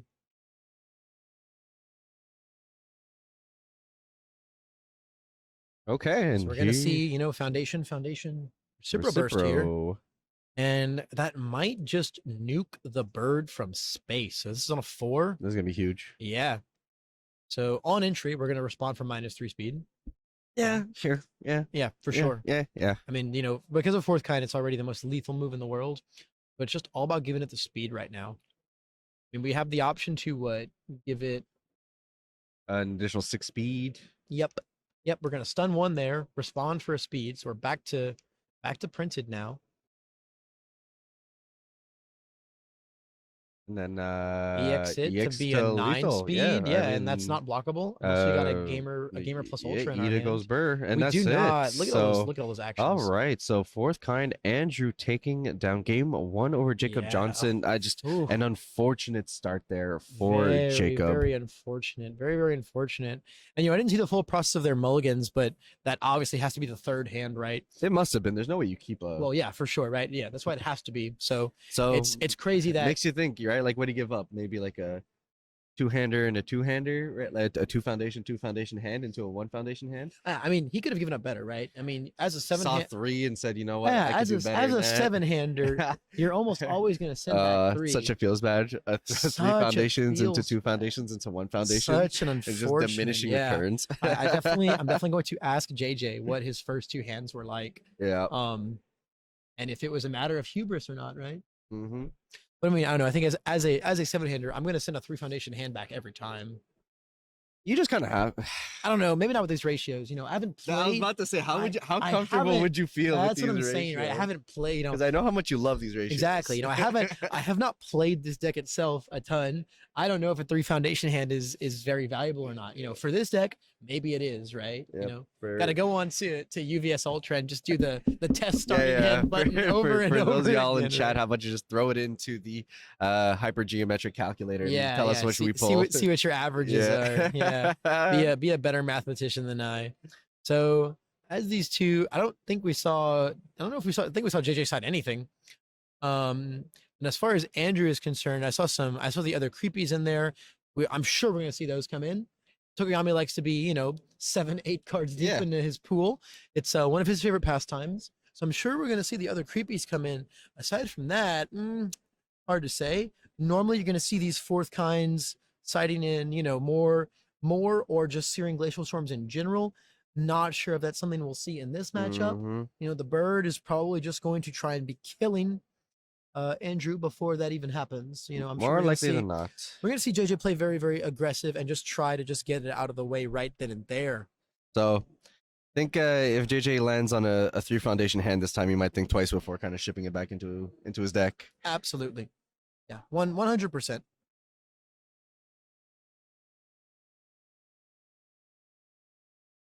So, I mean, hopefully, getting to be on the play, hopefully going to be more beneficial to him than it was last time.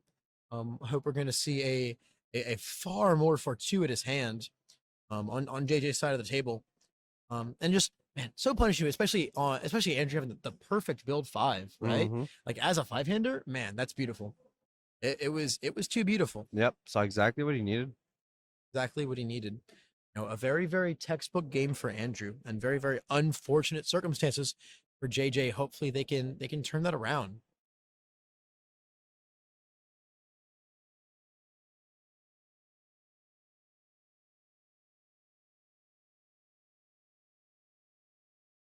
Very thorough shuffle here. Very thorough shuffle. I love it. Trying to make sure that we don't end up with a hand like JJ did in game 1. Want to go ahead and get the bad ones out of the way, very, very, very thoroughly. I kind of want to start counting. Okay, there we go. All right, JJ gonna come in with a shuffle back. I just started tilting my head and menacingly looking over at the stream table. I mean, absolutely. Absolutely. I feel like they had to have been making some really good conversation. I would there. imagine so, yeah. It's easy to get to just get lost in the shuffle. Right? Well, when you account that, one of the tables in round 1 pushed for 2 hours and a half, I think they can justify a 30-second chat. Absolutely, absolutely. If they want to sit fireside for a while, by all means, Mhm. by all means. Literally, JJ keeping his first hand by the looks of it. Andrew going into the shuffle again. Gonna be very going into the shuffle play. JJ countering with the simple cut. Ooh, No just count. a half cut. No Look at counter that. shuffle. Wow. It's just expert play all Yeah, around yeah. by True the professionals. Oh yeah, exemplary decision making here. All right, so we've got 2 foundation. We've improved. We are 400% Oh, yeah. improvement over our last performance Oh yeah, here on that's turn perfect. So we're going to keep our 1.3 because it's like the best move ever. Nope, screw it. We're gonna build 6 again. Or build 5 again. We redrew our 1.3, and it looks like a fruit of our labors. So I mean, man, passing the torch lineage, like the best double 2-diff It's just opening good, for man. 4th kind here. Prioritizing the fruit of our labors. Sure, yeah. Like it, and like it. now we're gonna be On a 0, love it. Okay. All right, very solid. Yeah, a very nice 4 build, holding 2. We know we've got the 1.3, so we have a low block, which is not that helpful against Tokoyami. I mean, you can block an ice wall, right? Sure. Sure, yeah, you can block an ice wall. I think we're just gonna see a build from JJ here. Looks like our only move is like a ruin and an ice storm, maybe. I mean, I guess we can draw some cards, right, with our calling for backups. We can also check our dark shadow. Amazingly. Because we're good like that. Yep, because we're again, exemplary play, exemplary decision making here. Absolute mastery over their decks. Yeah, I mean, we have to assume that we've held the high block as Andrew, right? Have to presume, especially given that we built no high block. We built 2 mids and 2 lows. So at the same time, though, there's always the opportunity to just sneak in some damage, right, as the bird, especially on your first attack turn. Mm-hmm. Especially packing with at least 1 dark shadow in the hand. We've got an ice storm for sure. May have spotted a crow and frog in there as well after that draw, maybe. Yep. So we do have the 1 high. We have the 1 high and the 2 low as Andrew here. And unfortunately, the 1 high is a foundation, so we cannot pick it back up. Mm-hmm. So we don't play the dark shadow. We just opt to take the 5 damage from the ruin. Interesting. I wonder what the thought process there is as JJ. Like he's gonna block it anyway, or so just don't even bother pumping it up. Sure. No, just go for a build from here. No, just wanted to get our call in for backup draw. So building into 7, we are in once per game territory here. Now let's see if Andrew can find the grip, Yeah. right? I mean, he's got the 1.3 in hand, I think. So I think he just drew into another one also. Yeah, I believe we have double 1.3 here. Oh, nope, it's an extend. Yeah, we have an extend, a 1.3, and that might be it. We are going to draw a card, though, and then we have a passing the torch as well to draw a card. Again, we're going to be seeing 7 cards this turn. Looks like the latent skill is going to come down. Discard 2 Dark Shadows. Okay. Okay. Sure. All right. Okay. Gonna go back and grab one of those Dark Shadows now.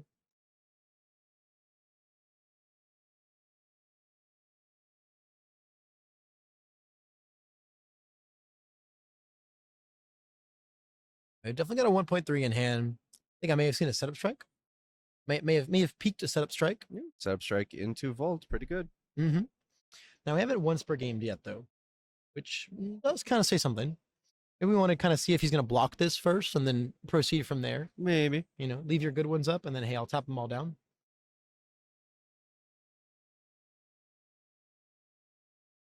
And if we, so we do with the Ice Storm. The Ice Storm block here is still really good. It makes him build a foundation as the next one, which means he can't do 3 attacks this turn. We have a Jolt in hand, which means basically slinging the Jolt and the 1.3 here is pretty hard. It's very, very risky. Boom. Check a 5, commit our character. Beautiful. Respond breaker 2. Yep. So now we have to play this. Free. Yep. It's very, very free. Now we might go Jolt into 1.3 here. Okay. No. Nope. Probably So just maybe Jolt. maybe just going for the Jolt here, I think. And then once Set up for your again, next turn. yeah, going for the Jolt here. Yeah. Okay. Yep. Makes sense. It is gonna have a bunch of damage. So like, have another mid block, Yeah. which we do because we picked up Dark Shadow. But who cares, right? It's gonna deal 1, and it's gonna go into the momentum. It's gonna set us up. JJ gonna be looking to be in a very fortuitous position though, as Andrew's only attack block is a low, which picking up is not gonna change a whole lot, right? All right. Hit the Yep. block. Yep, hit the block. It's a nice perfect block. And then we're just kind of gonna hold our good high block, our good low block, and just dare JJ to find 29. Which on 7 foundations, it's not impossible. Very doable. It's not impossible. We have a lot of Dark Shadows in rotation as well. Yeah. I mean, if he can draw into his game 1 starting hand, very possible. Right. Exactly. We've got a very good foundation base on Andrew's end, but we're only getting 2 blocks unless Jacob sends double lows. Mm-hmm. Right.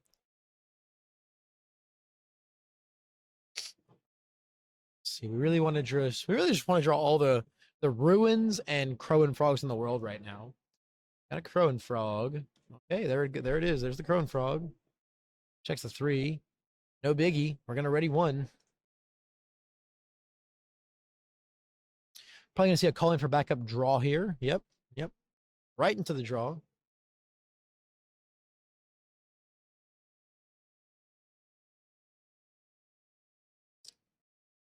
Yep, we're gonna draw a card passing the torch. Sure. Yep, hopefully find ourselves another block here. Hit the mill. Yep, gonna go find our Dark Shadow. As Andrew, do you block this? No. Probably not, yeah. You have to kind of let him get this free damage, or because if you don't, The rest of the strings are so much more dangerous. yeah, the ruin's gonna come in for 13, right? And you're Yeah. gonna be like, dang man, I wish I could have taken this is gonna be what, an 8 damage move? It's not nothing. No, it's not. But again, you got 29 health to work with, and you can leverage that 29 health a lot. Fourth kind's got a got a big belly. Yeah. Take your inner Wesley Bittner and just kind of face tank it. Yeah. Very, very, very, very, very Wesley Bittner energy right now. Just, hey, look, these moves are gonna take you out. So There's the jolt on the lineage. Jolt and lineage, yep. Makes sense. Huh? Makes sense. That is, possibly the math there. If Jacob is trying to reach 29, taking out the lineage could be the math that changes that. So we just take it. Yep. Did we ready a card with Crow and Frog? I don't think we did. Because we committed the 2 face downs because we checked a 3. Yeah, I don't believe we did, fortunately. We have another Crow and Frog coming in here. Really, really nice. Another Dark Shadow into a Ruin would be really crazy here. Would be very, very crazy here. Yep, so we're going to ready our lineage. I think we're seeing JJ realize right there that he didn't ready one with the first Crow and Frog. I think that's what our little fist was there. But hey, it's okay. There's our other Dark Shadow Ruin coming in hot on a 3. Yeah. Oh, they're getting big now. This is a 10 damage move now. And if we send in a Ruin next, I mean, sky's the limit, quite honestly. Sky's the limit if we send in a Ruin next, then we can just play anything because these first 4 cards in our card pool Count for nothing. Count for literally nothing. Who, There's the Ruin. Who needs progressive difficulty? Who would have guessed it? So this is going to be on a 7. We check a 6, 7. Yep, it's going to come in. We're going to see the lineage response for -3 speed. This is what Andrew's been waiting for, right? For his 1 high block. Presumably. Yeah. At the same time, though, if Dave just has one more move, that's all death. it takes. Yeah. One more move that isn't a low, and it's death. I mean, we've got a lot of blocking. We've got a lot of speed reduction here. That's my sliding. Yep, we got some ice sliding. Gonna go ahead and stun 1 on our fruits of our labors. Our ice sliding is gonna go for another -2. So this is a 1 high right now, like the slowest Dark Shadow Ruin I've ever seen. It's big though. It's big though, but now actions don't count. So we are on our 5th card with +1 progressive right now. Chris Bromley, eat your heart out. Yep. We're going to commit our own ice gliding for the aggressive speed pump. Going to basically try to negate what's going on here. Oh, there's the sugar rush. There it is. Yep, there's our speed coming in here. This is going to be on a 2. Yep. Are we going to see a double sugar rush here? We got the cards for it. Yep, on the 2. So we're back to our printed speed now. Kind of wish we stunned the gotcha. Yeah, we probably wish we stunned the gotcha here for sure. Oh my god. Yep, there it is. This is going to be, we're no longer allowed to check a 3 on this block now. It's going to be on a 6, 7. We're no longer allowed to check a 3 on this block. And this also just says we don't get to block another one now. Yep. I don't know if we have another one as JJ. This could just be it. So on a 7, check a 5. Let's check it. All right, let's 6, 7. Yep. All right, what's the follow-up? Show me another move. Yep, there's the ice storm. And there it is. Yep. Hit it. Yep, on a 5. On a 5, right? Yeah, 3, 4, 5. Powerful. Oh yeah. No, it's this is super lethal. There is an out though. We have a 2 low block. Okay. Andrew says I've got no more 6s in my deck. Andrew says I've got more because we could go on a 4, 5, 6, 7, right? And Andrew says I don't got them. I got no more 6s in my deck, man. So let's proceed. So yeah, JJ pulling it out there. The power of Tokuyami gaining the lead, right? Gaining that momentum, man. Gaining that momentum. Pushing on to a game 3, but now for the first time, we're gonna see Andrew get to go first with the 4th kind. And that's the benefit that Andrew had given himself by taking that game 1, reversing the bracket, and giving himself the opportunity to be able to go into the tiebreaker here, going first, which is massive. It's a huge opportunity. We saw the kind of aggro he was able to push out not going first. You're going into a turn 1.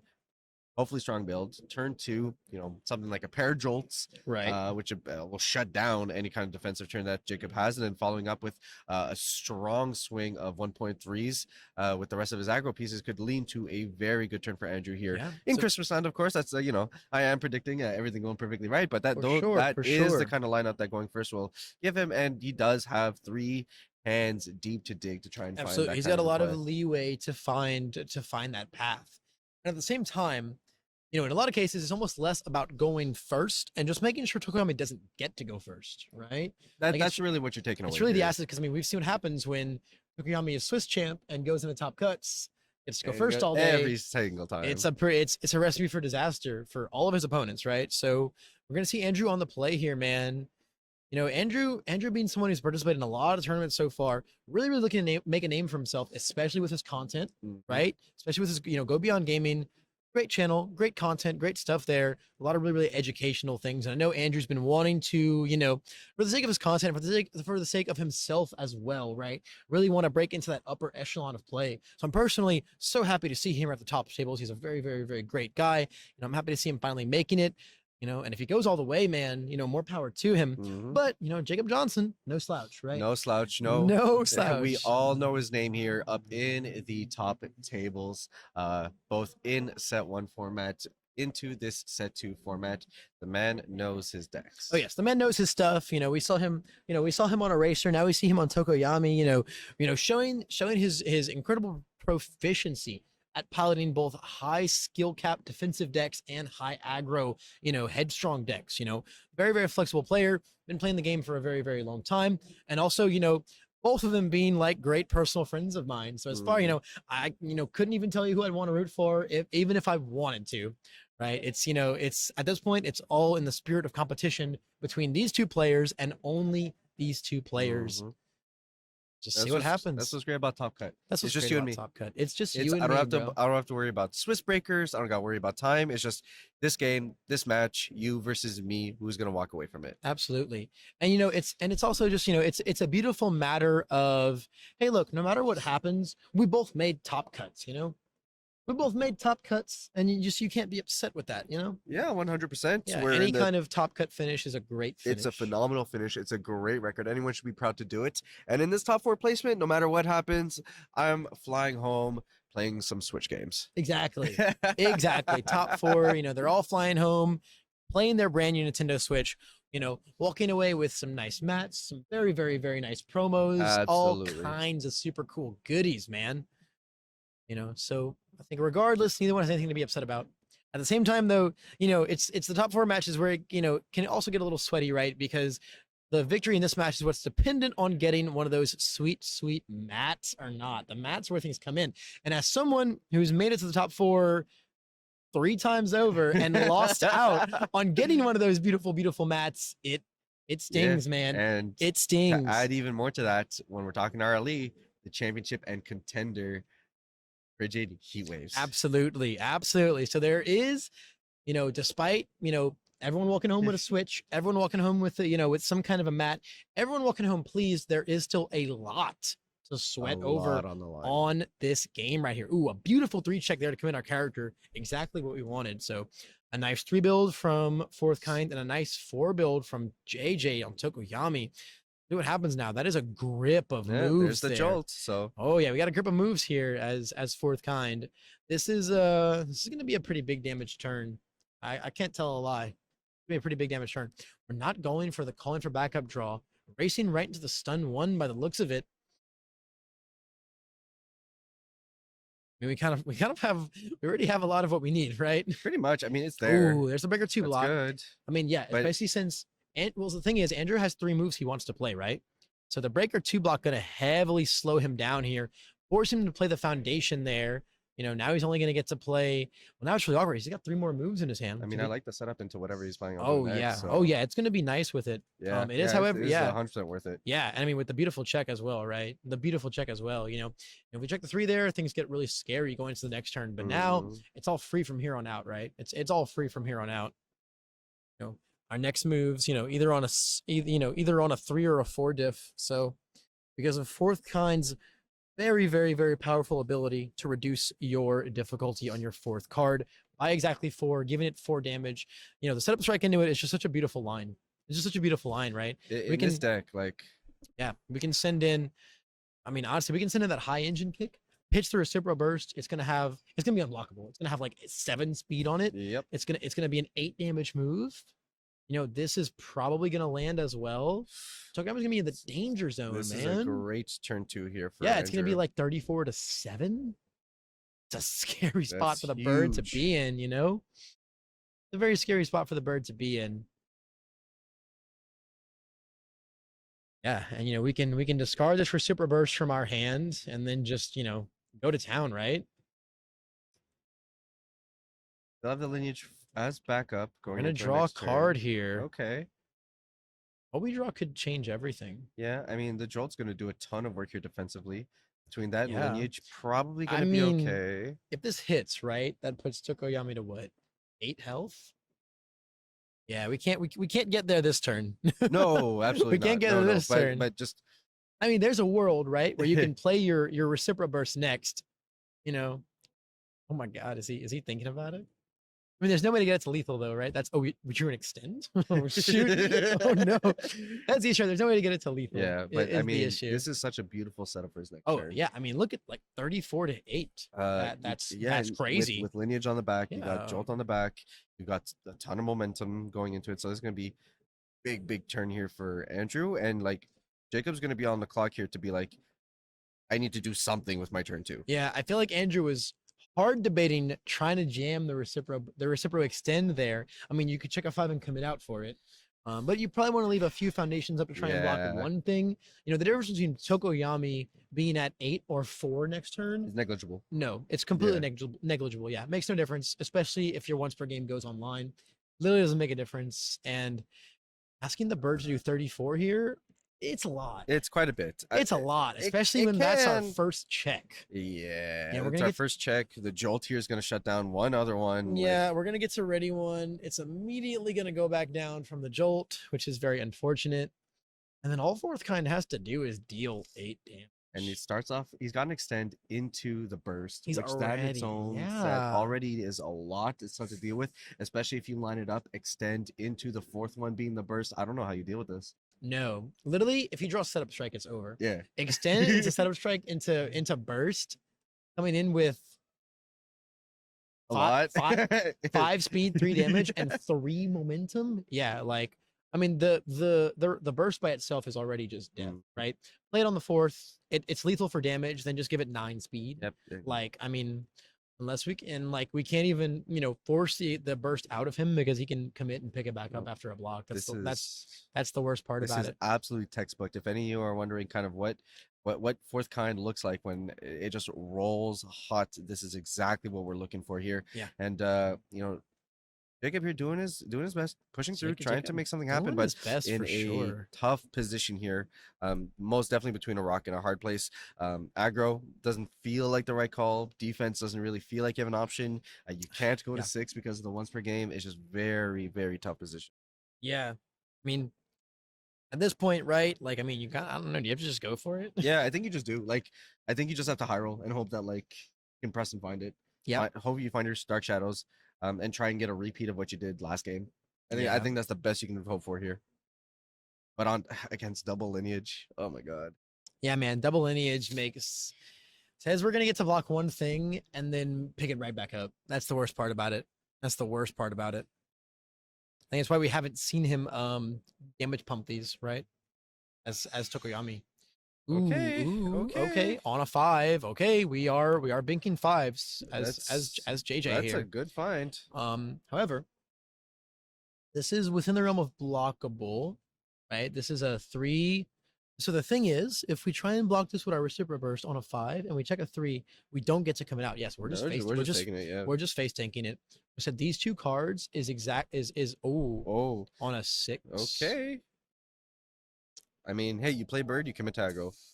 The 5s are rolling, Aspera. The 5s are rolling. The issue is, where is our dark shadow? In the deck, presumably. In the deck, presumably. Yep. So there's the minus speed coming in. Yeah. So I assume we're going to see the block with extend and then pick it back up, right? Mm, As long as you don't check a 3. There's the block. Or the burst. Yeah, sorry. The Yeah, the burst, because it burst. is a high block. and we're gonna get back in Perfect, hand. man. And now it's just That, you count to 19 now, bird. yeah, that's a. Ooh, that was scary, right? Because if we mean it was what, or no, it was a. It was minus 3 one- speed, it so was it was, at it was one. on a 3. Yeah, we Yeah. couldn't fail and then have to commit our character for it. And then now, just like, what do you do? What do you do? Right? It's just- Yeah. Not seeing Dark Shadow here just makes unfeasible. Yep. Not playing into the once per game, and now it's just. I mean, yeah, you can't afford to, right? You But I need mean, you need a couple foundations to commit, but like we already have. There's the setup strike. Yes, setup strike. my It's God, over. this is so busted.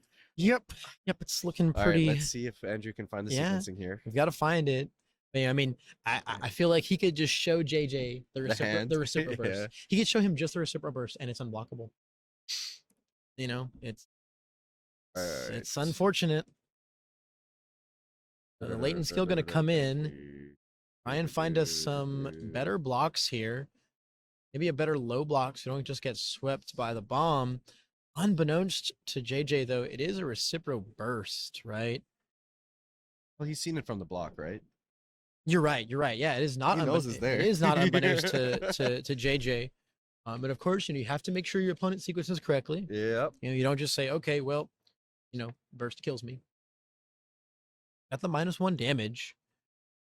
I mean, we get to block like one move here. Tokoyami. If we have the ice storm, the ice storm. Sure. So the ice storm could be huge here, right? Is like we can check a 1 here But now. you Okay, go into yep. the setup, Passes, right? yeah. Now Yeah. on the 6. Oh, checks the 4, 5, 6. But Yeah, I mean it's over now. All right. I mean, he's almost on the line. Let's see if Andrew can get all the way. Let's see if he plays the burst as his 4th. Yep. So it's all he's got to do is slam that thing on the table. And he should be. Ooh. Whoa. Ooh. What is this on a? Ooh. Okay. Yo. So this is breaker now going to be blocks. on an. Oh my gosh. So this is going to be on an 8 -4 on a 4, and we check a 3. Yeah, that's going to be it.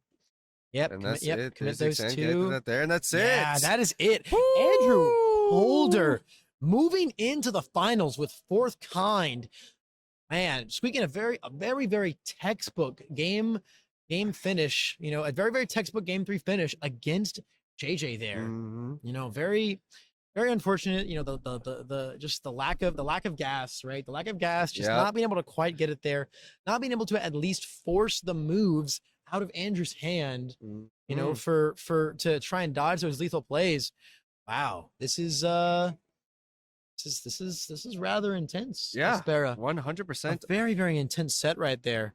I mean, 2 great players, two great decks. Absolutely. It could have been anyone's game. Yeah, I mean, both runs clinics of how the deck runs. You take that game 2 Tokoyami game, and you're like, yeah, okay, that's what Tokoyami does. Yeah. You take, both games 1 and 3 that Andrew had played through, and it's like, yeah, this is exactly what this deck was built to do. So in this top 4 match, both players showing exactly how their decks got them into this position, and now Andrew Holder winning it out 2-1 places him as the first finalist, moving on to the Origins Game Fair Regional License Exam Finals. Now we just have to see who's going to win out here, Asui or Eraserhead. Is it going to be Travis or Corey meeting him at the top of this bracket? I think either way, we're gonna have a very, very exciting finals. 4th kind being the talk of the town in Vegas, and then not really getting there, right? Yep. Kind of falling short of the hype and expectations that were put on him. But now, in the hands of Andrew Holder, he's piloting all the way to the final game right now. So exciting, man. So happy for Andrew. So happy to see the representation here. It's firm handshakes all around. Yeah, It's firm handshakes all around. And I mean, we're gonna have an exciting finals no matter what, right? We're looking at either Eraserhead or Suyu Asui going against 4th kind here. It's hard to expect anything regardless of the matchup. It's gonna be very, very, very blowout if he's against Asui, and then against Eraser. It'll be interesting to see what kind of leverage he can gain, right? Being a 5-hander against Eraser is generally not one of your favorite things to do, but the early game power of 4th kind can burst down that 19 so fast. And Eraserhead is a deck that needs to go past 5 foundations. Absolutely. There's no getting away that you're going to be once per game. And if Andrew can time that right, if that's the matchup he ends up facing, could give him a huge opening to be It's able going to to close come it out. back to superior timing, right? It's going to be Corey on the erases to dodge the once per game, or Andrew maneuvering around it and forcing the once per game in one way or another. Oh, it's going to be intense. It's going to be an intense one. It's going to be really tough. I mean, we'll see, right? Like the matchups spread so completely differently. If Asui makes it down, slugfest. Absolutely. And if Eraserhead comes down, meticulous play to see which one can find the outs to be able to break through. Oh, absolutely, absolutely. I mean, we know that it's the water Osprey moving forward, right? It's the much Mhm. more aggressive version. You know, Yep. we've got the creepies. You know, we've got the big damage pumps. You know, it's really trying to get in your face, but you still can't underestimate the defensive power of the water symbol, Oh yeah. right? No, not at all. At the end of the day, though, it's going to be a seven-hander, right? It's going to be a seven-hander, and you know, if Edge's getting to be on the play, you know, like I said, he can make 20 disappear like it's nothing. You Mhm. know, saw him bring Tokoyami down to 8 health so fast, and then there was just no getting around the slugfest of moves. You know, Mhm. the second that fourth kind finds his grip and doesn't have to play like a true five-hander, it's curtains. Yeah. It's very very big Ochako 2 energy, right? Very very very Mhm. similar. Yeah, absolutely. And we're just waiting it out now for the other top four match to finish. So what'll be probably a couple of minutes here if Corey does a repeat of his round one, will only be a slight moment here. So we'll spin up the bracket for you all as we jump into the finals of the Origins Game Fair Regional License Exam.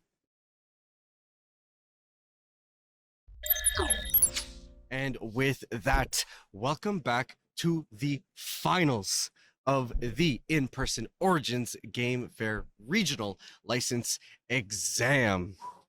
One's for all the marbles, man. All of This it. is it right here. Mhm. Both players, Andrew and Corey, both fighting their way all to the top with really, really, really strong decks and just being so proficient in them. I mean, they're already so far in that they will walk away both like kings, but only one of them can take down the true top spot, the big trophy, the Mhm. champion heat wave, the champion Tokoyami mat. You know, I know Andrew got a lot of pressure on him right now. His wife, Max Rarity Tokoyami deck, says that mat needs to be theirs. So Andrew feeling the sweat right now, you know. So he's got his fisticuffs ready as fourth kind. Gonna see what he can do against the infamous Eraser Head. Yeah, a lot on Corey's shoulder here. The first time we've ever seen a Racerhead represented at the finals of a premier level tournament. So a lot of weight on his shoulders to represent the deck, to represent the fact that a Racerhead can get there and see if he can set him on that pedestal to take down the whole thing. Absolutely. And you know, we've seen a lot of the old hats running Eraser lately. A lot of Mhm. really talented players playing the character. But Corey the one getting there, right? So yeah, like you said, a lot of pressure on his shoulders. You know, he's carrying the torch right now for all of the Aizawa stands out there. Mhm. So either way, there's so much riding on this match. You know, the pride, the prizes, the just the stance. You know, there's just so much going on here, and I think it's going to be just as interesting a game. You know, what can we expect to see in this kind of matchup? You know, Yeah, I mean, we're gonna see some control options. We're gonna see trying to shut Absolutely. down everything that, like it or not, fourth kind is incredibly good. Very linear. You know what he's gonna do. So Absolutely. we're gonna have to see if we can predict kind of what the lineups are and Mhm. see if we can try and put some kinks into those plans. Absolutely. I think we should just get right into it, man. 100%. There's So so I'm much to gonna discuss, have, but yeah. So I'm gonna take out my announcer voice for this one. Everyone, whew, welcome to the finals of the Origins Regional License Exam. Let's see who's gonna take it down. Is it gonna be Eraserhead or is it going to be fourth kind Andrew Holder versus Corey Aguilera? it's gonna be sick, man. So like what do we expect to see here? You know, I mean, like you said, fourth kind with a very linear game plan, probably gonna be very much trying to take advantage of the early game and just, you know, punt Aizawa for most of his health total before he really gets stabilized. Because the second we start seeing all of the tapes, all of the villains defeated, all of the really strong defensive pieces, the dissolving the conflicts are going to be huge here. Hey, look, that's your fourth attack. Put it back in your hand. It's not your fourth anymore. Yeah. No -4 difficulty, no +4 damage. It's going to be an insane equalizer of a card. Yeah, and these are two locals. These are two So locals. this That's is why what you it's love to so- see. Oh I have yeah. the unfortunate luck with my teammates that we always face each other around 1 and 2, but the dream is always see you in the finals. Absolutely. You want to have the faded anime rival, you know, the super exciting meeting in the finals. That's exactly what we're seeing right here. Man, you know, we're gonna see. I think we're gonna see so many good plays all around. It's all gonna be all about the control for Corey, right? Mhm. Saying, hey, you know, I'm the second I decide I'm gonna build into your once per game. I'm gonna have my erases ready. I am not getting once per gamed by you. Yep. I'm erasing you every single time, and I'm holding the cards to do so. Only the build 3 by Corey, not the greatest in the world, and it looks like Andrew into a really beautiful build. We're seeing the main decked Blood Curdle Hot. in the hand Hot. right now. So that That I think is going to be the almighty equalizer, right? Mhm. Between shutting down Eraserhead, just going to be hanging on to that Blood Curdle for dear life until we're ready to go in for the kill. The Cinder Convection in the main, very interesting tech right there by Andrew. That's something we were discussing just the other night. He was very much looking for a nice one high block that Yep. he could shove into the deck under the order symbol. Cinder Convection is what we were reading. The Cinder Convection, definitely not the status quo, but it's a really really nice momentum out. I love You're that not card. finding your Yeah. Recipro Burst. I So love it so much. very, very, very cool move that Corey's gonna have to be aware of. Hey, you're holding all your lows for my 1.3s and my Recipro Burst. Well, boom. Here's my Okay. convection. And So love opening to up. see the rebounds. Oh yeah, opening up with the rebound. But Corey's gotta be really, really careful here, right? Because there is a world. There is a world where Andrew finds all the gas. This eats everything right here. Corey builds into ones per game. Andrew finds all the gas and then blood curdles him. We can still erase. We can still erase, but without our our -2 speed on everything, our extra draw, like, I mean, I have to imagine as a really, really good player here that Corey's ready for that. That Mhm. Corey is anticipating the blood curdles, maybe not in the main deck for sure. So we're straight up building into once per game territory here. Yep. We're holding. I gotta imagine we're hold. Oh nope. Okay. Made yeah, sure. there we Made go. sure we are. Made sure we didn't have to step in right there and correct our rebound. So what are we looking at? We're looking at Jolt. We're looking at Good start. We're looking at Jolt, Extend, and Recipro Burst, and the Blood Curdle in the hand. This is a dangerous hand It's here. a hot spot. Any responses? Any responses? Those are the words right here. You have to erase here. I feel like you have to. I think you have to. think I you- mean, it's such a It's really hard. It's going to be so hard on your hand here to erase into 3 moves. into the once per game. like, Right. Yeah. That's Right. the thing. Yeah, this is a tough spot to be in because, like, you don't erase here and he immediately goes once per game. What you do? What you do? I mean, you can still make plays, Alright, but we your are options are not- incredibly limited. We're not immediately once per gaming on this one. Yeah. We're just going for the stun one. We're going for the discard and draw for the erase. Okay. I have to imagine we're gonna see a villain's defeated on this a villain's defeated block on this right here. This very slow mid attack into the breaker one, into the villain's defeated. Gonna make it a little more risky to play the 3 attacks this turn. We may go for it regardless. Mhm. I'm sure we do. With none committed, not really a reason not to, right?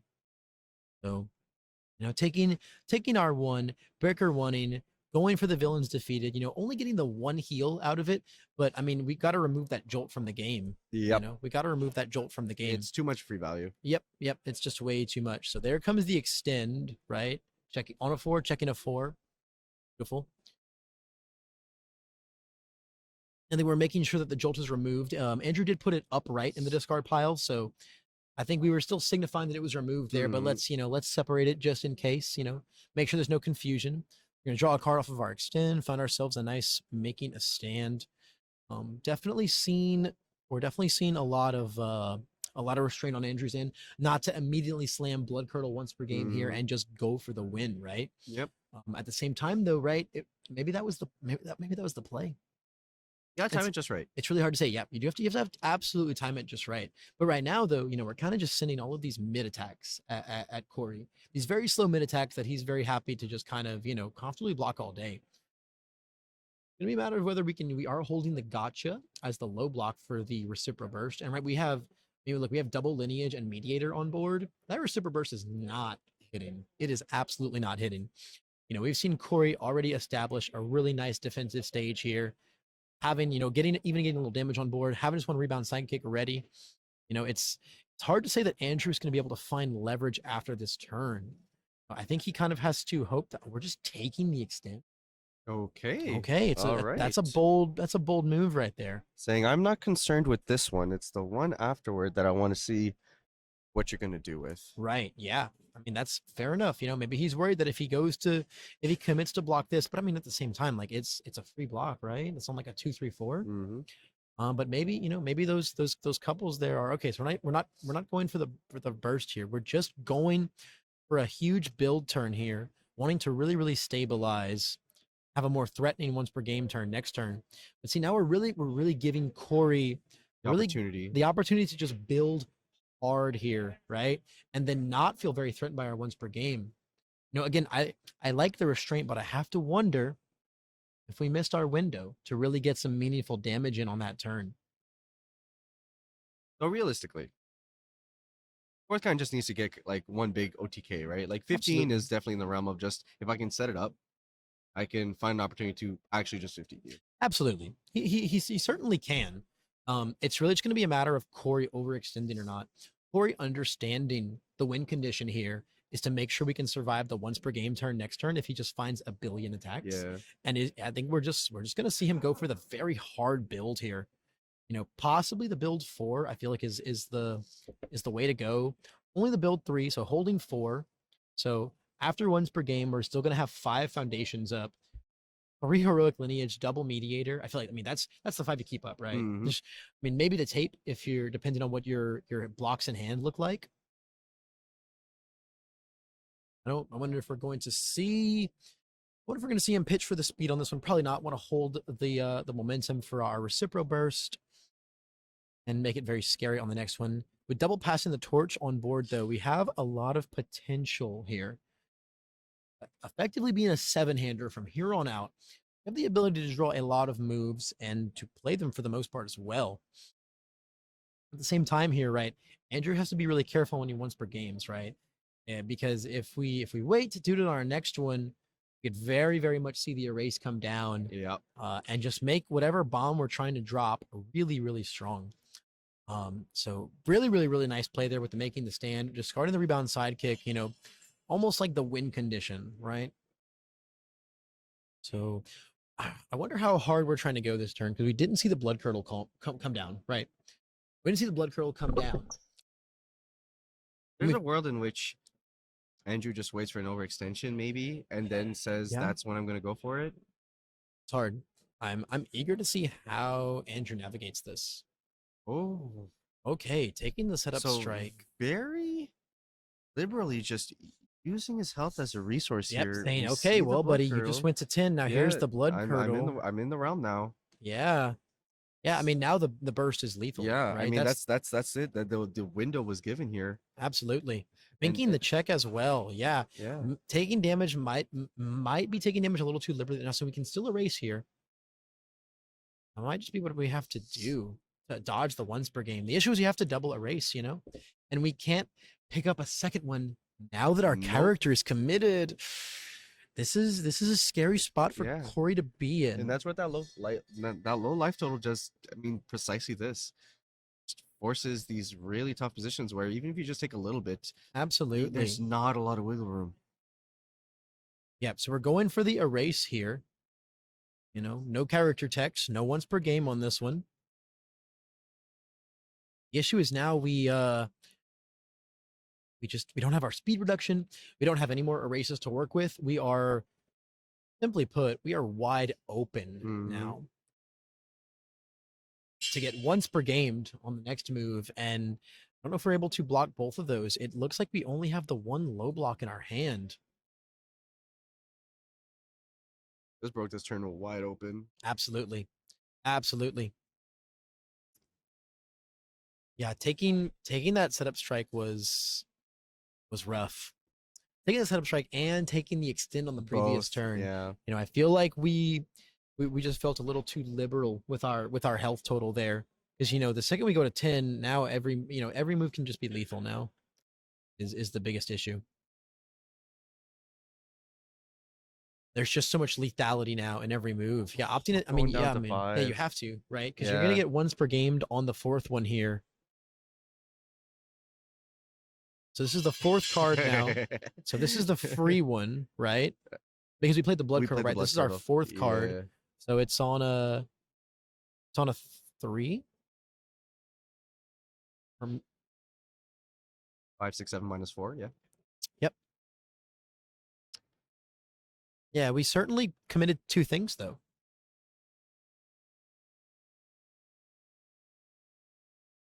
All right, so we will see lineage here. In EX to balance it back.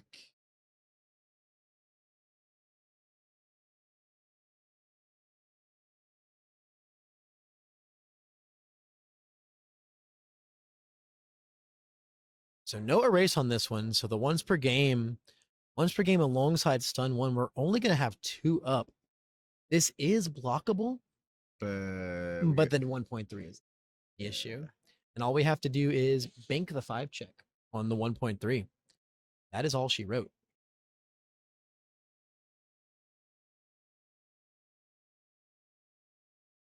Yep. Beautiful. That, All right. and Time then to are we going all the way in? with another blood curdle in hand. What the heck? Right, yeah. I mean, we this is doing on it? the I this mean, is we're on doing the it, yeah. 8. Check the That's 5, it, 6, 7, push that 8. through. Once And per then, game.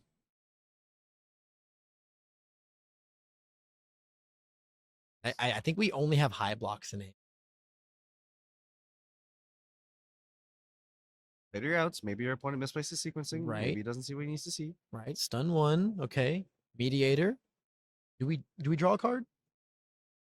We played a race. Yes, we did play a race. I think we drew a low block too, which is kind of Yeah, hype. This per is all like game. within the realm of blockability now.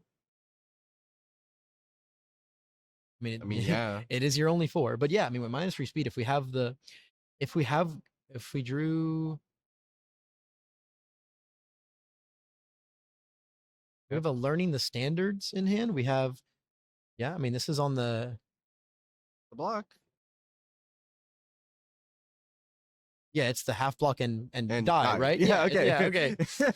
I was like, did I miss a tape? Did I miss a tape? What's going on It's here? always fun when the players themselves are like, Oh wait. yeah. Oh wait. Yeah. Yeah. I'm dead. yeah. Yeah. I'm super dead. All right, so game 1 going to Andrew with fourth kind and Yeah. and huge sideboard potential.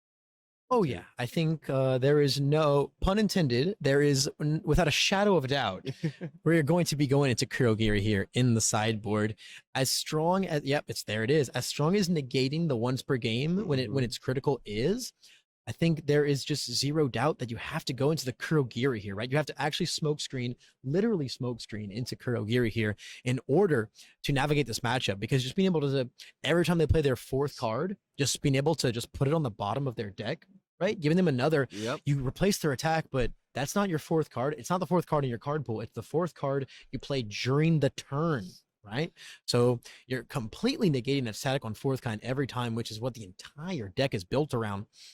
If I was Andrew here, I would be wanting to have a character in my sideboard here. There's something to say about maining the blood curdles that he does, though. It's true. That definitely help in this situation. This is true. If the blood curdle comes down, none of that means anything. Mhm. I think this is the debate we're seeing in Corey right now. I think we're definitely going to see the rest of his dissolving the conflicts coming as well. Dissolving the conflict, again, another extremely strong piece of tech against fourth kind. It's the same principle, right? The second they play that fourth card, put it back in the hand, play it again without -4 difficulty.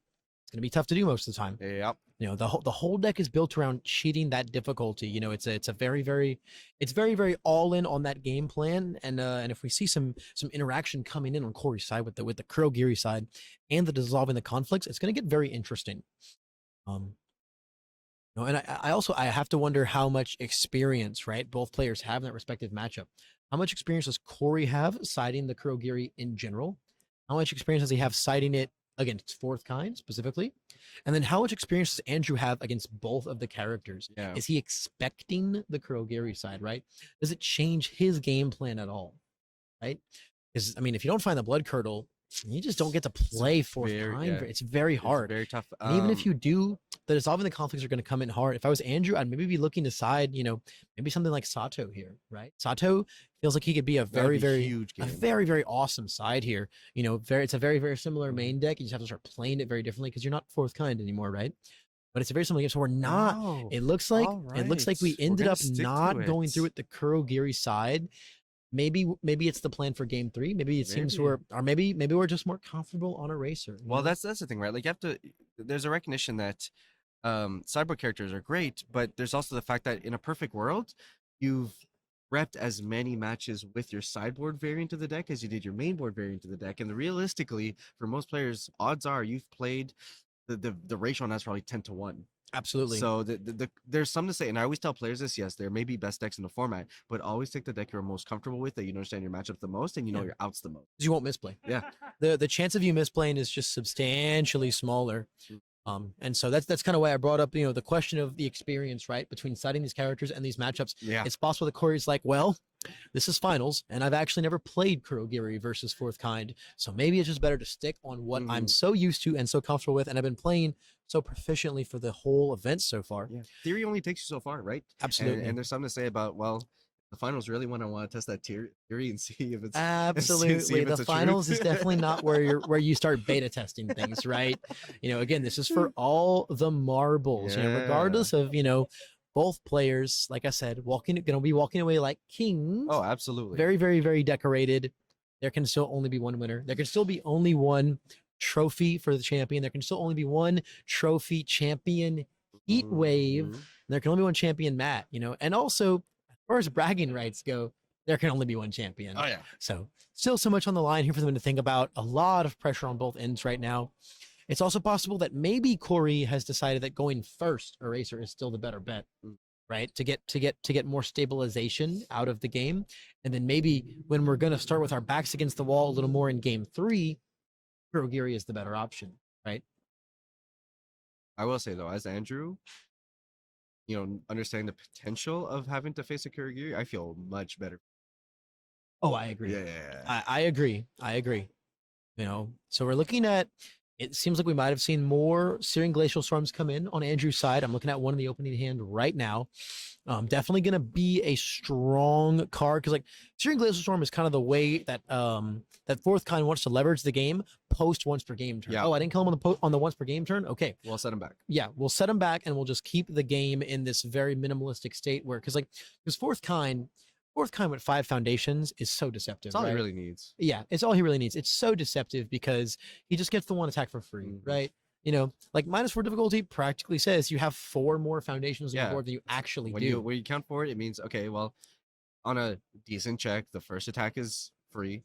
And then my 4th attack is free, so I'm only really paying for the 2 cards in between. Odds are half the time those are foundations. Realistically, those 5 are almost never getting committed unless I'm using them for their enhances. Yep, and you can always throw a 3rd attack somewhere in the midst of those, check bad on it, and really not care. Yep. Really not care because, like, you can check 3 3s and still commit 5, and that will pass all of your checks, right? So it's like really not it's not a worrisome place for Fourth Kind to play the game in 5 foundations. And against characters that really want to defend against you for a long grind game and leverage these big board states, it's just an invaluable game state reset. So I think that's going to be Andrew's primary plan here. Is just trying to leverage those if he can't, he can't get that really, really quick win in, right? That really, really, really quick game 1 burst down. So we got the Spooky on board. Huge defensive piece. Going to be very reliant on stuff like Jolts to commit those down. Ooh, the beautiful build. Ooh, the build 5. Ooh, the build 5. Okay. And finding the second erase as well. Very nice. Finding the second erase in there. Really, really, really, really strong start for Corey here. Now he's in a very, very good spot to build 3, 4, 5 on the next turn and say, hey, once per game me. I've already got this very plentiful board, this very bountiful board. So looking at the perfect build 5, man. Andrew's builds this whole event, right, have been exceptional. I gotta wonder what kind of block zone we held there. Possibly a mid. We're going to see the extend and the rebound sidekick potentially coming in here. Obviously the extend, you always got to run that extend back. Oh, it's never not see it. Absolutely. So it's what comes from here. Draw the rebound sidekick. So regardless of Kurogiri coming in or not, I have to imagine we've gotten more dissolving the conflicts in our main deck now. Maybe more. I can't imagine that the confused and the gunheads are doing a whole lot. I mean, we do know that Andrew does play the grasping tape tosses, right? Yep. So perhaps we've got some more throw hate in there as well. A great thing Fourth Kind can do against these characters is leverage these these 9 damage throws, right, on the 4th card. I mean, that's 5, and that's already, a solid quarter of Eraserhead's life total. Of course, the villains defeated on the board going to be a nice defensive piece against that. Permanently removing the throw and mitigating some of the damage with that heal 2.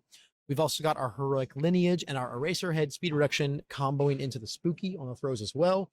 So, comes in with the damage pump, -3 speed, -2 more from Eraser if they have any kind of speed pump, and then make it a 0 damage move. Yeah, it's a ton of tech and options available to them on the board. Right, you know, very easily becomes the 9 mid for 0 throw, which is not something I'm too terribly worried about. I'll take 0 all day. So I'd like to see some bounty. It looks like we got the Dissolving the Conflict in hand. Ooh, we have the Hey, binding got the kick kick. here. Yeah, just gonna come in big. Unfortunately, checking the rebound sidekick here. That's what we wanted to draw instead. That's what we wanted to really follow this up with. As far as what to commit here, I feel like I'm committing a Villains Defeated and a tape here, maybe. At the same time, though, this poor check here is going to really call into question how much we can build after this move now. Like, we're committing 2. Now we've got 2 in pool. We gotta have a bunch of spams in hand, or we're gonna be in dangerous once per game territory. Yeah, like you can't really stop here, but you It's hard, right? Because you've got yeah. that extend value coming in, and you know it's gonna get through. I mean, it's an 8 high, right? So like, it's probably getting through. It's probably getting through, and you're gonna draw a card from it dealing damage. So it just kind of seems like a no-brainer. See the Night Watch in hand. Okay. Okay, so there's our first one. So Going for one the per turn the live. very safe for- spam builds. I feel like you could Well, have built the Night Watch as well on the 4. You risk committing 1, right? And then the gotchas are both like practically free. you're not safe here. You've got No, you're not gonna safe have here. one. Yeah, I really wanted. That I was- really want us to have more than 1 foundation right here. Yeah, right? I feel like building out harder gives you that like leeway that this doesn't. Yeah, as nice as getting the damage on that binding kick was, I don't know if just, I think continuing to build might have been the right play, right? But we'll see. We'll see how angry Andrew can draw and how much Corey can leverage his erases. We're not being once per game on this one. So, and I mean, as far as the hand We did goes, not draw very angry. no, we don't have our bombs. We have Yeah. no 1.3 and we have no reciprocal burst. And we also have no momentum anyway. So, So lucky- opting to just take the 4 here, man, I mean, if I anything, feel Corey's just lucky that like just hand like good timing to build out into right. the once per game because like not much going on here. Like we're gonna get the high and it's gonna do a decent amount if nothing happens to it, but you're probably still safe. Yeah, I mean, it's coming to a +2, +6. So we're gonna go for the heavy minus speed spooky play here. I have to imagine, but I also just feel like we could have blocked that reciprocal very easily. I mean, the big deciding factor in game 1 was liberal taking of your life and putting you in Absolutely. a dangerous position. Absolutely. And if we're going for, right, we're obviously going for the speed reduction and the spooky play here, right? We're not actually physically blocking this one.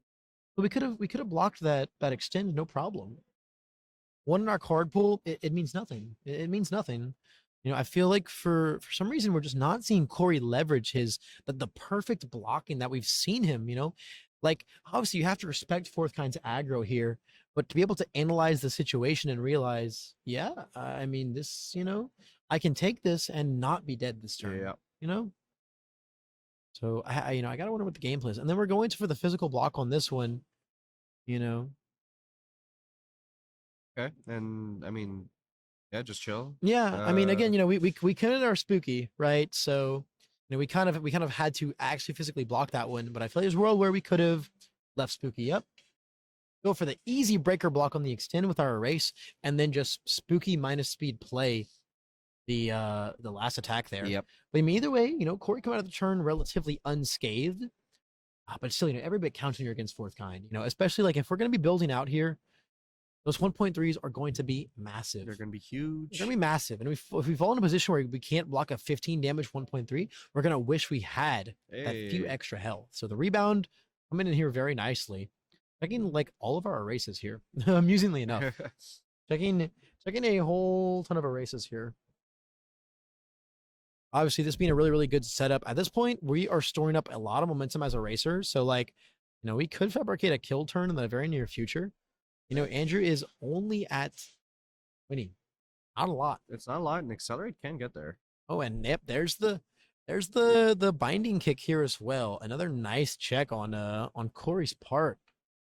Looks like we've got the acceleration kick in hand. We might be going for a kill turn. We've got the cloth capture. We've got the plus ultra. Oh, we are absolutely crafting a kill turn in our hands right now as Corey. Or in our head, we are definitely mapping a lot of the math out. So our erase loop, pump it up with some nice damage.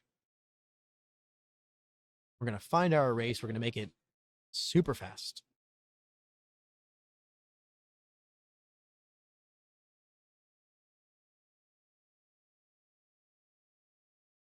Currently sitting at a 6 high for 4. Yeah, so I think our goal here is to get Andrew to block these pokes so that he can leave himself open to a massive doubled speed or doubled damage reciprocal acceleration kick, right? At the same time, though, there's a world where as a racer head, you can just take this like all this free damage you got and just chill. Yeah. Build some and pass. You know, we do know that Andrew has the Glacial Storm enhanced. That could be a punishing move, but it's gonna be a double-edged sword, you know? I mean, Andrew is rocking 7 foundations, right?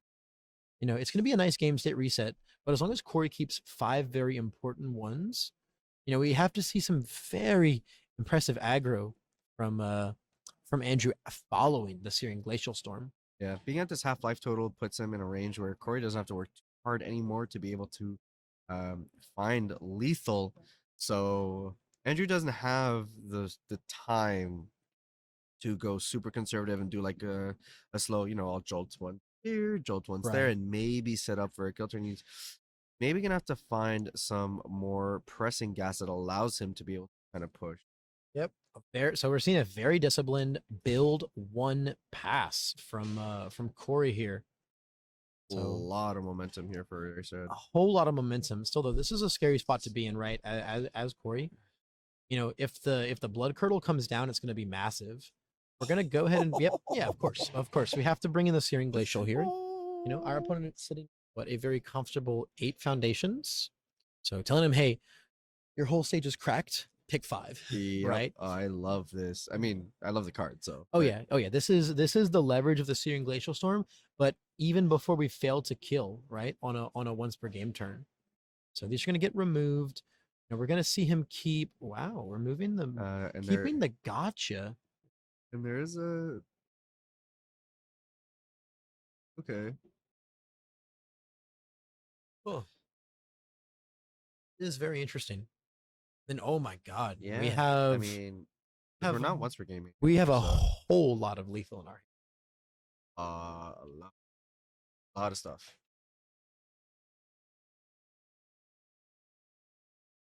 All right, let's extend our plays Yeah, it is. into like what We setup strike. literally have a hand of into 5 blue. attacks right now as Andrew. Yep. We have the tape toss. We have the 1.3. Like this is very very scary territory. Make this extend very very very slow. Have to wonder if we're gonna block it. I imagine we got rid of our manly because we have no foundations to block with. Yeah, and Or- we no, don't want no, to, and even then, you don't want to use the manly to get into once per game range. Right. Yeah, you absolutely can't do that. So requesting gonna ready our torch here. I mean, this is like actually a turn where we could just see 5 attacks get played. We could just see 5 attacks get played and he could end it 11. right here.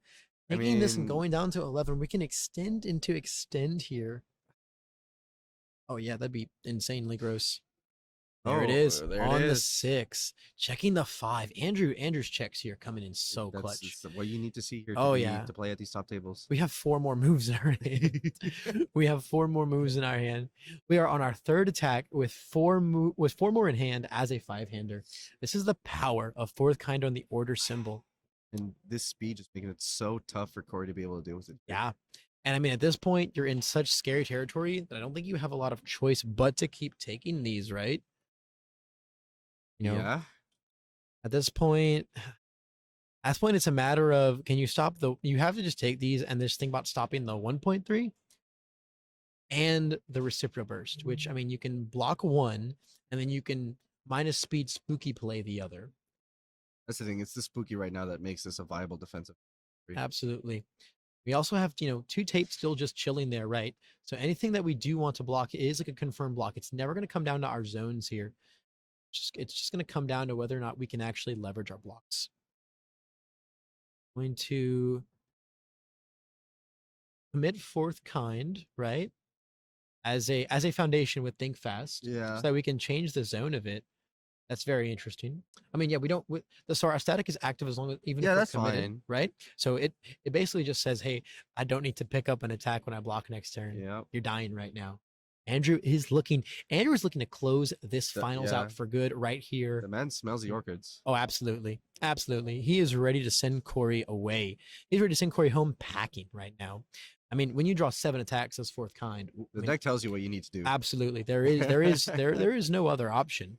Andrew just looks at his deck and his deck tells him, and he tells the deck, I know what I must do, but I don't know if I'm strong enough to do it. But here he is throwing it on the table and showcasing. Yeah, I mean, our next attack is going to be very free due to our static, right? And then we can easily sling one more move, even if it's on like 8, right? We can easily sling one more move. This is such a super scary. scary spot So for scary. Corey to be in, At the same time, if Corey can make it through this, right? This is the opening, right? So, yep, we're going to go for the full block there. Breaker 1 might actually come in a little clutch here, We play a 5 diff move here. It's going to be on a 4. Okay. Yeah, so we changed it with Think Fast, and then we made it back to a mid with our tape. So a lot of zone hopping here. Gotta love the There Scarecrow. it This is is. on There's the this is on a burst. 4, and we're checking a 2. I'm correct. I think we're gonna have to commit 2 of our cool cards here.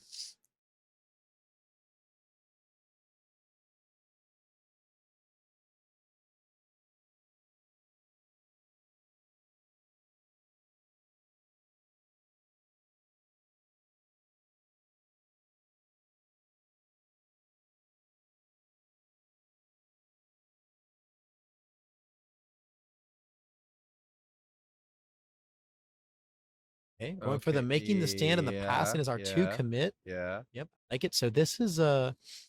So this is where it comes in, right? We're gonna go for the spooky play here. So we've got it down to 2 speed now. Then we can go ahead and this is a rough spot for this is a really rough spot for Corey to be in because the spooky play, because of that 1 momentum, actually is not gonna do it. Because if we swap right now, we make it an 11 and an 11 speed So- for 0 damage, right? We can pitch a momentum and Mhm. give it all of that damage back. Yep. We're gonna. So we actually just have to go for the hard block here, and then hopefully a spooky play on the next one can be enough to survive it. Yep. We're gonna stun 1. It's gonna get canceled out between the gotcha and Super Burst's response. Absolutely. So we're gonna yep, erase for -2 speed here. yep. Yep, we're gonna go ahead and make it a mid. That erase block is gonna come in clutch. The 1 for the commit. Yep.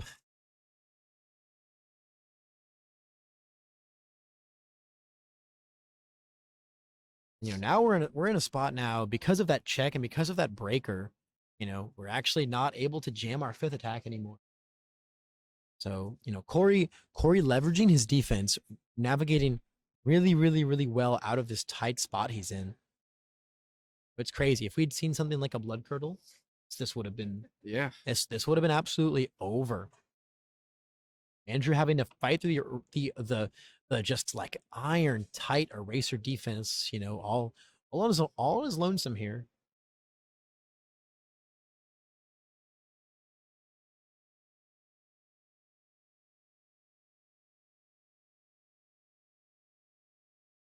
This is pretty much the most textbook erase block ever. Yep, so it looks like Yeah. we're EXing. Yep, so it's gonna go to 4 speed. I don't think we're allowed to ready our character. um Uh. uh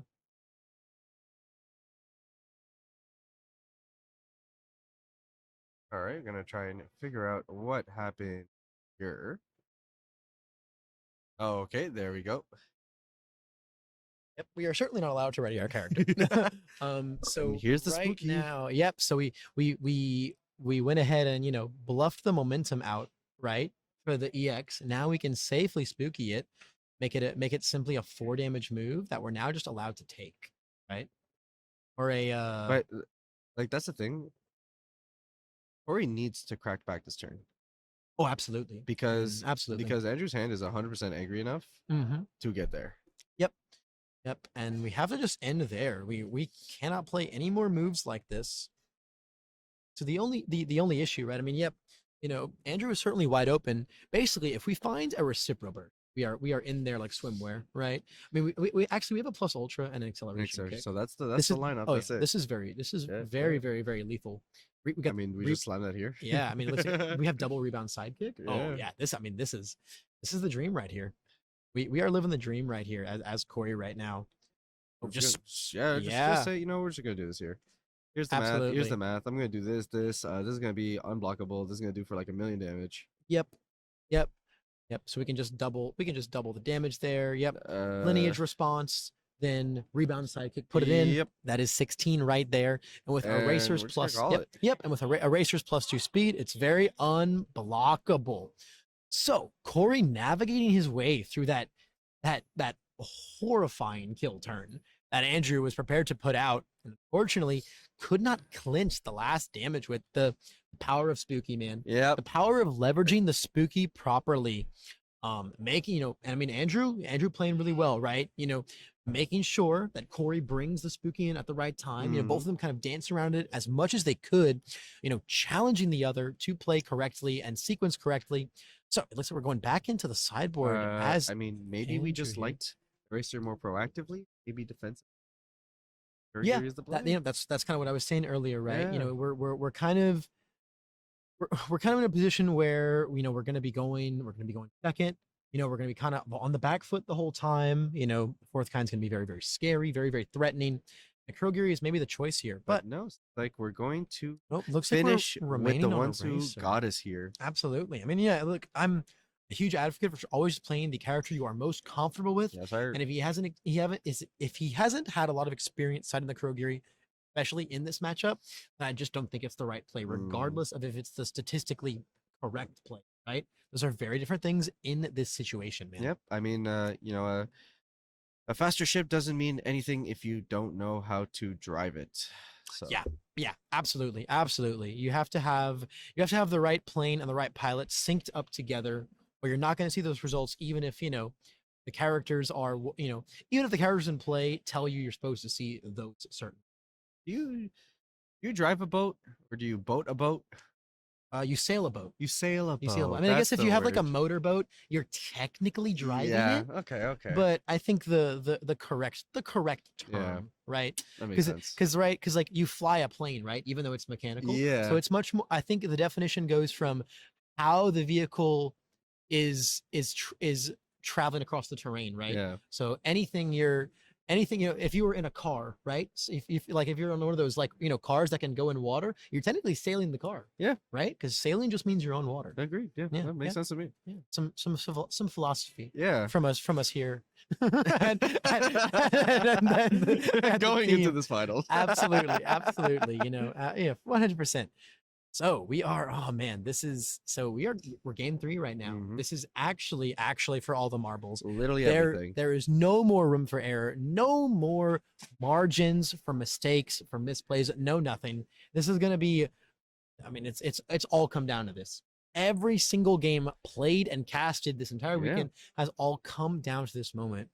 I mean, you know, an unimaginable amount of decisions from an unimaginable amount of people that have all led to this game right here, right now. Yep. So It's just crazy to think about. 100%. It all guys to this, and you love to see it in the game 3.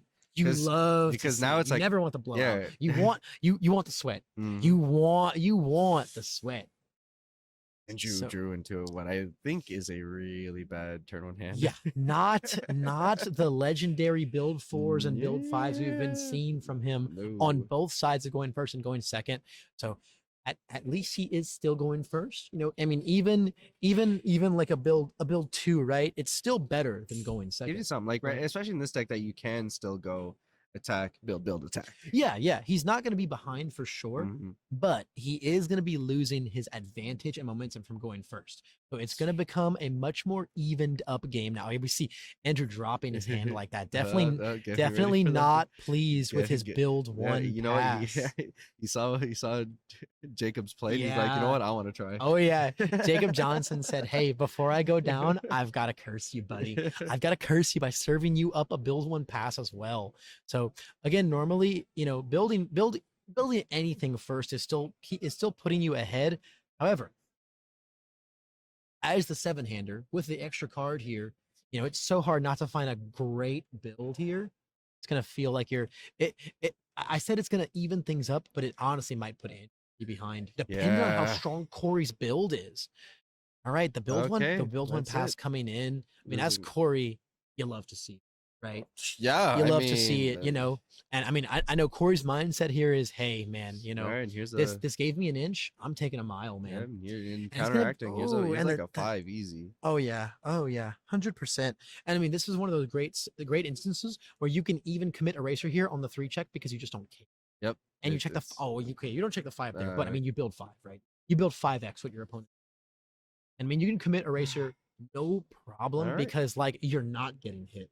You're not getting hit, at least not hard this turn.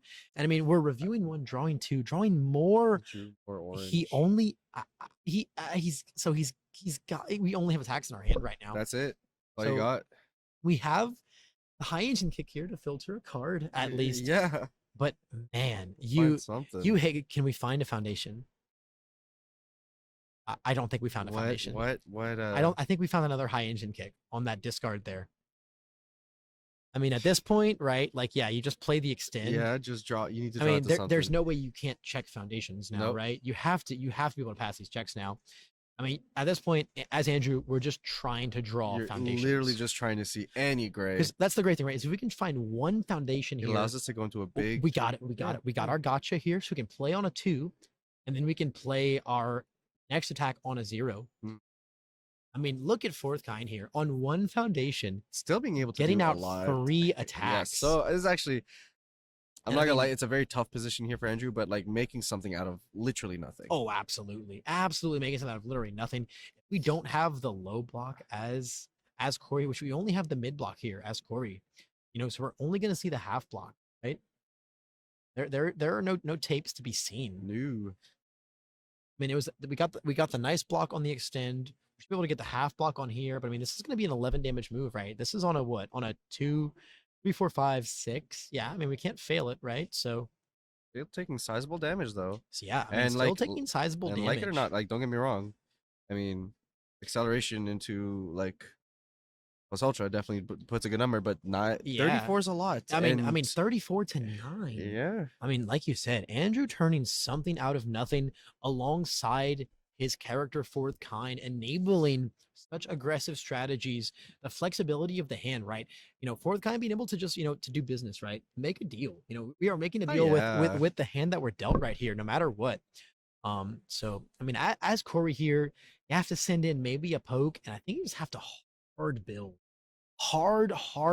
a 4 or 5 here and say, hey, do that again, but on 2 foundations, right? The issue is we're gonna get hit with the Searing Glacial. That's the big issue here. That's it. It's such a But it's the huge- only way that we avoid getting hit harder by the once per game, right? Man, dude, the duality, right, of once per game and Searing Glacial, putting your opponent in such tough positions, It's right? a lose-lose. It's a lose-lose. Because if you're gonna go to 6, you want to go, oh, we're blocking with the Searing Glacial. We're gonna Okay. get it back in our head. No. No, failing the block, I believe. Yeah, because that's on Really? on a 6, Okay. 7. Yeah, checking the 3 and being 1 short of committing. That's huge. That's unfortunate. I mean, as Corey, we say, okay, well, that Searing Glacial is gone now, but also I want to play another move because I got the rebound sidekick, and it's got the +2/+2, and I'm gonna check a 5 because I'm a professional eraser hit player. Mm. Now I wonder what kind of a build we're gonna see. Right? Are we going to see? I mean, honestly, are we even going to see a build? Okay, There's we're gonna one. see a build. I mean, honestly, we can kind of. This is hard too because we're committing to build these new ones in, which getting once per game, right? Yeah. It's gonna. But how scary can the once per game turn be, right? With 2. I mean, it can we- still be pretty. it can still scary, get. Oh, I man. mean, 100% it can still get there, right? And I mean, we only have to hit 1. Literally only once. I mean, we're down to 9. That's a very realistic number for Andrew. Yeah, I mean, to right get. now we're going in with 6.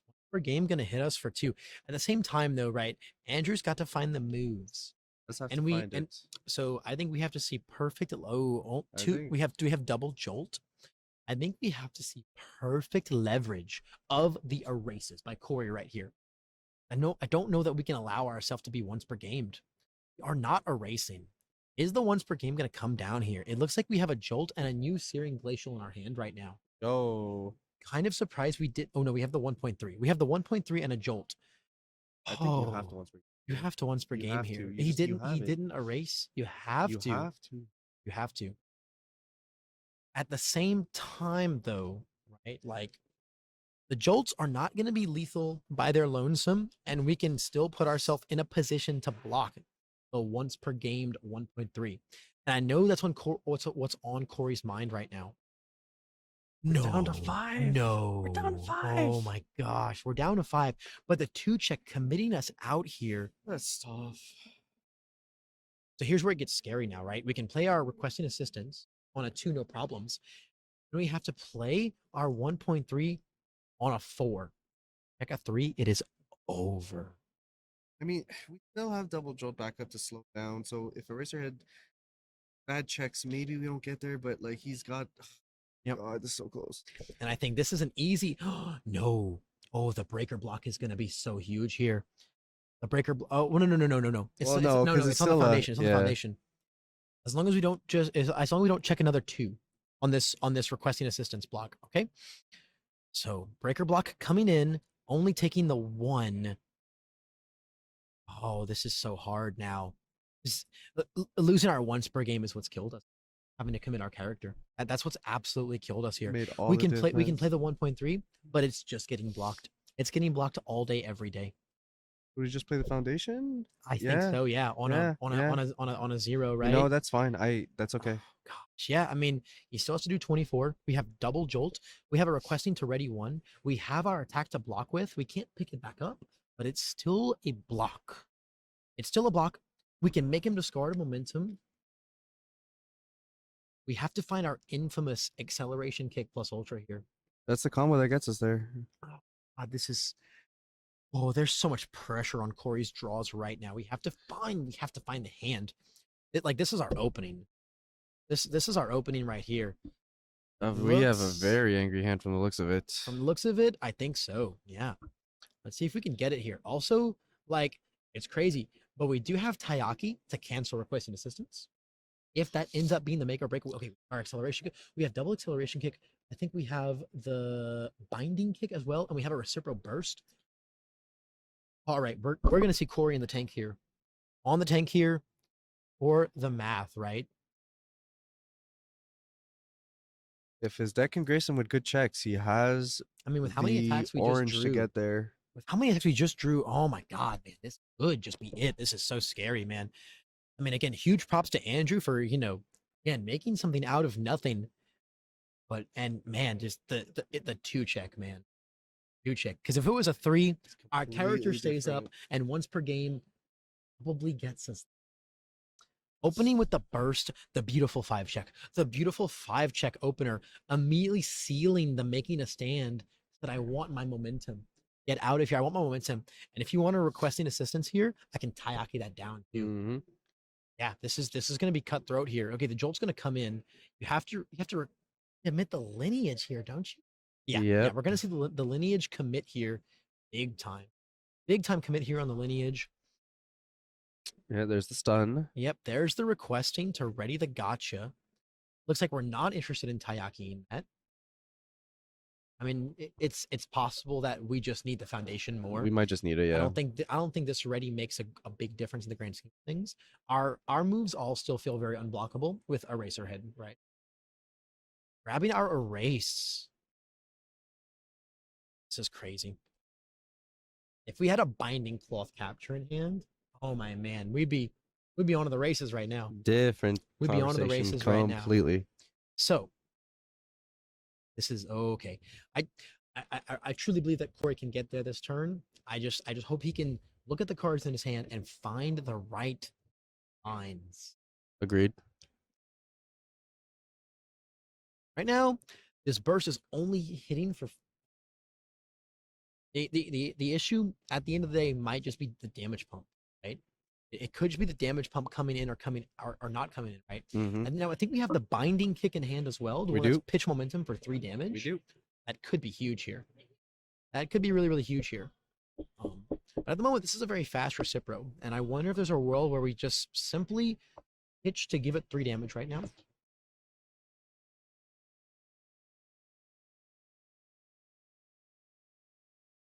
We are definitely doing the hard math right here.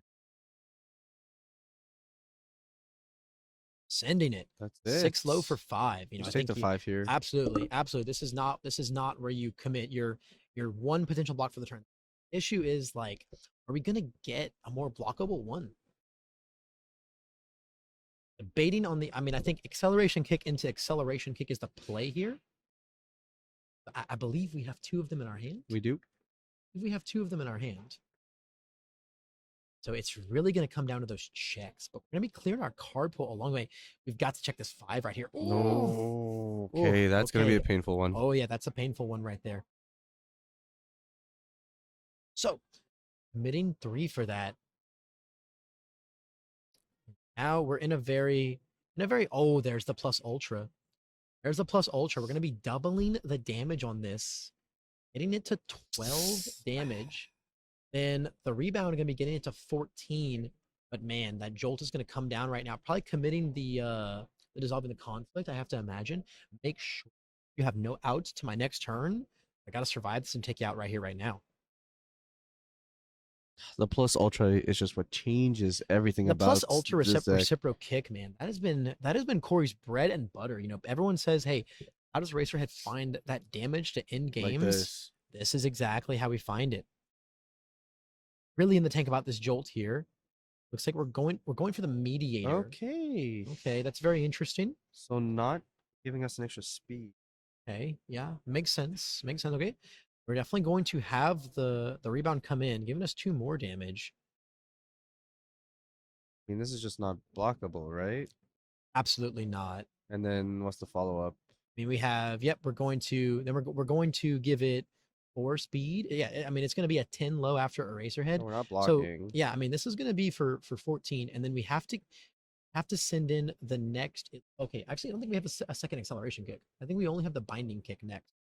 That's still. The issue is that I mean, yeah, this is going to be for 14. So we're at 5. I believe we're at 5. Yeah, so we're going to remove those 2.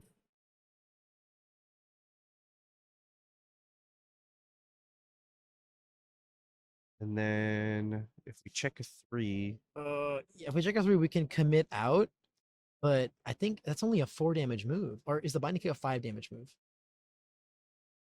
Sending it. we're gonna take that. Go down to 5. Go down to 5. And then what do we see here? Because 5 is not enough. Unless we're wrong and binding is a 5. No. Nope. No. Mm-mm. I mean, I'm talking like I can't just bring it up.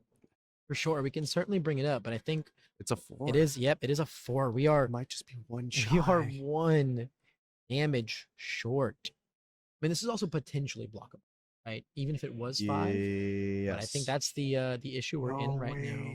And we're in once per game range now. Oh yeah, I mean we are very much reliant Now- on just There is a world where Andrew doesn't draw orange though, absolutely based on how much he's already seen.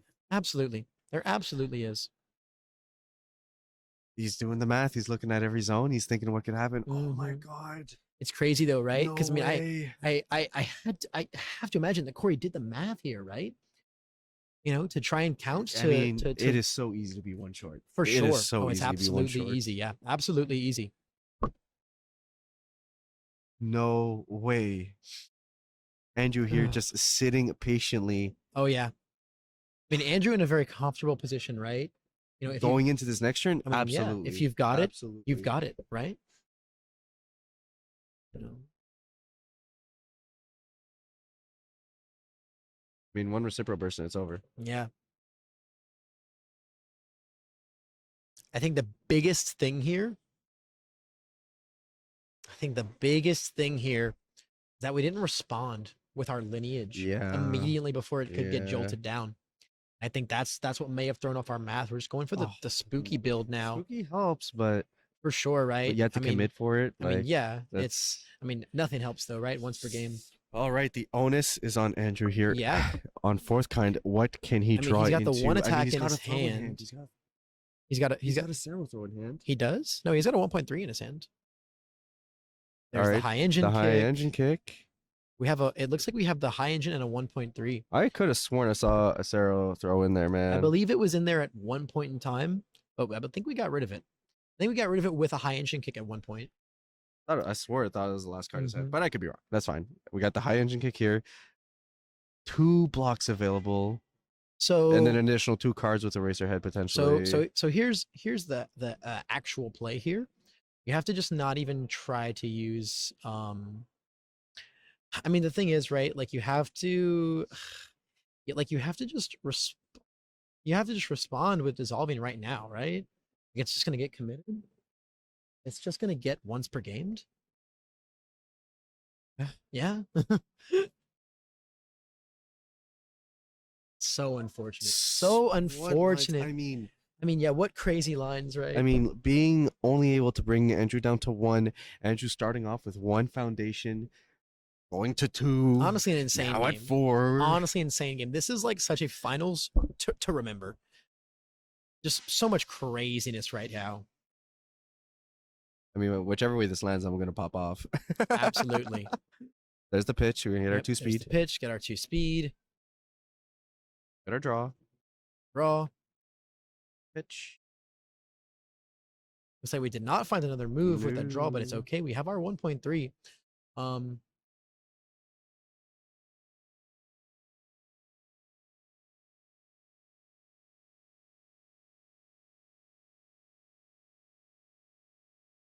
So here's what's crazy, right? Yeah. As Eraserhead here, you have the spooky. They're saying we just spooky this? Well, if you spooky this, it still kills you. Yeah. It certainly kills you if you spooky this. And we still have the ones for game available. Yeah. So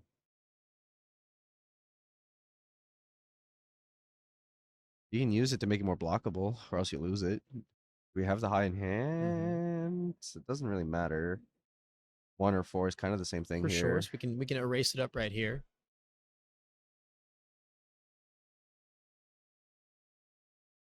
Flip, discard a momentum. Sure.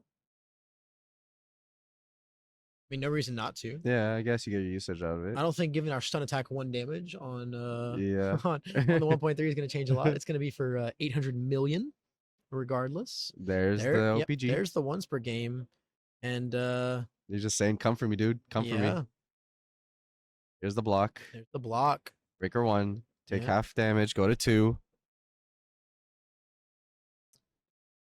Yeah, we're gonna go into it. Go into the 1.3, on a fishing it the 4, way. That's it. 1.3 going for mm, the. That's it? finish? Yeah, Okay. yeah, No, hold wait. on, Hang on. hold Hang on. on. This is a 3. There's a world. We have a 2 low in our hand, right? As the binding kick, we can check a 5 here and survive this question mark.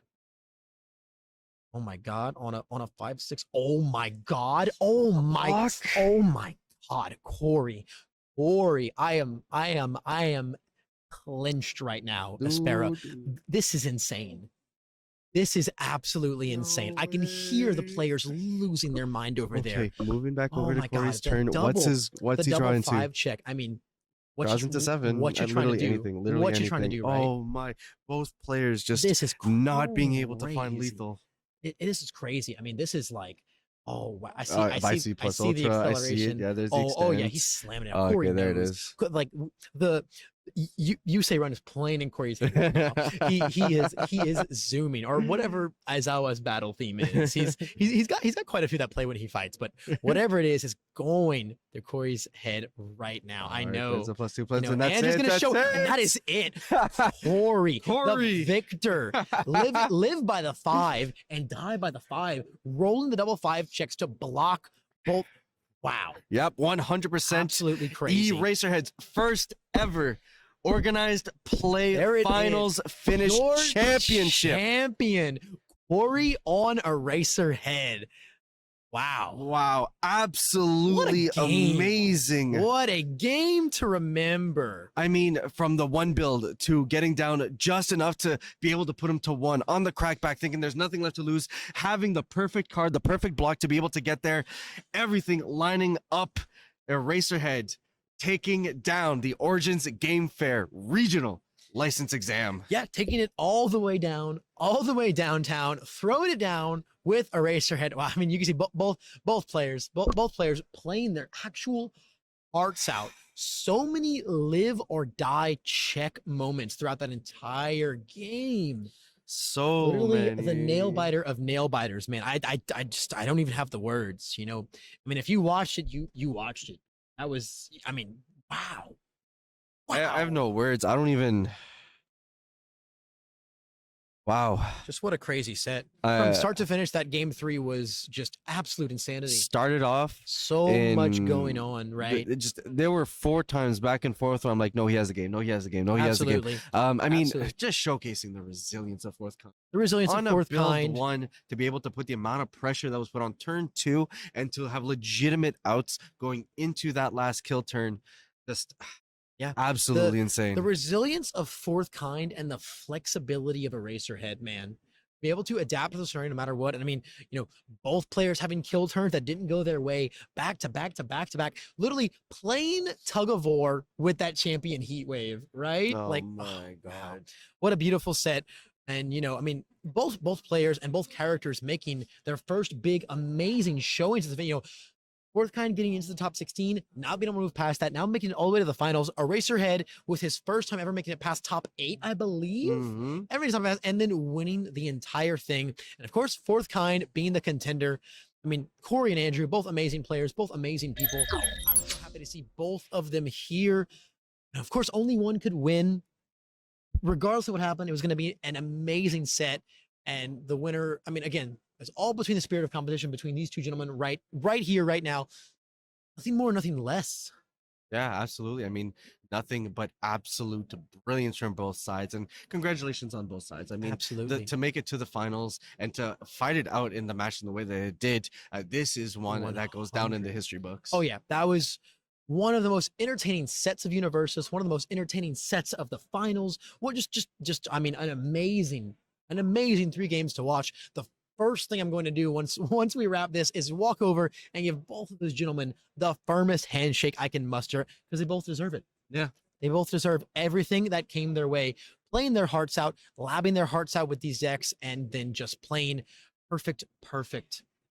100%. And now we are going to go fetch our players, our finalists, both of them, give them the chance, the floor to be able to express themselves and congratulate them on their performances. So we're going to go ahead, pull up the contender, the one taking home the silver frigid Oh Heat yes, Wave, the silver Andrew frigid. Holder, and then we will be bringing in the champion of the entire thing, Corey Aguillard. Welcome back, everybody, and I am here with our Origins Game Fair contender, Andrew Holder. Andrew, I mean, insane third game in this finals match. How you feeling right now? I mean, I'm disappointed. I missed the lethal kill.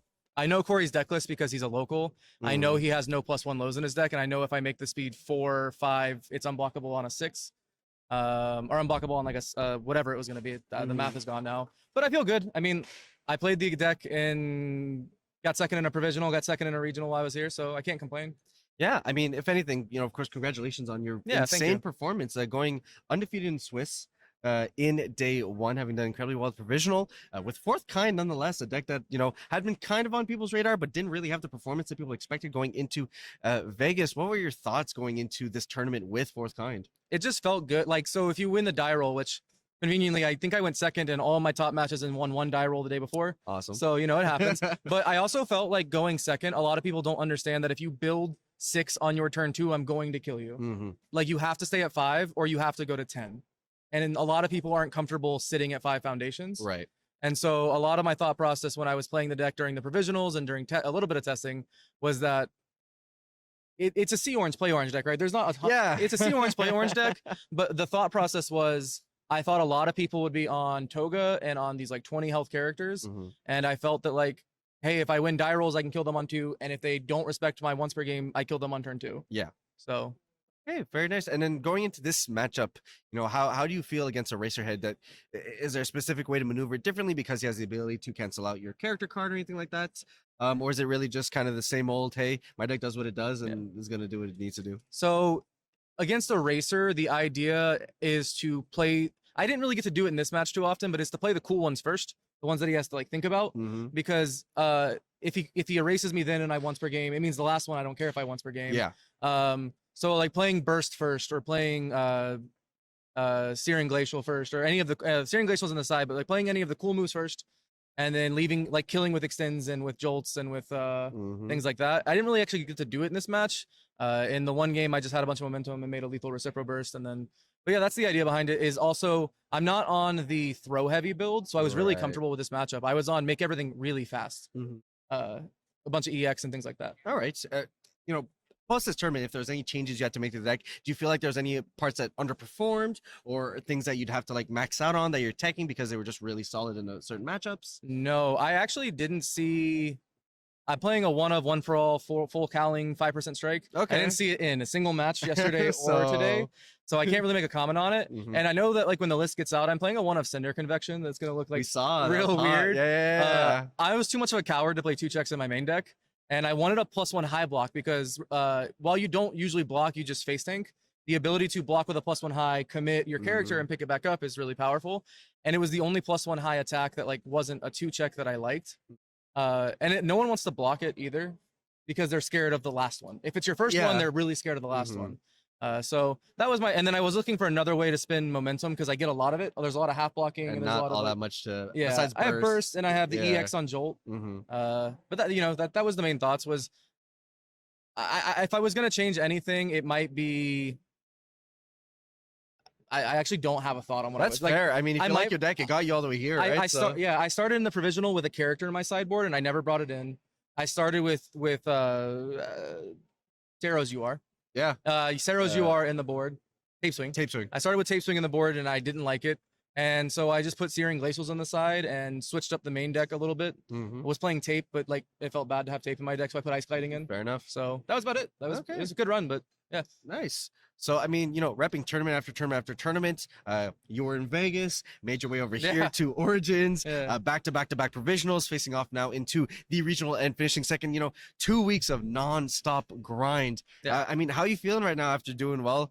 Nothing but MHA for, 10 days straight. I feel great. This game's sick, right? I like, I do the YouTube stuff, right? I make content and I love talking about the game and playing the game. So like, this was sick. This whole week was sick. Like you guys did a great job here and at Vegas. And so to go from event to event to event was a ton of fun. Awesome. Great. Well, we have some respite. There's a few weeks now before anything happens. I think you're going to take some well-needed rest. I'm going to go to bed. I'm going to go to bed, Aspira. All right. Very sick. Well, you know what? The platform is yours. Feel free to give any shout outs. I mean, you've earned every opportunity to have the red carpet rolled up in front of you. So if there's anyone that you want to thank or anything that you want to say, please, the floor is yours.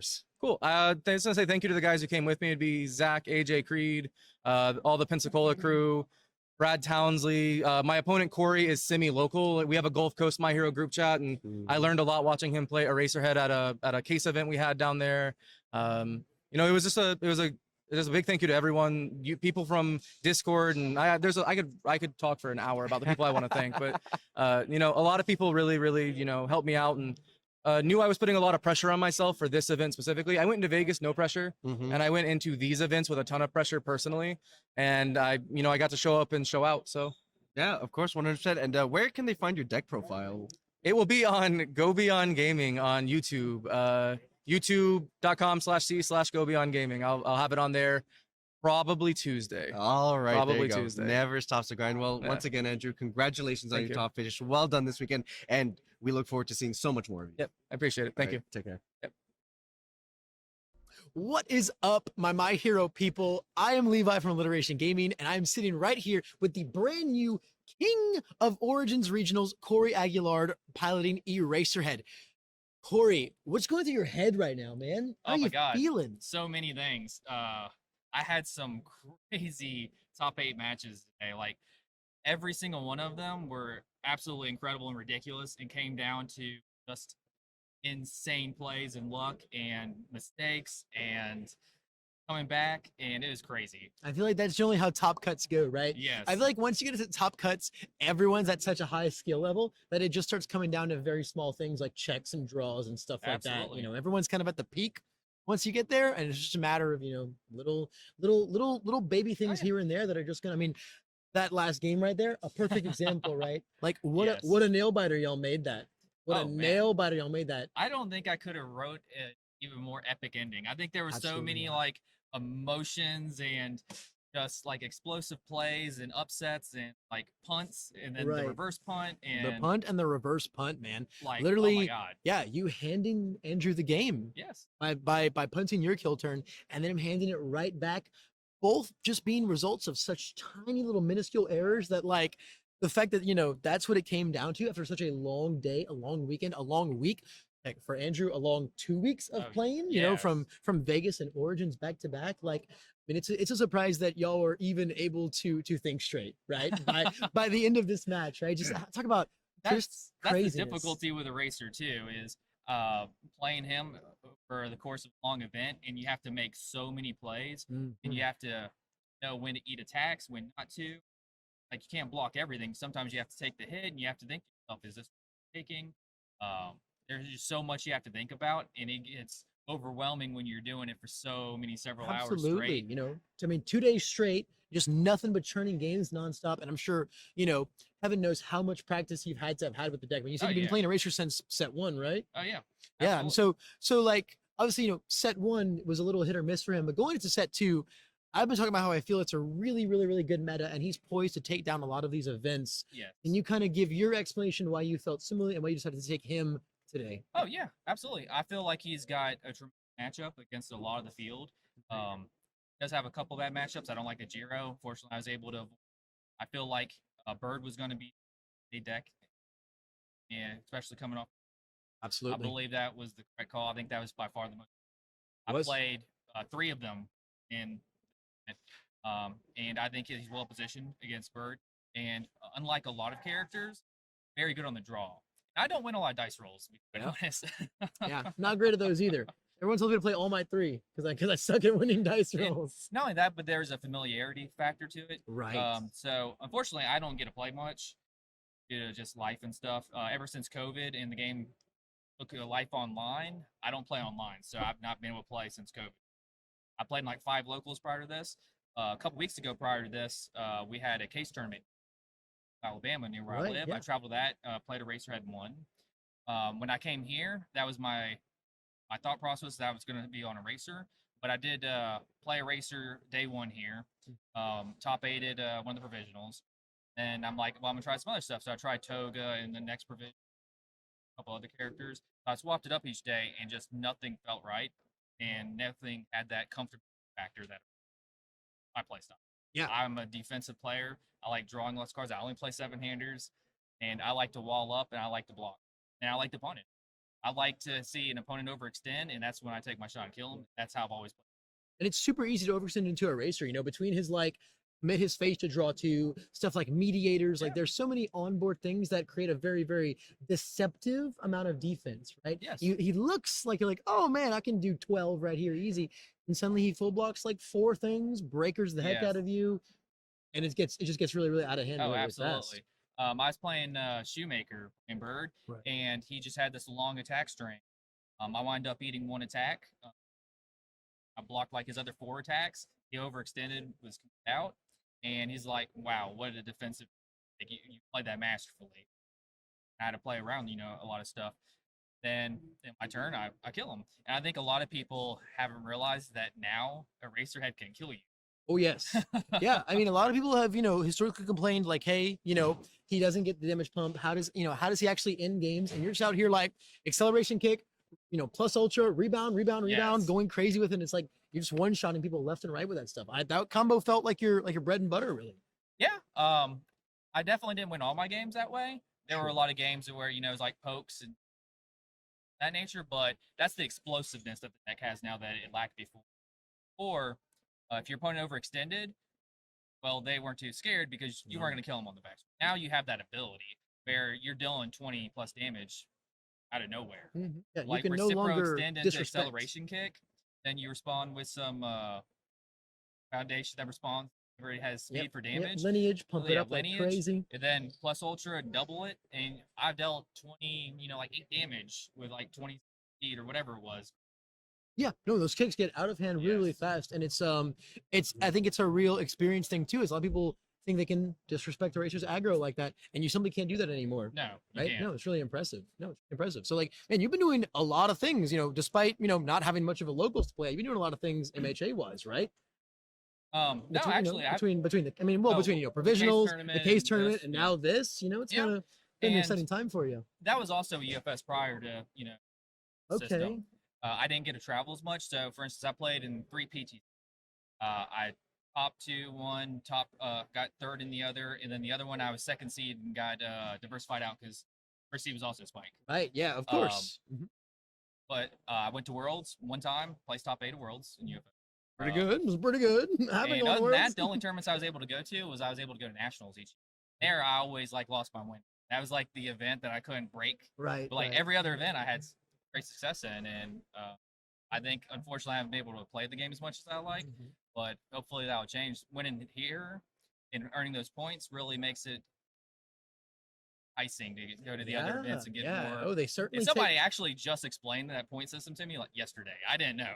Oh no, they certainly take care of you, man. Yeah. No, you're certainly gonna get rewarded for your very very hard work and dedication here. But it's cool to see that you've been playing before and you're playing now, and you're still kind of keeping your same play style, your same flavor, finding it in the MHA CCG. It's a little something for everyone, right? Absolutely. You're able to find your place in here and make your name with a Racerhead right here. Absolutely. Yeah, I mean, I think he's been poised to do really well for a long time, and I'm personally really glad to see to see you show up, bring the super defensive control deck in this sea of birds and frogs and aggro. Somebody showed that there's another way to play the game. I'll be more happy than it's me.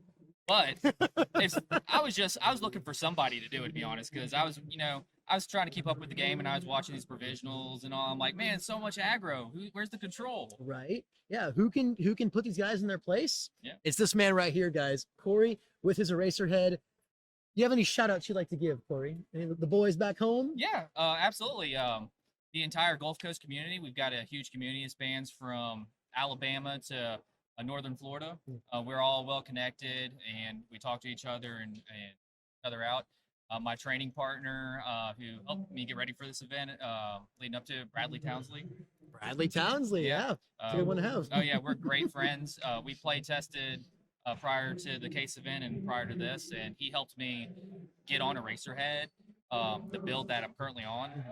So I already loved a Racerhead, but he was the one, honestly, who pointed out to me that a Racerhead could finally kill people. Oh yeah. Oh yeah.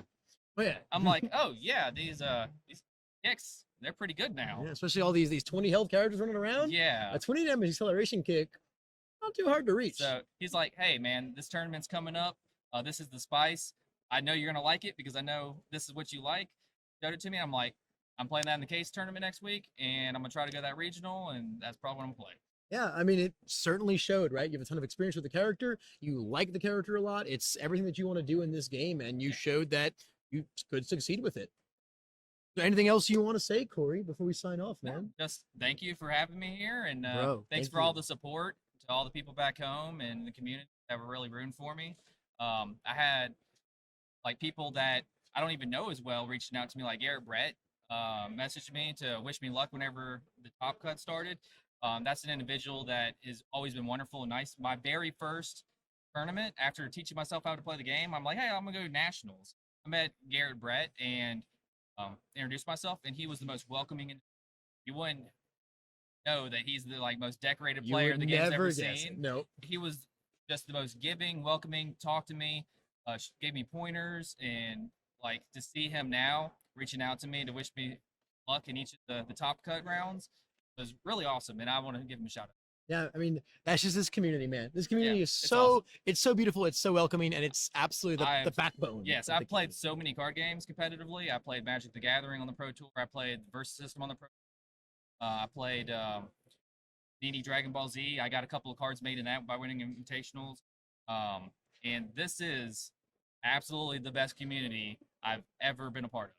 Yeah, there's simply no comparison. There's not. There's simply no comparison. Well, man, Corey, thank you so much for coming on, man. You are now the proud owner of this very, very beautiful champion trophy, man. Look, you fought your way all the top and you earned this bad boy right there, man. This is your Origins Regional License Exam champion, Corey Aguilard. Thank you so much for coming on, Corey. Thank you for having me. It's been an honor, man. I look forward to seeing what else you do in the game, man. Absolutely. Thank you so much. Thank y'all for watching. This has been Alliteration Gaming and my man Aspera with the beautiful regional license exam stream. We will catch you guys later.